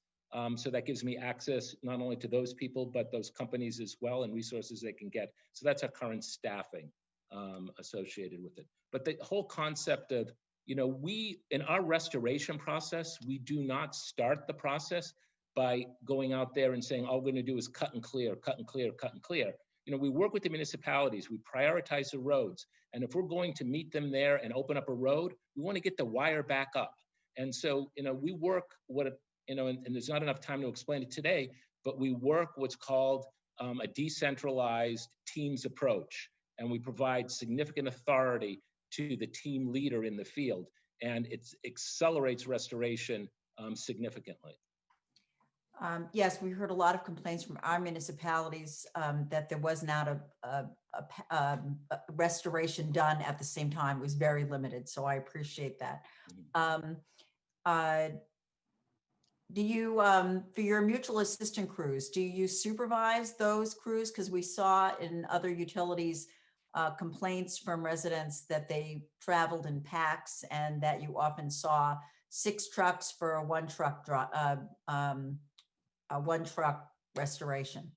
Yes, I mean, we provide, this is kind of the teams approach that we use. So we provide direct supervision to them. So those crews, when they come, they're, other than their onboarding time where they go through their safety briefing, they're never going to see our headquarters. They're going to go from where they're sleeping to their job. And so we have a team lead. And so if a crew came in, let's say they've got 12 guys, that team lead is going to have enough work for those 12 crews. Now, they may not all be in the same location. That team lead may say, okay, I'm going to put 4 of you here and 4 of you here and 4 of you there. But that team lead's responsible to make sure every one of those restorations gets completed, and that if they get done early, that team lead's responsible for getting more work in their hands and taking them there and providing them the direction. We don't want any crew sitting anywhere, and the team lead is responsible that they've got work flowing to them ahead of them completing their job. And they work with material teams, they work with meal teams, we have hotel teams. I mean, we have a whole slew of teams so that people have very specific responsibilities, expectations of what they need to accomplish. When they go to the field, they have work that needs to be done that day. And there's a team lead that's making sure it gets done. And if they need more help, then that's their responsibility to say, this is what I'm facing more than I thought. But it's a very comprehensive process where there's direct supervision. It's not somebody just leading them around. They are kind of driving the work and the expectations. Yeah, the one thing I'd add to Charlie's comments is also, though, having these crew teams that work together a lot, these crews, is also very efficient in some manner. So to think you'd want to take and divide those teams that work together all the time, all over the place, is not necessarily efficient. So to Charlie's point, I think we try to make sure we respect the fact that those linemen work together. And if you watch them, you can see how well and efficient they can work together, in addition to what Charlie already talked about. And if you can take advantage of both of those circumstances, you're going to get the best value and the most efficiency out of that restoration from those crews. I just have one more Central Hudson quick question, then on to PSEG, and then I have follow-up questions from staff. From other colleagues who didn't have time to finish. You mentioned that you have an accelerated program to a training program. And I just wondered, how many years does it take to go from an apprentice to a top lineman under that new program? Yeah, so we don't have an accelerated program. I want to develop an accelerated program because today it's 3.5 to 4 years. And, in my opinion, when they come out at the end of that program, now they're working throughout that process and they're getting a lot of experience on the job, but when they come out, there's a lot to learn still. And so that timeline is negotiated with our union, but we need to demonstrate to the union that we can compress that timeline through a more comprehensive training program. We don't have a training center. honest to God, we train our people in the woods on some poles we have and along the road when they're working with another crew, which makes the training process that much longer. So I really believe we have to move to a more compressed, more comprehensive training program with greater instructor oversight, which is why we're moving in the direction of building a training facility. Thank you very much. And for NYSEG, just how long did it take to restore in this storm? I heard a lot of positive things, and also you were required through the 2018 storm report recommendations to hire an additional 100 linemen. Where are you in that process? And you had said something about, I think, 150, and I didn't know whether that meant you were past the 100 yet. And you know, and I guess for both of you, I should have stepped back. Well, maybe mostly NYSEG. I think I have the answer for Central Hudson. When did you start calling in your mutual aid, and how many did you have on day one? So that's all, NYSEG. Okay, let me start with the outage restoration. So, you know, the storm hit. We all know that we had 4 different areas that were impacted. Oneonta Division, which is in central New York, that restoration was completed on 8/5. We had Mechanicville impacted, which is near Albany. That was completed on Friday. Liberty was fully restored on Saturday, and Brewster was primarily fully restored on Sunday. With that said, we had put in projections out there of Monday at 95%. We had actually pulled it back to a day earlier. And I can tell you that, you know, it was typical of what most people are talking about. We had majority of the customers back quite quickly, but the reality was it was still quite some time for customers. And, you know, they felt, you know, after 2 or 3 days, you know, let's face it, that's a long time for customers to be out. So we're looking at that to see how we can improve on that. But I think one of the things that did help us is we tried to get in front of the communication with the customers and make sure they understood exactly what areas they could expect us to be restoring the quickest. And part of that has been talked about, you know, ad nauseum today about how we go about that process. But I think, you know, that played a big role in, number one, you know, the communication role, but then also how customers perceived and/or they reacted to the restoration process as we went through this. So I think that answers that question. The other area I wanted to talk about, though, is on the employees. So we had a couple of different things. And part of our storm settlement that we came to back for the 2018 storm, we were required to immediately hire and onboard by November after that settlement 20 full-time FTEs in the line area. And we did that immediately. We actually exceeded that number. We brought on fully qualified line personnel for that. So these were linemen that we got from the marketplace and made them full-time employees, which helped mitigate some of the training and, you know, in that 4-year apprenticeship program that we talked about. With that said, there's also a recommendation that we add about 150 field personnel that came out of the storm investigation. And we're well on our way to tracking towards that 150. And we will go beyond that as part of this 3-year plan that we've just submitted with the Public Service Commission. So, and as part of that journey, the exact number, I don't have it offhand, but we'll be able to provide you exactly, because another previous question, as you know, was asked of what is the staffing levels over the last several years, and we'll make that part of the record, okay? Yes, I appreciate it. And I have questions from other colleagues. This is to both of you. I guess we can start with NYSEG since you're here. Have you looked at undergrounding as one of the potential solutions, or do you feel you could manage it without?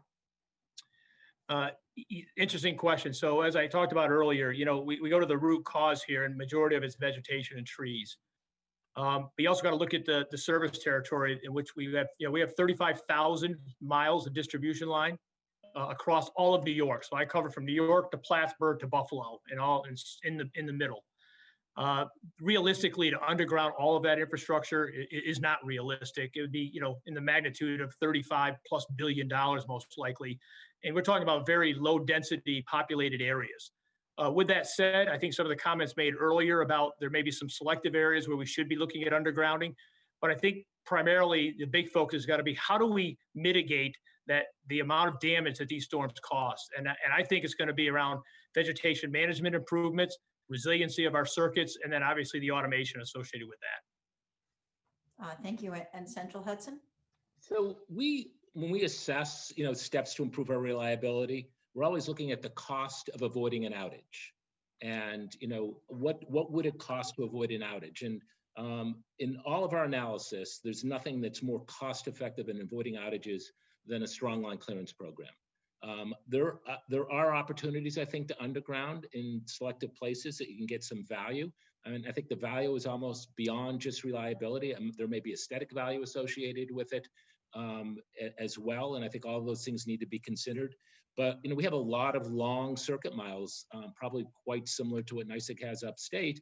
And, to the cost of undergrounding and the impact that it would have is, just not cost effective.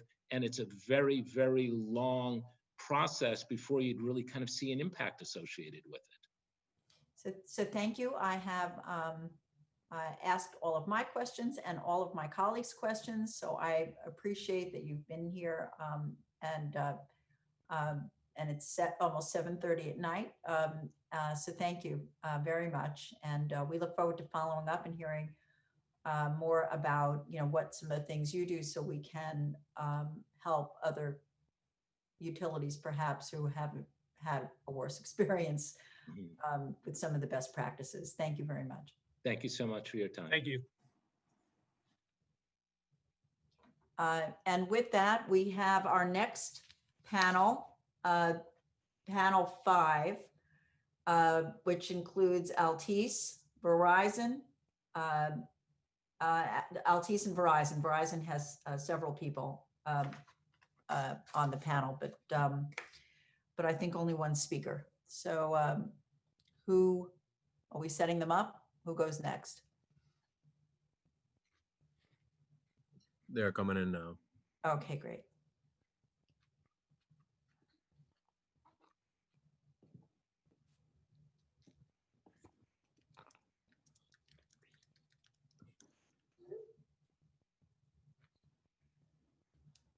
All present. All right. So who wants to testify, Altice or Verizon?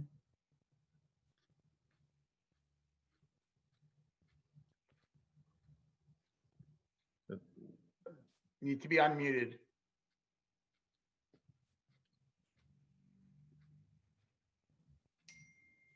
Hi, can you hear me? We can. Hi. All right.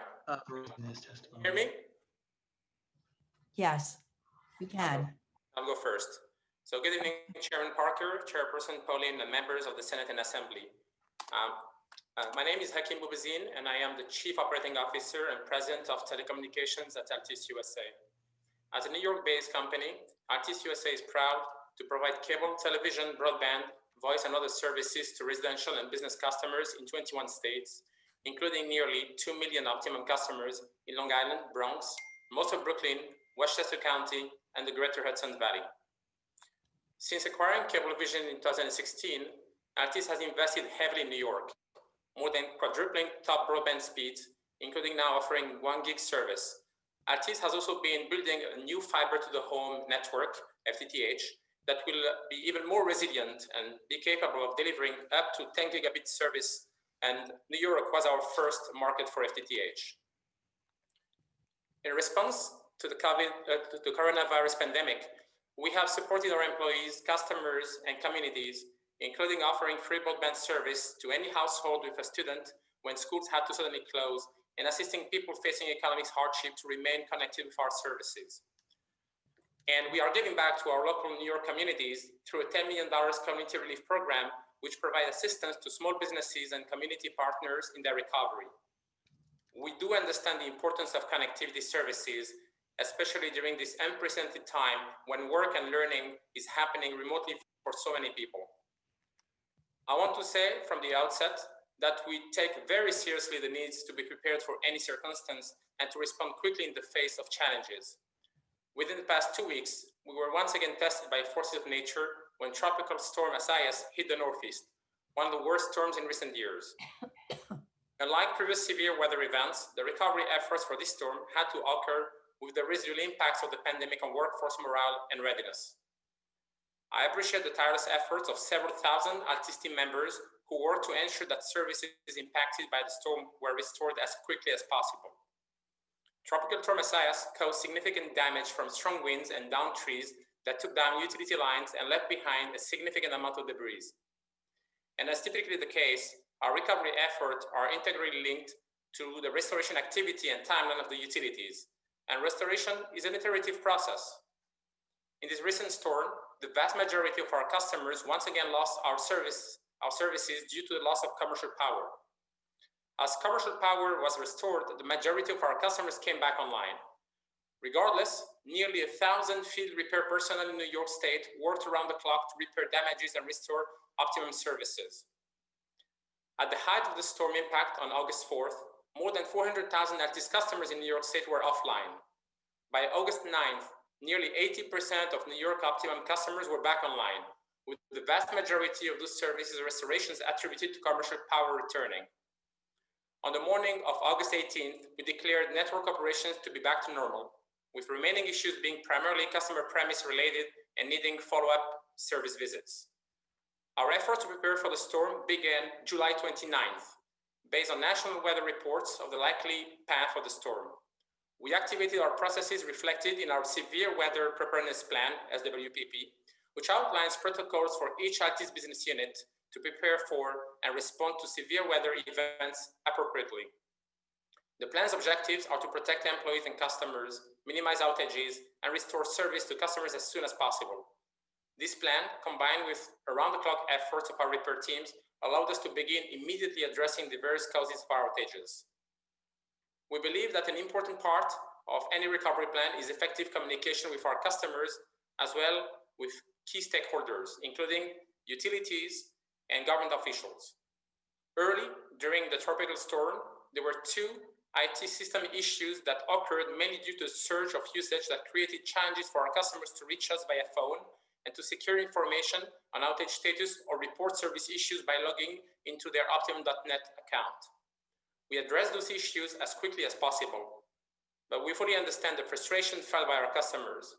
We apologize for the inconvenience, as this is certainly not the experience we designed for our customers. As mentioned, storm recovery efforts are an iterative process and require coordination. Altis coordinates with each electric utility to ensure best practices and safety protocols on service restorations. As our field teams are on the ground to assess network impacts, we share data and compare outage information with the relevant utilities. Given the central role of commercial power to optimum service restoration, these communications were used to deploy Altis field services personnel after power crews restored power to customer homes. To the extent there are additional coordinating points, including offices of emergency management, we are committed to ensuring we have an appropriate presence and communication with these stakeholders to ensure timely sharing of information and efficient restoration efforts. As part of our effort to be transparent about our restoration efforts, we initiated community-level reports by county to inform public officials about service status. As a sign of our commitment to our customers, Altis will proactively provide credits for loss of service as a result of the storm's impact on our network. Those credits will exceed our regulatory obligations in that we will provide credits for all services, not just video services. We have posted a message about the proactive credits and emailed all impacted customers to advise that the credit will be applied. If any customer has any question about the credit, we will handle individual questions directly. Time. I'm almost done. So given the recent timing of the storm, our review of the storm impact and the specific recovery efforts has not been yet completed. Once the review is complete, we will incorporate any learnings to further refine our future response plans, consistent with our goals to provide the best customer experience in the industry. And we'll, of course, cooperate fully with the Public Service Commission in its review of the storm recovery efforts. Thank you again for the opportunity to share this testimony, and I look forward to your questions. Thank you very much. Verizon?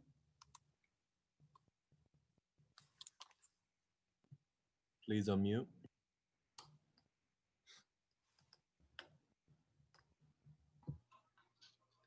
Thank you. The honorable committee chairs, committee members, and other distinguished members of the Senate and Assembly. My name is Keith Clemens, and I'm Vice President for State Regulatory Affairs for Verizon's service area that includes New York State. Thank you for the opportunity to provide an update on Verizon's preparation and response to Tropical Storm Isaias, which struck New York State on August 4th, 2020, and left customers without power throughout the Northeast. Verizon was prepared for this storm, and its response has been urgent and effective. The company's worked speedily and diligently to repair damage to its networks and to restore the services that we provide to our customers as soon as possible once power has been restored. Verizon's ability to respond to these types of emergency is no accident. Verizon has well-established business practices surrounding business continuity and event management, and our professionals at all levels are at their best when needed most by our customers. Verizon began tracking then Hurricane Isaias on July 31st. At that time, it was off the coast of Florida and was expected to move northward up the Florida coast. Consistent with its established practices, in advance of the storm, Verizon took steps to protect its equipment in areas expected to be impacted by the storm, to secure portable assets, and to mobilize the Verizon response team, which helps support public sector agencies and responds to issues impacting the operation of our wireless network. By 8 p.m. on August 2nd, the National Weather Service had downgraded Isaias to tropical storm as it continued along the southeast coast. Meanwhile, Verizon continued to monitor its progress and to prepare for its expected arrival in the Northeast. The storm dumped heavy rain with maximum sustained winds of 65 miles per hour when it hit New York on August 4th. In its aftermath, more than 870,000 New Yorkers experienced power outages. The biggest impact on Verizon's ability to deliver service to its customers after the storm was the loss of commercial power at customers' homes of the services on which we depend. Verizon's networks in New York generally held up well. There were some damage in storm-impacted areas that was largely attributable to falling trees, downed telephone poles, and service lines. Despite these impacts, Verizon's core wireline facilities were able to continue operating throughout the storm and thereafter. At its peak of the storm, Verizon had 50 central offices operating on emergency power provided by Verizon generators with no generator failures. While there were some pockets where network congestion arose due to greatly increased usage, overall, Verizon's wireless network remained more than 98% operational. In the New York metro area, which includes Long Island, New York City, Westchester, Putnam, and Rockland counties, the wireless network was 95% operational during maximum storm impact. Wireless usage increased substantially due in large part to consumers who were previously using their wired broadband, but who switched to wireless after they lost power. When usage increases, data speeds decrease. Our networks are built to withstand usage spikes, but they are not built for the type of excess capacity we experience when tripling usage. To maintain a network like that would be akin to building 6 lanes of traffic on the state thruway when 2 are normally required in order to handle rush hour traffic. Following storms such as Isaias that have damaged electrical plant, Verizon is only able to perform repair work on its network where electrical issues have been addressed and the area is safe for our employees to work. While the electric utilities are responsible for the maintenance and restoration of commercial power, Verizon works in close coordination with those companies to repair damage to our outside plant. Verizon's restoration efforts are ongoing, and to date, the company has cleared more than 56,500 customer troubles. However, Even as power was being restored, a vast majority of our wireless and wireline networks were performing as usual in the Northeast. I'm joined today by 3 experienced Verizon leaders with responsibility for Verizon's network operations in the areas most significantly impacted by the storm. Yolanda Stansel is the Vice President of Network and Field Operations with responsibility for New York Metro and Long Island. Paul Sullivan is the Vice President of Network and Field Operations for the Northeast New York region that includes the Westchester, Rockland, and Mid-State areas. John Gallup is an Executive Director of New York Engineering and Operations for Verizon Wireless. We're available to answer your questions regarding our response to the storm. Thank you. Thank you very much. Senate? Yes, it would begin with Tom Kaminsky. Hi, thank you very much. My first question is for Altice. Thank you, Senator Parker. And I didn't get a very strong sense during your testimony that you understood how bad off you left Long Islanders following the storm. There were people who were out for, 4, 5, 6, 7, 8, even more days, and who just couldn't even get through to Altice. Some waited on the phone for a day. Some waited 5 hours the next day, couldn't get through to anyone. Some, when they got through, were told your service will be restored in September. We even had a firehouse whose communications rely on Optimum, were unable to get back online until Sunday following the storm, and that's a firehouse. So can you explain to us why it took so long to get people back and why people couldn't get through to you? So thank you for those questions, Assemblyman. So first, reaching out to Altice, as I mentioned, we entered a couple of days of IT systems issues, which prevented a number of customers to reach out.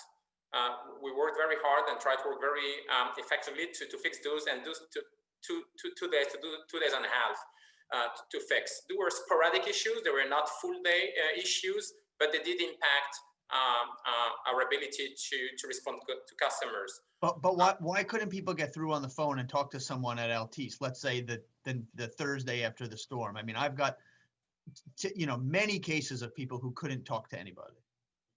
Yes, Assemblyman. So those issues didn't happen on day 1. They did actually happen on day 3 and 4, and this got combined with the surge in volumes we got. As the storm hit and people start to get obviously worried about having lost service, we got an unprecedented surge of call volume. On average, during the week that followed the storm, the average waiting time on the phone was horribly high, about 14 to 15 minutes in average. There was spikes where it was much greater than that. We worked very hard to reduce that by 50%. Shortly after, but there was indeed congestion.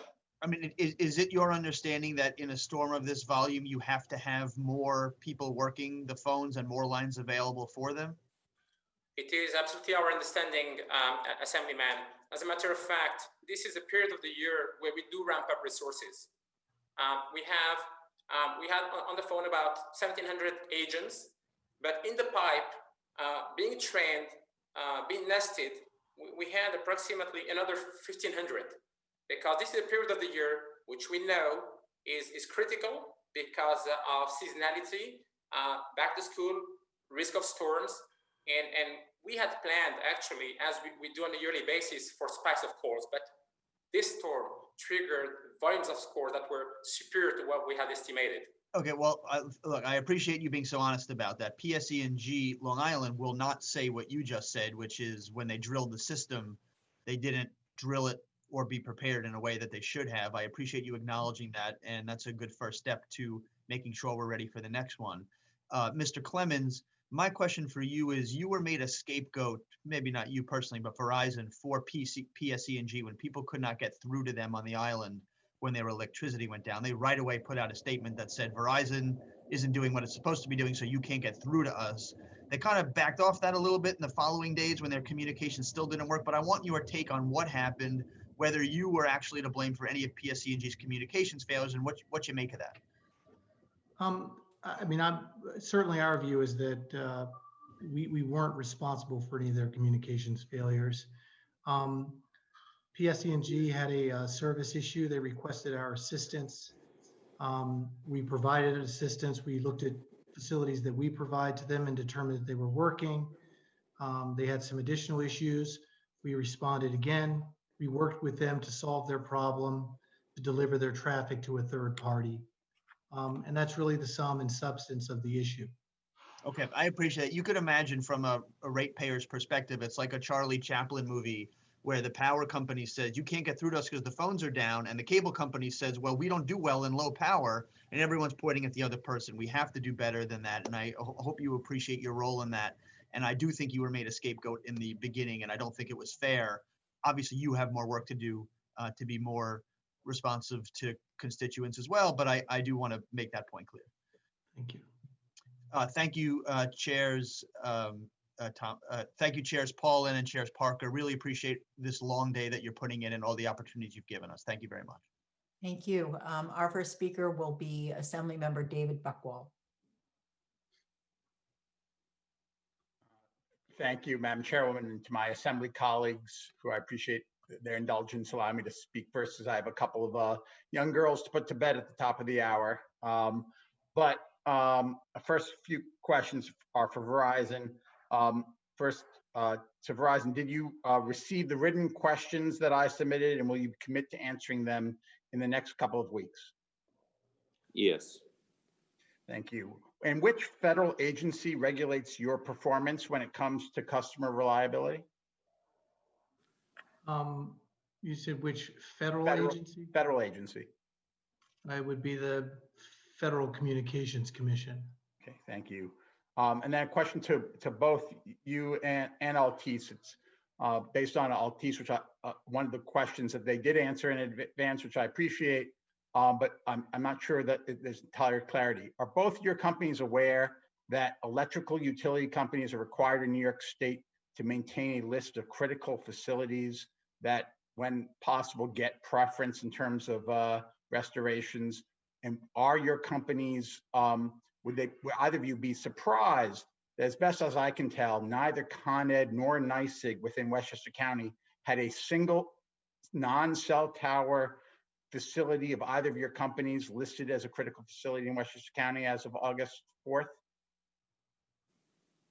I would not be aware of what they would have had on their list. Well, given that it's so important to the operations of your company, and given that the Public Service Commission has now identified this as a priority issue to be addressed in the next few days, I commend to you and of course Altice, and I'll let Altice answer the question as well.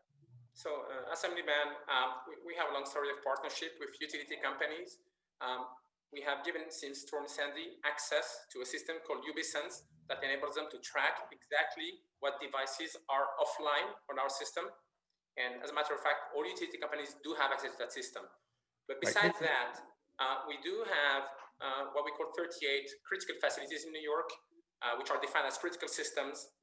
And besides, reverting to, power companies, we do have the necessary contingency to power those critical facilities through batteries and backup generators. As a matter of fact, during the storm and throughout the storm, none of those facilities failed. Many of them failed over to generators for a long time. I think the critical facilities that stayed the longest on generators stayed over there for almost 8 days, but we had the necessary contingencies. On top of that, we've been communicating almost twice a day with utility companies, indicating the zones where we had critical outages, the zones where we were seeing pockets of customers being offline. Could I, because my time is running out, could I just add one final question to Altice? And I don't think that history about facilities being operating in critical facilities is accurate with regards to Westchester. But I do have a question to Altice. As I understand it, you're obligated during any state of emergency to make your Wi-Fi network available to all individuals, customers or not, at no cost. As of today, is your Wi-Fi network available to all individuals in the state of New York at no cost? Yes, Assemblyman, it was open during the beginning of the pandemic. We kept it open, and right after the storm, we sent a new notification reminding New Yorkers that this system was up online, free for them to use. I don't see anything about that on your website, but thank you very much for the answer. And thank you, Madam Chair. Thank you. Senate?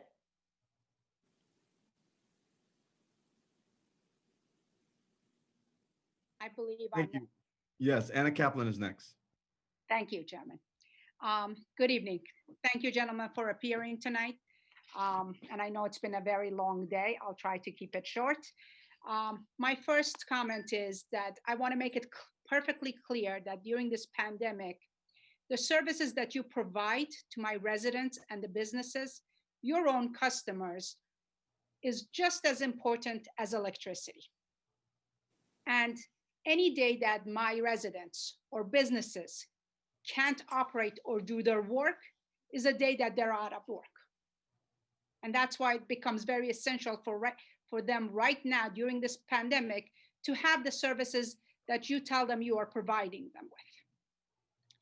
To start, one big problem that I have with Altice is that you don't have a published phone number to report when a line is down or when someone is out of service. And I hope you can remedy that and get on that hopefully as soon as possible.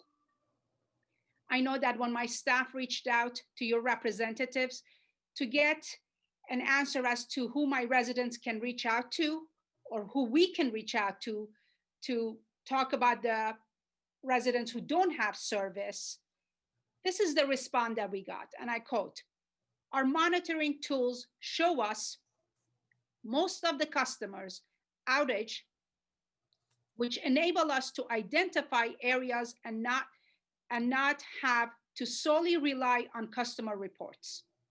Unfortunately, at this time, we don't have an alternate number for outage, but those are known to our team. I can tell you this is not really the case. I can tell you that I'm still getting tagged in posts today on Twitter from my constituents who are desperate for help and getting their optimum services restored. I'd like to know exactly how many service outages are still out as of today from the storm, and what is the timeline for restoration. Furthermore, I also want to know why you've refused to share the outage data with news media throughout this crisis. Senator, thank you for those questions. I'll start by maybe addressing your last point, and I'll go backwards. So I do believe that we have provided information to the PSC periodically on the status, and upon request, we did communicate status on outages to various communities. However, I do believe we can do a much better job in ensuring a better coordination and a better communication with the OEMs. We detected that as an area of improvement, and we are committed to, in the future, working with the OEMs and setting up a dedicated business and operational contact that can be much more effective in passing that communication. I do not believe it will be effective to communicate those type of informations to mass media. We do have a variety of tools and systems that provide update information. They might not be perfect. We're working to basically adding to the portfolio of tools that could basically reach out to customers and provide them more accurate situation of the outages, as well as ETRs whenever possible. ETRs, I'll just address that. ETRs in the context of multiple stakeholders, contributing to us being able to deliver a service is difficult to commit to. At the very early stage of the storm, when so many power facilities are down, with many trees or limbs having broken poles, cables, power cables, but also cables of cable companies. It's very difficult until we carry some form of strategic analysis of outages, make proper correlations, and determine what's the root cause to provide an ETR. That should not in any way prevent us from informing about whatever status we can. That should not prevent us. And I do think that we have improvements to do in that particular regard. Thank you. One short question for Verizon. I know that after Superstorm Sandy, there was a lot of work done by Verizon. And I want to see if you could address a little bit shortly, what in terms of redundancy have you built into the whole system to provide cellular network, especially like in Port Washington and Great Neck area where you did a lot of work and people constantly don't have the service? Thank Mr. you. I'm Gallup. just going to interject here. Please answer the question, but then we're going to move on to Assembly Member Fred Thiel. Thank you. Mr. Gallup. Yeah, sure. So we have generators in place at about 74% of our sites in the New York metro area, the area Keith mentioned earlier. We do have a lower generator penetration in New York metro than most places in the country, just because we have a lot of rooftop sites in the New York metro area where we can't put generators. We do run routine PMs on our generators annually, and we actually test the generators once a week. And then we have diverse backhaul connections, or fiber connections, right, to the vast majority of the site. So that means that if one fiber gets cut, the site will still stay up on the alternate fiber. And we test that redundancy with monthly audits and failovers quarterly. Thank you, gentlemen. Thank you.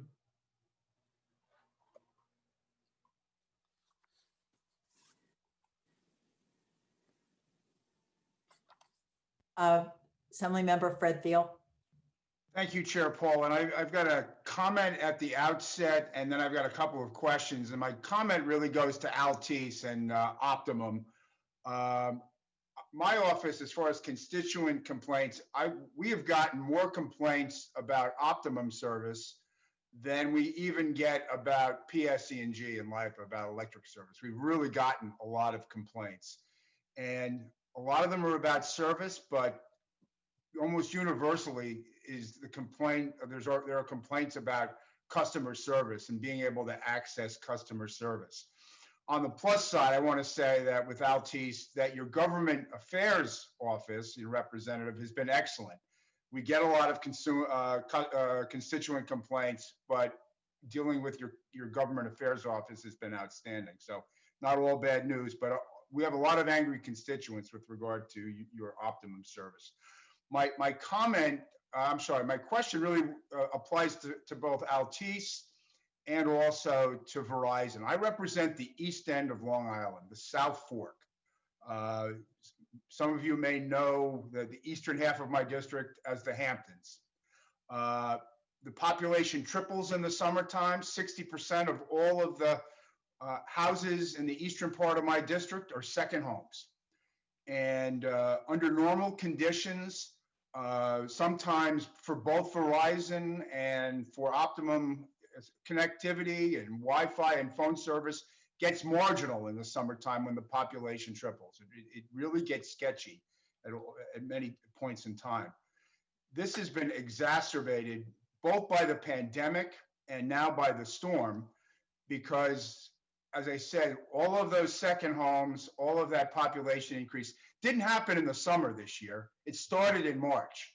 People have come to the east end of Long Island. They have fled the city of New York.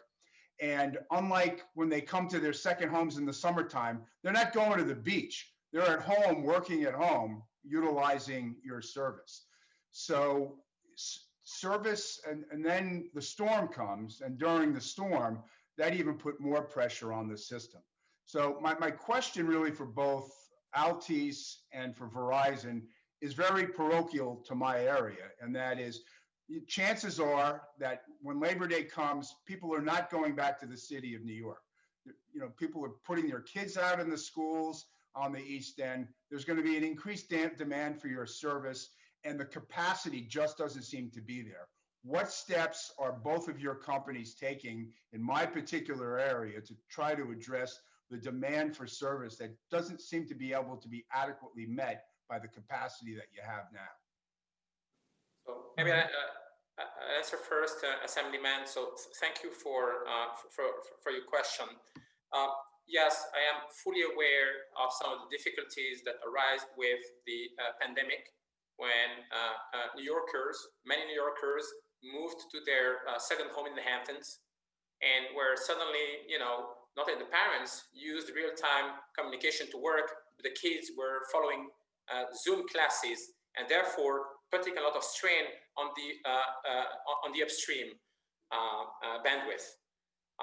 So we usually prepare, because in the summer period, people do move to the Hamptons. So we have a capacity plan that flexes and adapts. However, the pandemic obviously had exacerbated the demand for capacity, in particular upstream. We have taken a number of steps, ranging from adding capacity, boxes licenses, for instance, massively on the upstream, segmenting nodes. Basically, where a node used to serve 250 homes, we've split it in two, and now we have one node serving 125 homes, so creating a lot of space for capacity. We direct crews with priority to serve the Hamptons area. We also maintain and accelerated the deployment of our fiber to the home network. As a matter of fact, it's already serving certain portions of the Hamptons, and we will keep putting efforts in covering the Hamptons with this fiber to the home network, where we understand many families have settled for the new school year. So those are just some of the steps we've been taken. There's a number of other steps we've taken in terms of reinforcing resources, so on and so forth. But from a pure network and a capacity perspective and an upstream, which is certainly what triggered the most issues and complaints, those are the very concrete steps that we took through investments, massive investments. Thank you. Mr. Gallagher? Yes. Yeah, so our challenges in the East End are well known, right? And been going on for a long time. I think, recent collaboration for us with the town of East Hampton is really providing some opportunities that we hope will come to fruition later this year into 2021. We're really committed to investing there. We really want to make the service more robust. And so we know that demand is spiked because of the migration and from work from home. And certainly the storm exacerbated things. But if we can get some of these projects developed, we can definitely improve service out there. And that's our plan, to invest and improve. Were you able to do your temporary tower in Sag Harbor at the radio station? Did that go forward? I would have to follow up on that. If you could with me, I would appreciate what the status of that is. Thank you very much. Thank you very much. Yep. Senate? Yep, Senator Brooks.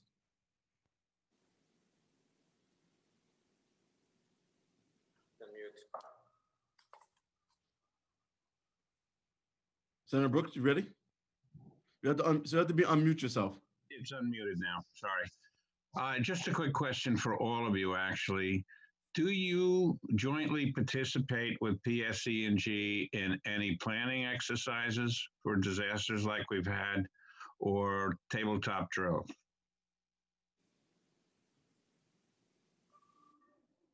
I'll say from a Verizon standpoint, when we're in there in the midst of the emergency, we actually have engineers that communicate and make sure that we communicate where their priorities are, so that we're partnering with them, so that when they do have their restorals, that we're there right there with them. So We also do participate in annual planning sessions. I know that we just got one from an invitation to one, I believe, for Con Ed. We plan to have someone there and to participate with them. I think it was originally scheduled for May and it got pushed to September. I don't know that we've specifically had one with PSE&G. Okay, it just as I think as Todd brought out a little bit, we're in a little bit of the chicken, who came first, the chicken or the egg, as to whose responsibility some of the shortfalls were. So I think it would be wise that all of you, in fact, made it a practice to discuss this stuff, because one is dependent on the other to function. And I think if everybody knows what anybody's going to do, and if somebody has a problem with communications and somebody else has a system up and running, we can do some borrowing and sharing. So I would just make a suggestion that is something you discuss in the future. We will at Verizon. And I just want to confirm that it was confirmed for me that we also have one scheduled for September with PSENG. Okay. Will that be before or after the next storm? That's a joke. Well, That was a joke. Thank you, Mr. Chairman. Senator, if you allow me, I'll just answer for Altis. So we do not carry such exercises, and I do believe this is definitely one area of improvement. We've heard throughout the sessions today that, for example, resources, contractors' contention may be an issue to augment staff. I do believe that drills work together with power companies, as well as effective management of storms carried jointly may substantially improve our effectiveness to carry out strategic search of outages, proper allocation of resources in events like those. So I do believe that there is an opportunity. We are preparing a report that we will be sending to the PSC, a proactive report on the lesson learned and retrospective of this storm. We will include a number of lesson learned and recommendations, and this is one of them, to develop formal and not only purely operational, but formal processes of collaboration so that all together we can make the best use of the resources we have. You've heard all throughout the sessions the number of resources that were deployed, 1,000 here, 1,500 here, another 1,000 over there. But I do believe that the platform for a more efficient and joint management of restoration efforts would definitely help us to restore faster by, again, working more effectively together, as opposed to purely augmenting staff and fighting for staff that we know is limited in the area. Thank you.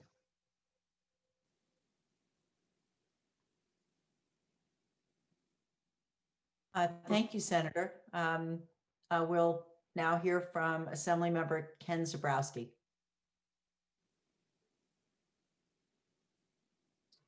Thanks, Chair Paulin. I guess I'll just start by stating the obvious. A lot of my colleagues have said it. Internet phone capabilities have become essential to a lot of folks. It's obviously a product of technological upgrades, but also a product of your own marketing, the own efforts by your companies, which have been very successful. People no longer maintain, or a lot of people no longer maintain their old copper phone lines. They switched over to different types of communication that are run by your companies. It's been to the great benefit of your companies, the great profit of your companies. You've become almost as important as traditional utilities, and therefore you should be held to similar standards. I have to echo some of the comments of my colleagues to Altis, in that the communication back to us from our constituents was that your communication with them was just terrible. People couldn't get through the days. For days, it was obviously made worse by the fact that a lot of folks were working from home. You got to figure this out. You got to figure out staffing capabilities, offloading phone calls to other places, call centers, whatever it is. We've gone through this for a number of storms with utilities, and we need improvements there. It certainly seemed that there wasn't the same type of urgency for repair crews. I'd be interested to see some of the results of the reports that you had and where the crews were out, how long it took, and whether or not there was the proper coordination. I do have a question. You talked about the credit you would be giving to customers. I've got a lot of questions in my office about that. I think you said you were going to contact customers. Are you going to identify areas you knew were out? Are you going to require people to affirmatively contact you?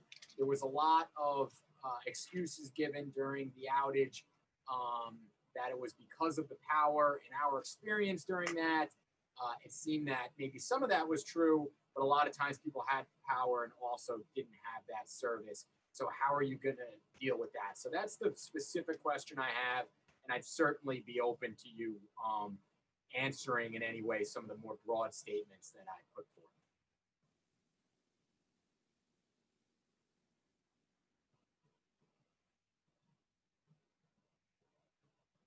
I can't hear a response. I don't know if Please unmute. Yeah, there we go.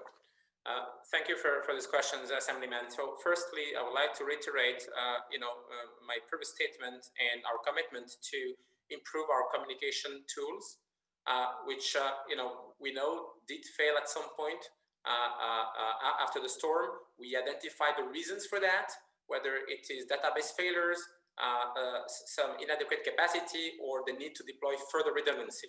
So those will be in our, action plans. And will definitely bring more robustness to our systems. Relative to your question and comment on power, I would like to mention that, Assemblyman, I do believe that we have the best telemetry system in the New York area, and actually throughout the Optimum system called UBisense, that enable us to very precisely identify power outages at the level of the household. So we do have an incredible level of granularity, which we process, analyze, and are able to properly map, because we do know where the facilities of power companies are. We are able to very accurately trace and map power outages. And this is the tool that I mentioned before that is even made available to utility companies. So as a matter of fact, we do know which customers were impacted by commercial power outage. And we do know which customers who lost our service lost it not because of power outage, but for other reasons relative to damages to our plants, our nodes, our drops, etc., etc. As I said, this tool tracks the situation of network and power down to the customer level. And we will be using that tool to basically identify the customers who were lost service and who should be credited. We've informed customers that we will be doing it, and the credits will start flowing in the next billing cycles. We have a total of 4 or 5 billing cycles, so it will take 4 to 5 weeks to reach out all the customers, but it will be automatically credited on their bill. No need for customers to reach out. And if, as I mentioned, any customer has any concern, believe that the credit is not adequate, we will be dealing with those individually. So we're adopting a massive approach. We're not going to wait for customers to call us for the credit. We will apply to their bill.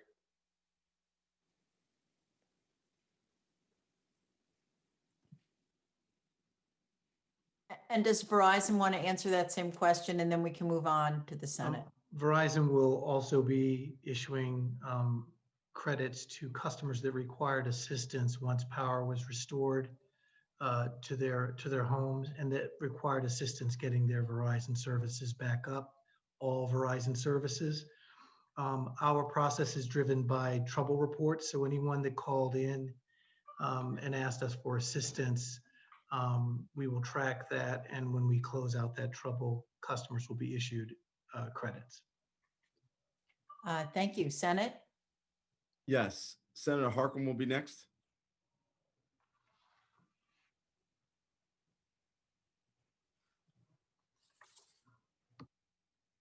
Thank you very much, Mr. Chair. Good evening, gentlemen. Thank you for joining us, and ladies, for being here so late. I'll get right to it. First question for Altice. I won't belabor the point about consumer communication that's been discussed.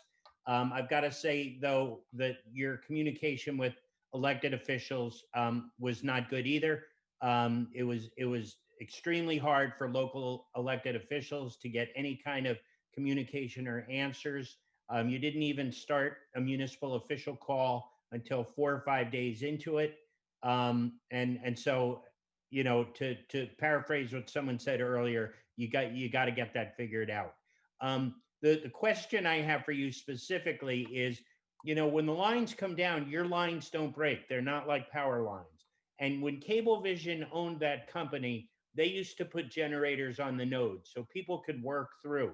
And most importantly, fire departments, town halls, police stations had communications with their residents. There were emergency communications. We were told by one of your employees that the reason that Altice selected not to do that was a cost-cutting measure. Is that true? The other thing that we had heard was that when Cablevision owned that company in the Westchester area, there were over 450 field personnel. There are now 150 field personnel. Is that true? And where did those folks go? Thank you. So, Senator, thank you for those questions. I just would like to precise that, we've been providing daily updates to the New York Public Service Commissions and on the regional outages that we saw in New York from the start of the storm. However, I think with respect to OEMs, we understand that having a presence in county OEMs procedures would be beneficial to improving communications about our restoration efforts, and we are committed to proactively engaging the OEMs, assigning operational resources that will proactively reach out to them whenever we face issues. So the point is well taken. Now, relative to the generators, so we do have generators. We do have generators in our warehouses, and we do have generators embarked on every single truck of our technicians. We have a total of approximately 700 generators. But we deploy generators according to specific protocols and procedures. So firstly, we deploy generators when it is safe to do so, and wherever it does facilitate restoration of service. For example, we will not dispatch a technician to deploy a generator where a portion of the grid may still be active. Also, I must say that the type of generators we do have, and that were, for instance, used during Sandy storm, those are small generators, two kinds that provided an autonomy of 2 to 4 or 5 hours. Those are street generators that can be placed on cabinets for the bigger ones at the street level, or in the cabins that are mounted on the poles. But as I said, their autonomy runs from 2 to 5 hours, meaning that they need to be refilled with fuel every 2 or 5 hours. And basically, we do make a judgment call based on, again, the root cause analysis of the outage of the node, and determine whether first it's safe to go and put a generator, whether the generator is the right action. And we do also balance the usage of our resources between fixing down drops, fixing the issues that our plant faced, as opposed to refueling generators. So we make a judgment call on I would say, a twice-a-day basis while we are in action, while we are trying to restore as many customers as possible. So obviously, after each storm and after each event, we do learn, we do fine-tune those processes and procedures. But again, we do have the resources, we do have the generators, and we will take the lesson learned to fine-tune processes to keep making better judgments on when and where to deploy them more efficiently. Thank you. My time's up. Thank you, Senator. And we will now hear from Assemblymember Phil Palmisano.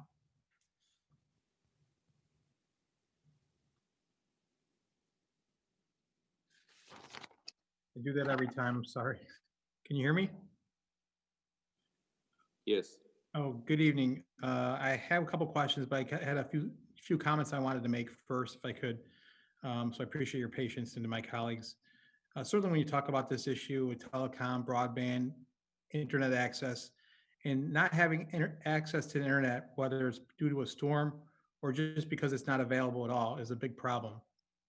So I'd like to point out that even in last year's budget, the governor pushed and put in place with the legislature broadband fiber DOT right-of-way tax to generate money to a general fund, estimated $130 million. And I know there's efforts to increase it and expand that into the city. And I think with what's going on with COVID, requiring more remote learning and access to technology, more remote workforce, this tax certainly discourages and hinders critically important infrastructure investment, which we all know is needed in the system for resiliency purposes and for access, particularly in our rural areas who are already challenged before this. This tax and fee is counter to the push for universal broadband goal. It's not happening despite the claims that it is. This was the case before COVID came, but it became clearly evident after COVID.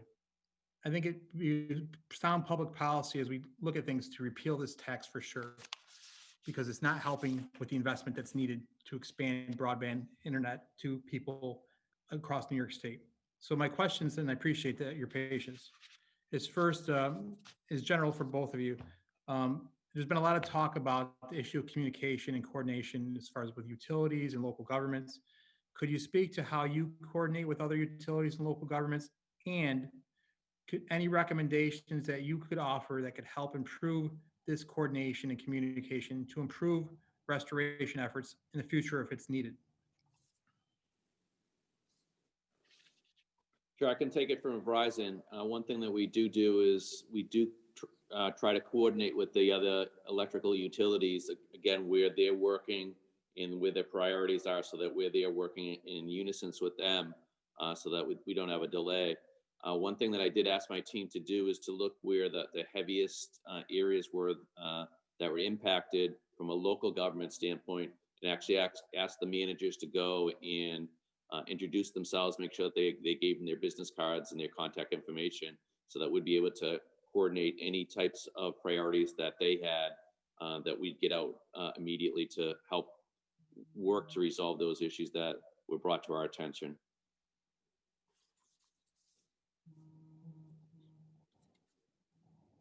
And any recommendations to improve it moving forward in the future? Do you can recommend that you would advise based on your experience and what you've seen? I think that it absolutely works when we're out there. The managers are out there in the community and talking with the local government officials. We have our systems, and if we brought, if there are issues that were brought to our attention from them, we'll make sure that that's a priority. Thank you. I was just going to jump in just to add to what Paul was stating. Mr. Clemens talked a little earlier about the fact that there's going to be the tabletop exercise in September. 100%, we can definitely take any actions that we learned from this storm into that conversation that we have at that time. I think that's going to be great. Thank you. So, and an opportunity. If I may address the question, so I must apologize. I'm not familiar with the tax point you made, so I'll double check my government affairs. However, regarding the coordination with utility companies, I do believe that we'll be making thorough recommendations, starting with I would say a better use, a wider use of the tool that I mentioned that previously. I do believe it provides an incredible granularity to what's happening from a power supply onto subscribers.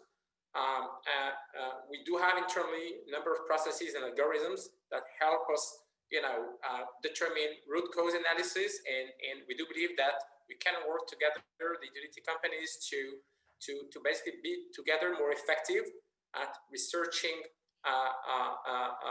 outages and the root cause, and therefore directing our field resources more effectively, and therefore be more productive and bringing our restoration efforts, to the next level.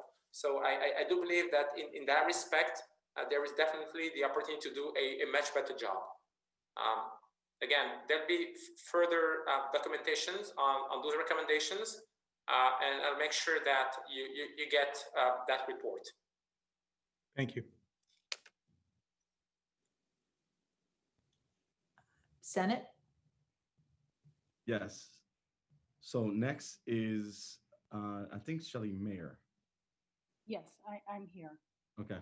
Thank you. Thank you, Senator Parker. There we go. And I apologize for possibly missing a little bit earlier, but thank you for being here.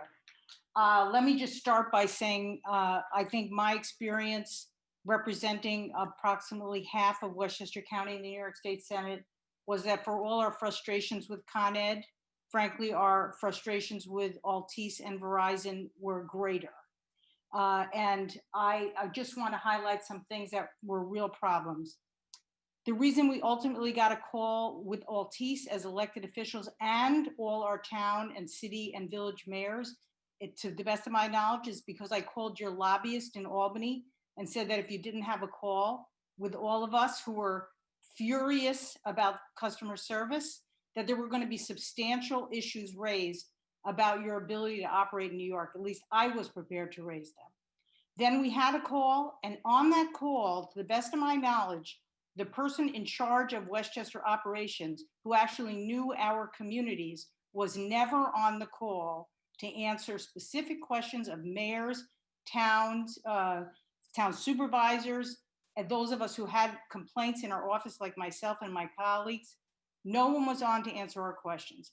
I really think there's a fundamental misconception about the fact who you serve by having this ability to provide internet and phone service. So, and with Verizon, we never got a call, even though I asked for one. We never got numbers of outages, even though I asked for it.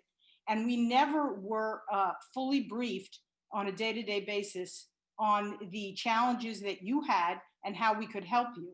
So I think there needs to be a fundamental reconsideration of the way each of your companies address elected officials.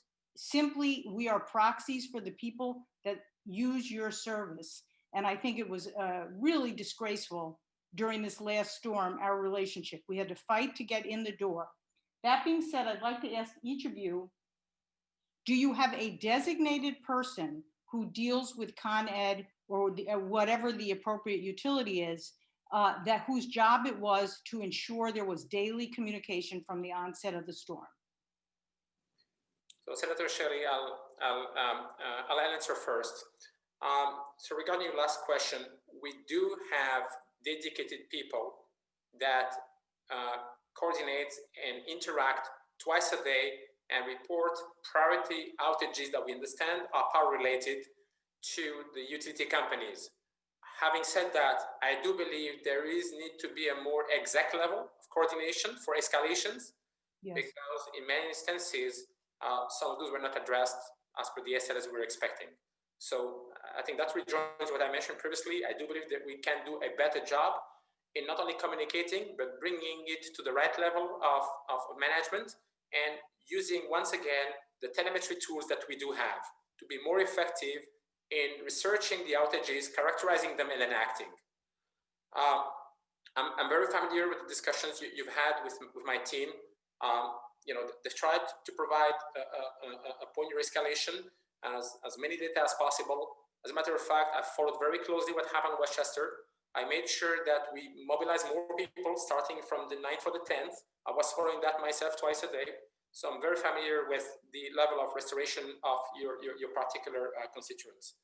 And so in that respect, I won't say obviously that everything went perfect, but we were aware. We can do a much better job in coordinating and communicating with your office as well as with any OEMs. We were not proactive this time in doing so. I do believe that since then we have established the list of OEMs. We will assign, as I mentioned previously in my statement, that we will have an operation person in front of each OEM and we'll be sharing what we believe are the right triggers to engage proactively and share data so that you can have visibility on what's happening in the areas you serve. Thank And you. your first comment, Senator, I just mentioned, we're a business. We are a public company. Yes. However, we do operate under a franchise and do take that role and that very seriously, which is first and foremost a role to serve. So be sure that myself as well as my teams do know that even though we are business and public companies, we are here to serve. That's the way we take and we look at our franchise.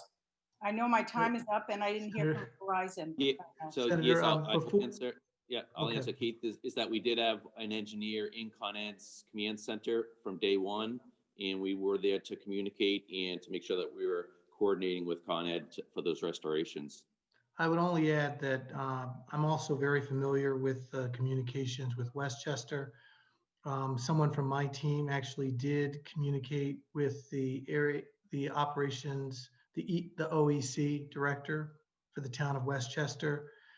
We did provide verbal and written updates to the OEC director regarding our progress. It did take a few days before we engaged in that way, and I apologize if it didn't really get back to you that we did become engaged in that area. We can definitely do better in the future.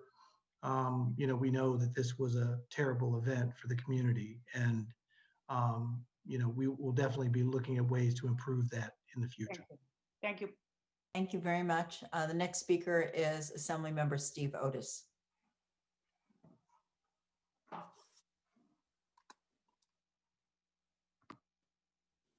There we go. Well, I thank you both for, all of you for the responses to my colleague Shelley Mayer. And I would just say that the major problem for both of your companies is the perception of customers and the perception of local governments is unlike the utility companies. The view was that the telecommunications companies did not view this incident or storm incidents generally as something that is triggers more global responsibilities in terms of communicating with your customers or with government officials.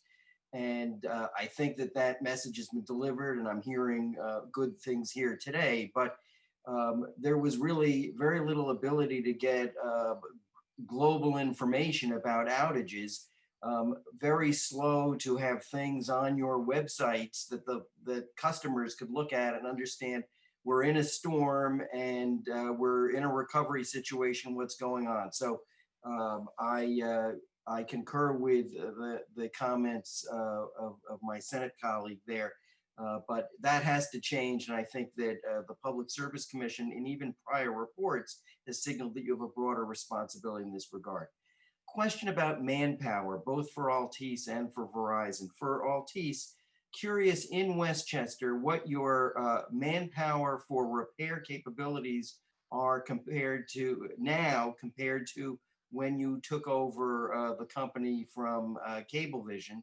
And for Verizon, curious about what your manpower capabilities are in Westchester as opposed to 5 or 10 years ago. The perception is there's not enough staff, trucks, bucket trucks, manpower to deal with the repairs in an event like this. And that's a factor in delay in getting people on. Who would like to go first? I'll go first. Verizon. Let me see, I'm not muted. All right. So, as I previously mentioned, Assemblyman, we are committed to improve communication, to make our communication more pervasive. We did communicate from day one on the various channels we have. Can we do better? Definitely.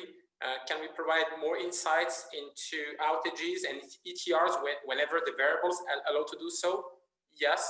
And I have started a working group here that will focus on developing such tools. So we can definitely do better, but we were present. As a matter of fact, I want to highlight that we got hit first by the storm before in North Carolina. We operate in North Carolina, so we got hit before. So we saw the storm coming. That's the reason we started to track it very early, and we started to put in place our protocols very early in the game. It hit North Carolina, it hit New Jersey South, and then it came to New York. So we were already in the storm, handling it in North Carolina when it hit New York, and we just acted communication that we had prepared ahead of time. But again, can we be, more effective? Can we have, more pervasive communications? Definitely, and we continue to work toward that. Relative to your question on staffing, Assemblyman, allow me to follow up. I do not have the detailed figure for Westchester. However, I can just make a general statement that the 1,000 people that we had at the spike of the storm who were on the field, whether it was the construction team, the fiber splicing team, the USP, the field operation technicians, I do believe we had overall adequate resources. We were shifting resources from one area to another. But I think what's more critical to be effective in delivering a quick restoration is to be able to carry what I characterize as the strategic research and root cause analysis of the outages. And I do believe that one of the opportunities is that better coordination of the power companies. But we'll follow up and we'll provide you the data, Assemblyman. Thank you. Thank you very much. Senate? Can Verizon just answer? Oh, sure. Yes, Verizon, go ahead. I was going to answer. When we look at the trouble volume in the customers that were impacted, we had about 2.5% of the folks impacted.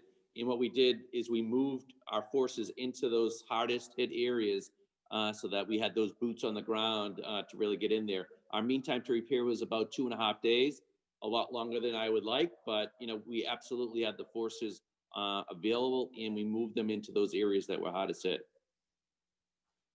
Okay, Senator James Gorin.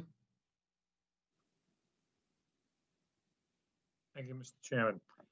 Senator Mayer kind of asked the question that I was going to ask in terms of your coordination with the power companies, but specifically as it relates to PSEG Long Island, did you see a difference this time versus prior events? Was it better? Was it worse in terms of your ability to communicate with them? So hi, I would say it was a little different. I would say it was, slightly different. I think typically on day one, we would probably have somebody in the emergency center with PSE&G. And this go round, we waited a few days before we had an engineer actually in the center with them, waiting for them to be able to clear some of the power and also being conscientious about folks being together from a COVID standpoint. In addition, there were some opportunities where there was some gaps in communication.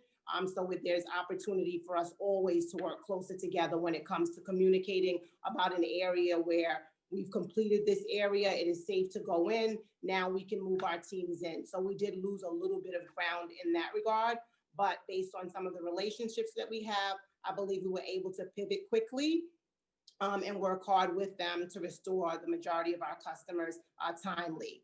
Normal mean time to repair prior to the storm was about 41 hours. And post the storm, we're at about 79 hours for the Long Island market area. And then all in, it's about 69 hours for New York Metro and Long Island combined. And Altice? So relative to, as I mentioned previously, to the coordination of the utility company, we did engage on day one to get information to point out where we had basically loss of commercial power to our critical facilities to get ETRs. We were running on generators, so we didn't get any issues, but we wanted to know. As we progressed in the restoration and we were in a better position to assert which nodes actually had a loss of commercial power, we did start to escalate to the utility companies, in particular PSEG, for whenever the ETRs were not clear, were not provided, or were too long. So I would say that again, it took up to 8 days to restore commercial power to some critical facilities. Some of the nodes took longer. So I can't really offer a comparison to previous storms. Each storm is different. But as I mentioned previously, I do believe that working together, we can be much more effective in directing the resources to address outages. Thank you. I don't see the time clock. I don't know if I still have time, but if I do, one quick question. Our schools are going back and there's going to be some remote learning. It depends on on the district, and but it looks like every district is going to have some component of that.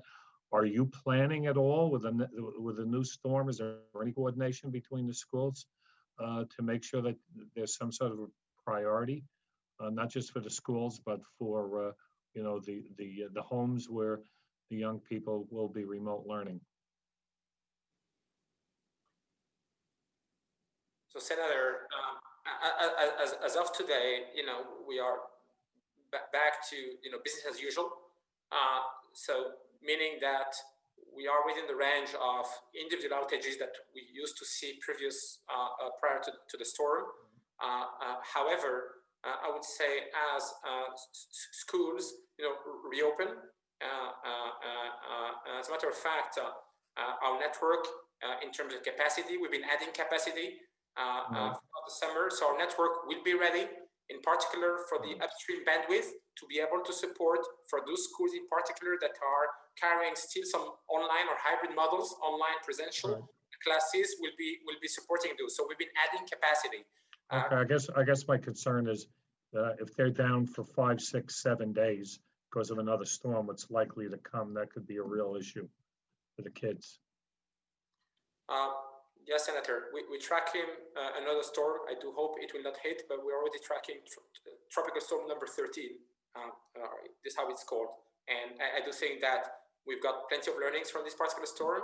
And should that storm hit New York, we'll be ready. Thank you. Yeah, that's what you said last time. All right, who's next? Assembly side, I believe, Doug Smith.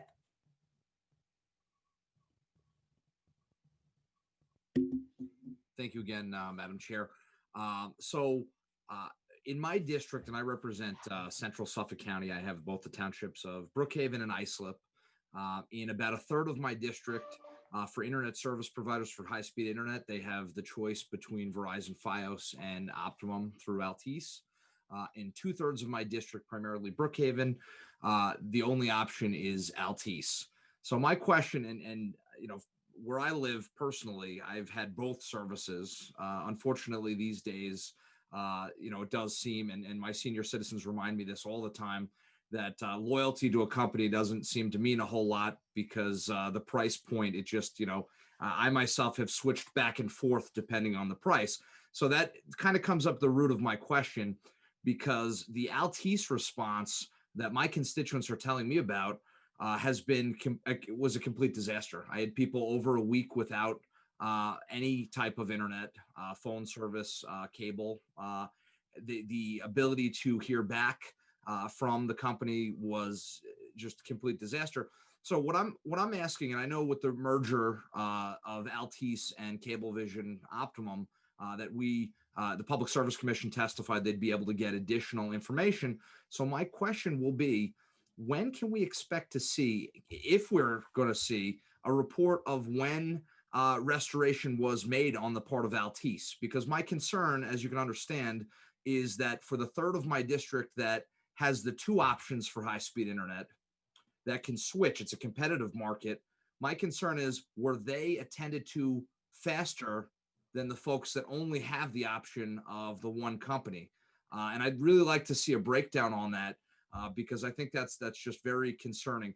And otherwise, if that's not the case, then I guess the response on Long Island, across Long Island, must have just been awful. So I don't know if you can speak to that. And I really don't, you know, I'm not trying to be mean about this, but you can understand the frustration of my constituents.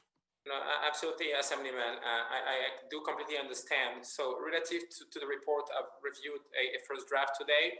I do believe that, you know, in less than a week, it will be on your desk. And we will have granularity that will provide you with how we operated, how we restored service, with, I think, quite a number of details that will enable you to track how our restoration efforts progress.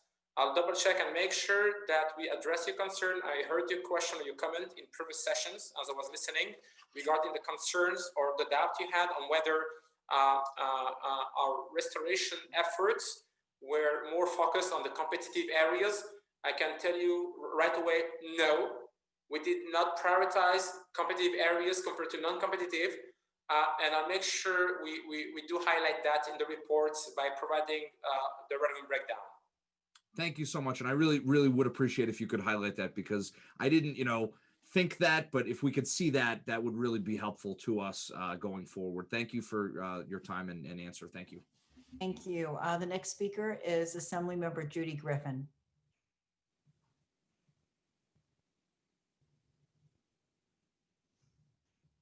Okay. Thank you. First question, I'll ask some questions first because we're short on time.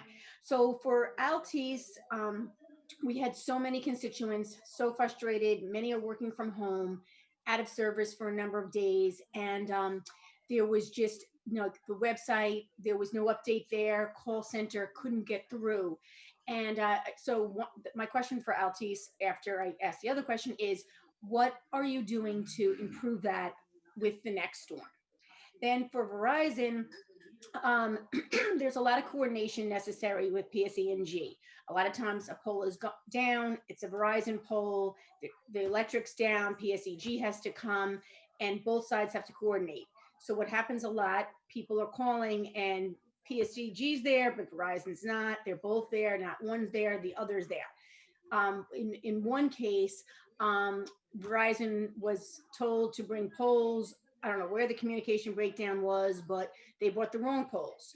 So it just seems that there should be much more streamlined coordination between PSEG and Verizon.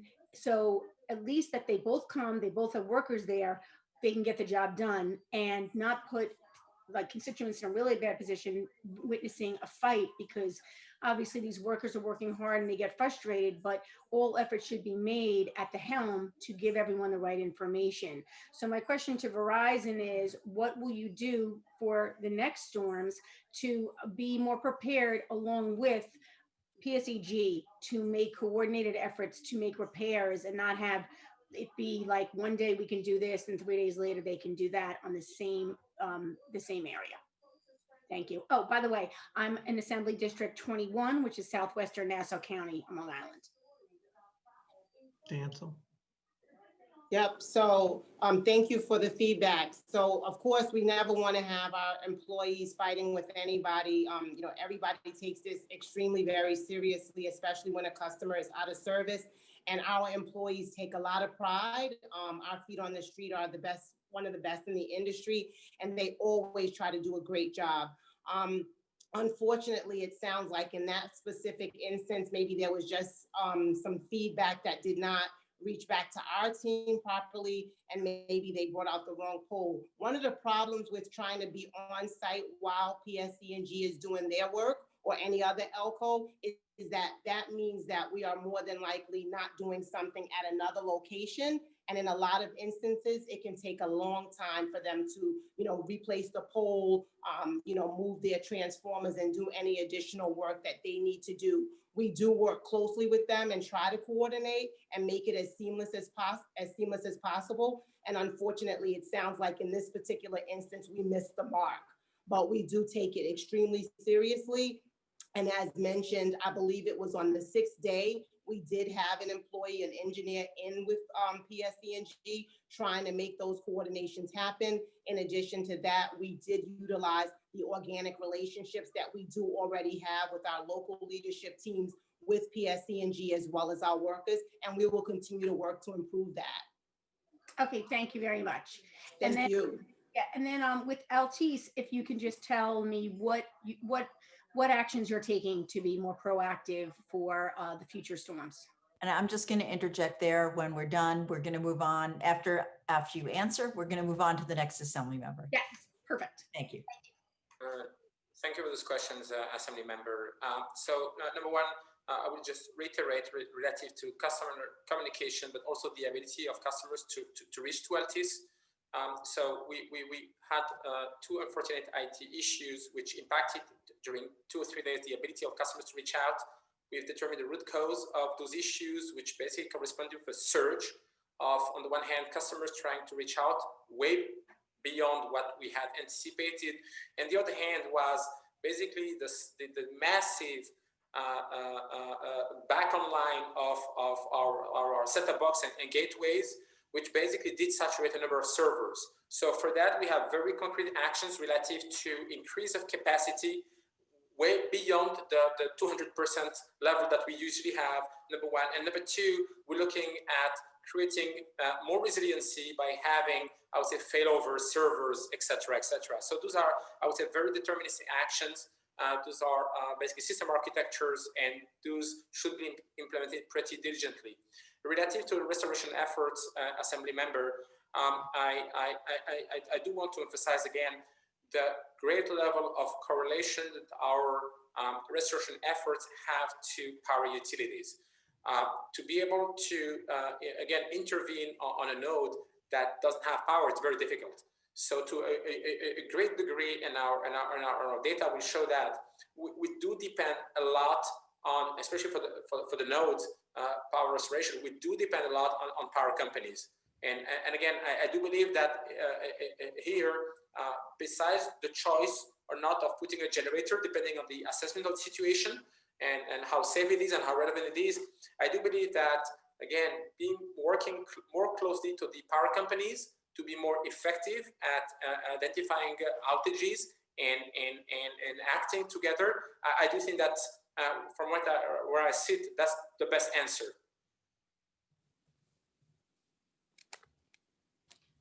Assembly Member Tom Abenanti.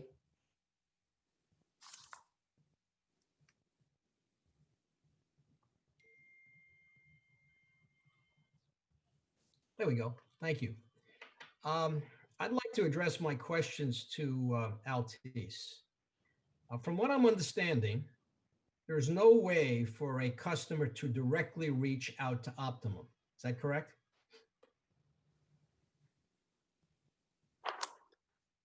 Assembly member, actually, there are ways to reach out directly via phone or chat messaging. Just happens that during a couple of days, our systems were sporadically. But I just looked on the website. I don't see that anywhere. From what I'm hearing, there's no direct telephone number. Was there a number for the mayors and the supervisors of the towns and the cities to reach out to Optimum to talk to you and find out what's going on? My apologies, Assembly member. I thought you were referring to customers. Well, I'm doing both now. I went from customers. You said there's a chat function. Okay. What about for mayors and supervisors? So I do believe that our government affairs is in close touch with a number of local officials, and I'll double check for what concerns your particular constituency. I'm getting an attitude that's very troublesome. Okay, what I'm hearing from you is we know everything. We've got a system that tells us what the problems are. We don't want to be bothered with anybody calling us with any questions or any problems. We'll take care of it as fast as we possibly can. And that troubles me quite a bit. I mean, we don't even control Verizon, and they're cooperative. They're working with us, okay? There've been problems with Verizon, but at least we're getting a response back that says, okay, we'll work with you. We'll help you. I'm not hearing that from your company, and that really troubles me, okay? I mean, I'm tired of hearing you say we've got this great system. If somebody wants to talk to you because they don't understand or they have a problem or they need, I don't see any way to do this. You don't seem to be interested in customer service. And maybe that's going to require us to pass some legislation that requires customer service. Unless you'd like to come up with something a little bit more, receptive of what the customers are concerned with. We get the complaints about your company. Why? Why should we have to deal with those complaints? It's your company that's not providing the service. You should be getting the complaints, not us. And that's the only thing I have to say. I'm not going to get into individual complaints. My colleagues have spoken enough about that. But what I'm concerned about is I don't hear a cooperative effort that says we're going to set up a consumer affairs system so that people can reach out to us, whatever their complaints are. So they don't have to reach out to us and then we get stymied because all we can do is talk to your governmental affairs, or as Senator Mayer said, she had to talk to the lobbyist in Albany. That's not the way this should work. We're supposed to be working together here. And we'll do whatever we can to help you, but we expect you to work with us as well. Thank you. Assemblyman, if you allow me, as a matter of fact, we do have phone numbers that are published on our website. They are on the bill of customers. They are broken down by the different areas where we operate. So those phone numbers for customers are indeed available. In particular, the number for the customer service. So those are available on multiple channels. But allow me to mention that it is not at all our approach to not answer to customers. During the week of the storm, between the 4th of August and the 8th, we did handle over 250,000 calls, while on a regular basis, on a regular week, we handled 180,000. So that was way over our usual capacity on a BAU basis. We did carry approximately in that week 77,000 chats, while on a normal week we handled 24,000. So that's a 200% increase. Hundreds of thousands of customers did. I heard some of my other colleagues say that they had difficulty getting through to you. And I look, let me just finish this one point. I'm looking at your website. Okay. I guess I'm a little bit challenged. I'm technologically challenged. I can't find anything on there that I could reach out to you as a customer on. That's all I'm saying. I appreciate you handled a lot of calls. Thank you for your response. Allow me to follow up, and we will circle back to you with diverse touch points we have, and we'll make sure that if there are any gaps, we'll address them. But we'll follow up with you on the various points you've pointed out today. Thank you very much. I have some questions, and then I have some follow-up questions from some of my colleagues who ran out of time. The first, along the same lines as Assemblymember Abenanti for customer service, one of the things that we found disturbing regarding that was that the way people were allowed to communicate was through social media. Clearly, many people are older, wouldn't know how to do that. It's also impossible when you're out of cell range, you're out of internet to do that at all. But even for those who did, there was not a response. So, I remember when one of my staffers who was out, said, you could do it through Twitter. And I said, you've got to be kidding. So that the idea that you already know who's out, it would be much better to put on your website or somewhere saying, we know you're out, rather than a customer being confused and they're trying then to when they can't reach you by phone, to try all those other mechanisms and then they don't hear back. So there's a frustration in the communication that I think that could easily be remedied by putting something on the website. That's same lines. Now, just some questions. Just to we've heard that Altice has stated that they plan to upgrade parts of their system to fiber optic cables, which perform better in a storm, which is why you're getting the brunt of these questions and not Verizon. What is the timetable for that conversion? So, Co-Chair, thank you for this question. Just as to precise, we're not upgrading. We are building a brand new network that will basically run in parallel to the current one. So it's not an upgrade; it's a brand new network that we're building. So we've deployed so far the network and to 900,000 homes passed. Our objective is to get to a run rate of 1 million per year. Our efforts were a bit slowed down by the pandemic, as we did not get necessarily all the permits we needed. There was changes in the workforce, but our objective remained to ramp up as soon as we recover from the pandemic to deliver close to 1 million homes per year. And as you know, the entirety of our footprint in Optimum is about 5 million homes. So I would say that the recovery effort post-pandemic are going to be critical, and the ramp up. I can't give you visibility yet on that. However, I do believe that to be able to progress, and it is our intention to progress diligently on the building of this new fiber network, the longest pole really here is the obtention of permits. And we are working, and we'll keep working, with engaging the local authorities to be able to get those permits. This has been the greatest challenge so far. So we'll ramp up after the pandemic. We have the ambition to cover the entire footprint of Optimum with this fiber to the home network. So more than 5 million homes passed. We are right now at 900,000. Thank you. I have one question for Verizon, and then I have 3 follow-up questions from colleagues, all to Altice.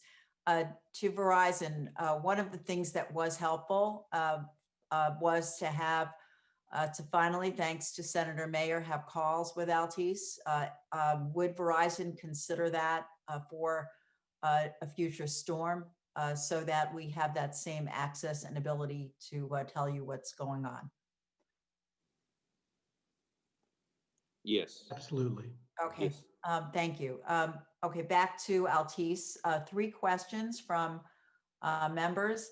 On the generator question, it was very unclear, or I know that several people asked, but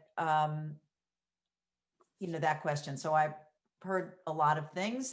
One of the things, though, that we're still unsure about is, why current practice, or what is the current practice? You said you rely primarily on power restoration for the nodes, for example, but and a coordination with the power companies. Clearly, that needs to happen.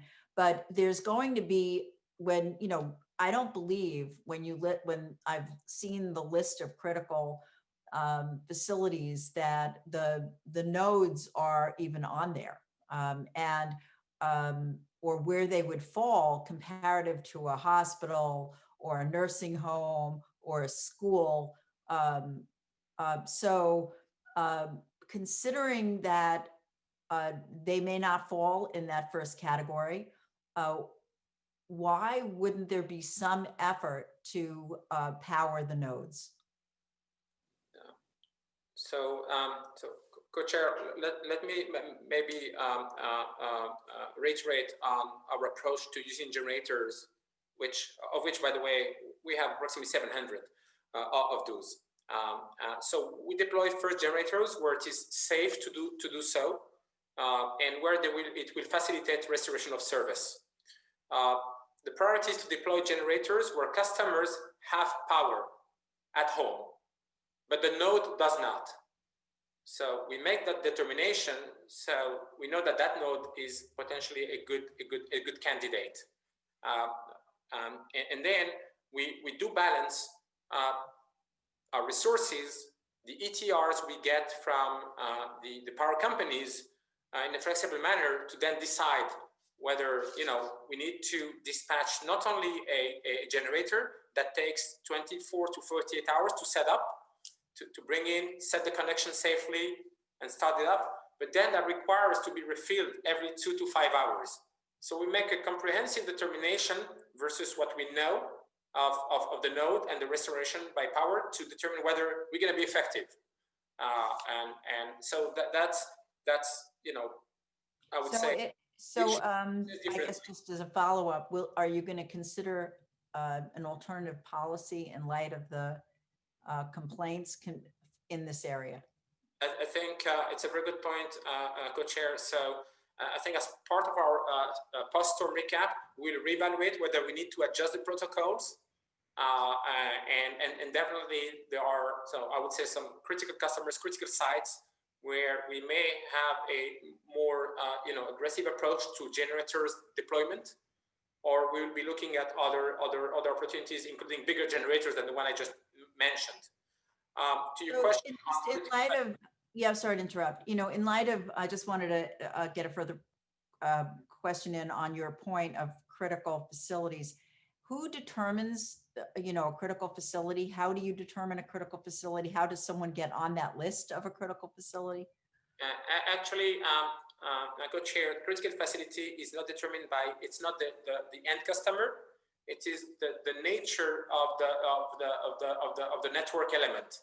So what we call critical facilities are master headends, hubs, and data centers that basically serve thousands, or not to say tens of thousands of customers. So those are those particular core elements of the network, and that as I mentioned previously, do have various redundancy for power, ranging from batteries to big capacity generators. And we have a finite number of those. Over the footprint, there are close to 64. Relative to New York, there are 36 or 38. And those have the greater attention, because if one of those go down, this is not 100 or 200 customers that will go down. This is tens of thousands. So this is what we call critical facilities.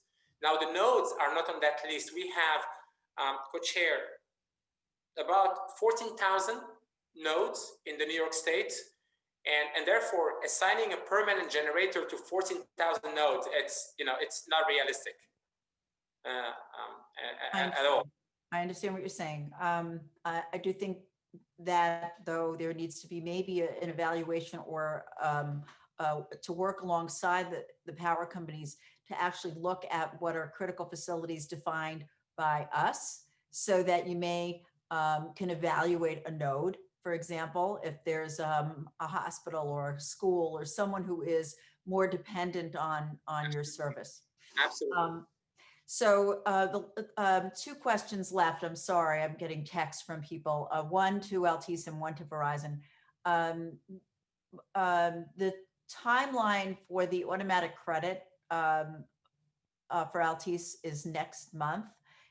And a customer, if a customer doesn't get the credit, we talked about customers who had power but were out, and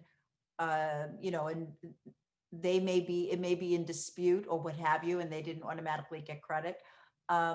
The window, they can only get request credit for service lost in the past 60 days. If the credit is being received or not received next month, that window of applying for the credit is very, very narrow.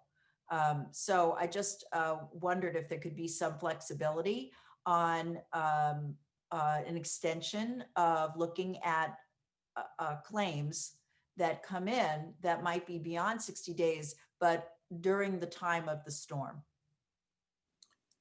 So let us consider, co-chair, and we'll revert.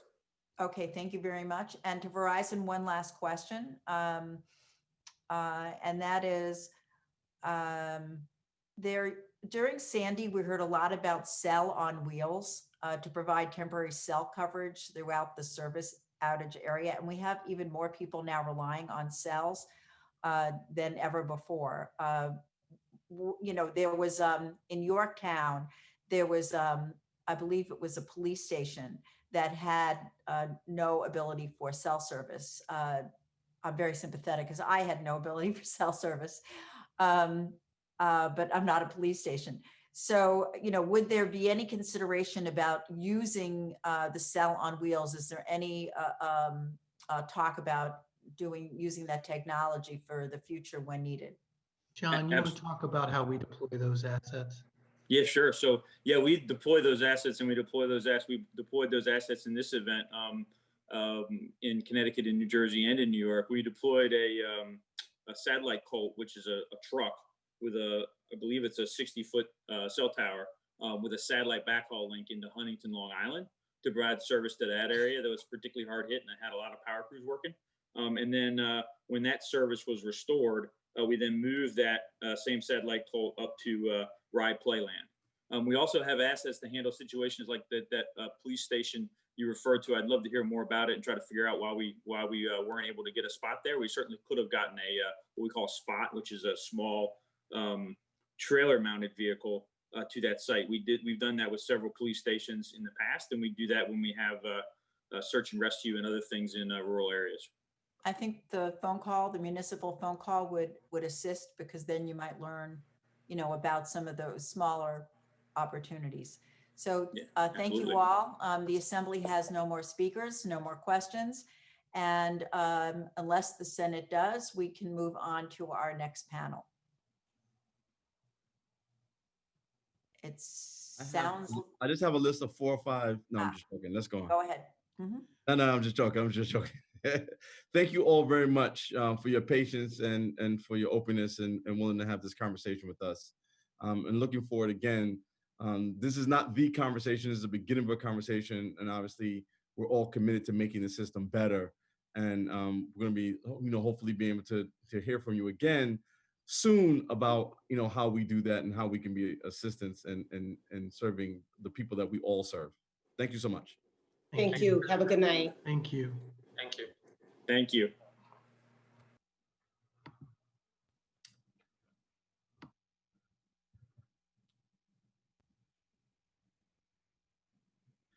So now we're moving on to the panel that everybody has been waiting for. I know people, sat through those other 5 panels just to be here at this moment. We're now going to hear from some of the advocates and some of the labor unions. And so we have Richard Berkeley, the executive director of the Public Utility Law Project. We have James Shalito, president of UWUA Local 1-2, and Stephen Moniz, vice president and chief facilities officer of Cold Spring Harbor Laboratory. And I believe we also have Patrick Judice. Gidees, yes. Gidees, from IBEW, Local 1049. And Thanks for having us. And I Senator. appreciate everybody not putting on their pajamas quite yet. It was getting close. And so I guess we can start with you, Mr. Berkeley. Thank you, Senator. And my thanks to both of the chairs, to the chairs of the co-sponsoring committees, to Leader Stewart Cousins and Speaker Hasty, and both the Senate and the Assembly. Going at this time of night is always quite interesting because, among other things, we get to see what everybody has said up to this point, both the really terrific questions that you legislators have asked of the utilities and the answers that you've gotten from the utilities. And so I've had the pleasure of taking what was in the morning a very long presentation and tearing it up over and over again through the day as you and your colleagues asked the questions I thought I would ask some point earlier. So let me try and focus on a couple of things that haven't been said. And before I do that, let me talk a little bit about my organization. The Public Utility Law Project is a not-for-profit public interest law firm. We have a mission to advocate and educate and litigate on behalf of low and fixed income New York utility consumers. In other words, we're a consumer watchdog group. So normally during a crisis, we get a lot of direct service phone calls. Your constituents, all 6 million or so of traditionally low income constituents call us, fortunately not at the same time, but we receive calls from areas that are having problems. During this most recent crisis, we received almost no calls from the affected areas because of people being without phone or being without internet. And so we didn't receive a lot of email either. But let me go on from that moment and address a couple of things I didn't hear. The first thing is that I think it's fair to say that you didn't hear tonight and today from any of the utilities that came in front of you, and particularly from the telecom utilities that came last. They didn't really talk about their customers as people. And so you heard a lot about investments in the network. You heard a lot about this time we're ready. You heard a lot about we'll fix outages, but you didn't hear anything about the individuals. So you didn't hear anything about during this pandemic, which has been going on for month after month. You didn't hear that they thought about what might happen for people who were trapped in their house and had no telephone. You didn't hear if the utilities had thought about how COVID might affect their emergency plans. You also didn't hear about the fact that the utilities didn't actually all talk to each other. And in fact, when you suggested to them that they talk to you, it seemed like that was something they had never thought of. In the law, for a long time in the state, there has been a requirement for emergency plans and storm plans. And they require the utilities to keep lists of all of the vital facilities and all of the vital individuals inside government and in business. But it only requires that they keep those lists and update them periodically. It doesn't require, as you heard from the PSC earlier, that they have to keep service to them even if they lose service during a blackout. So I think you've gotten some fairly clear messages today on what things need to be fixed. First, you can address the issue of the need to change the way that franchises are done in New York, you can add language to them that would require the cable companies, which are, quite honestly, because of Congress, at the edge of the legislature's great power. But you would be able to change those franchises so that they would be required not only to be more attentive to customers, but they would also be required to coordinate in disaster exercises with the utilities. As you heard, they don't do that, and it didn't occur to them. You can also continue to regulate Verizon, and its regulations from time to time need reform. You can regulate the cellular telephone companies, which were largely not here today except for Verizon. And as we know, they were part, if not a major part, of the problem. In addition to all of those things, there are a whole large number of solutions that I would like to give you. So hopefully you'll ask a few questions and I can answer them, but otherwise I will provide them on paper for central staff at both the Senate and the Assembly. Let me yield back my last 10 seconds. Thank you. Thank you. Next, let's see. Well, who among the panel is ready to go? Doesn't matter to us. I'm all set. Okay. Steve. All right. Yep. Steve, okay. All right, just hang on. I just gotta get my screen in order. All right, good evening. My name is Stephen Moniz, and I'm the Chief Facilities Officer at Cold Spring Harbor Laboratory. Our main campus is located in Nassau County in Cold Spring Harbor. The lab is one of the world's leading nonprofit institutions focused on groundbreaking biomedical research in cancer, neuroscience, plant biology, and most recently, leading the efforts to combat COVID-19. Founded in 1890, the Cold Spring Harbor Laboratory now has an annual operating budget of approximately $185 million and employs over 1,100 scientists, technicians, administrative, and support staff. We are a proud contributor to the New York State's biomedical powerhouse on Long Island, where we partner with Brookhaven National Lab, Stony Brook University, Hofstra University, and Northwell Health System. I want to thank the members of the legislature for inviting the lab to testify today regarding our experiences during and after Tropical Storm Isaias, the response we received from PSE&G Long Island, and our proposal to improve the disaster response of PSE&G in the future. Tropical Storm Isaias was a fast-moving yet devastating weather event that brought back vivid memories of Superstorm Sandy for many Long Island residents. With more than 420,000 customers losing power during this year's storm, the most destructive since Superstorm Sandy.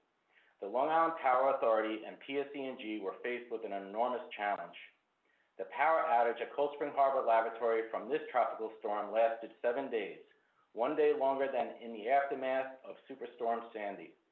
After the billions of dollars that have been invested into the power infrastructure here on Long Island over the last 7 years since Sandy, customers like Cold Spring Harbor Laboratory expect greater resiliency.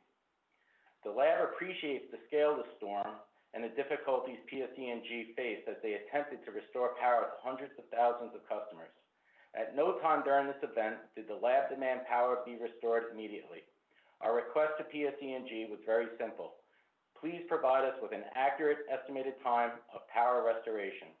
I'm here today to highlight the failure of PSE&G to properly communicate with the lab in the aftermath of Isaias. It is unfortunate that the lab's experience was not unique, and many of PSE&G's other customers had similar experiences. The limited direct communication the lab was actually able to have with them resulted in the same response from the company for 6 days straight. Power would be restored tomorrow at noon, or tomorrow at midnight. At first, the lab had great confidence in PSE&G's communications, but as the days passed, it was clear that information we were receiving from our representatives were inaccurate. This put tens of millions of dollars of active biomedical research at risk. On our campus, every hour an emergency generator operates as the sole source of power to critical facilities, the greater the risk of a complete power failure. Lab equipment that houses and preserves the research would have failed, and with it, research would be lost.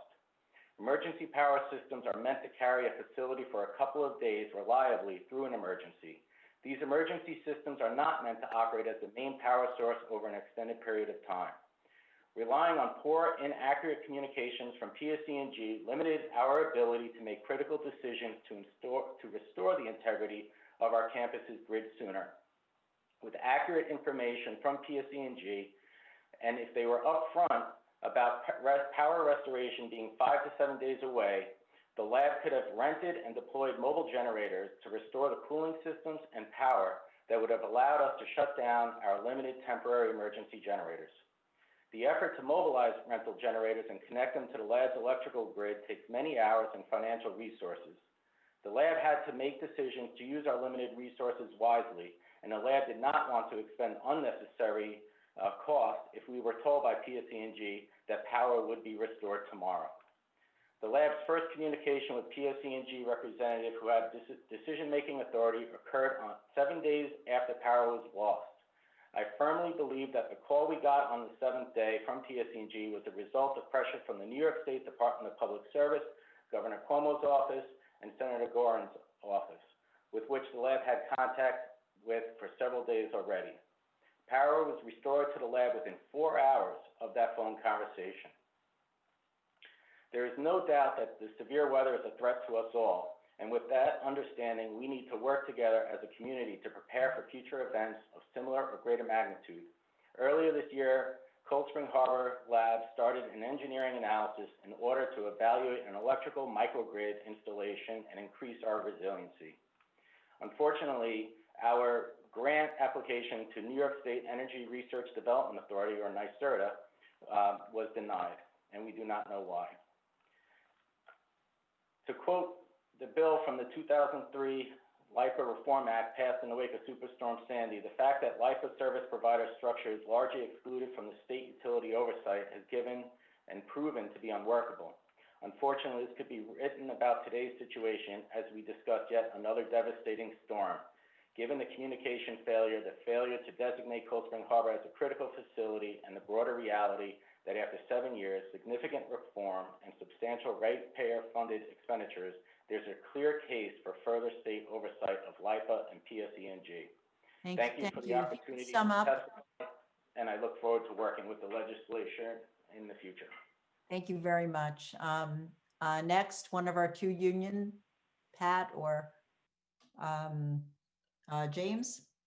Okay, I'm James Shillito. I am the president of the Utility Workers Union of America, Local 1-2. I also was a Con Edison employee for 30 years, and I was an overhead troubleshooter. So I have a lot of experience and knowledge about storms such as the one we just experienced. Now, I won't read my testimony. I believe it was submitted and you all have it to read. I'll just go over a few thoughts I've had after hearing the many speakers and questions today. A lot of talk about let's put everything underground. As you've heard, it's going to take years and a lot of money, so it's not reality. The reliance of all of these utilities that spoke today and those in other states has become mutual aid.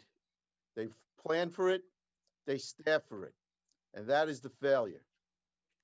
Since Superstorm Sandy, my membership here at Con Edison is down 1,000 members. That's not preparing. Since Quinn and Riley, we're down over 500 members. That is not preparing. How do you prepare for a storm such as the one we just had? Well, by doing the everyday work, getting the membership or the employees to do that work that will make the system harder and more resilient. Storms are going to happen no matter what we do.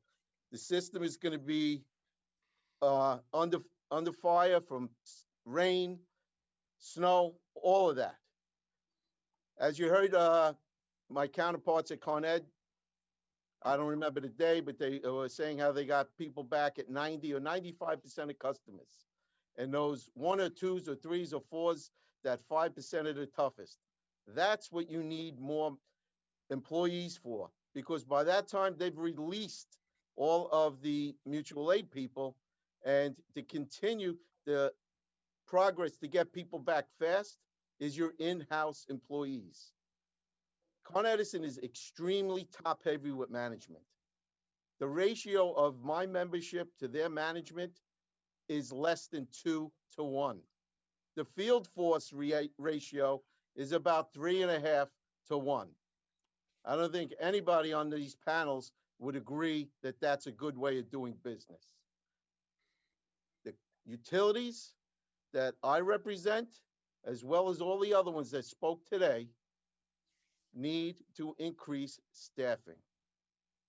That's it. Thank you. Thank you very much. Our next speaker is Pat.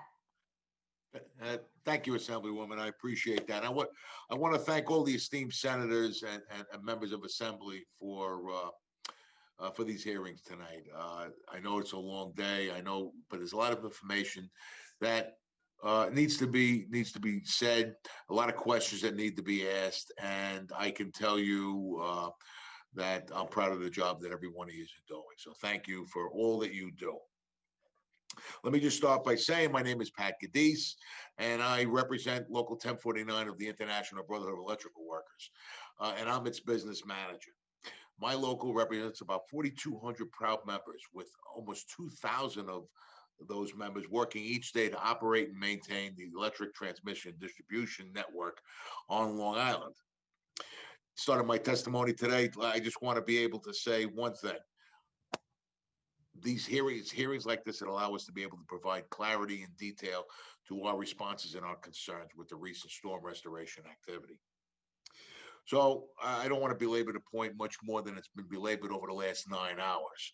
But let me just go on by saying, when Tropical Storm Isaias had tore through the community, leaving a path to destruction, we saw high velocity winds that tore down the electric T&D system.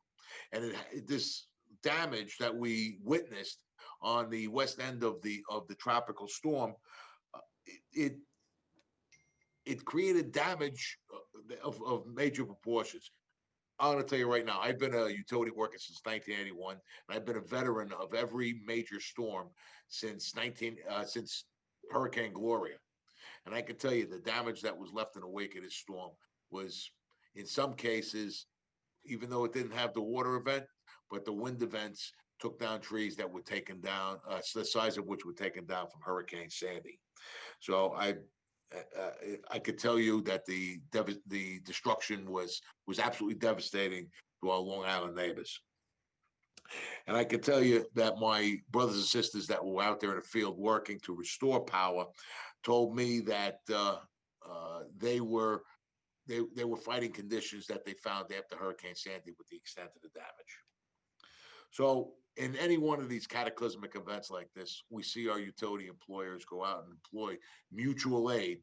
To Jim's point, they employ mutual aid to make sure that we have enough line workers here to be able to work. But as these storms increase in size, as they increase in severity, other utilities are not willing to give up their workers. They're looking more to try to keep them within their jurisdiction, because it's important that they have people there. And we wind up looking to line contractors throughout the country. Now, I can tell you that my local union, we represent both line contractors and utility workers. But at the end of the day, when we're looking at off-island crews that come from great distances, we don't know what their educational credentials are, their training credentials. We don't know the type of work that they've worked on. They come to help. But are they really as good as the people that have worked on a system, that have institutional knowledge of the electric grid and can clearly understand what needs to happen and how the repairs need to be effected? That's why I'm calling for an increased focus on looking at staffing levels. I think it's super important that we ensure that staffing levels are proper to where they need to be. Now, high voltage line work is a dangerous business. I can tell you it's one of the most powerful energy sources that we know. And you need trained and qualified people that can maintain that system. In the 40 years that I've been a member of this local union, There are a lot of times that I comforted people, comforted families that lost loved ones that died as a result of accidents on the system. Now, PSEG has partnered with us to increase staffing of line workers. Step in the right direction. But what we need to do is we need to examine a couple of things. One, credentials of people that are coming on a property and where they're coming from. Two, why aren't we looking at National Grid, which is a neighboring utility, which are members that I represent, that are trained and qualified in the past to be able to do some aspects of storm restoration work so we can put more line workers out there. And they have the same mindset towards ensuring that the consumers on Long Island are going to get their power restored. They're dedicated to their craft. They're dedicated to our Long Island neighbors, and they want to be able to get out there and do what they need to do to restore power. I know my time is ending. I will be submitting a written brief also, a written statement also, so that my message can be loud and clear. Thank you very much for your time tonight, and hopefully I'll see you all soon. Thank you. Senator Parker? Yes, I just actually wanted this to take the prerogative of the chair real quick. If Richard Berkeley could go through some of the recommendations really quickly that he thought that we should be doing legislatively, I think that would be helpful. Yes, thank you, Senator. I was muted, listening to my colleagues in labor. So a couple of things up front, since we're relatively short on time. First, it is clear from tonight that your constituents and all of us collectively pay too much and get too little back in return. And therefore, I think this is the gift that should keep giving, which is I think that the legislature should and must engage in more and more active oversight and propose more and more targeted penalties for utilities that fail to perform according to the public service law and according to the promises that they've made in mergers and in prior rate cases. And at that point, I also refer to the comptroller's audit of the PSC report issued in March of this year. So Pulp takes part in every rate case, and on behalf of your low-income constituents, we rarely see strong penalties. We rarely see stretch goals. That's something that the legislature can do with its legislative power. Second, business as usual must end. The utilities are acting like it's 20 years ago, and it is not. The world has changed, your constituents has changed, business has changed, and therefore it's necessary to legislate the PSC to act to force the utilities to think about things like the impact of a pandemic that we're in now. How could they come before you and not tell you how they changed their operation for the pandemic? And that's something that could be done in a bill. Second of all, it's necessary to look more seriously at protecting medically fragile customers.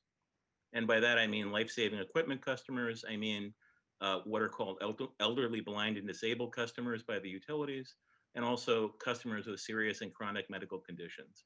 We have more serious and chronic medical conditions across New York State now with comorbidities.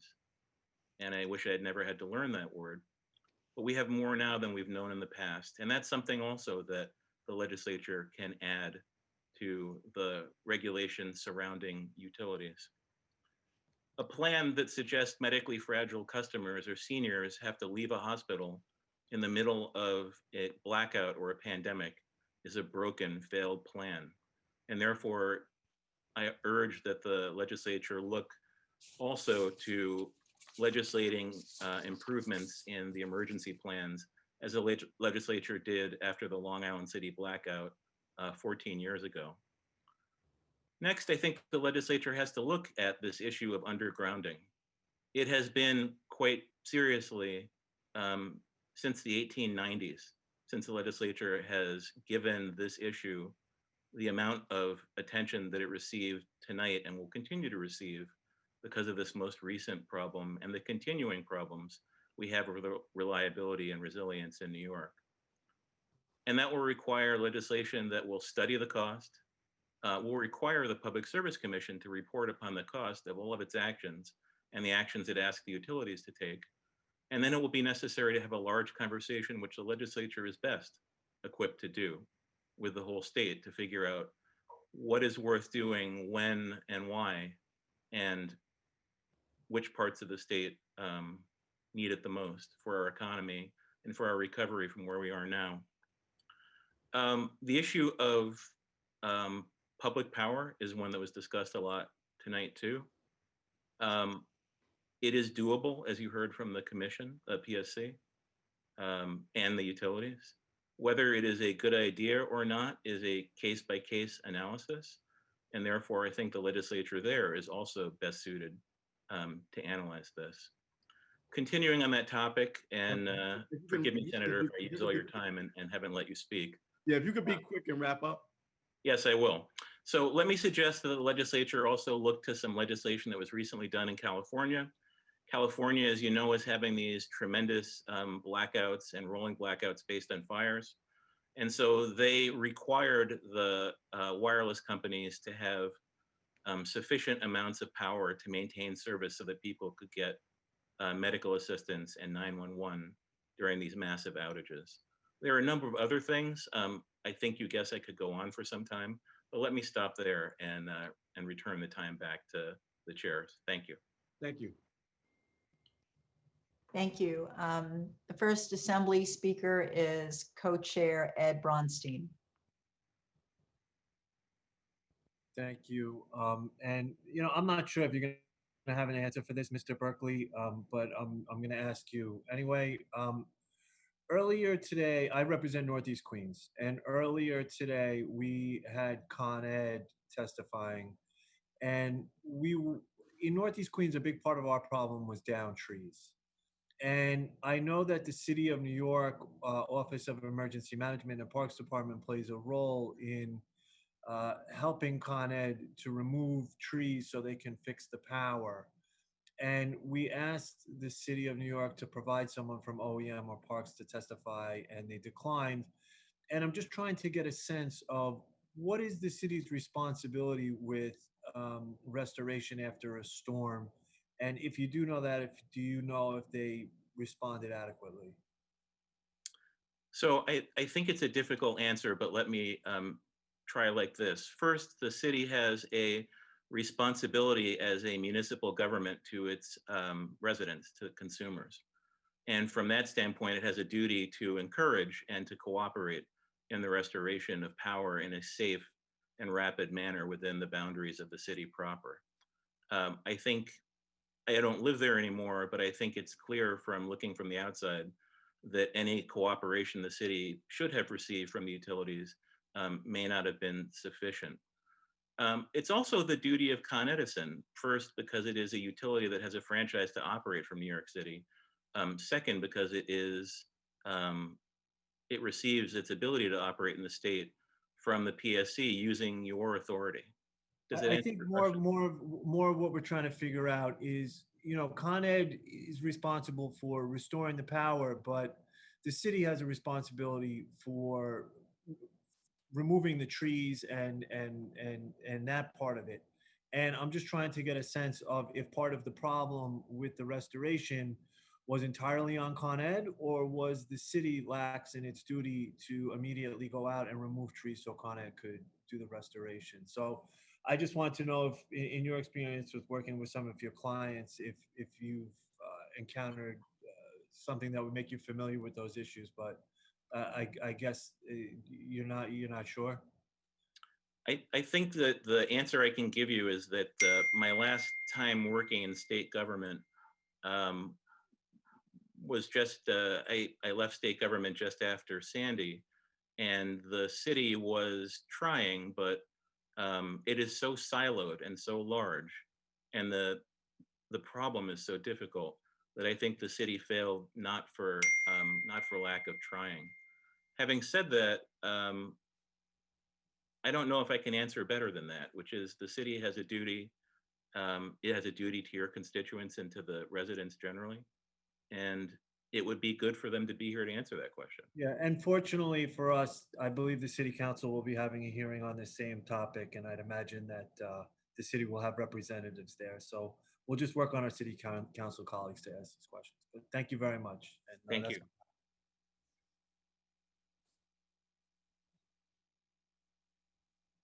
I'm done, Amy.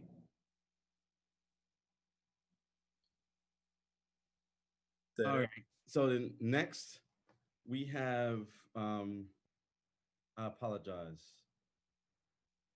I'm awake, but my phone is still asleep. We have Shelley Mayers. Shelley? Thank you, Senator, and thank you to this panel. And I'm so pleased that you are here. First place to James, Mr. Shalito, and Pat Giudice.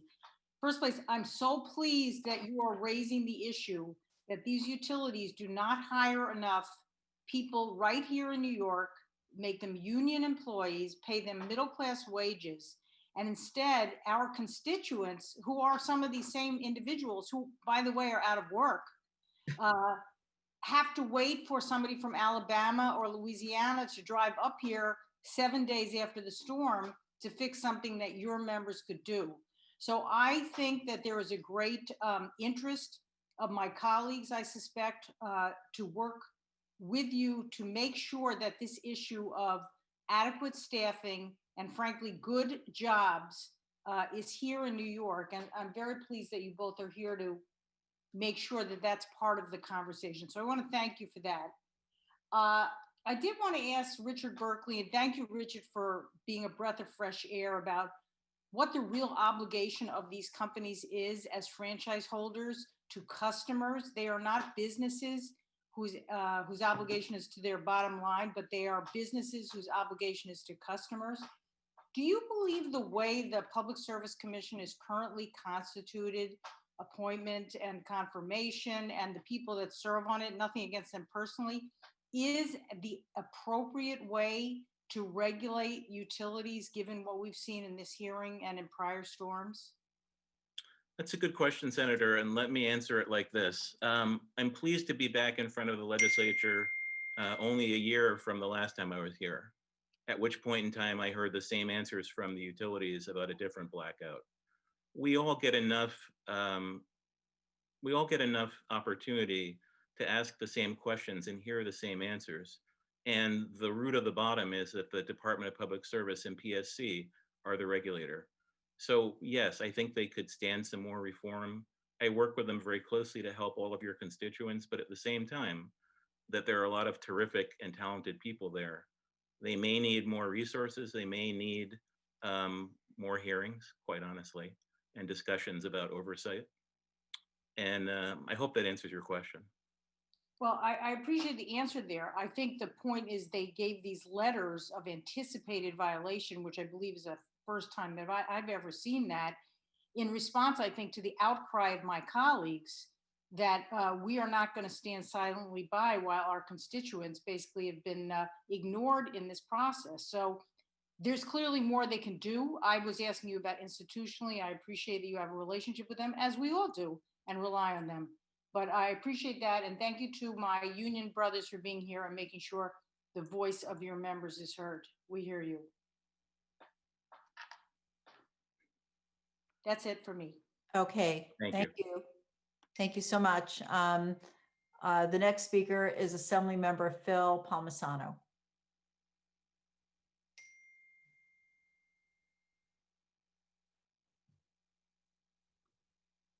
Good evening. My question is for our two union leaders, Mr. Shalito and Mr. Giudice. I hope I pronounced your names right. I'm sorry if I didn't. The first thing I wanted to say to you was thank you to you and your members for your dedication, your commitment, working round the clock to help get the power grid back in shape, clearing the roads, making it safe, restoring power for all our neighbors in our community. So first and foremost, I just wanted to say thank you. So please accept and extend my thanks, our thanks to your members. I have one general question. I was more curiosity I had. I could be wrong on this. It's possible, but I just had a question. I was just to pique my curiosity. You may not want to answer. You may not know. That's okay. But it centers around comments that the governor made the day after the storm. Not 5 days after the storm, not 10 days after the storm, not now, but the very next day, where he's, it's on his website where he said he was going to direct the State Public Service Commission to investigate the utilities in the wake of our failed storm response.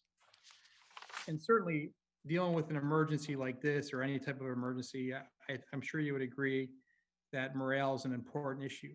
So I guess my question is, did your members have any reaction to the governor and his comments calling it a failed storm response just one day after your members were out there again trying to fix the power grid, dealing with the electric, the safety of it, the clearing the roads, making safe, trying to restore powers for the community members? Because I guess if it was me, I'd probably be a little bit upset, offended if the governor was out there just 24 hours later after being out there doing what your members were doing. Did that have any impact on morale, or just curious if that had any impact on your members as far as the comments the governor made just 24 hours after the storm? I'd like to answer that because I have some of those sentiments included in my comments, in my written comments that I'm submitting. Now, my members are out there doing, as I said earlier, a dangerous job, just like Jimmy's members are doing over in the city of New York and in upstate and Westchester County and Orange County. It's dangerous work. It's complicated work. They're working long hours. And when comments come from the governor about and begin to put more and more pressure on restoration effort so early in the game, and the consumers out there begin to become more and more riled up themselves, that puts pressure on my guys. I have one of my members told me he was holding in his possession 5 clearances, which means there's 5 different circuits he had locked out that he was responsible for, in order to try to get different crews to restore power. That's incredible. Okay, and what is it? The morale is being affected because everybody starts saying, "Well, we're not being appreciated. We're killing ourselves out here, working 16 hours a day, with getting very little sleep." And listen, a lot of my members, including myself, were out of power for 4 or 5 days. I didn't get my power restored till Friday morning. Okay, my members were the same thing.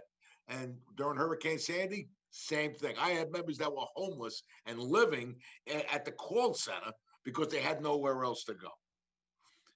What we need from the state, from you guys, is give us the confidence. Be patient. We'll get through this, okay? And then if there's anything that needs to happen, we'll answer the questions later on. But my guys, all we're asking for is don't beat us up, and make sure that they're recognized for the job that they do. Thank you for asking. Appreciate that. I'd like to mirror Pat's comments. As he said, many of our members work extremely long hours, tough conditions. I mean, it's hot out. They're wearing rubber gloves. They're wearing rubber sleeves. They're wearing hard hats. Conditions that, just unimaginable, with wire, trees down. And then every consumer is coming up to them and how soon? Even to start the day, if they dare stop for a cup of coffee or something, people are thinking, look at these guys, they're not doing anything. Yeah. So to have the governor put that pressure upon them, again, in a storm with 60, 70 mile an hour winds, to think that this stuff wouldn't happen is irresponsible in itself. And to put that pressure on those that are out there, and they're, as Pat said, their own homes are out as well. Their families are suffering as well. And they come in, they work 16 hours. By the time they get home, they get to bed. They're lucky if they get 4 hours sleep. They get up and they do it again. So pressure from the governor should also recognize the hard work that the men and women in the field are doing. There's one more thing I want to add. They're doing this in the middle of a pandemic. We can't put 2 people in a truck. We got to put one person in the truck, another person outside. They got to wear masks and other PPE while they're pulling cables and working amongst energized conductors, cutting up trees, doing everything that needs to happen out there. Thank you very much. This. To me, it's Herculean. Thank you for Thank you. Senate? Yes. Senator Jim Gorin. Thank you, Mr. Chairman. Well, Pat and James, I couldn't agree with you more. The men and women that are out there working on this are heroes. And the concerns that some of us have was not with your men and women, but the concerns were the communication coming from the top, an outage map that showed that everybody had power in the community and they didn't. And I heard from some of you folks out there that they, there was frustration too in terms of not getting, the communication from the top. But I'm not necessarily going to ask you to comment. You may not want to comment on that, but I do want to echo, what Senator Mayer said, and particularly, Pat, what you talk about in terms of we're going to these out-of-town crews, and I understand that's always going to be part of the equation. There's always, when you have big storms. But what I hear from you about National Grid, and I've heard this about some other local contractors that exist that can do some of this line work that were passed over for out-of-town crews. So I'm wondering, should we be doing a full-scale economic review, maybe get Tom DiNapoli, our state controller, involved, and see what are the costs bringing in all these crews, the travel costs, and the lodging and everything else, and also the inefficiencies. And then, not to knock them, but I can tell you there were a couple examples. One, an out-of-town crew came by to deal with wires in the backyard, and they left. And then we called and said, why didn't they stop? They said, well, there's no problem here. A local crew would have known that the wires were in the back. Another out-of-town crew came, didn't have the equipment. So then people came back in 2 days. So I'm wondering if maybe we're going to look at those inefficiencies, hire more workers on a permanent basis to deal with this, because we're going to get more storms. And I think we got to look at, did we pass up, some local people? So that's my question for you, if you'd like to respond. And Mr. Moniz, I just want to thank you for speaking up.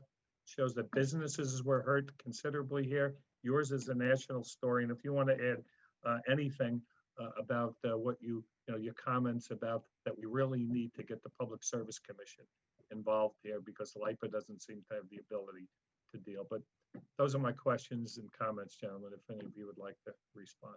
And thank you again for your men and women. Pat, got anything? Go ahead. Okay. Steve? Sure.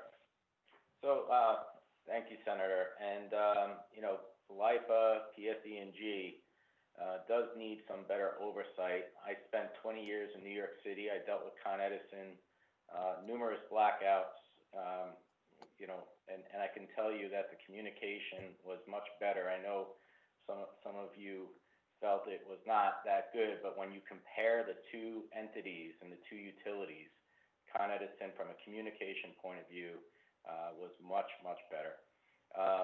And if you guys can take it even a step further, create a competitive market on Long Island. Right now, Nassau and Suffolk counties, we cannot competitively bid out our supply power, and that limits us from a cost point of view. I also want to just thank, James and Pat. Your men are tremendous. They were actually just up on the Hill doing a permanent repair for us from 2 weeks ago. So, thank you again. Thank you very much. Thank you, Steve. The next speaker will be Assemblymember Steve Otis.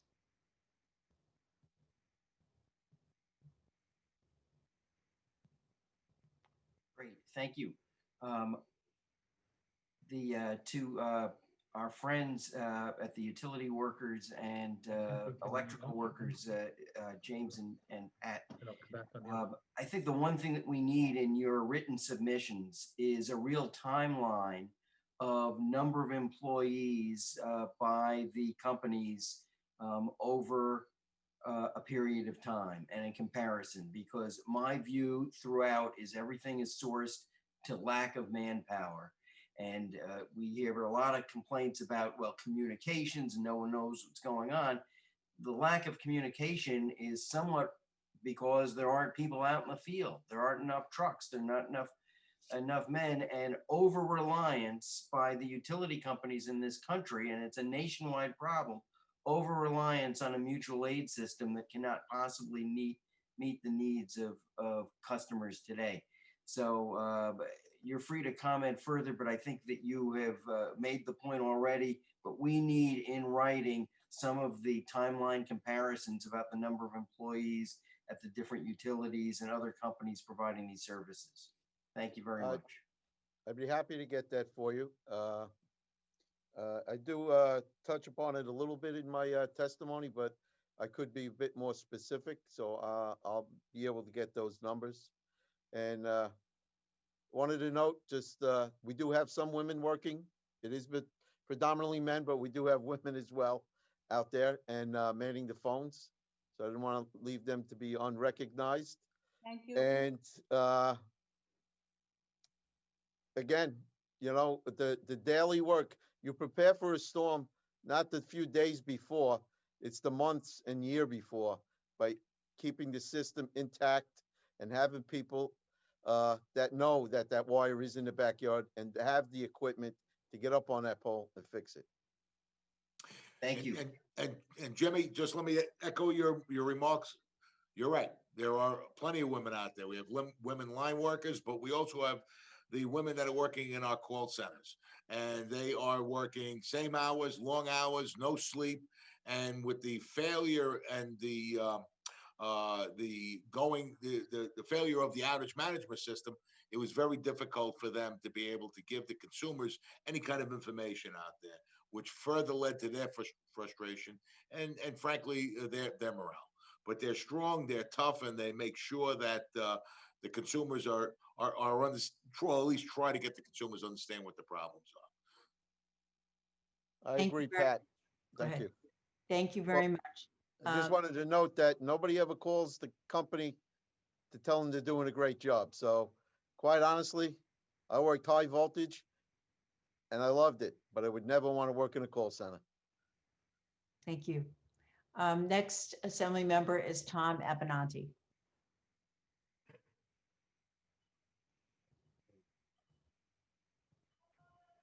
I want to thank all of you for coming forward this evening. You're competing with the Democratic Convention, which is on now.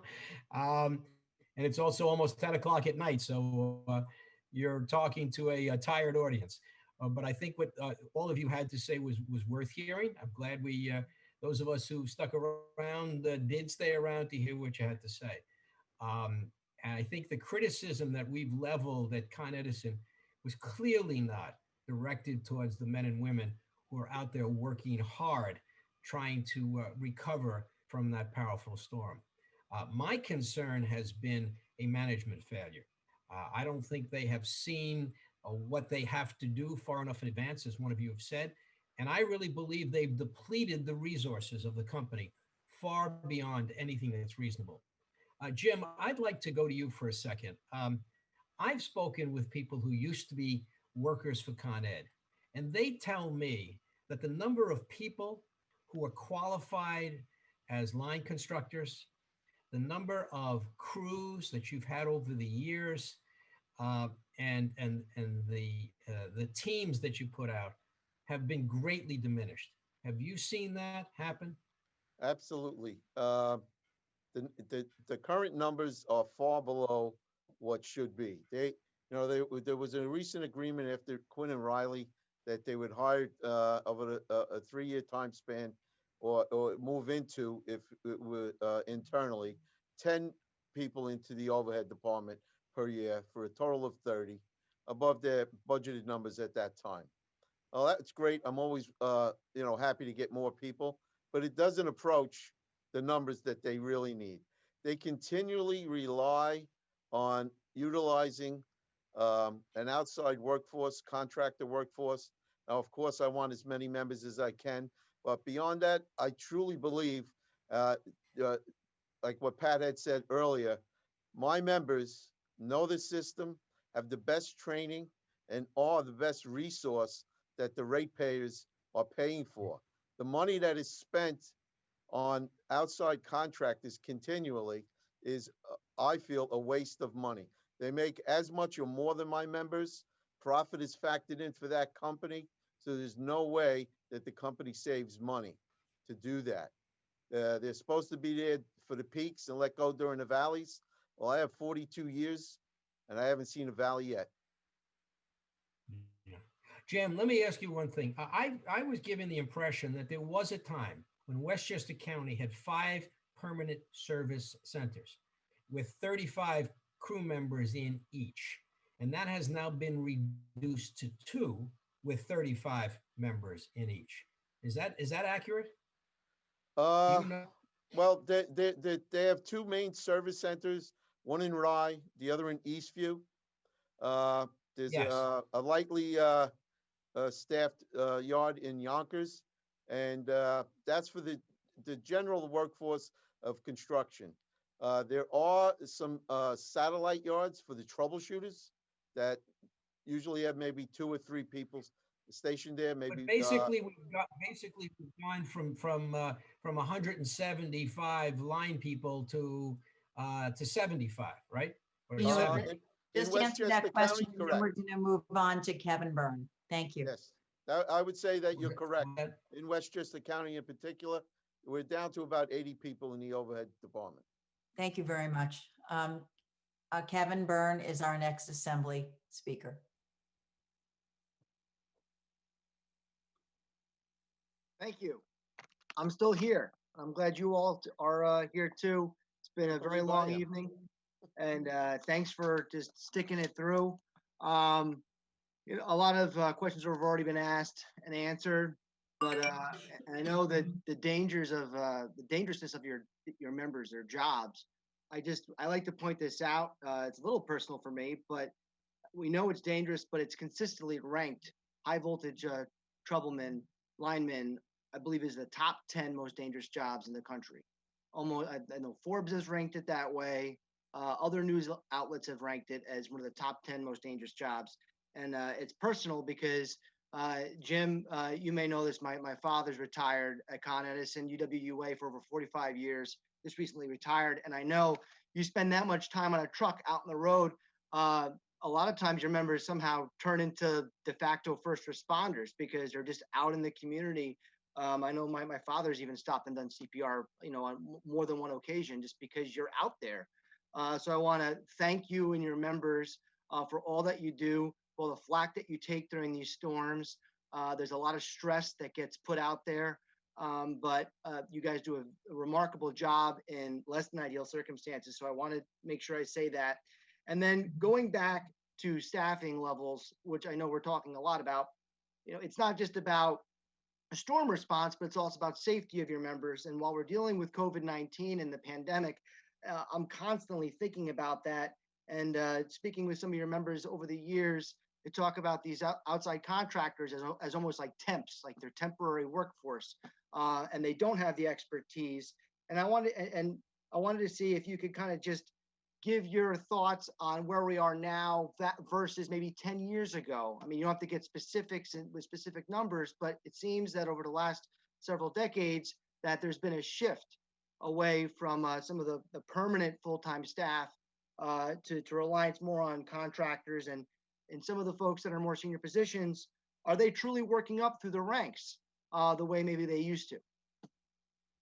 So you're correct that going back 10 years, I happened to be a business agent for the Bronx Westchester area at that time.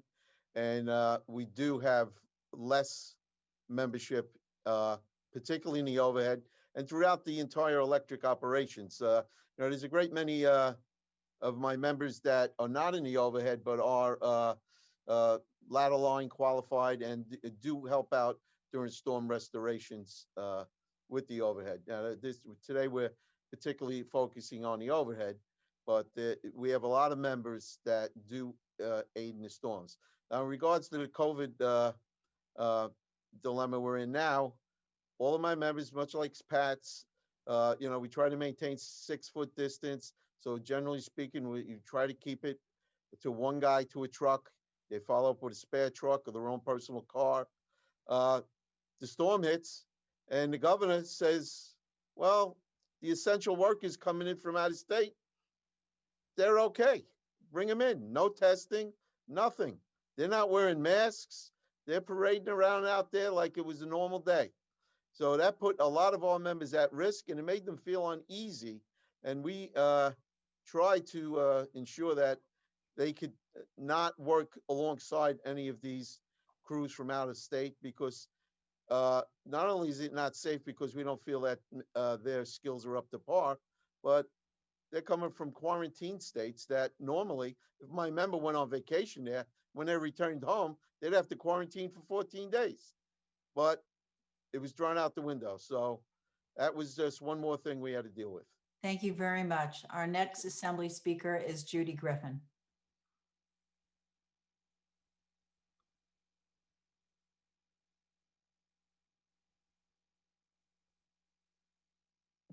Okay. Hi, everyone. I just wanted to thank the union leaders for all of the work that you have all done with your members. It's very much appreciated, and we realize how dedicated and how hard you all worked. And in no way do I feel that the workers didn't do their job. It was a lot more about the communication issues at the management level. But I wanted to ask something to Pat Geddes.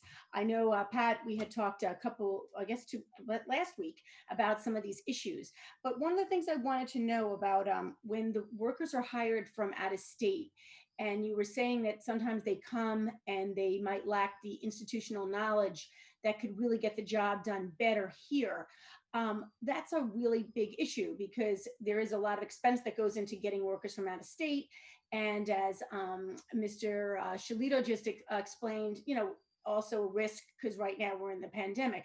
So I just Assembly member, could we reset the clock, please? yes. This is my only question though. Thank you. Yes. So Pat, I was wondering if you could perhaps give some information on that, like just in this last issue, when the workers came from out of state, did you see a difference in, like, would it have been much more advantageous to have workers that you're used to working with, that have the knowledge required for these areas? Did you see that you could have really maybe restored power quicker if you had workers that were here and trained in with your members on Long Island or wherever it might be? Well, let me start by saying the IBEW, we have an apprenticeship program that we train and qualify line workers to a degree. We believe that they are some of the finest line workers in the world through our training program. We have 7,000-hour apprenticeship program where they learn on-the-job training. Our union office is a training facility. We have a 25,000 square foot facility in Holtzville to train our line workers. The utility line workers are also equally as well trained over at PSE&G. Now, when we talk about, when I refer to off-island workers, when we see a storm of such catastrophic dimensions as what happened with Tropical Storm Isaias, we saw the need to, while they're bringing in contractors, we want to ensure that anybody being brought on is an IBEW certified or has gone through an IBEW apprenticeship program, because they're working on the same work methods and standards as our members. But that's not always the case. And that's where we need to, if we have increase the staffing levels accordingly in our jurisdiction, we could have people here with that institutional knowledge. Now, that's not to say for a second that PSE&G has not been increasing their staffing levels. It's a different story on a Con Edison property, but by us, they have committed to increasing it, but it just takes time. And we need to keep that focus on that time. It's important that we continue to march forward. And quite frankly, maybe even more. Maybe this storm has shown that we need to not just look to increase the program, but also be able to widen it to cover other disciplines in the electrical industry. Thank you very much. Our next assembly speaker is Doug Smith.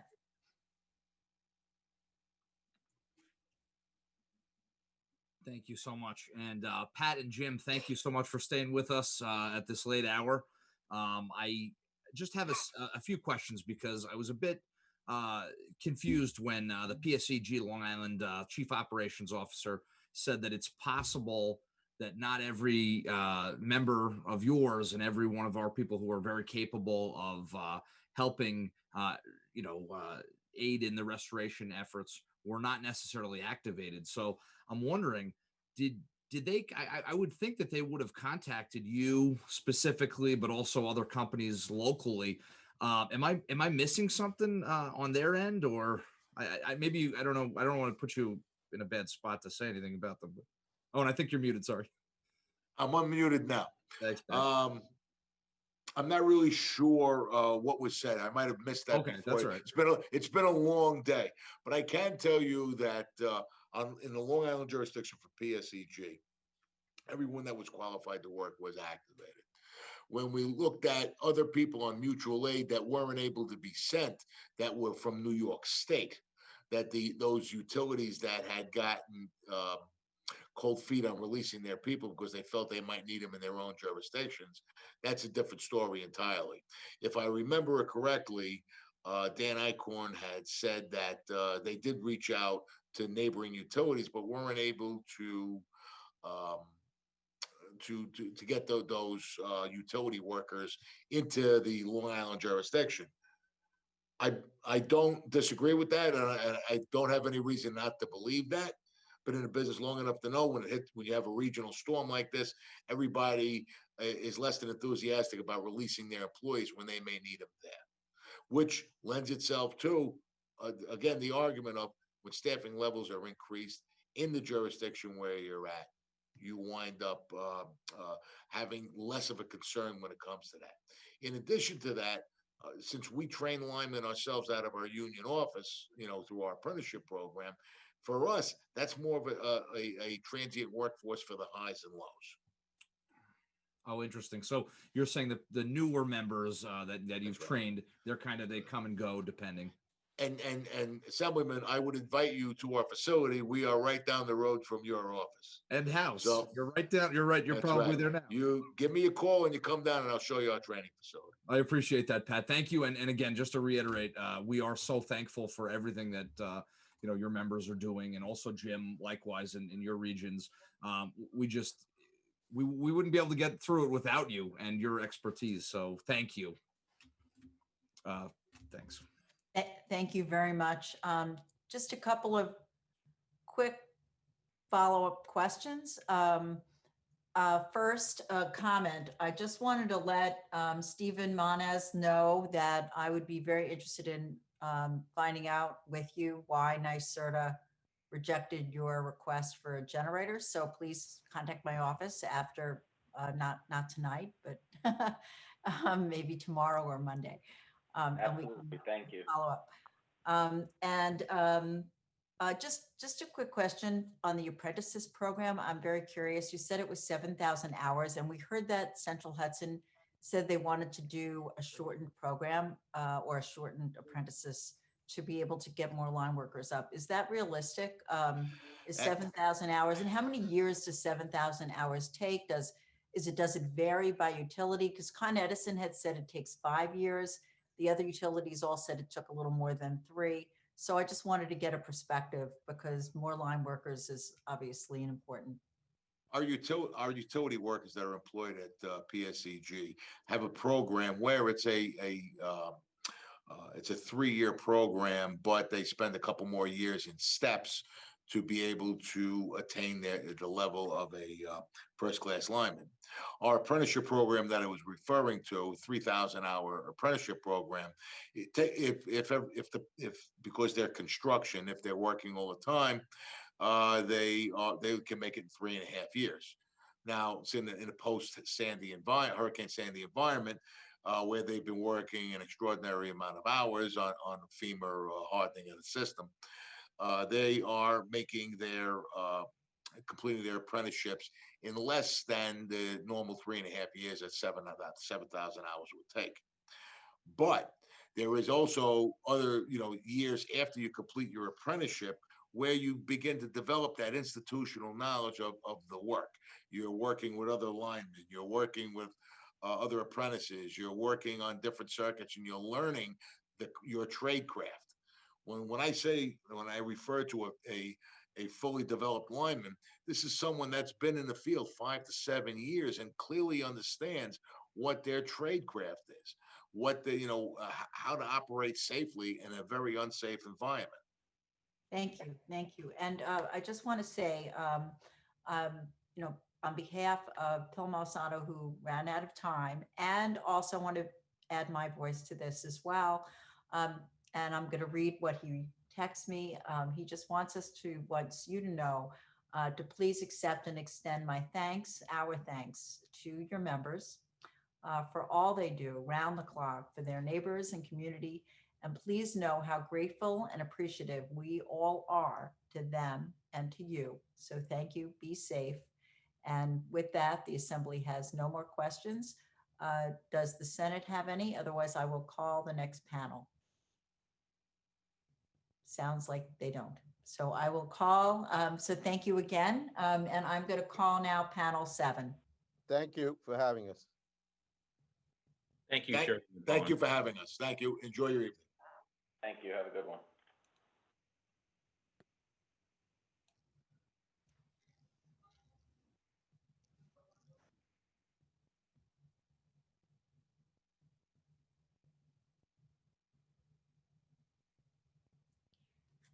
So I don't know who's left. I know that some members of the panel had to drop out. So I'm just going to name them. And if they had to leave for other commitments, Zoom meetings, whatever it is, I know that they're all submitting written testimony.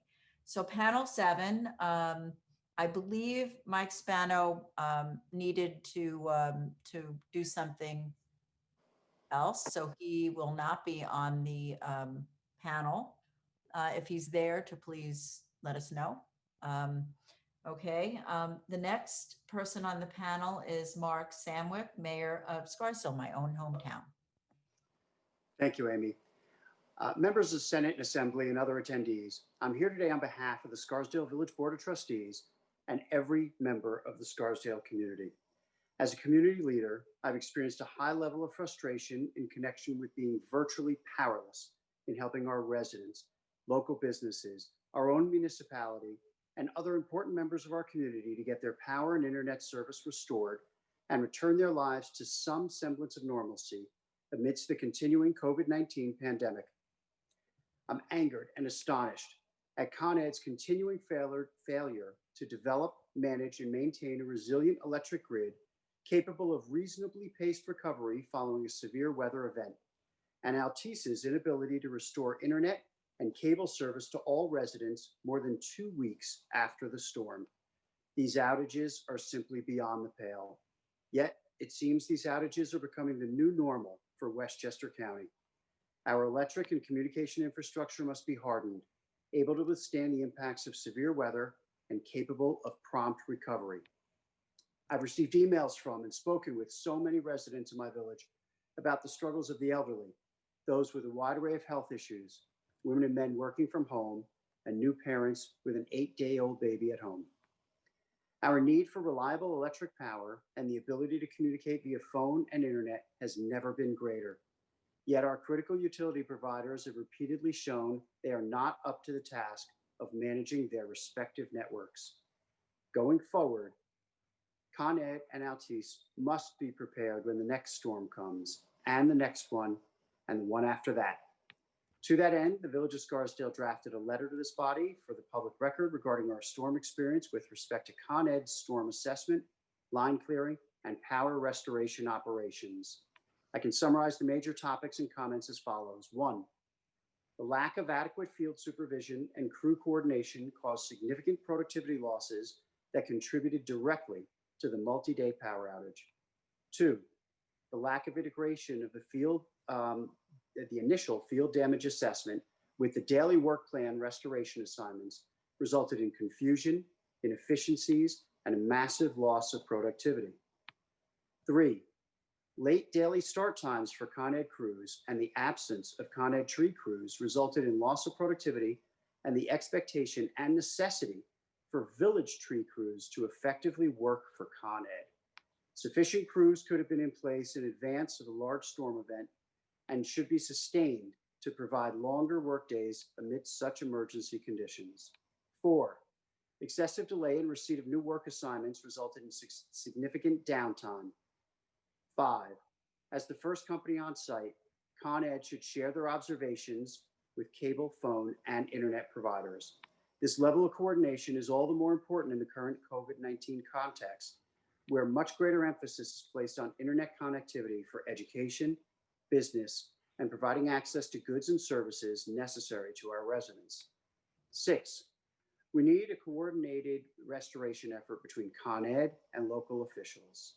7, Con Ed does not treat municipalities as their partner in addressing outages. The Con Ed municipal liaison should have timely and accurate information, the ability to direct local redeployment, and more active incident management capabilities. 8, daily Con Ed telephone briefings were inefficient, time-consuming, and unproductive. 9, Con Ed's outage and restoration information was inaccessible, incomplete, unreliable, and sometimes incorrect. Further, Con Ed personnel endeavored to shift responsibility for certain failures to local municipal personnel. 10, smart meters and smart infrastructure are designed to provide customer-facing benefits, including minimizing outages and helping to identify outage locations when they occur. Con Ed must provide clear public communication of the benefits of smart infrastructure with actionable milestones to which it would be accountable for implementing smart technology. 11, the annual Electric Reliability Performance Report does not analyze Westchester County separate from New York City and Long Island. Con Ed must include discrete performance metric reporting for Westchester County to enable us to quantitatively assess Con Ed's performance. 12, down trees continue to be a problem in the wake of the storms of varying strengths. Con Ed should be required to present its future tree trimming programming schedule and to be held accountable for meeting those schedules. In conclusion, thank you for working on behalf of the Village of Scarsdale and Westchester County to conduct a public hearing on Con Ed's and Altice's inadequate responses to the remnants of this tropical storm, one focused on developing lasting improvements in their infrastructure and operations to shield communities from the adverse impacts of extended power and internet outages in the future. Thank you. Thank you very much, Mark. And thank you for testifying on behalf of all of us, including me, who was out for 8 days. Thank you, Amy. Our next panelist is Tom Roach, Mayor of the great city of White Plains. Tom. Just north of Scarsdale. Thank you. First of all, I want to thank you, Assemblywoman Paulin, and all the members of the Assembly and Senate who have hung in there. This is really beyond a marathon. It's beyond an ultra marathon. 11 a.m. and now it's almost 10:30. So I'm not going to go through all my prepared remarks. I'm just going to make a few comments on some of the things I've heard tonight. I can tell you that I'm a veteran now. I've been a mayor for quite a long time, and I was here for Irene. I was here for Sandy. I was here for all the storms in between, and I was shocked in the first conference call we had with Con Ed when they talked about how many line personnel that they had available to go out in the field. It was shockingly low. And it was, I think, basically out of the gate, exceeded by the contract crews, which is not how mutual aid usually operates for those of us who have fire departments and police departments. So that was surprising to me, and I think it had a real impact. I can also say that on a couple of the jobs, we had a big apartment building that was out, and the woman who was the president, who's 82 years old, the president of the condo, calling me up saying they were here twice, they left twice, and I got to the bottom of it that the crew that came out said they weren't not familiar with the equipment. And so after all that waiting, they couldn't get the job done. I think the cut and clear situation is not good. There really has to be some effort. I mean, this storm, everybody got hit, but there are storms where it's just going to be like, Yorktown and Somers or wherever. That's where should send people. We have this rule that everybody gets one cut and clear crew, whether you're Yonkers, I'm not going to name anybody else because I don't want to offend anybody, but a small village. And I understand why they do it, but it doesn't really make sense because people are in different conditions and need different levels of help. One of the prior commentators was mentioning, is it a problem with the tree crews that the city has holding up Con Ed? In White Plains, absolutely not. We have our own tree crews and we wait and wait and wait for Con Ed. And we had one cut and clear crew and we're going out and we're clearing every other street in the city is done except the streets that have wires in them. And we're waiting on them. We had one cut and clear crew that we had a list we were going to get through. And then they broke for lunch and they didn't come back. So we went looking for them and they were in their truck and they were waiting until they got someone to call them to tell them to go back. So they gave us the guy's first name. That's all they would say. And they told our fire chief, I don't work for you. And our liaison went through the Con Ed directory and called everybody named that first name and finally got the guy who authorized him to go back on the job. So that kind of stuff is very frustrating and I'm sure there are versions of that all my colleagues can mention. One of the things with the cable companies, they did nothing. They had no community communication at all from my observation.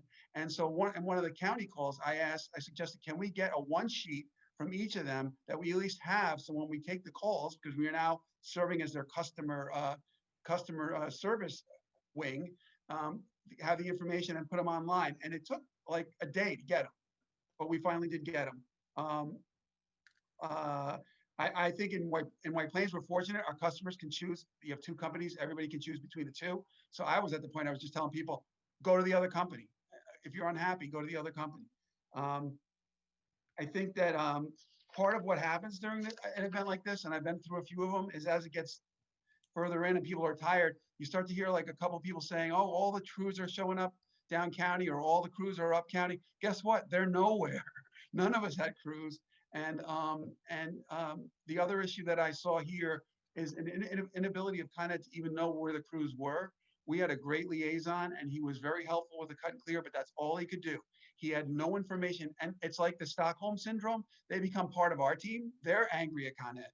And they're frustrated because they don't know where the restoration crews are or if there are any. One day I was told there are no restoration crews. And then all of a sudden the lights went on for 500 people. I wasn't going to complain about it, but I drove over there to see what it was a contract crew.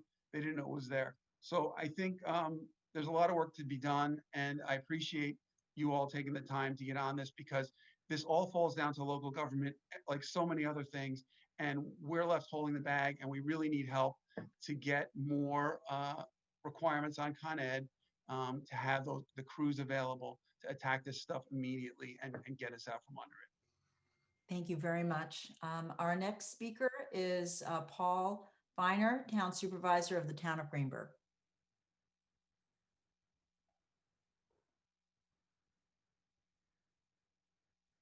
You're muted, Paul. Paul?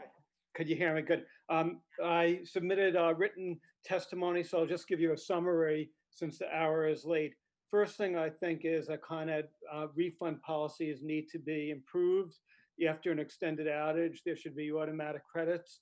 Anyone who has no power for more than 48 hours lost food or medication. Second point I'd like to raise is Con Ed's maps of outages were very inaccurate.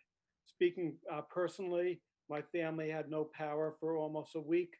The Con Ed map of outages claimed there were only a few outages when more than 150 homes were out. It also sent incorrect text messages as to restoration dates. Third suggestion is pertaining to those residents with life-threatening medical issues. Con Ed sends everybody notices if you have medical conditions, let us know. We'll keep you informed. But then when you have a medical condition, they don't do anything about it. I had people call me, man on a respirator, somebody in hospice, somebody with brain cancer, and Con Ed never does anything. I kept calling them and they said, we just tell them to take precautions. Well, if somebody is in a hospital bed at their own home, they really can't do that. So the suggestion I have would be for Con Ed to be required to provide people who have severe medical issues generators at cost. So they should have a supply of generators. They should maintain it. They should have it at cost, because I think that for me, being out of power for a week, as I was an inconvenience. It was hot, it was uncomfortable, but for somebody on life support, it could be life or a death. The other issue that I'm concerned about is Con Ed intentionally turns power off in some neighborhoods to help restore power elsewhere, and residents should be notified when that is done, because I know where I live. I was out on Tuesday, but then Con Ed intentionally shut off power on Thursday for some neighbors, and they didn't realize why Con Ed shut off the power. So I think they should notify people and give people an estimate when the power will be back, on. Another suggestion I have is to give the governor emergency powers to order crews from out of state in advance of storms, or to order proactive measures. We've been through these hearings and investigations for years, and every time there's a storm, there's an investigation, there's hearings, there's a report. Con Ed always apologizes and nothing ever gets done. So I think that just like the governor took control of COVID, we should empower the governor to basically have the ability of ordering the crews to come in from out of state, and then Con Ed would be required to pay the cost of that service. I think if Con Ed knew that they were threatened with a governor who could order preparations, I don't think you'd have these type of problems. And another suggestion, Rich Spahn, he's the Deputy Commissioner of Public Works. He mentioned that Altice, Con Ed, and Verizon do not coordinate with each other. Con Ed trims the trees. Usually it's the top wires, but there's Altice or Optimum wires or Fios wires below the Con Ed wires. They don't cut those wires. So Con Ed is doing a great job of trimming the trees, and everybody keeps saying their companies, saying Con Ed doing the work. But the reason why we have a lot of outages, according to the Deputy Commissioner of Public Works, is because the tree branches under the Con Ed wires are not trimmed, and Altice and Fios, they don't have any tree clearing efforts. Rich Spahn indicated that he suggested that we have a panel of a committee of people who work in public works, and they would actually work with the state on this. Paul, thank you very much. Thank you. Our next speaker is Josh Cohn. I apologize for the typo. He's the mayor of the city of Rye. Thank you very much, honorable chairs, ladies and gentlemen of the Senate and Assembly. I'm grateful for the opportunity to speak this evening with respect to Con Ed. I'm going to abbreviate my comments as others have in view of the hour. I'm mayor of the Westchester City of Rye, and I'm speaking to you this evening to discharge my responsibility to the residents of Rye to do all I can to protect them from dangerous, prolonged power outages. I share the frustration that other mayors have spoken of being the person called by the people who are without power and really having very little ability to influence the outcome. And I'm hopeful that by speaking to the legislators, that I will be able to influence some greater outcome in the future. So I think we all know why we're here. Simply put, Con Ed failed to have a storm outage response plan capable of producing a timely response to a regional storm. This was not the Con Ed weatherman's fault. Isaias has been, as has been said, was deja vu all over again. So what do we do now? Some ask that Con Ed be replaced. Others believe that the Con Ed leadership team should be sacked, and still others believe that financial penalties that Con Ed shareholders actually feel should be exacted now and left in place should Con Ed fail in storm response in the future. I don't appear before you today with answers to these questions. Rise City Council would endorse the Puglisi Pew multi-municipality letter to the governor that some of you may have seen that asks that Con Ed be replaced. But if you and your staffs can find a better way, so be it. But please dig deep within your collective resources and choose remedies that go to the heart of the matter. This is not the time for incremental fixes. This is an extreme problem and it requires powerful remedy. Please, ladies and gentlemen, take this matter up and return to your constituents with a utility that will not gamble on weather forecasts, that will recognize a preeminent obligation to keep the lights on through storms or rekindle them promptly after, that will build a resilient power system, including strategic undergrounding where practicable, that will communicate accurately, that will find ways to help and protect the most vulnerable of its customers, and that can manage, for goodness sake, to establish more than 2 ICE distribution points in a county of 1 million people.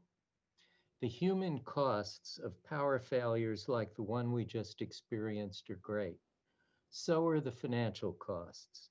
Please, it's up to you now, ladies and gentlemen, and the governor. You have the ability, now please have the will. Let's not have to do this again.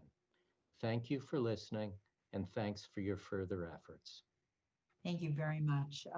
Our next speaker is George Homan. I hope I pronounced that right. He's the town supervisor of the town of Clarkstown.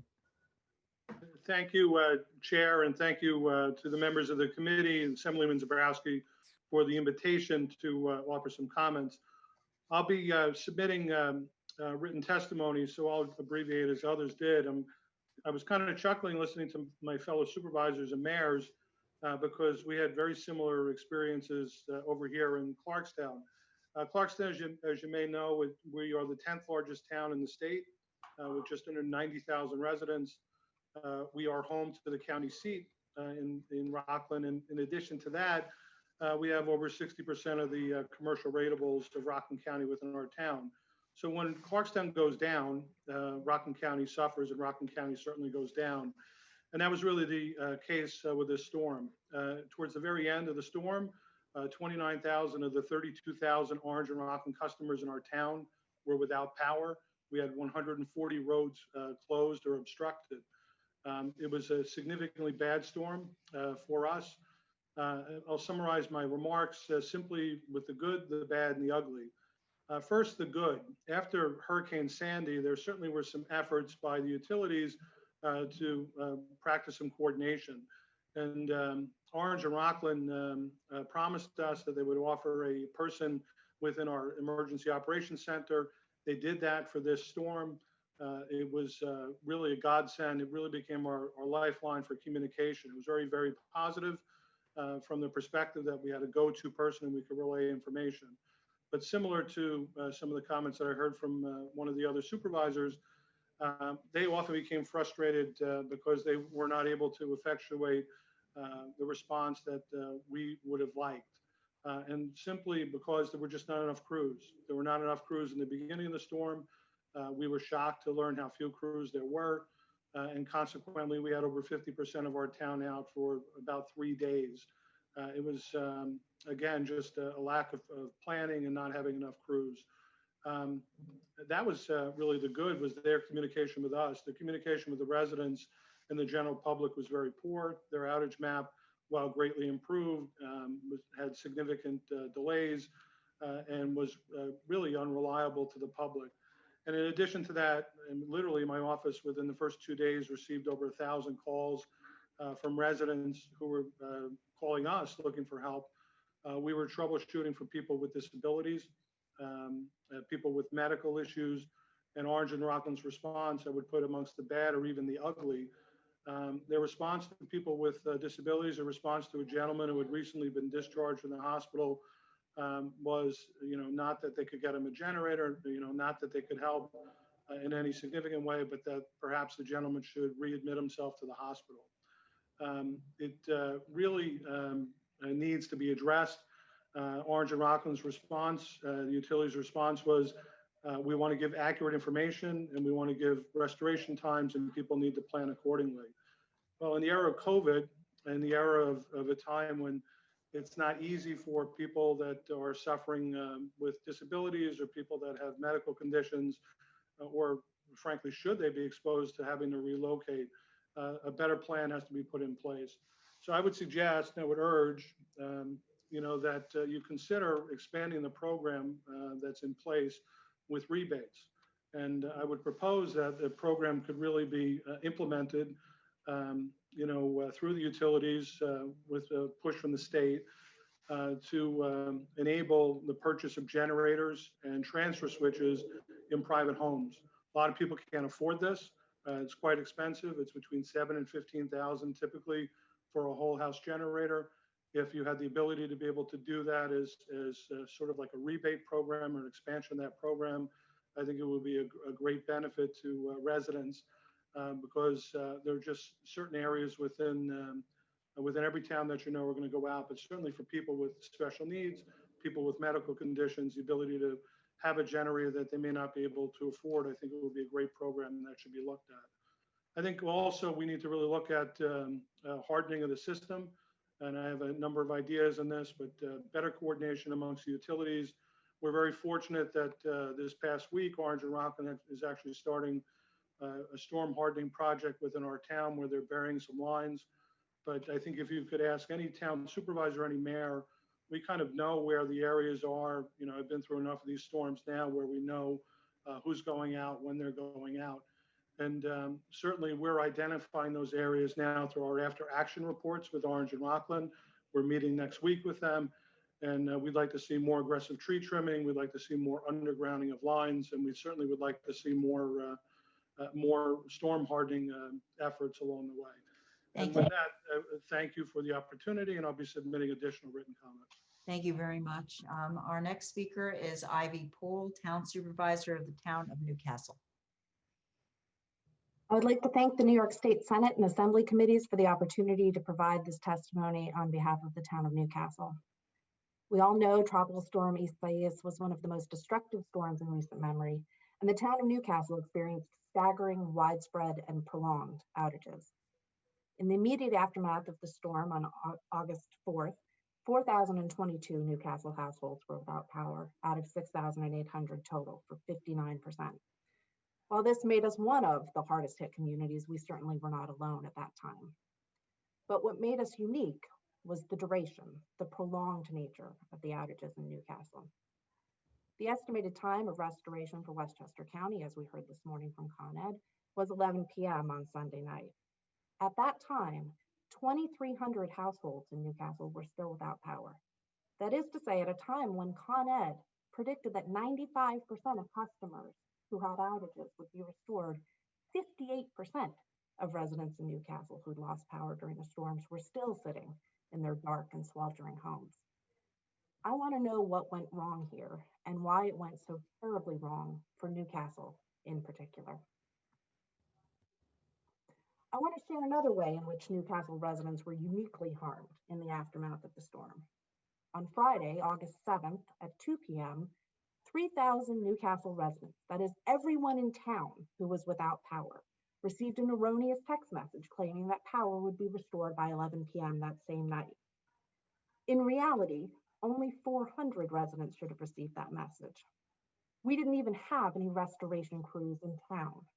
And despite quick action by the town and our state and county elected officials to notify Con Ed of this error, the utility was unable or perhaps unwilling to correct the ETRs. They were also unable to text an apology because it wasn't one of the canned messages that was allowed by their texting technology. It was only after they missed the Friday ETR that Con Ed emailed an apology to 2,700 residents, letting them know that their new ETR was Monday at 11 p.m. As Con Ed customers, we've grown accustomed to false hope and dashed expectations, but this egregious and even insulting error was really too much for residents to bear. At every stage, from storm preparation to response, the decisions that Con Edison made were driven by profit motives, the desire to maximize the returns for shareholders, not by any sense of duty or responsibility to protect the health and safety of its customers, the people. We see this when we observe the number of trees that line our streets and are draped over wires. There are a shocking number of limbs that are still dangling from power lines today. We see this profit-driven approach reflected in the fact that Con Edison ignored storm forecasts that would have required them to mobilize crews sooner. I was always taught to hope for the best, but prepare for the worst. Con Edison really only prepared for the best case scenario here. And lastly, Con Ed's profit motive mentality is perhaps most clearly reflected in their approach to customer relations and communications, which is to say that they've pushed off responsibility to under-resourced municipalities like Newcastle. They've effectively outsourced customer relations to local governments. Now, if my condemnation of profit-seeking motivations from Con Edison seems harsh, let me say this. There's actually no way for me to adequately express the level of rage in my community. There's no way for me to describe the invective I've heard as Con Edison's outsourced customer relations representative. I've earned the right to my incredulity and my outrage. If Con Edison is to retain its license to operate, I beseech your committees to urge the Public Service Corporation to demand substantive changes. We need substantial investments in storm hardening. We need technology improvements. Equip the trucks with GPS and provide that information through the municipal dashboard so we actually know where Con Ed's working in our communities. We need a real cost-benefit analysis on burying wires, release this information to the public, and then make a truly substantial investment in infrastructure improvement. Fines and fees are a mere slap on the wrist, and we've all seen that they do little to compel the kind of radical change that we are demanding. Lastly, before I close, I devoted the majority of this testimony to Con Edison's performance because that's where the pain was felt most deeply in my community, and also where we were uniquely negatively impacted among communities. But I want to say a quick word about Altice and Verizon. Simply sitting back and placing blame on the feet of Con Edison is not a satisfactory restoration game plan. You have to start surveying storm damage sooner, coordinating with Con Edison, providing municipalities with outage numbers, providing customers with outage maps and ETRs. This flat-footed performance all around, particularly during a pandemic, really requires substantive improvements. Thank you. Thank you very much. And our next speaker is Matt Slater, Town Supervisor of the Town of Yorktown. Good evening. It's great to see so many of my colleagues on tonight's call. I want to begin by thanking the Senate and Assembly chairs, as well as Senator Peter Harcum and Assemblyman Kevin Byrne for inviting me to participate in today's, and at this point tonight's, important public hearing. For those who may not know, the Town of Yorktown is located in northern Westchester County. We're home to approximately 37,000 residents. Sadly, this is not the first time our community has been part of this type of deliberation. We were also ground zero for winter storms Quinn and Riley in 2018, which crippled our community, leaving thousands without power for more than a week, just as we just experienced. Both Con Ed and NYSEG were handed fines of more than $10 million by the Public Service Commission due to their poor performance, but here we are again, having the same conversations we did following those two storms. Yorktown's a proud community, and we're unique in many ways, including having both Con Ed and NYSEG provide electricity to our town. I believe this provides an important perspective. Not just with this wisdom. Oh. Give people light. Uh-oh, somebody mute, please. Oh, sorry about that. I'll continue. I know that the DNC convention is going on, so Yorktown's a proud community and unique in many ways, including having both Con Ed and NYSEG provide electricity to our town. And I believe this provides an important perspective for all of you our lawmakers on the state level as we examine the actions taken or not taken by the utility and telecommunications companies leading up to and after Tropical Storm Isaias. I also want to be clear, as we've heard before, my comments are not directed towards the workers who spent hours in our community restoring power, but to management who are making these decisions. On the morning of the storm on the morning of the storm, NYSEG provided a dedicated Make Safe crew that was to work in tandem with our highway department superintendent. On the other hand, Con Ed was using FDR State Park, located in the town of Yorktown, as a COVID staging area for their crews. This has been going on for months, and our residents were well aware of their presence.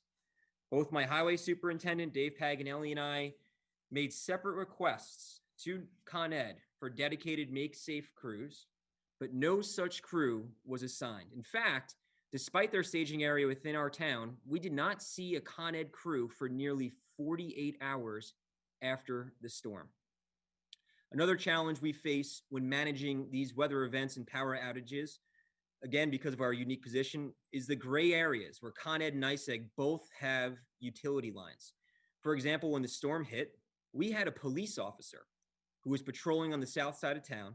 He was unable to exit Spring Valley Road in either direction because of downed trees and power lines. Our highway superintendent led a NYSEG Make Safe crew to the area, only to find out it was in Con Ed territory and they could not perform the necessary work to free the officer. Consequently, that police officer was essentially trapped for 8 hours, despite multiple calls to Con Ed to send a crew to clear the downed trees that were keeping him there. It was very interesting listening to the testimony of Altice and Verizon. We live in a world that is dependent on power and cellular service. Without backup energy systems, as cell towers go down, coupled with no electricity, people, especially our seniors, are stranded with no way to get help. My office heard from many seniors, and we heard from many loved ones who were trying to get in touch with their seniors. But because they had no optimum service, they had no telephone, and they had no cell service, there was no communication. As Assemblywoman Paulin mentioned just a little bit ago, we have a Verizon cell tower at the Yorktown Police Department. That cell tower lost power and service. This severely limited our communication capabilities for nearly 24 hours, and we still believe the generator that was eventually installed was not done so properly by Verizon. I know Senator Harckham has a bill to address this issue, and I urge the legislature to pass it. In addition, and we heard this just a little while ago from Verizon, but I would welcome to hear more from them about potential resources to address this specific issue that we experienced. These are no longer 100-year storms. We're seeing them more frequently and with greater force, and we need our electrical grid infrastructure to be ready for it. I can tell you residents in Yorktown have had enough, and they're worried. People are worried because they're working from home. Their kids, like mine, are getting ready for remote learning. And parents just don't have the confidence that they have reliable electricity or internet. I heard from residents almost daily after Tropical Storm Isaias that they are being charged sick and vacation days by their employer because they had no power or internet. Will these companies reimburse for lost wages or missed curriculum? I don't think so. Worst of all, despite these chronic issues and stiff penalties that Con Ed received, which was that Con Ed and NYSEG received, Con Ed has received a 15% rate hike, and NYSEG is currently requesting a 22% increase over the next 3 years. It's just not right. Yorktown residents need solutions, not rate hikes. We need real action by the state. We need real action by the PSC. These have been, and Supervisor Feiner alluded to this, these have been going on, these investigations, hearings, recommendations. It's been going on since 2006, since the New York City blackout. It's time for solutions, and it's time for implementation. Thank you. Thank you. Thanks, Matt. I believe that Mary Ellen Odell is not on. I think she had was probably tired like the rest of us. um, so with that, Senator Parker, I know you had a question. You want to kick it off? No, I don't have a question. Senator Peter Harkam has a question. Ah, got it. Senator Harkam? Thank you very much, Mr. Chair, and to the mayors and supervisors, thank you all so much for your patience. It's so important that your stories are on the record to counter the hours of testimony where we heard earlier from the utilities and the communications companies. A lot of talk about poor communication, both to you as municipal officials and to their customers. When you are acting as their de facto consumer relations people, what does that do to your operation? You have very specific tasks that you need to accomplish as local governments. What does that do when you're swamped doing that function for them? You know, I'm happy to take a first stab at it. I mean, I think you heard from a lot of us. We basically were outsourced customer service relations experts for the utility companies and telecommunications. I had my staff actually going to senior citizens' homes to reboot their modems because they couldn't get anyone from Optimum on the phone.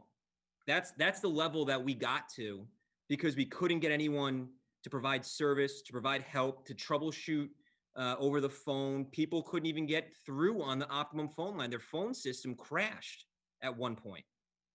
And I know this was addressed earlier, while Optimum at least had municipal phone calls, Fios never did. I still have Fios customers that are out today.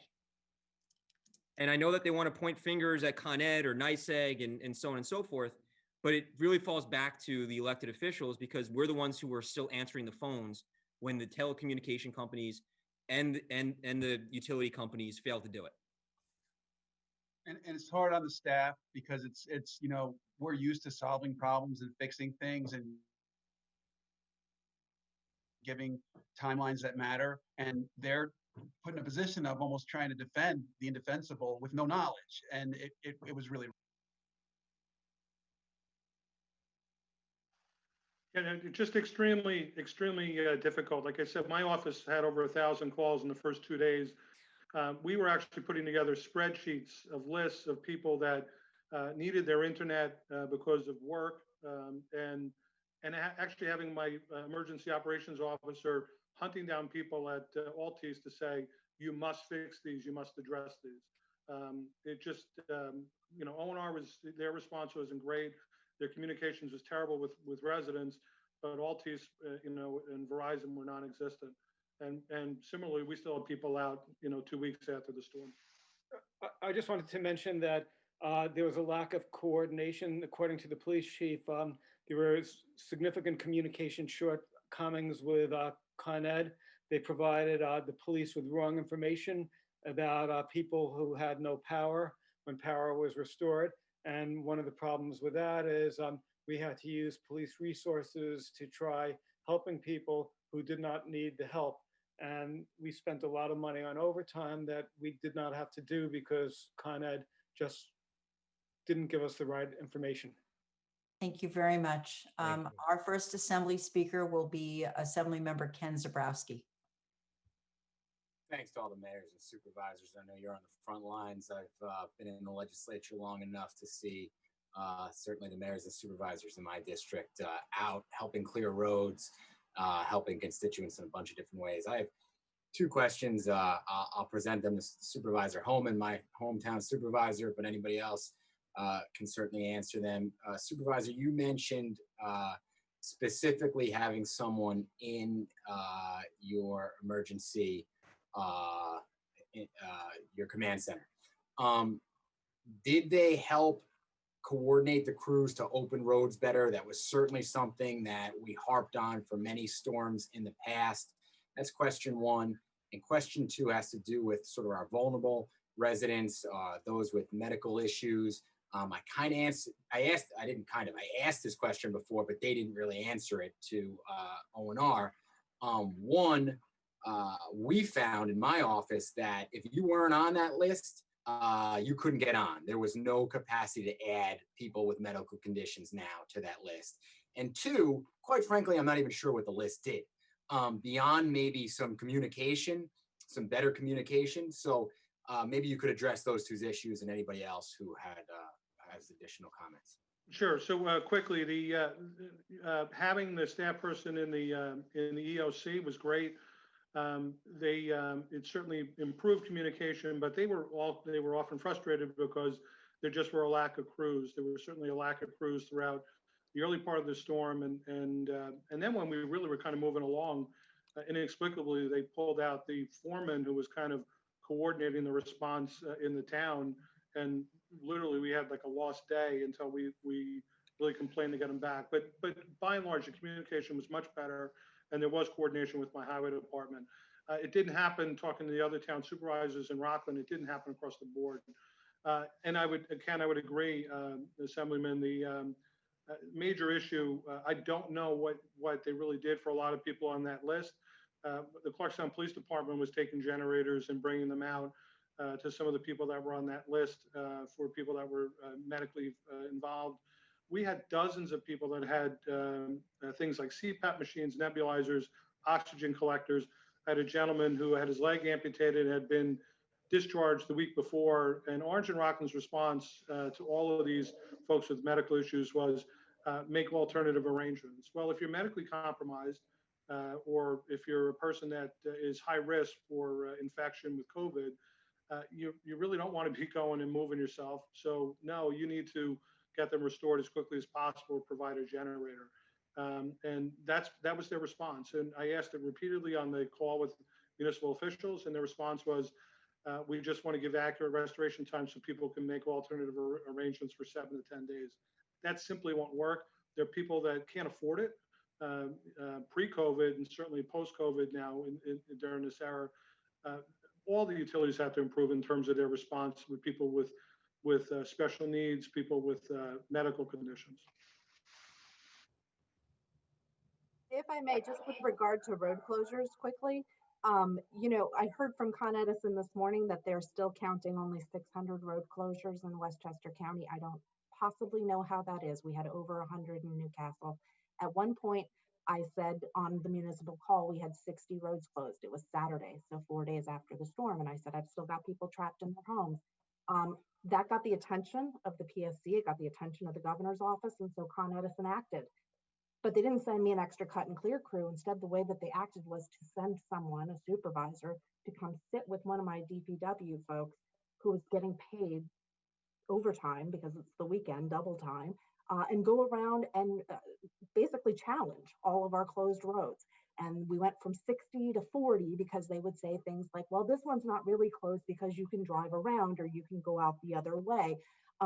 And the fact of the matter is that's the kind of customer service that we were getting, where they would rather challenge the facts on the ground than simply mobilize the crews to open up the roads and to really deal with the health and safety issues that the people were facing.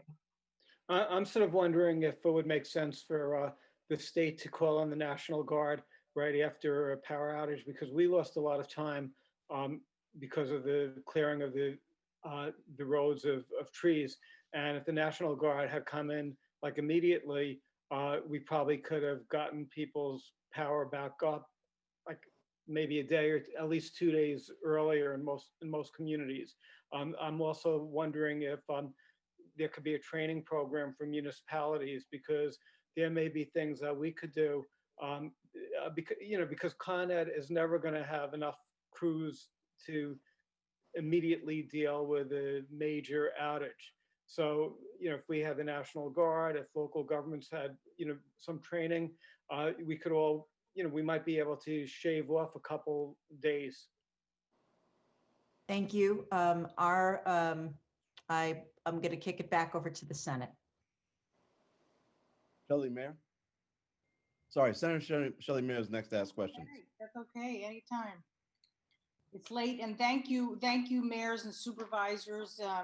Particularly thank you to Mayor Roach and Mayor Cohn and municipalities that I represent with a leader. And I know Mayor Spano submitted testimony too. it's interesting to me that the issue of the fact that so many of our constituents in the communities we represent were home working because of COVID and actually had to have access to internet and power in order to do their jobs was never an issue that seemed to be of any importance to either Con Ed or the telecommunications companies in our calls.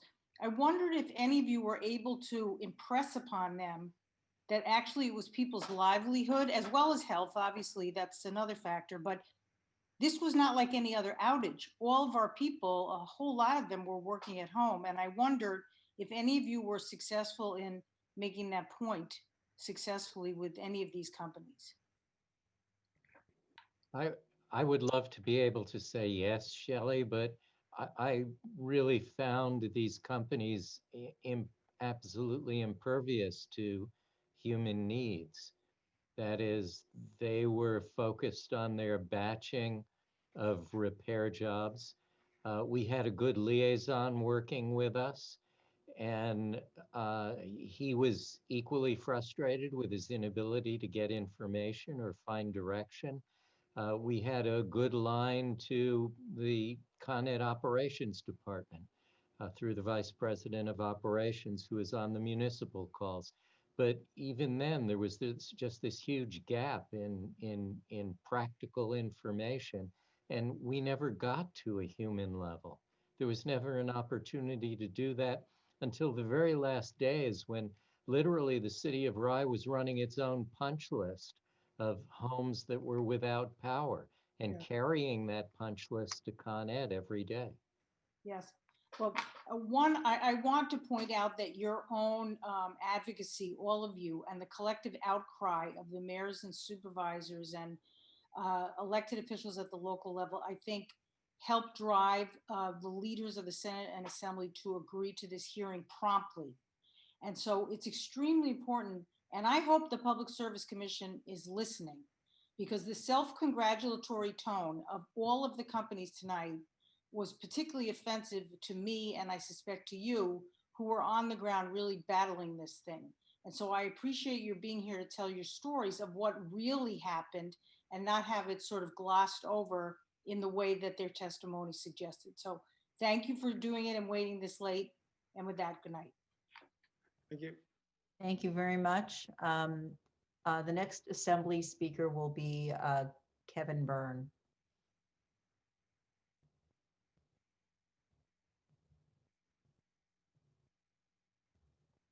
Kevin? All right, great. Thank you again. Just to follow up with what the good senator said, when I was asking questions of the PSC commissioner, this is something I wanted to highlight, that their staff or the commissioner really needs to listen to the rest of the hearing, but specifically to our municipal leaders or executives, mayors and town supervisors, because you're the boots on the ground that are communicating with utilities throughout this crisis, that, you know, through any of these types of storms. And as legislators, there's a lot that we discuss, but you're the executives. So thank you for being here and sticking it out. Obviously, I'm going to be a little bit selfish and ask one of my town supervisors a question, because I represent the town of Yorktown. And Matt, as a supervisor, you also have this unique perspective. Not only do you have two utilities that service your town, but you also worked in the state legislature before this for a time. So I think you're as exhausted by this as many of my colleagues are, and some of the other supervisors and mayors that have been around the block for a long time. It seems that this is cyclical, and it's extremely frustrating. So I wanted to ask if you had any other suggestions for this body on what we could do to actually create an actionable change from these utilities' performance. And I did want to say it's incredibly insulting that Con Ed had a utility truck stage at FDR in the town of Yorktown, and we're not able to provide a make safe crew. I've seen those trucks personally, because my wife and I would walk there earlier in COVID, and the whole town, the whole northern Westchester knew it was there.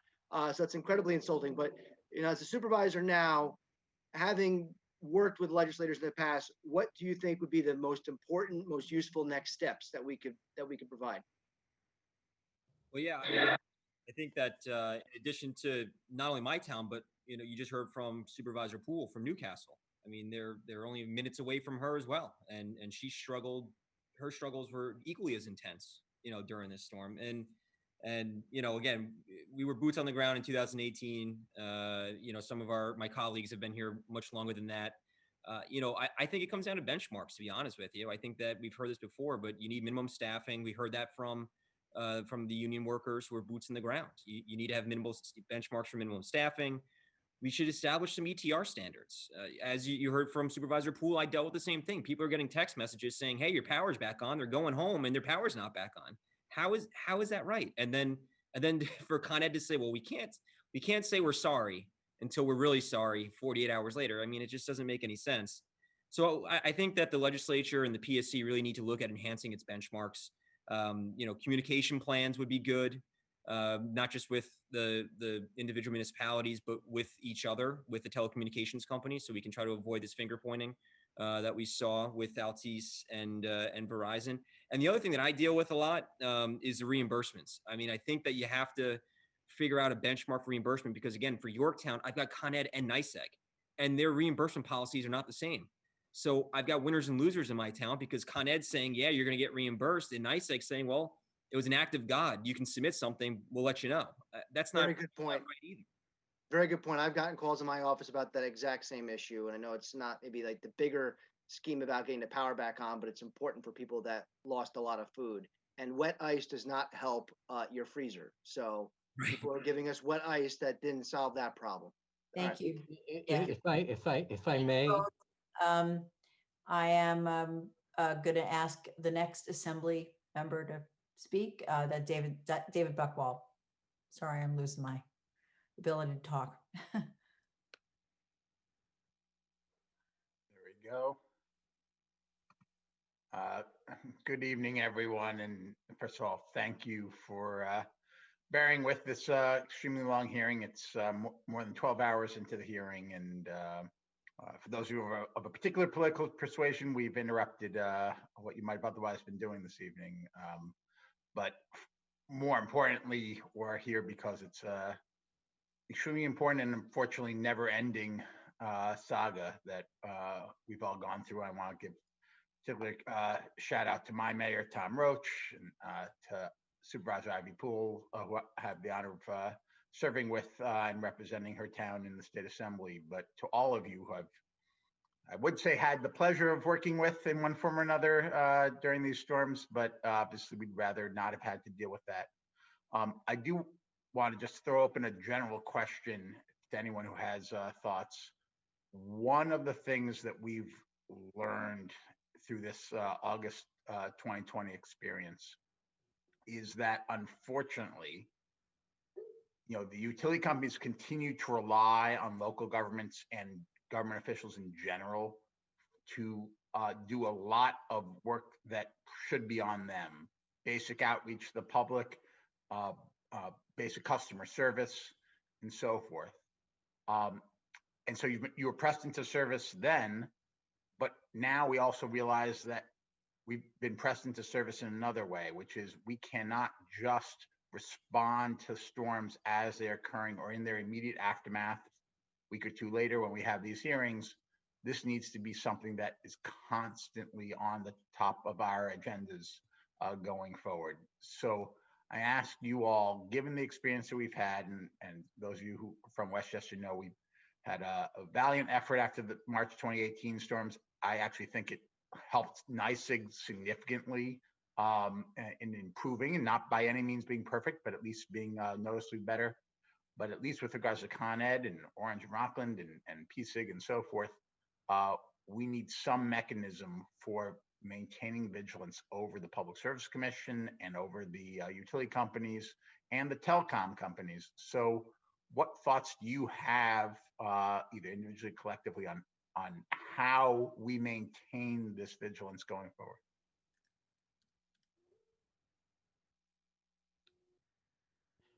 I think Tom, that you really have you've hit the nail on the head. As I said earlier, I was here for Sandy, and it's exactly the same issues that we're talking about. And it was all about lack of communications. And I think this time the telecoms really, like, they weren't there. And so I think that this hearing was helpful. I think that all of you taking your time, staying up so late. I mean, David and Amy, you guys have been on this since 11 in the morning. It's crazy, but it's really well appreciated. I think we can all meet and talk and kind of come up with new, additional ideas. But in general, I just think this is what we need to be doing. And I had it on in the background in my office today in between my other Zoom calls, and I felt like a lot of great work was being done by all of you. So we appreciate that. Thank you so much. Yeah. You know, I would just say Somebody in else the wanna answer? aftermath of the Riley and Quinn outages, Con Ed called us all together. There was a great deal of fanfare. They had all of the municipalities there at their headquarters in Rye, and they announced a bunch of steps that they were going to take. And then since then, I've heard very little about what happened to those recommendations and those steps that they had promised to take. So for example, they had promised this tree trimming pilot that they were working with the town of Portland, that they were applying $2 million towards tree trimming. It was going to be both private trees as well as public trees. And at the time, I'd gotten very excited. I wrote a letter. I want to be next in line when you expand your pilot program. I don't know whatever happened to that. So we have to put in place some sort of accountability program where they're getting us together, not just in the aftermath of a major event like this, but on a regular cadence, whether it's biannually, annually, what have you. And not only sort of as municipalities at their headquarters, but also that they're coming before our town boards, our village boards, to provide those kind of updates to us on a regular basis as well. Thank you. I'm going to kick it back over to Senator Parker. I understand there's a senator who wants to ask questions. Yes, Senator Leroy Comrie. I didn't want to ask any questions. I just wanted to thank the municipal supervisors and mayors for being on it and staying all night with us and hanging in and providing insight. We've learned a lot, actually, and I would hope that you do submit those reports to all of us. There is other action that we need to take, just so that one of the bills that I'm proposing would actually require the governor to mobilize the National Guard and to train the National Guard to deal with these power outages in terms of tree removal and other things that they need to do. I think that that's an important aspect that we need to do. Also, if we firing a timeline that where we would provide a credit to customers that automatic $100 a day credit to customers that have outages for more than 72 hours. We need to put the pressure on these utilities to and go into their pockets so that they can do things that will be more customer friendly. Listening to these utilities, even the ones that tried to act like they were being magnanimous and still being tone deaf at the same time, only shows that we have to do more to push the Public Service Commission and the utilities to be more transparent. And also the issue of work crews and finding, work crews is something that was interesting as well. You guys brought that up as well. Actually, what is the actual manpower that these utilities have for their existing crews? How are they training and ensuring that there are more people that are working? A lot of these utilities should have their own in-house tree removal and tree pruning crews that should be maintaining and keeping the power lines safe, since they insist on this illogical grid that they have with technology from the Civil War. As I said earlier, I don't know if you heard in the beginning, but these poles are Civil War tech.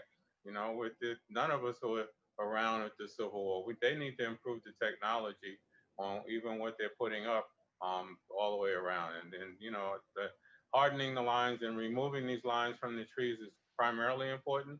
But in the interim, they could find a better way to put up a power line on a pole that wouldn't be so acceptable to being knocked down.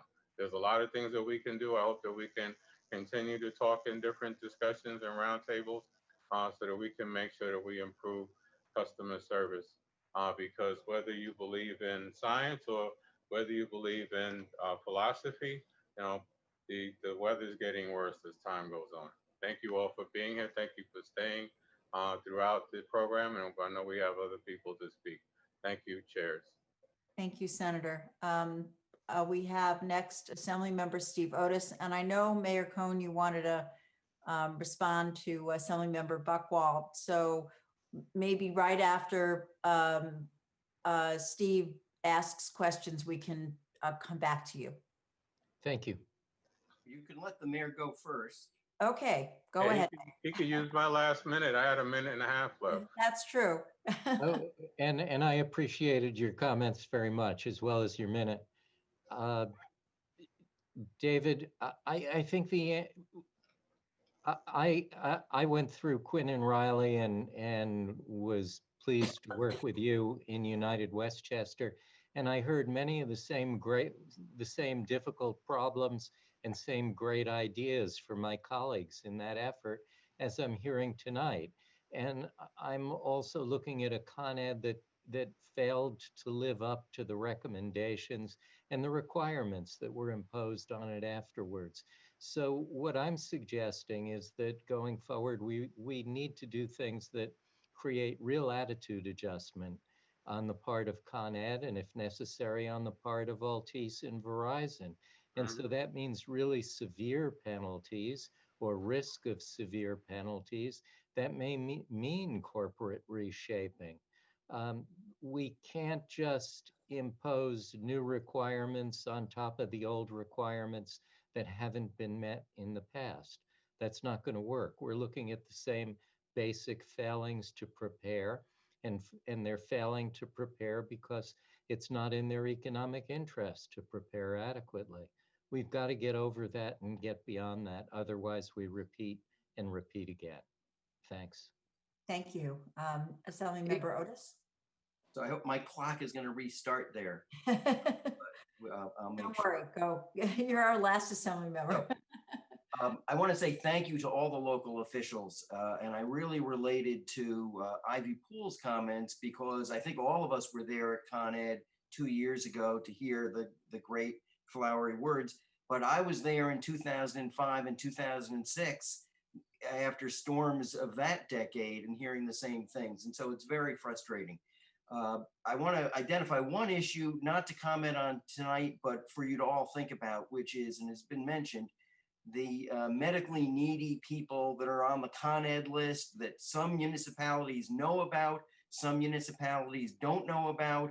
But I think that there is a real gap of information and information sharing there that puts lives at risk. And so I think your written suggestions on how we can make sure that we don't have a tragedy because Con Ed isn't really providing help to those people. You may or may not know about those people. And so there's that.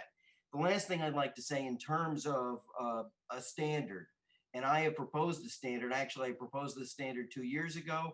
I'm proposing it again now. It's reflected in a bill that has been reintroduced, which is utilities should have an obligation to make their best efforts to restore everyone within 48 hours, but a legal obligation to restore 80% of the people that are out within 48 hours. And then there should be penalties.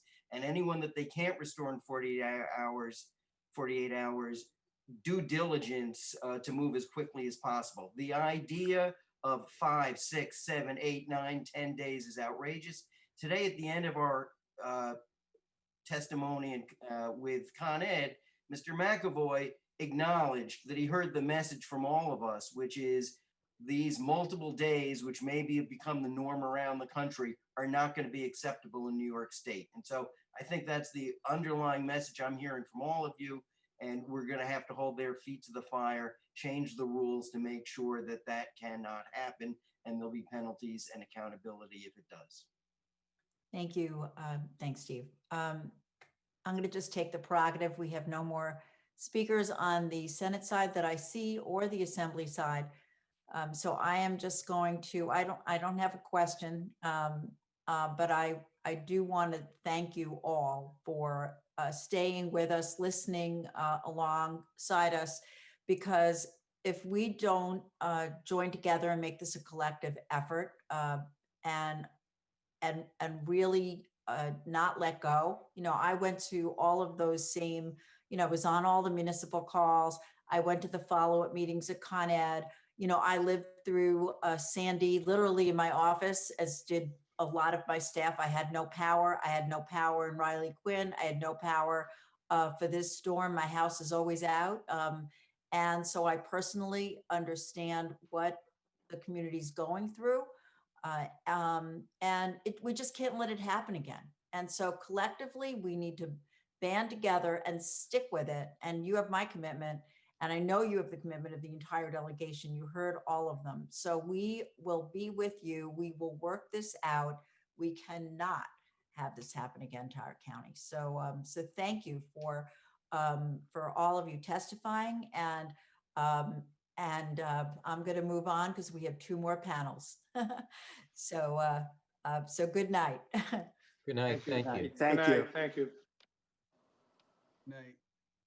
Senator Parker, do you want to introduce the next panel? Yes, if we have anyone left, there's supposed to be 2 people. Councilman Danique Miller, I haven't been able to reach him, so I haven't heard if he's actually on the call. But we do have the Queensborough president, Ms. Sharon Lee. And despite the fact that they're from Queens, she is a president, and so we are going to give her the opportunity to Don't start after 11 o'clock now. Don't start. I've known Sharon for a long time, and she's absolutely fabulous. And looking forward to hearing her analysis, because I'm certainly sure that it's consistent with what we've heard from my colleagues in the area over the last couple of months, last couple of hours, since it feels like months, but the last couple of hours that we've been talking. So, Queensborough President Sharon Lee, without any further ado. Thank you, Mr. Chairman. Thank you to all the chairs and the senators and the assembly members for convening this important hearing to ensure honest accountability, and also for this opportunity to testify before you on Con Edison's disastrous management of power restoration in Queens County. We were disproportionately hit and we were disproportionately restored. 73,000 of Con Edison's customers in Queens were rendered powerless in the immediate as well as a prolonged wake of Isaias. And I will mention that, 73,000, that's customers, that's not people, right? So it's 73,000 customers and all the family members and everybody who was under that roof relying on that power account. So really the impact is multifold of that.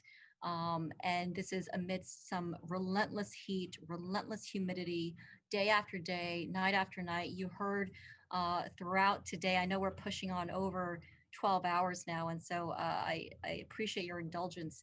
But we're really talking about families with young children who had compromised immune systems and other special needs who could not go out. We were talking about pastors whose medical needs relied upon CPAP machines. We had elders, seniors who live alone and who had no phone because their landline was out of power and endangered themselves by walking outside their home to walk to their neighbor, to call for help, to find out what was going on.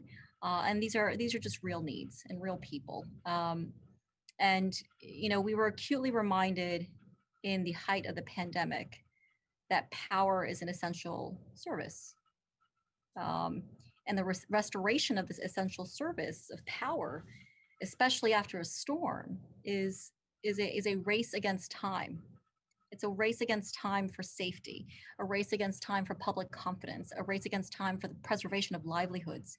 And in this race against time, post-Isaias, Con Ed failed Queens County utterly and spectacularly. We have 737,000 customers, Con Ed customers in Queens. 10% of them were rendered powerless, many of whom for days and nights on end. As customers, we are very grateful to the workers. They did everything that they could. And over the first 24, 48 hours, I will let you know that Con Ed customers were very, very patient, exceedingly understanding in light of the storm. But after repeated recovery failures, and repeated broken promises. Tomorrow, restoration tomorrow, restoration tomorrow. Patience for this company and public trust in this company have long expired. The company has deprived Queens County at length of the necessary urgency and the service and the communications that we are owed as customers without a choice. And I witnessed for myself broken power lines and trees, blocking roads, blocking sidewalks, blocking suspended in midair, blocking access to doors and driveways. And I heard from my constituents, they were feeling trapped. They were feeling in danger. They were afraid of going outside, very similar to what we were hearing at the height of the pandemic. They were trapped by the global virus, and now they are trapped by these recovery failures. And the only thing reliable about Con Ed, frankly, was its consistent failure to communicate effectively and accurately to the public. And so I know you heard a lot about communications failures, but I do want to bring to your attention some of the disparate pace of power restoration and the numbers games that they were playing with in the immediate aftermath and the wake. Their numbers indicate that the company surged power restoration in other boroughs, in other counties, but deprived Queens, even though we were the hardest hit from the start, of that same urgency. And I'd like to give you a sense of what I mean by this. So by Thursday, 48 hours after the storm, Con Ed had already restored 89% of Brooklyn outages, 81% of Staten Island outages. Wonderful to them. I don't begrudge them at all. However, by then, 48 hours after the storm, Con Ed had only restored 59% of my 73,000 customers. And that's night number 3. And 59%, that's 30,000 customers and their families who were still rendered powerless. And it actually took Con Ed twice as long to, up until Saturday, 100 hours after the storm, to finally break that 80% threshold that you're talking about of restoration for Queens County. And the same threshold it had already reached 2 days prior for the other parts of the same city. And by then, Con Ed had already restored 95% of other parts of the borough, other parts of the city. And so really we're talking about inequitable, disparate pace of restoration, and also just an utter failure in preparation and urgency. And if you'll indulge me, Madam Chair, I know that I may be the only one in the city testifying before the illustrious committees here today. But it was an utter failure in consideration for setting a priority level and the end and urgency, the dearth of that human element, the human level that we heard from some of our other colleagues in government and other parts of the state, and that dearth of urgency compounded the effects of the pandemic, right? So, once the delays began to be excessive, we asked Con Ed, how many crews exactly do you have for Queens County, where you have, over 700,000 customers? And their answer, they said 25 crews, not just for Queens County, but for Queens County and Kings County, Brooklyn combined, 25 crews. That's standard, that's before the storm. We asked, of course, how many more crews did you tap into in preparation for and in anticipation of the storm? No answer. And also unclear how many of those out-of-state reinforcements were dedicated to Queens. Again, we were the hardest hit. And we also asked about how they were prioritizing the surge restoration, because other parts of the city were getting restoration surges within the first 48 hours. We asked them, how are you prioritizing your restoration? And they said, they look at outage concentrations. So if a cluster had 1,000 outages, and another cluster had 500, they would try to restore the 1,000 cluster first. Now, I can understand that reasoning, but if it were really solely about the numbers, then wouldn't that mean that the hardest hit county, being Queens in the city of New York, would be on the top priority level of that restoration. And I would argue that it's actually even more than just about the numbers. The priority consideration really needs to be in areas where there are the most vulnerable, like folks who rely on medical equipment, life-dependent, life-saving medical equipment. We also asked Con Ed within the first couple of days, of the 73,000 customers in Queens who are out, how many of them have life-dependent medical equipment that relies on power? Their answer was 109 customers across Brooklyn and Queens. I just find that hard to believe. I find that very, very hard to believe. And there seemed to be no consideration of urgency, priority levels, and perhaps the utilities or emergency management when assessing the immediate needs and the impact of a storm, for example.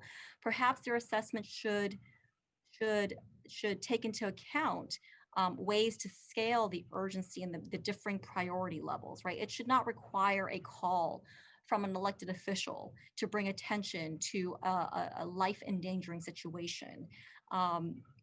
And perhaps on the outage forms, I took a look at how to report an outage for Con Ed. There was not a single question in there about whether I'm on a life-dependent or life-critical equipment, whether I have medical conditions, whether there are people over the age of X or under the age of Y living in my home. The ICE distribution was just another reason for making people wait in line for hours because of communications failures. And so I know I'm well over my time. I very much appreciate the indulgence. Well, President, that'd be great. Yeah. Last week, Queens has asked Con Ed to offer an immediate and full rebate to all 73,000 Queens customers who were impacted by this outage, simply because the prolonged danger and the trauma that it imposed upon tens of thousands of customers.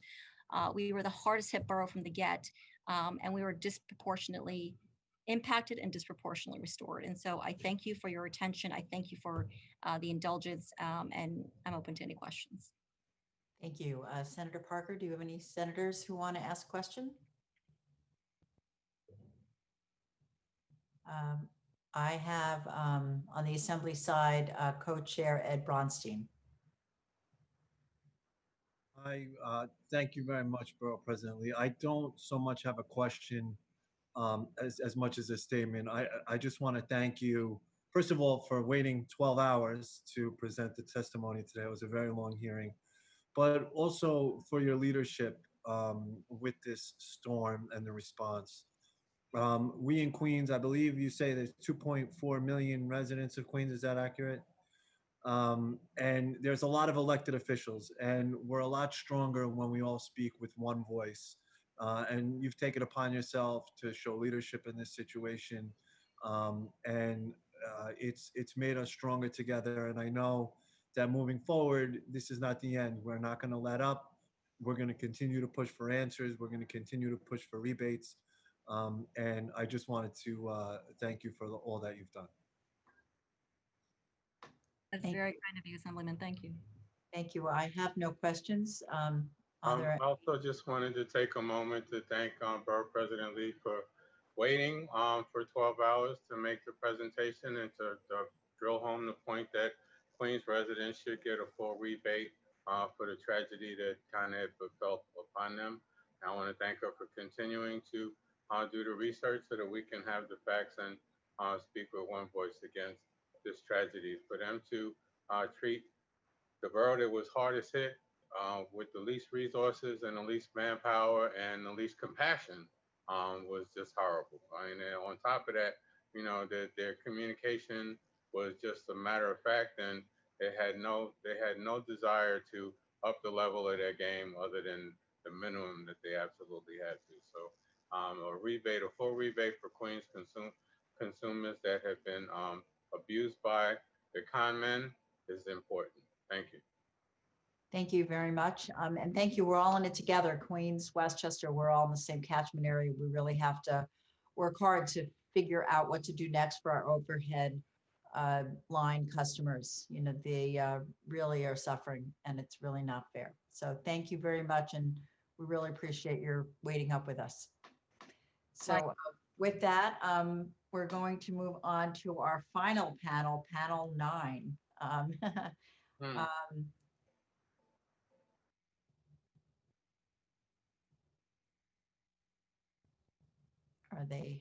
Is anybody there? Edward Lieberman, Mayor of the Village of Seacliff.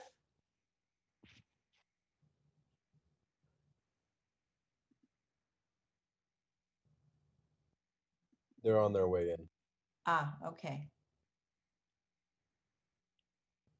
virtually, of course. Got it.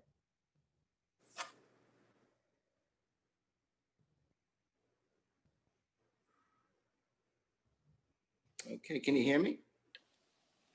We can. Okay, good evening. Good evening. Thank you very much for your patience. Oh yes, I've been following this since 11 o'clock this morning.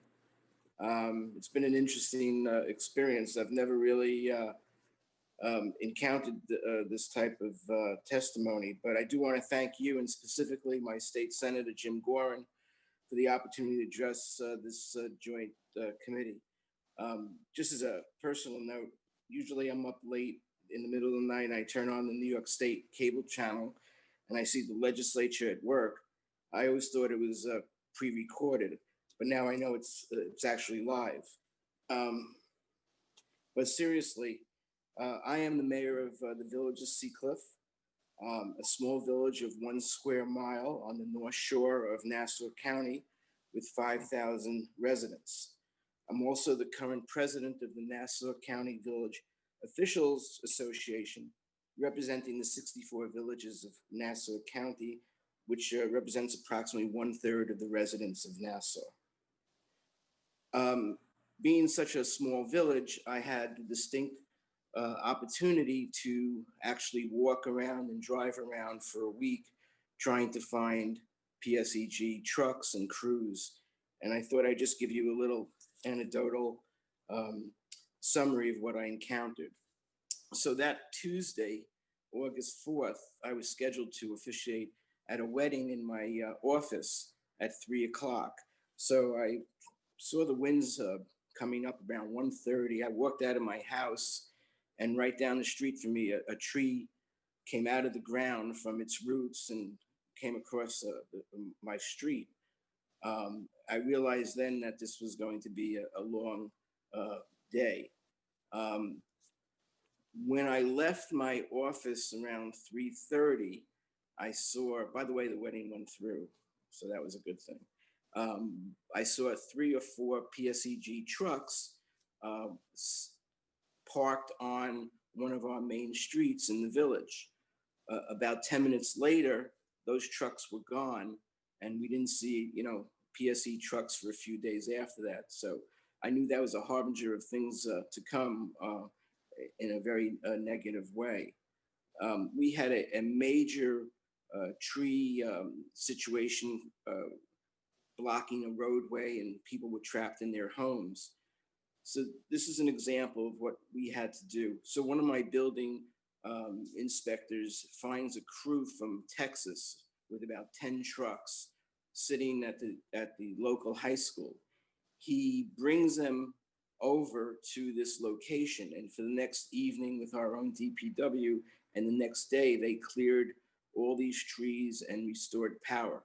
But if my building inspector didn't find this crew just sitting around waiting for their orders, we could have had a real catastrophe on our hands. No one was there on Wednesday. On Thursday, late afternoon, a resident lets me know that there's a crew on a street in Seacliff. I make my way down there. The crew is from Vancouver. They flew from Vancouver to Halifax, picked up their trucks, drove to Wayne, New Jersey, and then came to Seacliff. The point is that they were staying in Wayne, New Jersey. PSEG had not made any accommodations for them to stay on Long Island. And when I questioned them during one of our conference calls, they said there was no hotels on Long Island. So this crew had us come to Seacliff from Wayne, New Jersey. They probably lost 3 to 4 hours a day just in travel. Needless to say, I never saw them again. But what's important about this is that they were in the beginning concentrating on just single residences that were out in a particular street. The only residents, they were working on these single houses instead of working on transformers, which they later did, which were affecting large areas. So we had these conference calls. The map was not right. The ETRs were not right. There was really no information. It was more statistics. So what I see today from all the testimony is that it's not only the PSEG, Con Ed, all of the utilities, Altice, Verizon, and it's systemic that basically they have no organized communication responses to the municipalities and to their ratepayers. So I don't think it's, from what I found out today, I always thought it was just PSEG. But no, it seems to be every utility that's under the Public Service Commission's domain. Thank you for the time.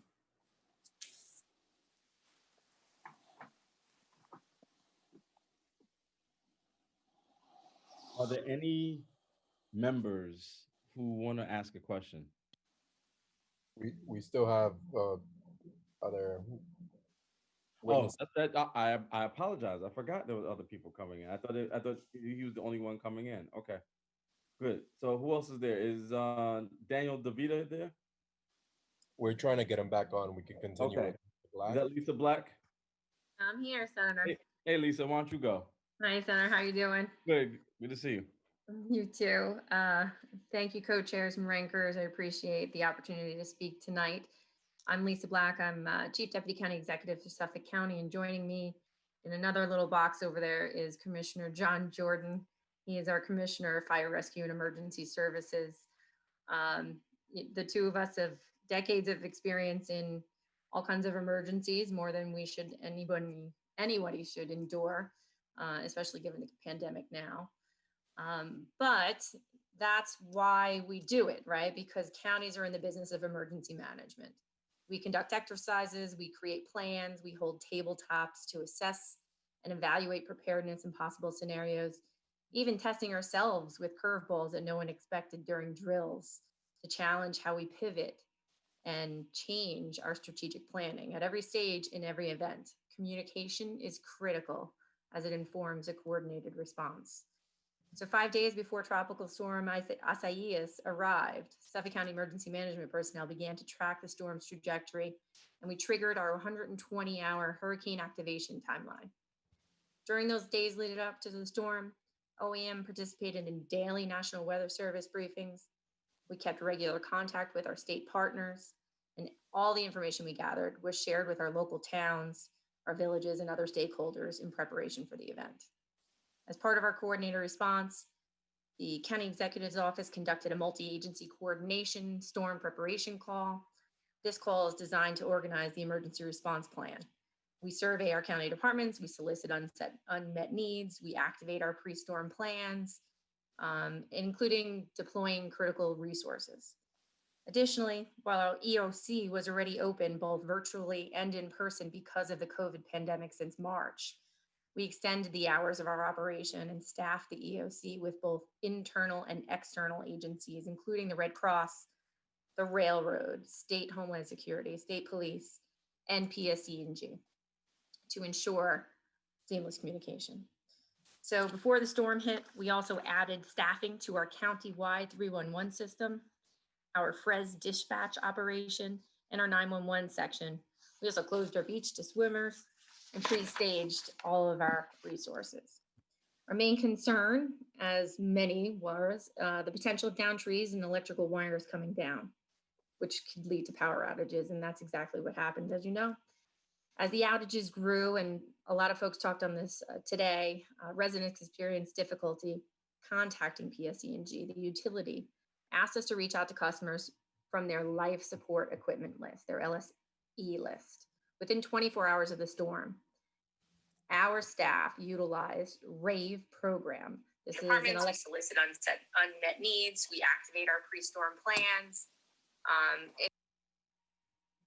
That was a little repeat. That was cute. So we utilized our RAVE system, and that's an electronic welfare call. It's basically a robocall that goes out to all customers, and we reached more than 1,100 individuals in 15 minutes. We had employees physically call another 800 of those LSE customers to identify any of those in need. And finally, our police department performed physical welfare checks on over 200 customers. That's door knocks, while PSC&G outreach to county residents who reside outside of our district, our police district in the 5 eastern towns. Ultimately, through this communication and outreach to critical care patients, we discovered that the list provided by PSC&G were, unfortunately, outdated and inaccurate. For example, county employers who had made the LSE calls reported that several individuals did not, in fact, have life support equipment or life-threatening conditions associated with a power outage. In fact, they also found out that many of the customers they called had deceased prior to the event. So moving forward, this is something that should be further evaluated as we prepare for future storms to ensure critical care patients remain a priority. While the power outages were a priority issue, customers across the county also experienced a number of issues with communication services. All major carriers reported cell tower outages, and we continue to update PSC&G on those locations. So we're currently in the process of finalizing our countywide damage assessment, which is expected to be in the tens of millions of dollars. COVID has forced us to live in a new normal and adjust to plans. While ultimately the storm caused more damage than we expected and power restoration times lag significantly, as with every storm, we will continue to evaluate our response and assess how we can improve for the next one. Because as Commissioner Jordan and I know, there will be a next one. So once again, thank you for inviting us to speak tonight. We're happy to answer questions when I see the commissioner from Nassau County give his statement. Hi, Brian. So yes, with no further ado, I see that Lisa is trying to take my job. So not busy enough apparently in Suffolk County. So Brian Schneider. Yeah. Deputy- Good evening, and thanks to the co-chairs of the committee for letting me speak. And hi, Lisa. I see you were moving things along. It's almost a stroke of midnight, so I'm going to try and move things along here. It's weird because I'm, after almost 13 hours of testimony, I just happened to catch the weather, and I saw unbelievably that there are going to be 2 hurricanes that are going to be entering the Gulf of Mexico, making landfall on the same day.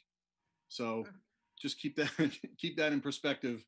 I don't know if that's going to impact us, but there's also another one. I'm kind of a weather geek, so there's another one off the coast of Africa that in 2 weeks could be very, very interesting. So stay tuned for that.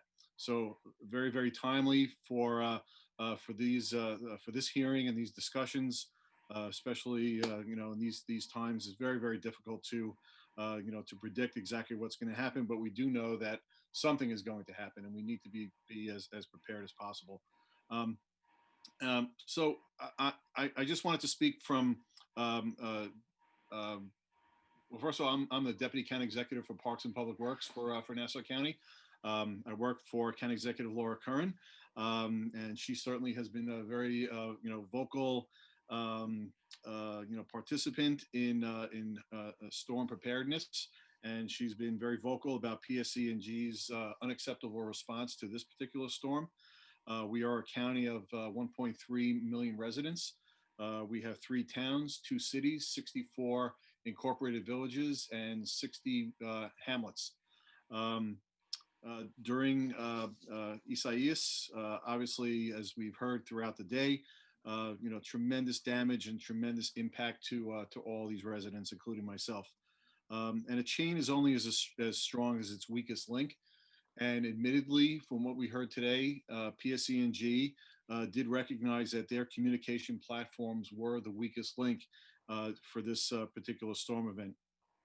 We've heard throughout the day the issues they experienced with communication failures and the significant impact those deficiencies had on Nassau County residents. From our perspective, from DPW's perspective, it's just really hard to fathom that there were no credible redundancies in the communication systems, especially the municipal portal, that were suitable or available during the early throes of the storm event. We had to resort to making phone calls to some of the contacts at PSE&G that we sometimes talk to or reach out to during normal times, and without much success. We have 1,500 lane miles in Nassau County under our jurisdiction. And although we asked PSE&G on numerous occasions for a dedicated crew to be embedded with our crews, and this is something that I've heard throughout today as a common theme, we did not get the necessary PSEG crews, line crews, that would be required for us to clear down trees along county roadways. So basically, it was an extremely inefficient operation. Our crews were out on the streets trying to clear, major county arteries with down wires. We could not touch those trees, so we would, try to make contact with PSIG, and then our crew would leave and go on to the next to the next issue. And unfortunately, our foreman would then need to go back and try to find out if a crew from PSIG did, in fact, end up at that location. So there was no communication. Again, that's been the underlying theme. So we had, many traffic lights out. It's the wild west when there's no traffic lights in many of these arteries, and I'm surprised that there were not more collisions and risky situations. I also just did want to talk about critical infrastructure.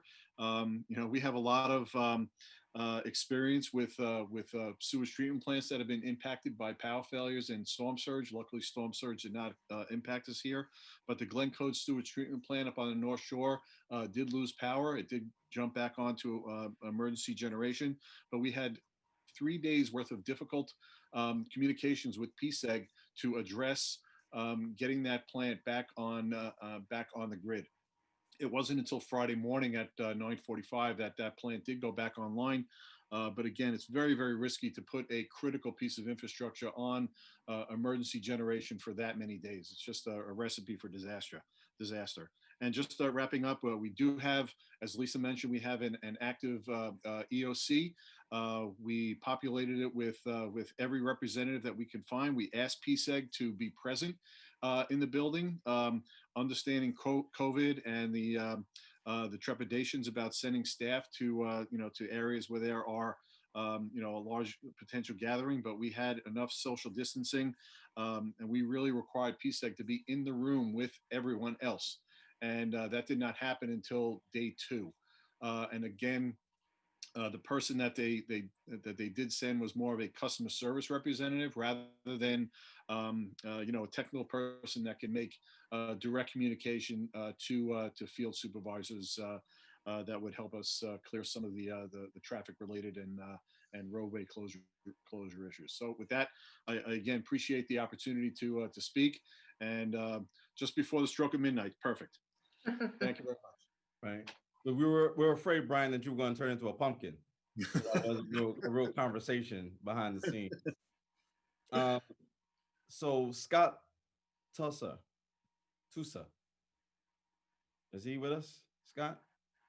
He is not. He's not. Okay. That's Scott's from our fire marshal's office, and I guess he's out doing other things. So. Yeah, I'm sure he has things to do. But Daniel DeVita has joined us, correct? Yes. Can you hear me now? Yes. Mr. Mayor, Great. how are you? Good. Thank you, co-chairs, and appreciate the opportunity to speak. I thank Senator Garin for the invitation, and I want to thank Senator Garin for his indefatigable efforts during the storm and after the storm, and also give a shout out to our Assemblyman Chuck Levine for his tireless efforts as well.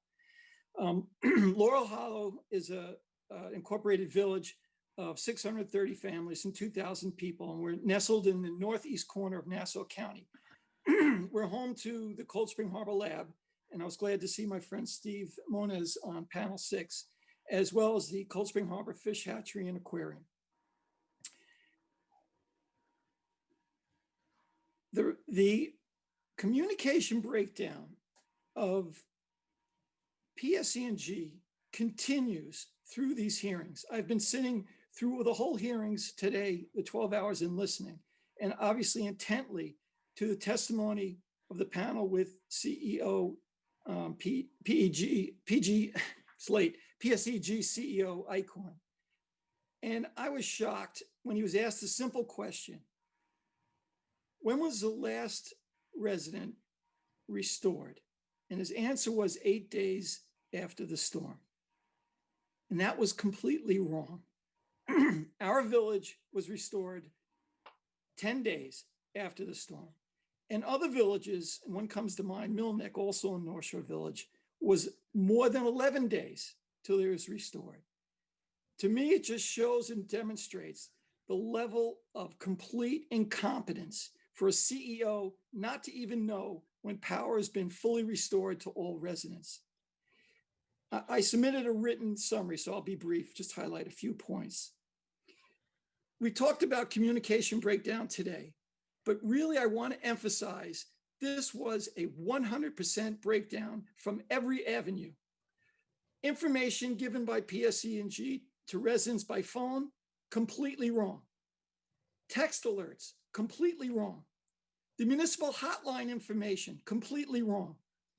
Municipal officials, we were on conference calls with PSE&G, and the information they gave us, completely wrong. Smart meters, we had instances of smart meters telling PSE&G that residents had power, and they didn't. And so we dubbed them stupid meters. And we told PSE&G, you plan on installing these things island-wide, you've got either software or hardware problems. And if you think you've got communication problems now, wait and see. The outage map, their crown jewel of information to residents about when outages will be restored. It was completely wrong every day. It got to the point where our residents, they're in the dark, literally, and information-wise, they're in the dark. It got to the point where they're getting these alerts, they're calling frantically. And all the mayors are in this situation.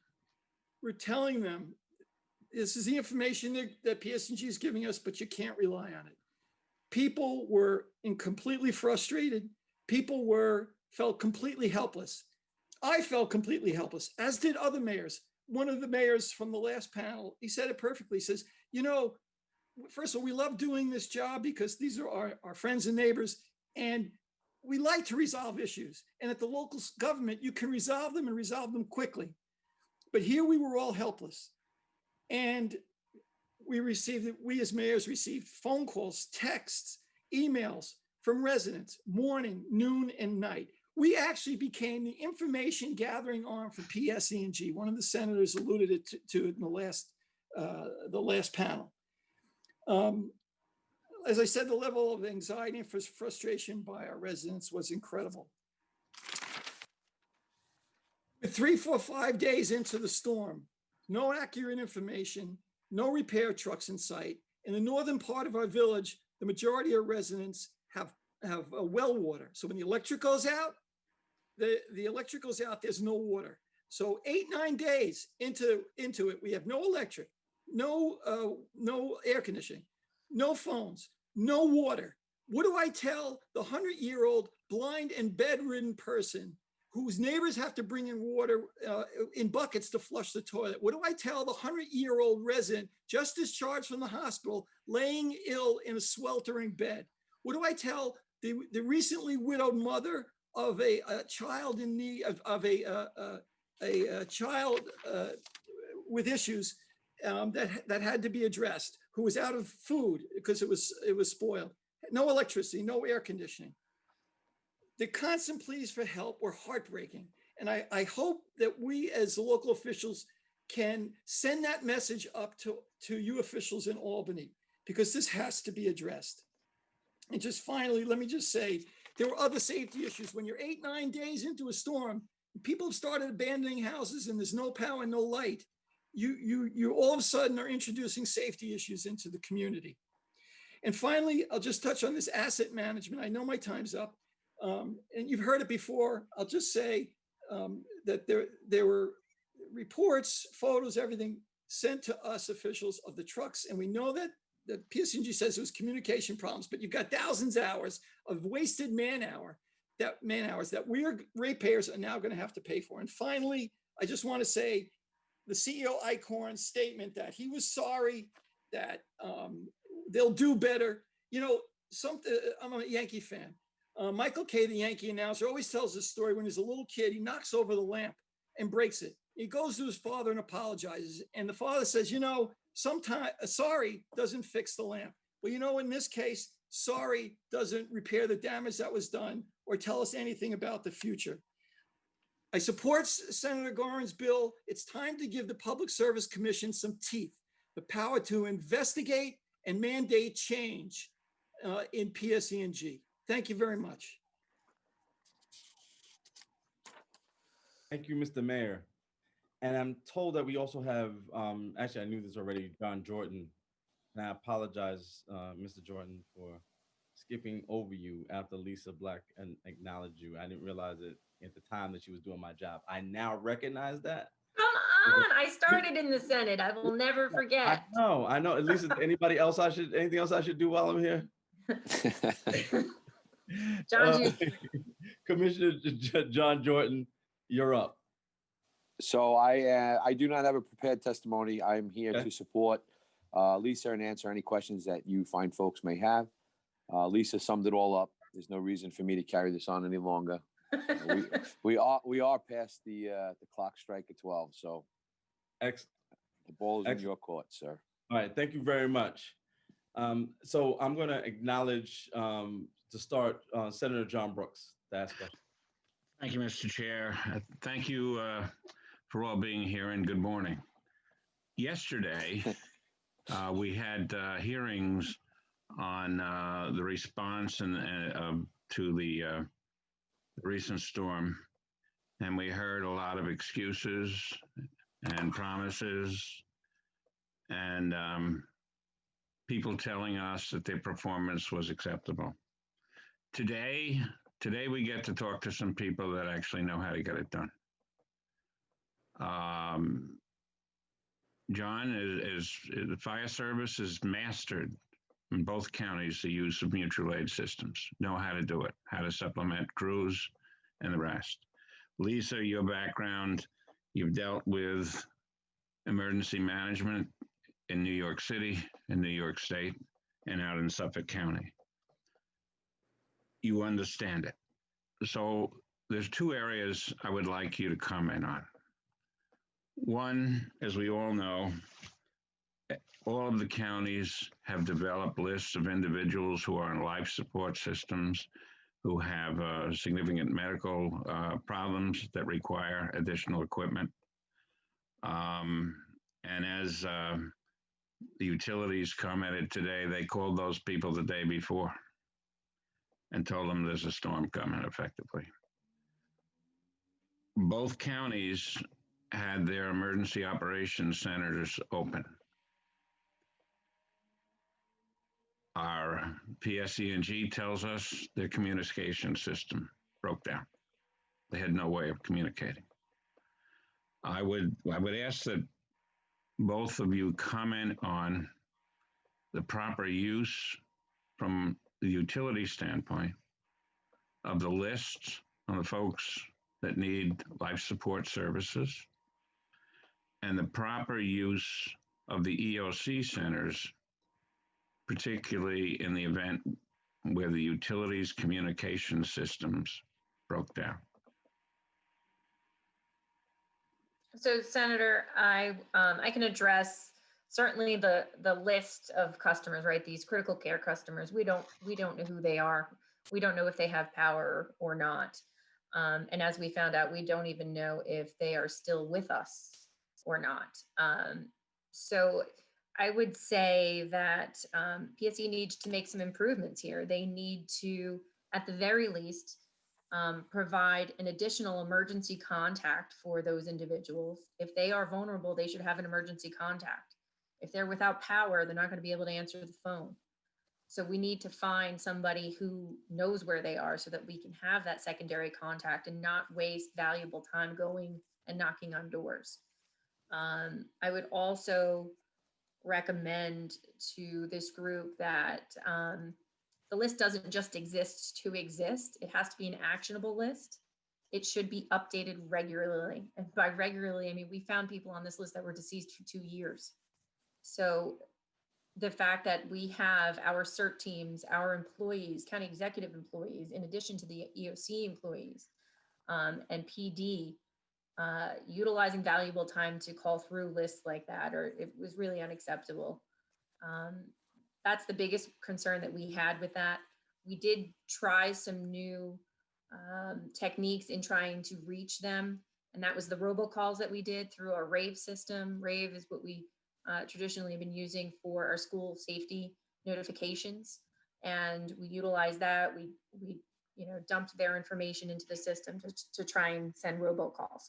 So that's only so effective because you're not actually speaking to anybody, but at least you're reaching out to them within 24 hours of the storm. So those are the other things. And then we are fortunate in Suffolk County to have a 311 system similar to New York City. So that is covered 24 hours a day. We've expanded the service to make sure that we had 311 employees in on the night shift.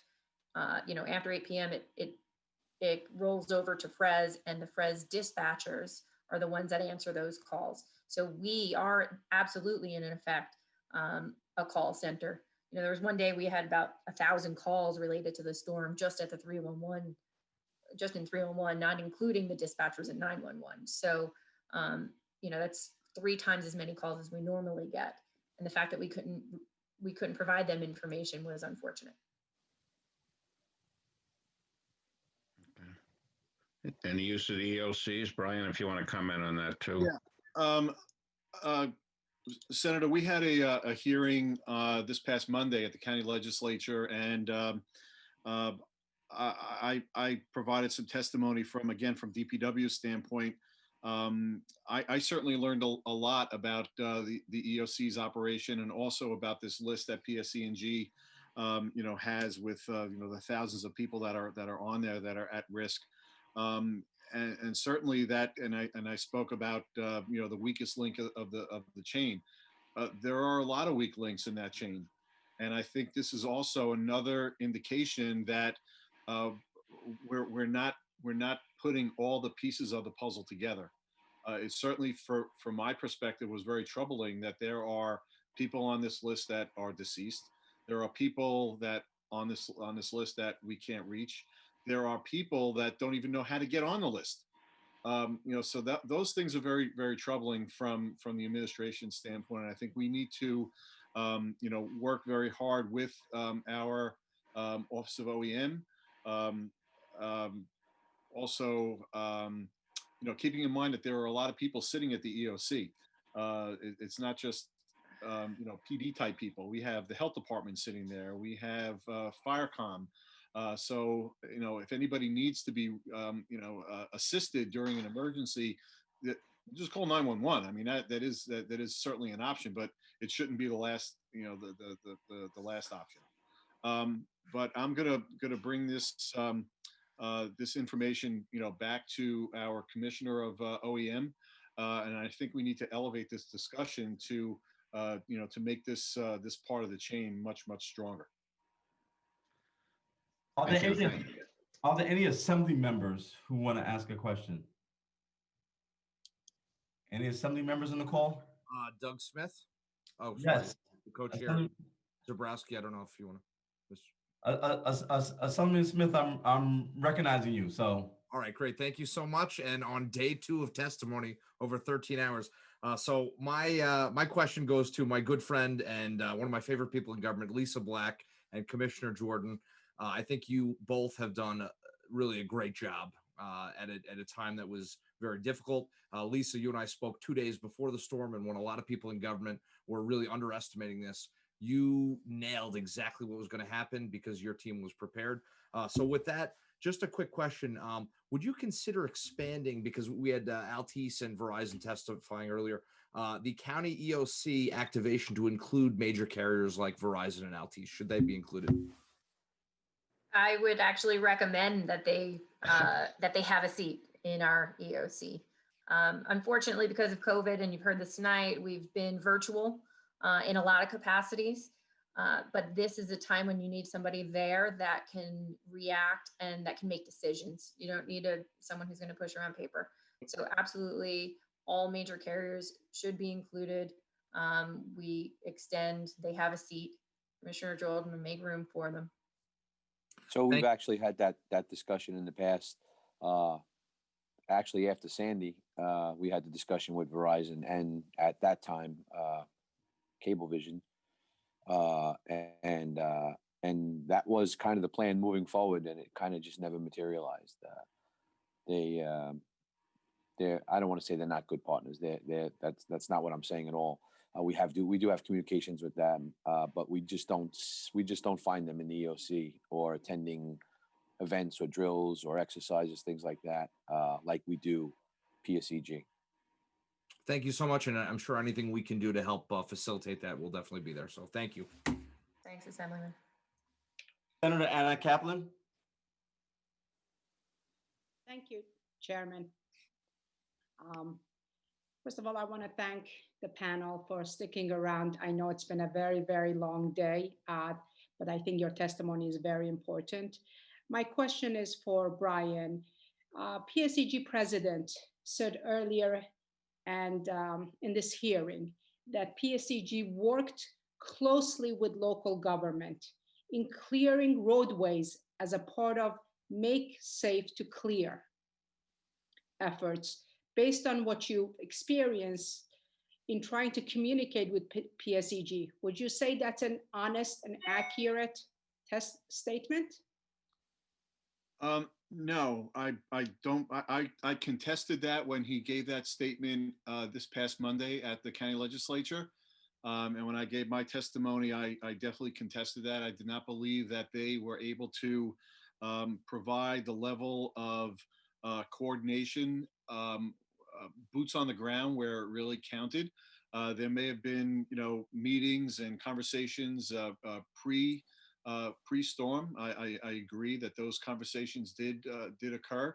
But in the past, we would have a PSE&G line crew working with our road crews. And that did not happen at the key portions of the storm, especially later in the day on Tuesday, after most of the trees and power lines came down, and certainly early in the day on Wednesday. So no, I contested that at the county's hearing last Monday, and I'll say it on the record here as well. I really appreciate that. And at the testimony that they gave on Monday, did they say what failed, what happened? Yeah, it was basically what the testimony that ICORN gave today basically mirrored what he said on Monday. Their communications portal, especially the municipal portal, which we access with information on down lines and issues right away. Within the first, I would say, hour and a half, that portal shut down. So I have very limited time, so I have one last question. Sorry. We all witnessed this storm and we saw the failure. I want to know, since then, have they had any other conversations with you, any other communication going forward, how they're going to deal with the storms that are going to happen? And as you know, we're watching another storm coming right up. Yes, correct. Not to my knowledge. I certainly have not been part of any conversations. We have not had any calls. I can't speak for OEM, but I know that PSE&G is trying to, triage their after action or after storm action report. But no, I have not had any conversations with PSEG since the storm. Thank you. Thank you very much for your testimony, everyone. And let me just check, Assemblyman Zembrowski, are you okay? You want to? Yeah, I'm okay, Senator, and I don't see any other assembly members. Okay, fine. Then our last member of a committee asking a question will be co-chair Senator Jim Gorin. Thank you, Mr. Chairman. Do I get a prize for being the last? You do. You're like the last one drafted in the NFL, Mr. Irrelevant. Go ahead. Oh, boy. Oh, I won't ask a burn. question like that again. Right? Wow. Well, thank you, Mr. Chairman, for all you've done. And Chairwoman Paulin, thank you. The two of you as the lead chairs on this two-day hearing have done a wonderful job in moving everything along. I guess my first question is for, I guess, Mr. Schneider. Was there anybody from the Long Island Power Authority in the Nassau County Emergency Center during this? No, I would say not to my knowledge. Senator, I may have to get back to you on that, but. Okay, well, why don't you get back to me, because I want it to be accurate. Yeah. So, and Lisa or Commissioner Jordan, anybody from Long Island Power Authority in your center? Long Island Power Authority? No. Yes, okay.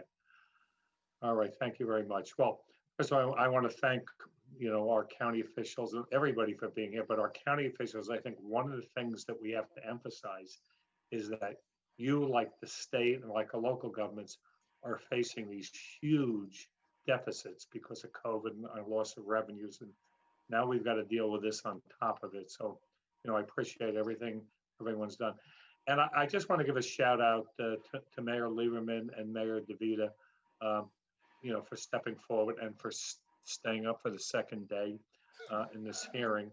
I appreciate you joining us. And while it's late, I know your testimony, will be reviewed by everybody else moving forward. I think it's very important because you really have represented virtually every elected official on Long Island, and we saw this problem went into, New York City and into Westchester and upstate, because you're on the front line. The residents call you before they call anyone else, and I heard from both of you here and during this storm, the frustration. I know Mayor Lieberman, you had streets that were shut down and emergency responders couldn't get there to help people. And I know Mr. DeVita, Mayor DeVita, in addition to, elderly people who were shut in, you have the Cold Spring Harbor Laboratory in the village, which has lost significant time, millions of dollars, cancer research and COVID-related research because of this. So I thank you both. And I thank everybody. And I don't know if you want anything to add, but I really appreciate everything that you've done. Thank you, Senator. Thank you. Assemblywoman Amy Paulin, to close. I just want to thank you all for coming. It's very important. We learned a lot. We promise you we will continue to make sure that this doesn't happen again to any of our communities in New York State. We have to think outside the box and do better. I want to thank my fabulous partner, Kevin Parker, for his hard work and such a wonderful cooperative relationship. And thank you so much for all you've done. I want to thank all the members, senators, assembly members who stuck with us all these hours. I think, I don't know, are we the record hearing? If not, we're close. So just say good night, and we have no more questions from the Assembly. Absolutely. So yes, let me just thank everybody for joining us. And certainly let me thank the leadership of both our houses, Leader Andrea Stewart-Cousins and Speaker Carl Hastie, for their vision of making sure that this happened. And I think it was important for us to work together so that we don't do this twice, but also to make sure that we're when we're making changes, we're doing things that really, really matter. And certainly appreciate all of you, and certainly a big appreciation for my co-chair, Amy Paulin, who's been absolutely fabulous and has been carrying me through this whole thing. You guys didn't know I took a nap between like 4:30 and like 8:30.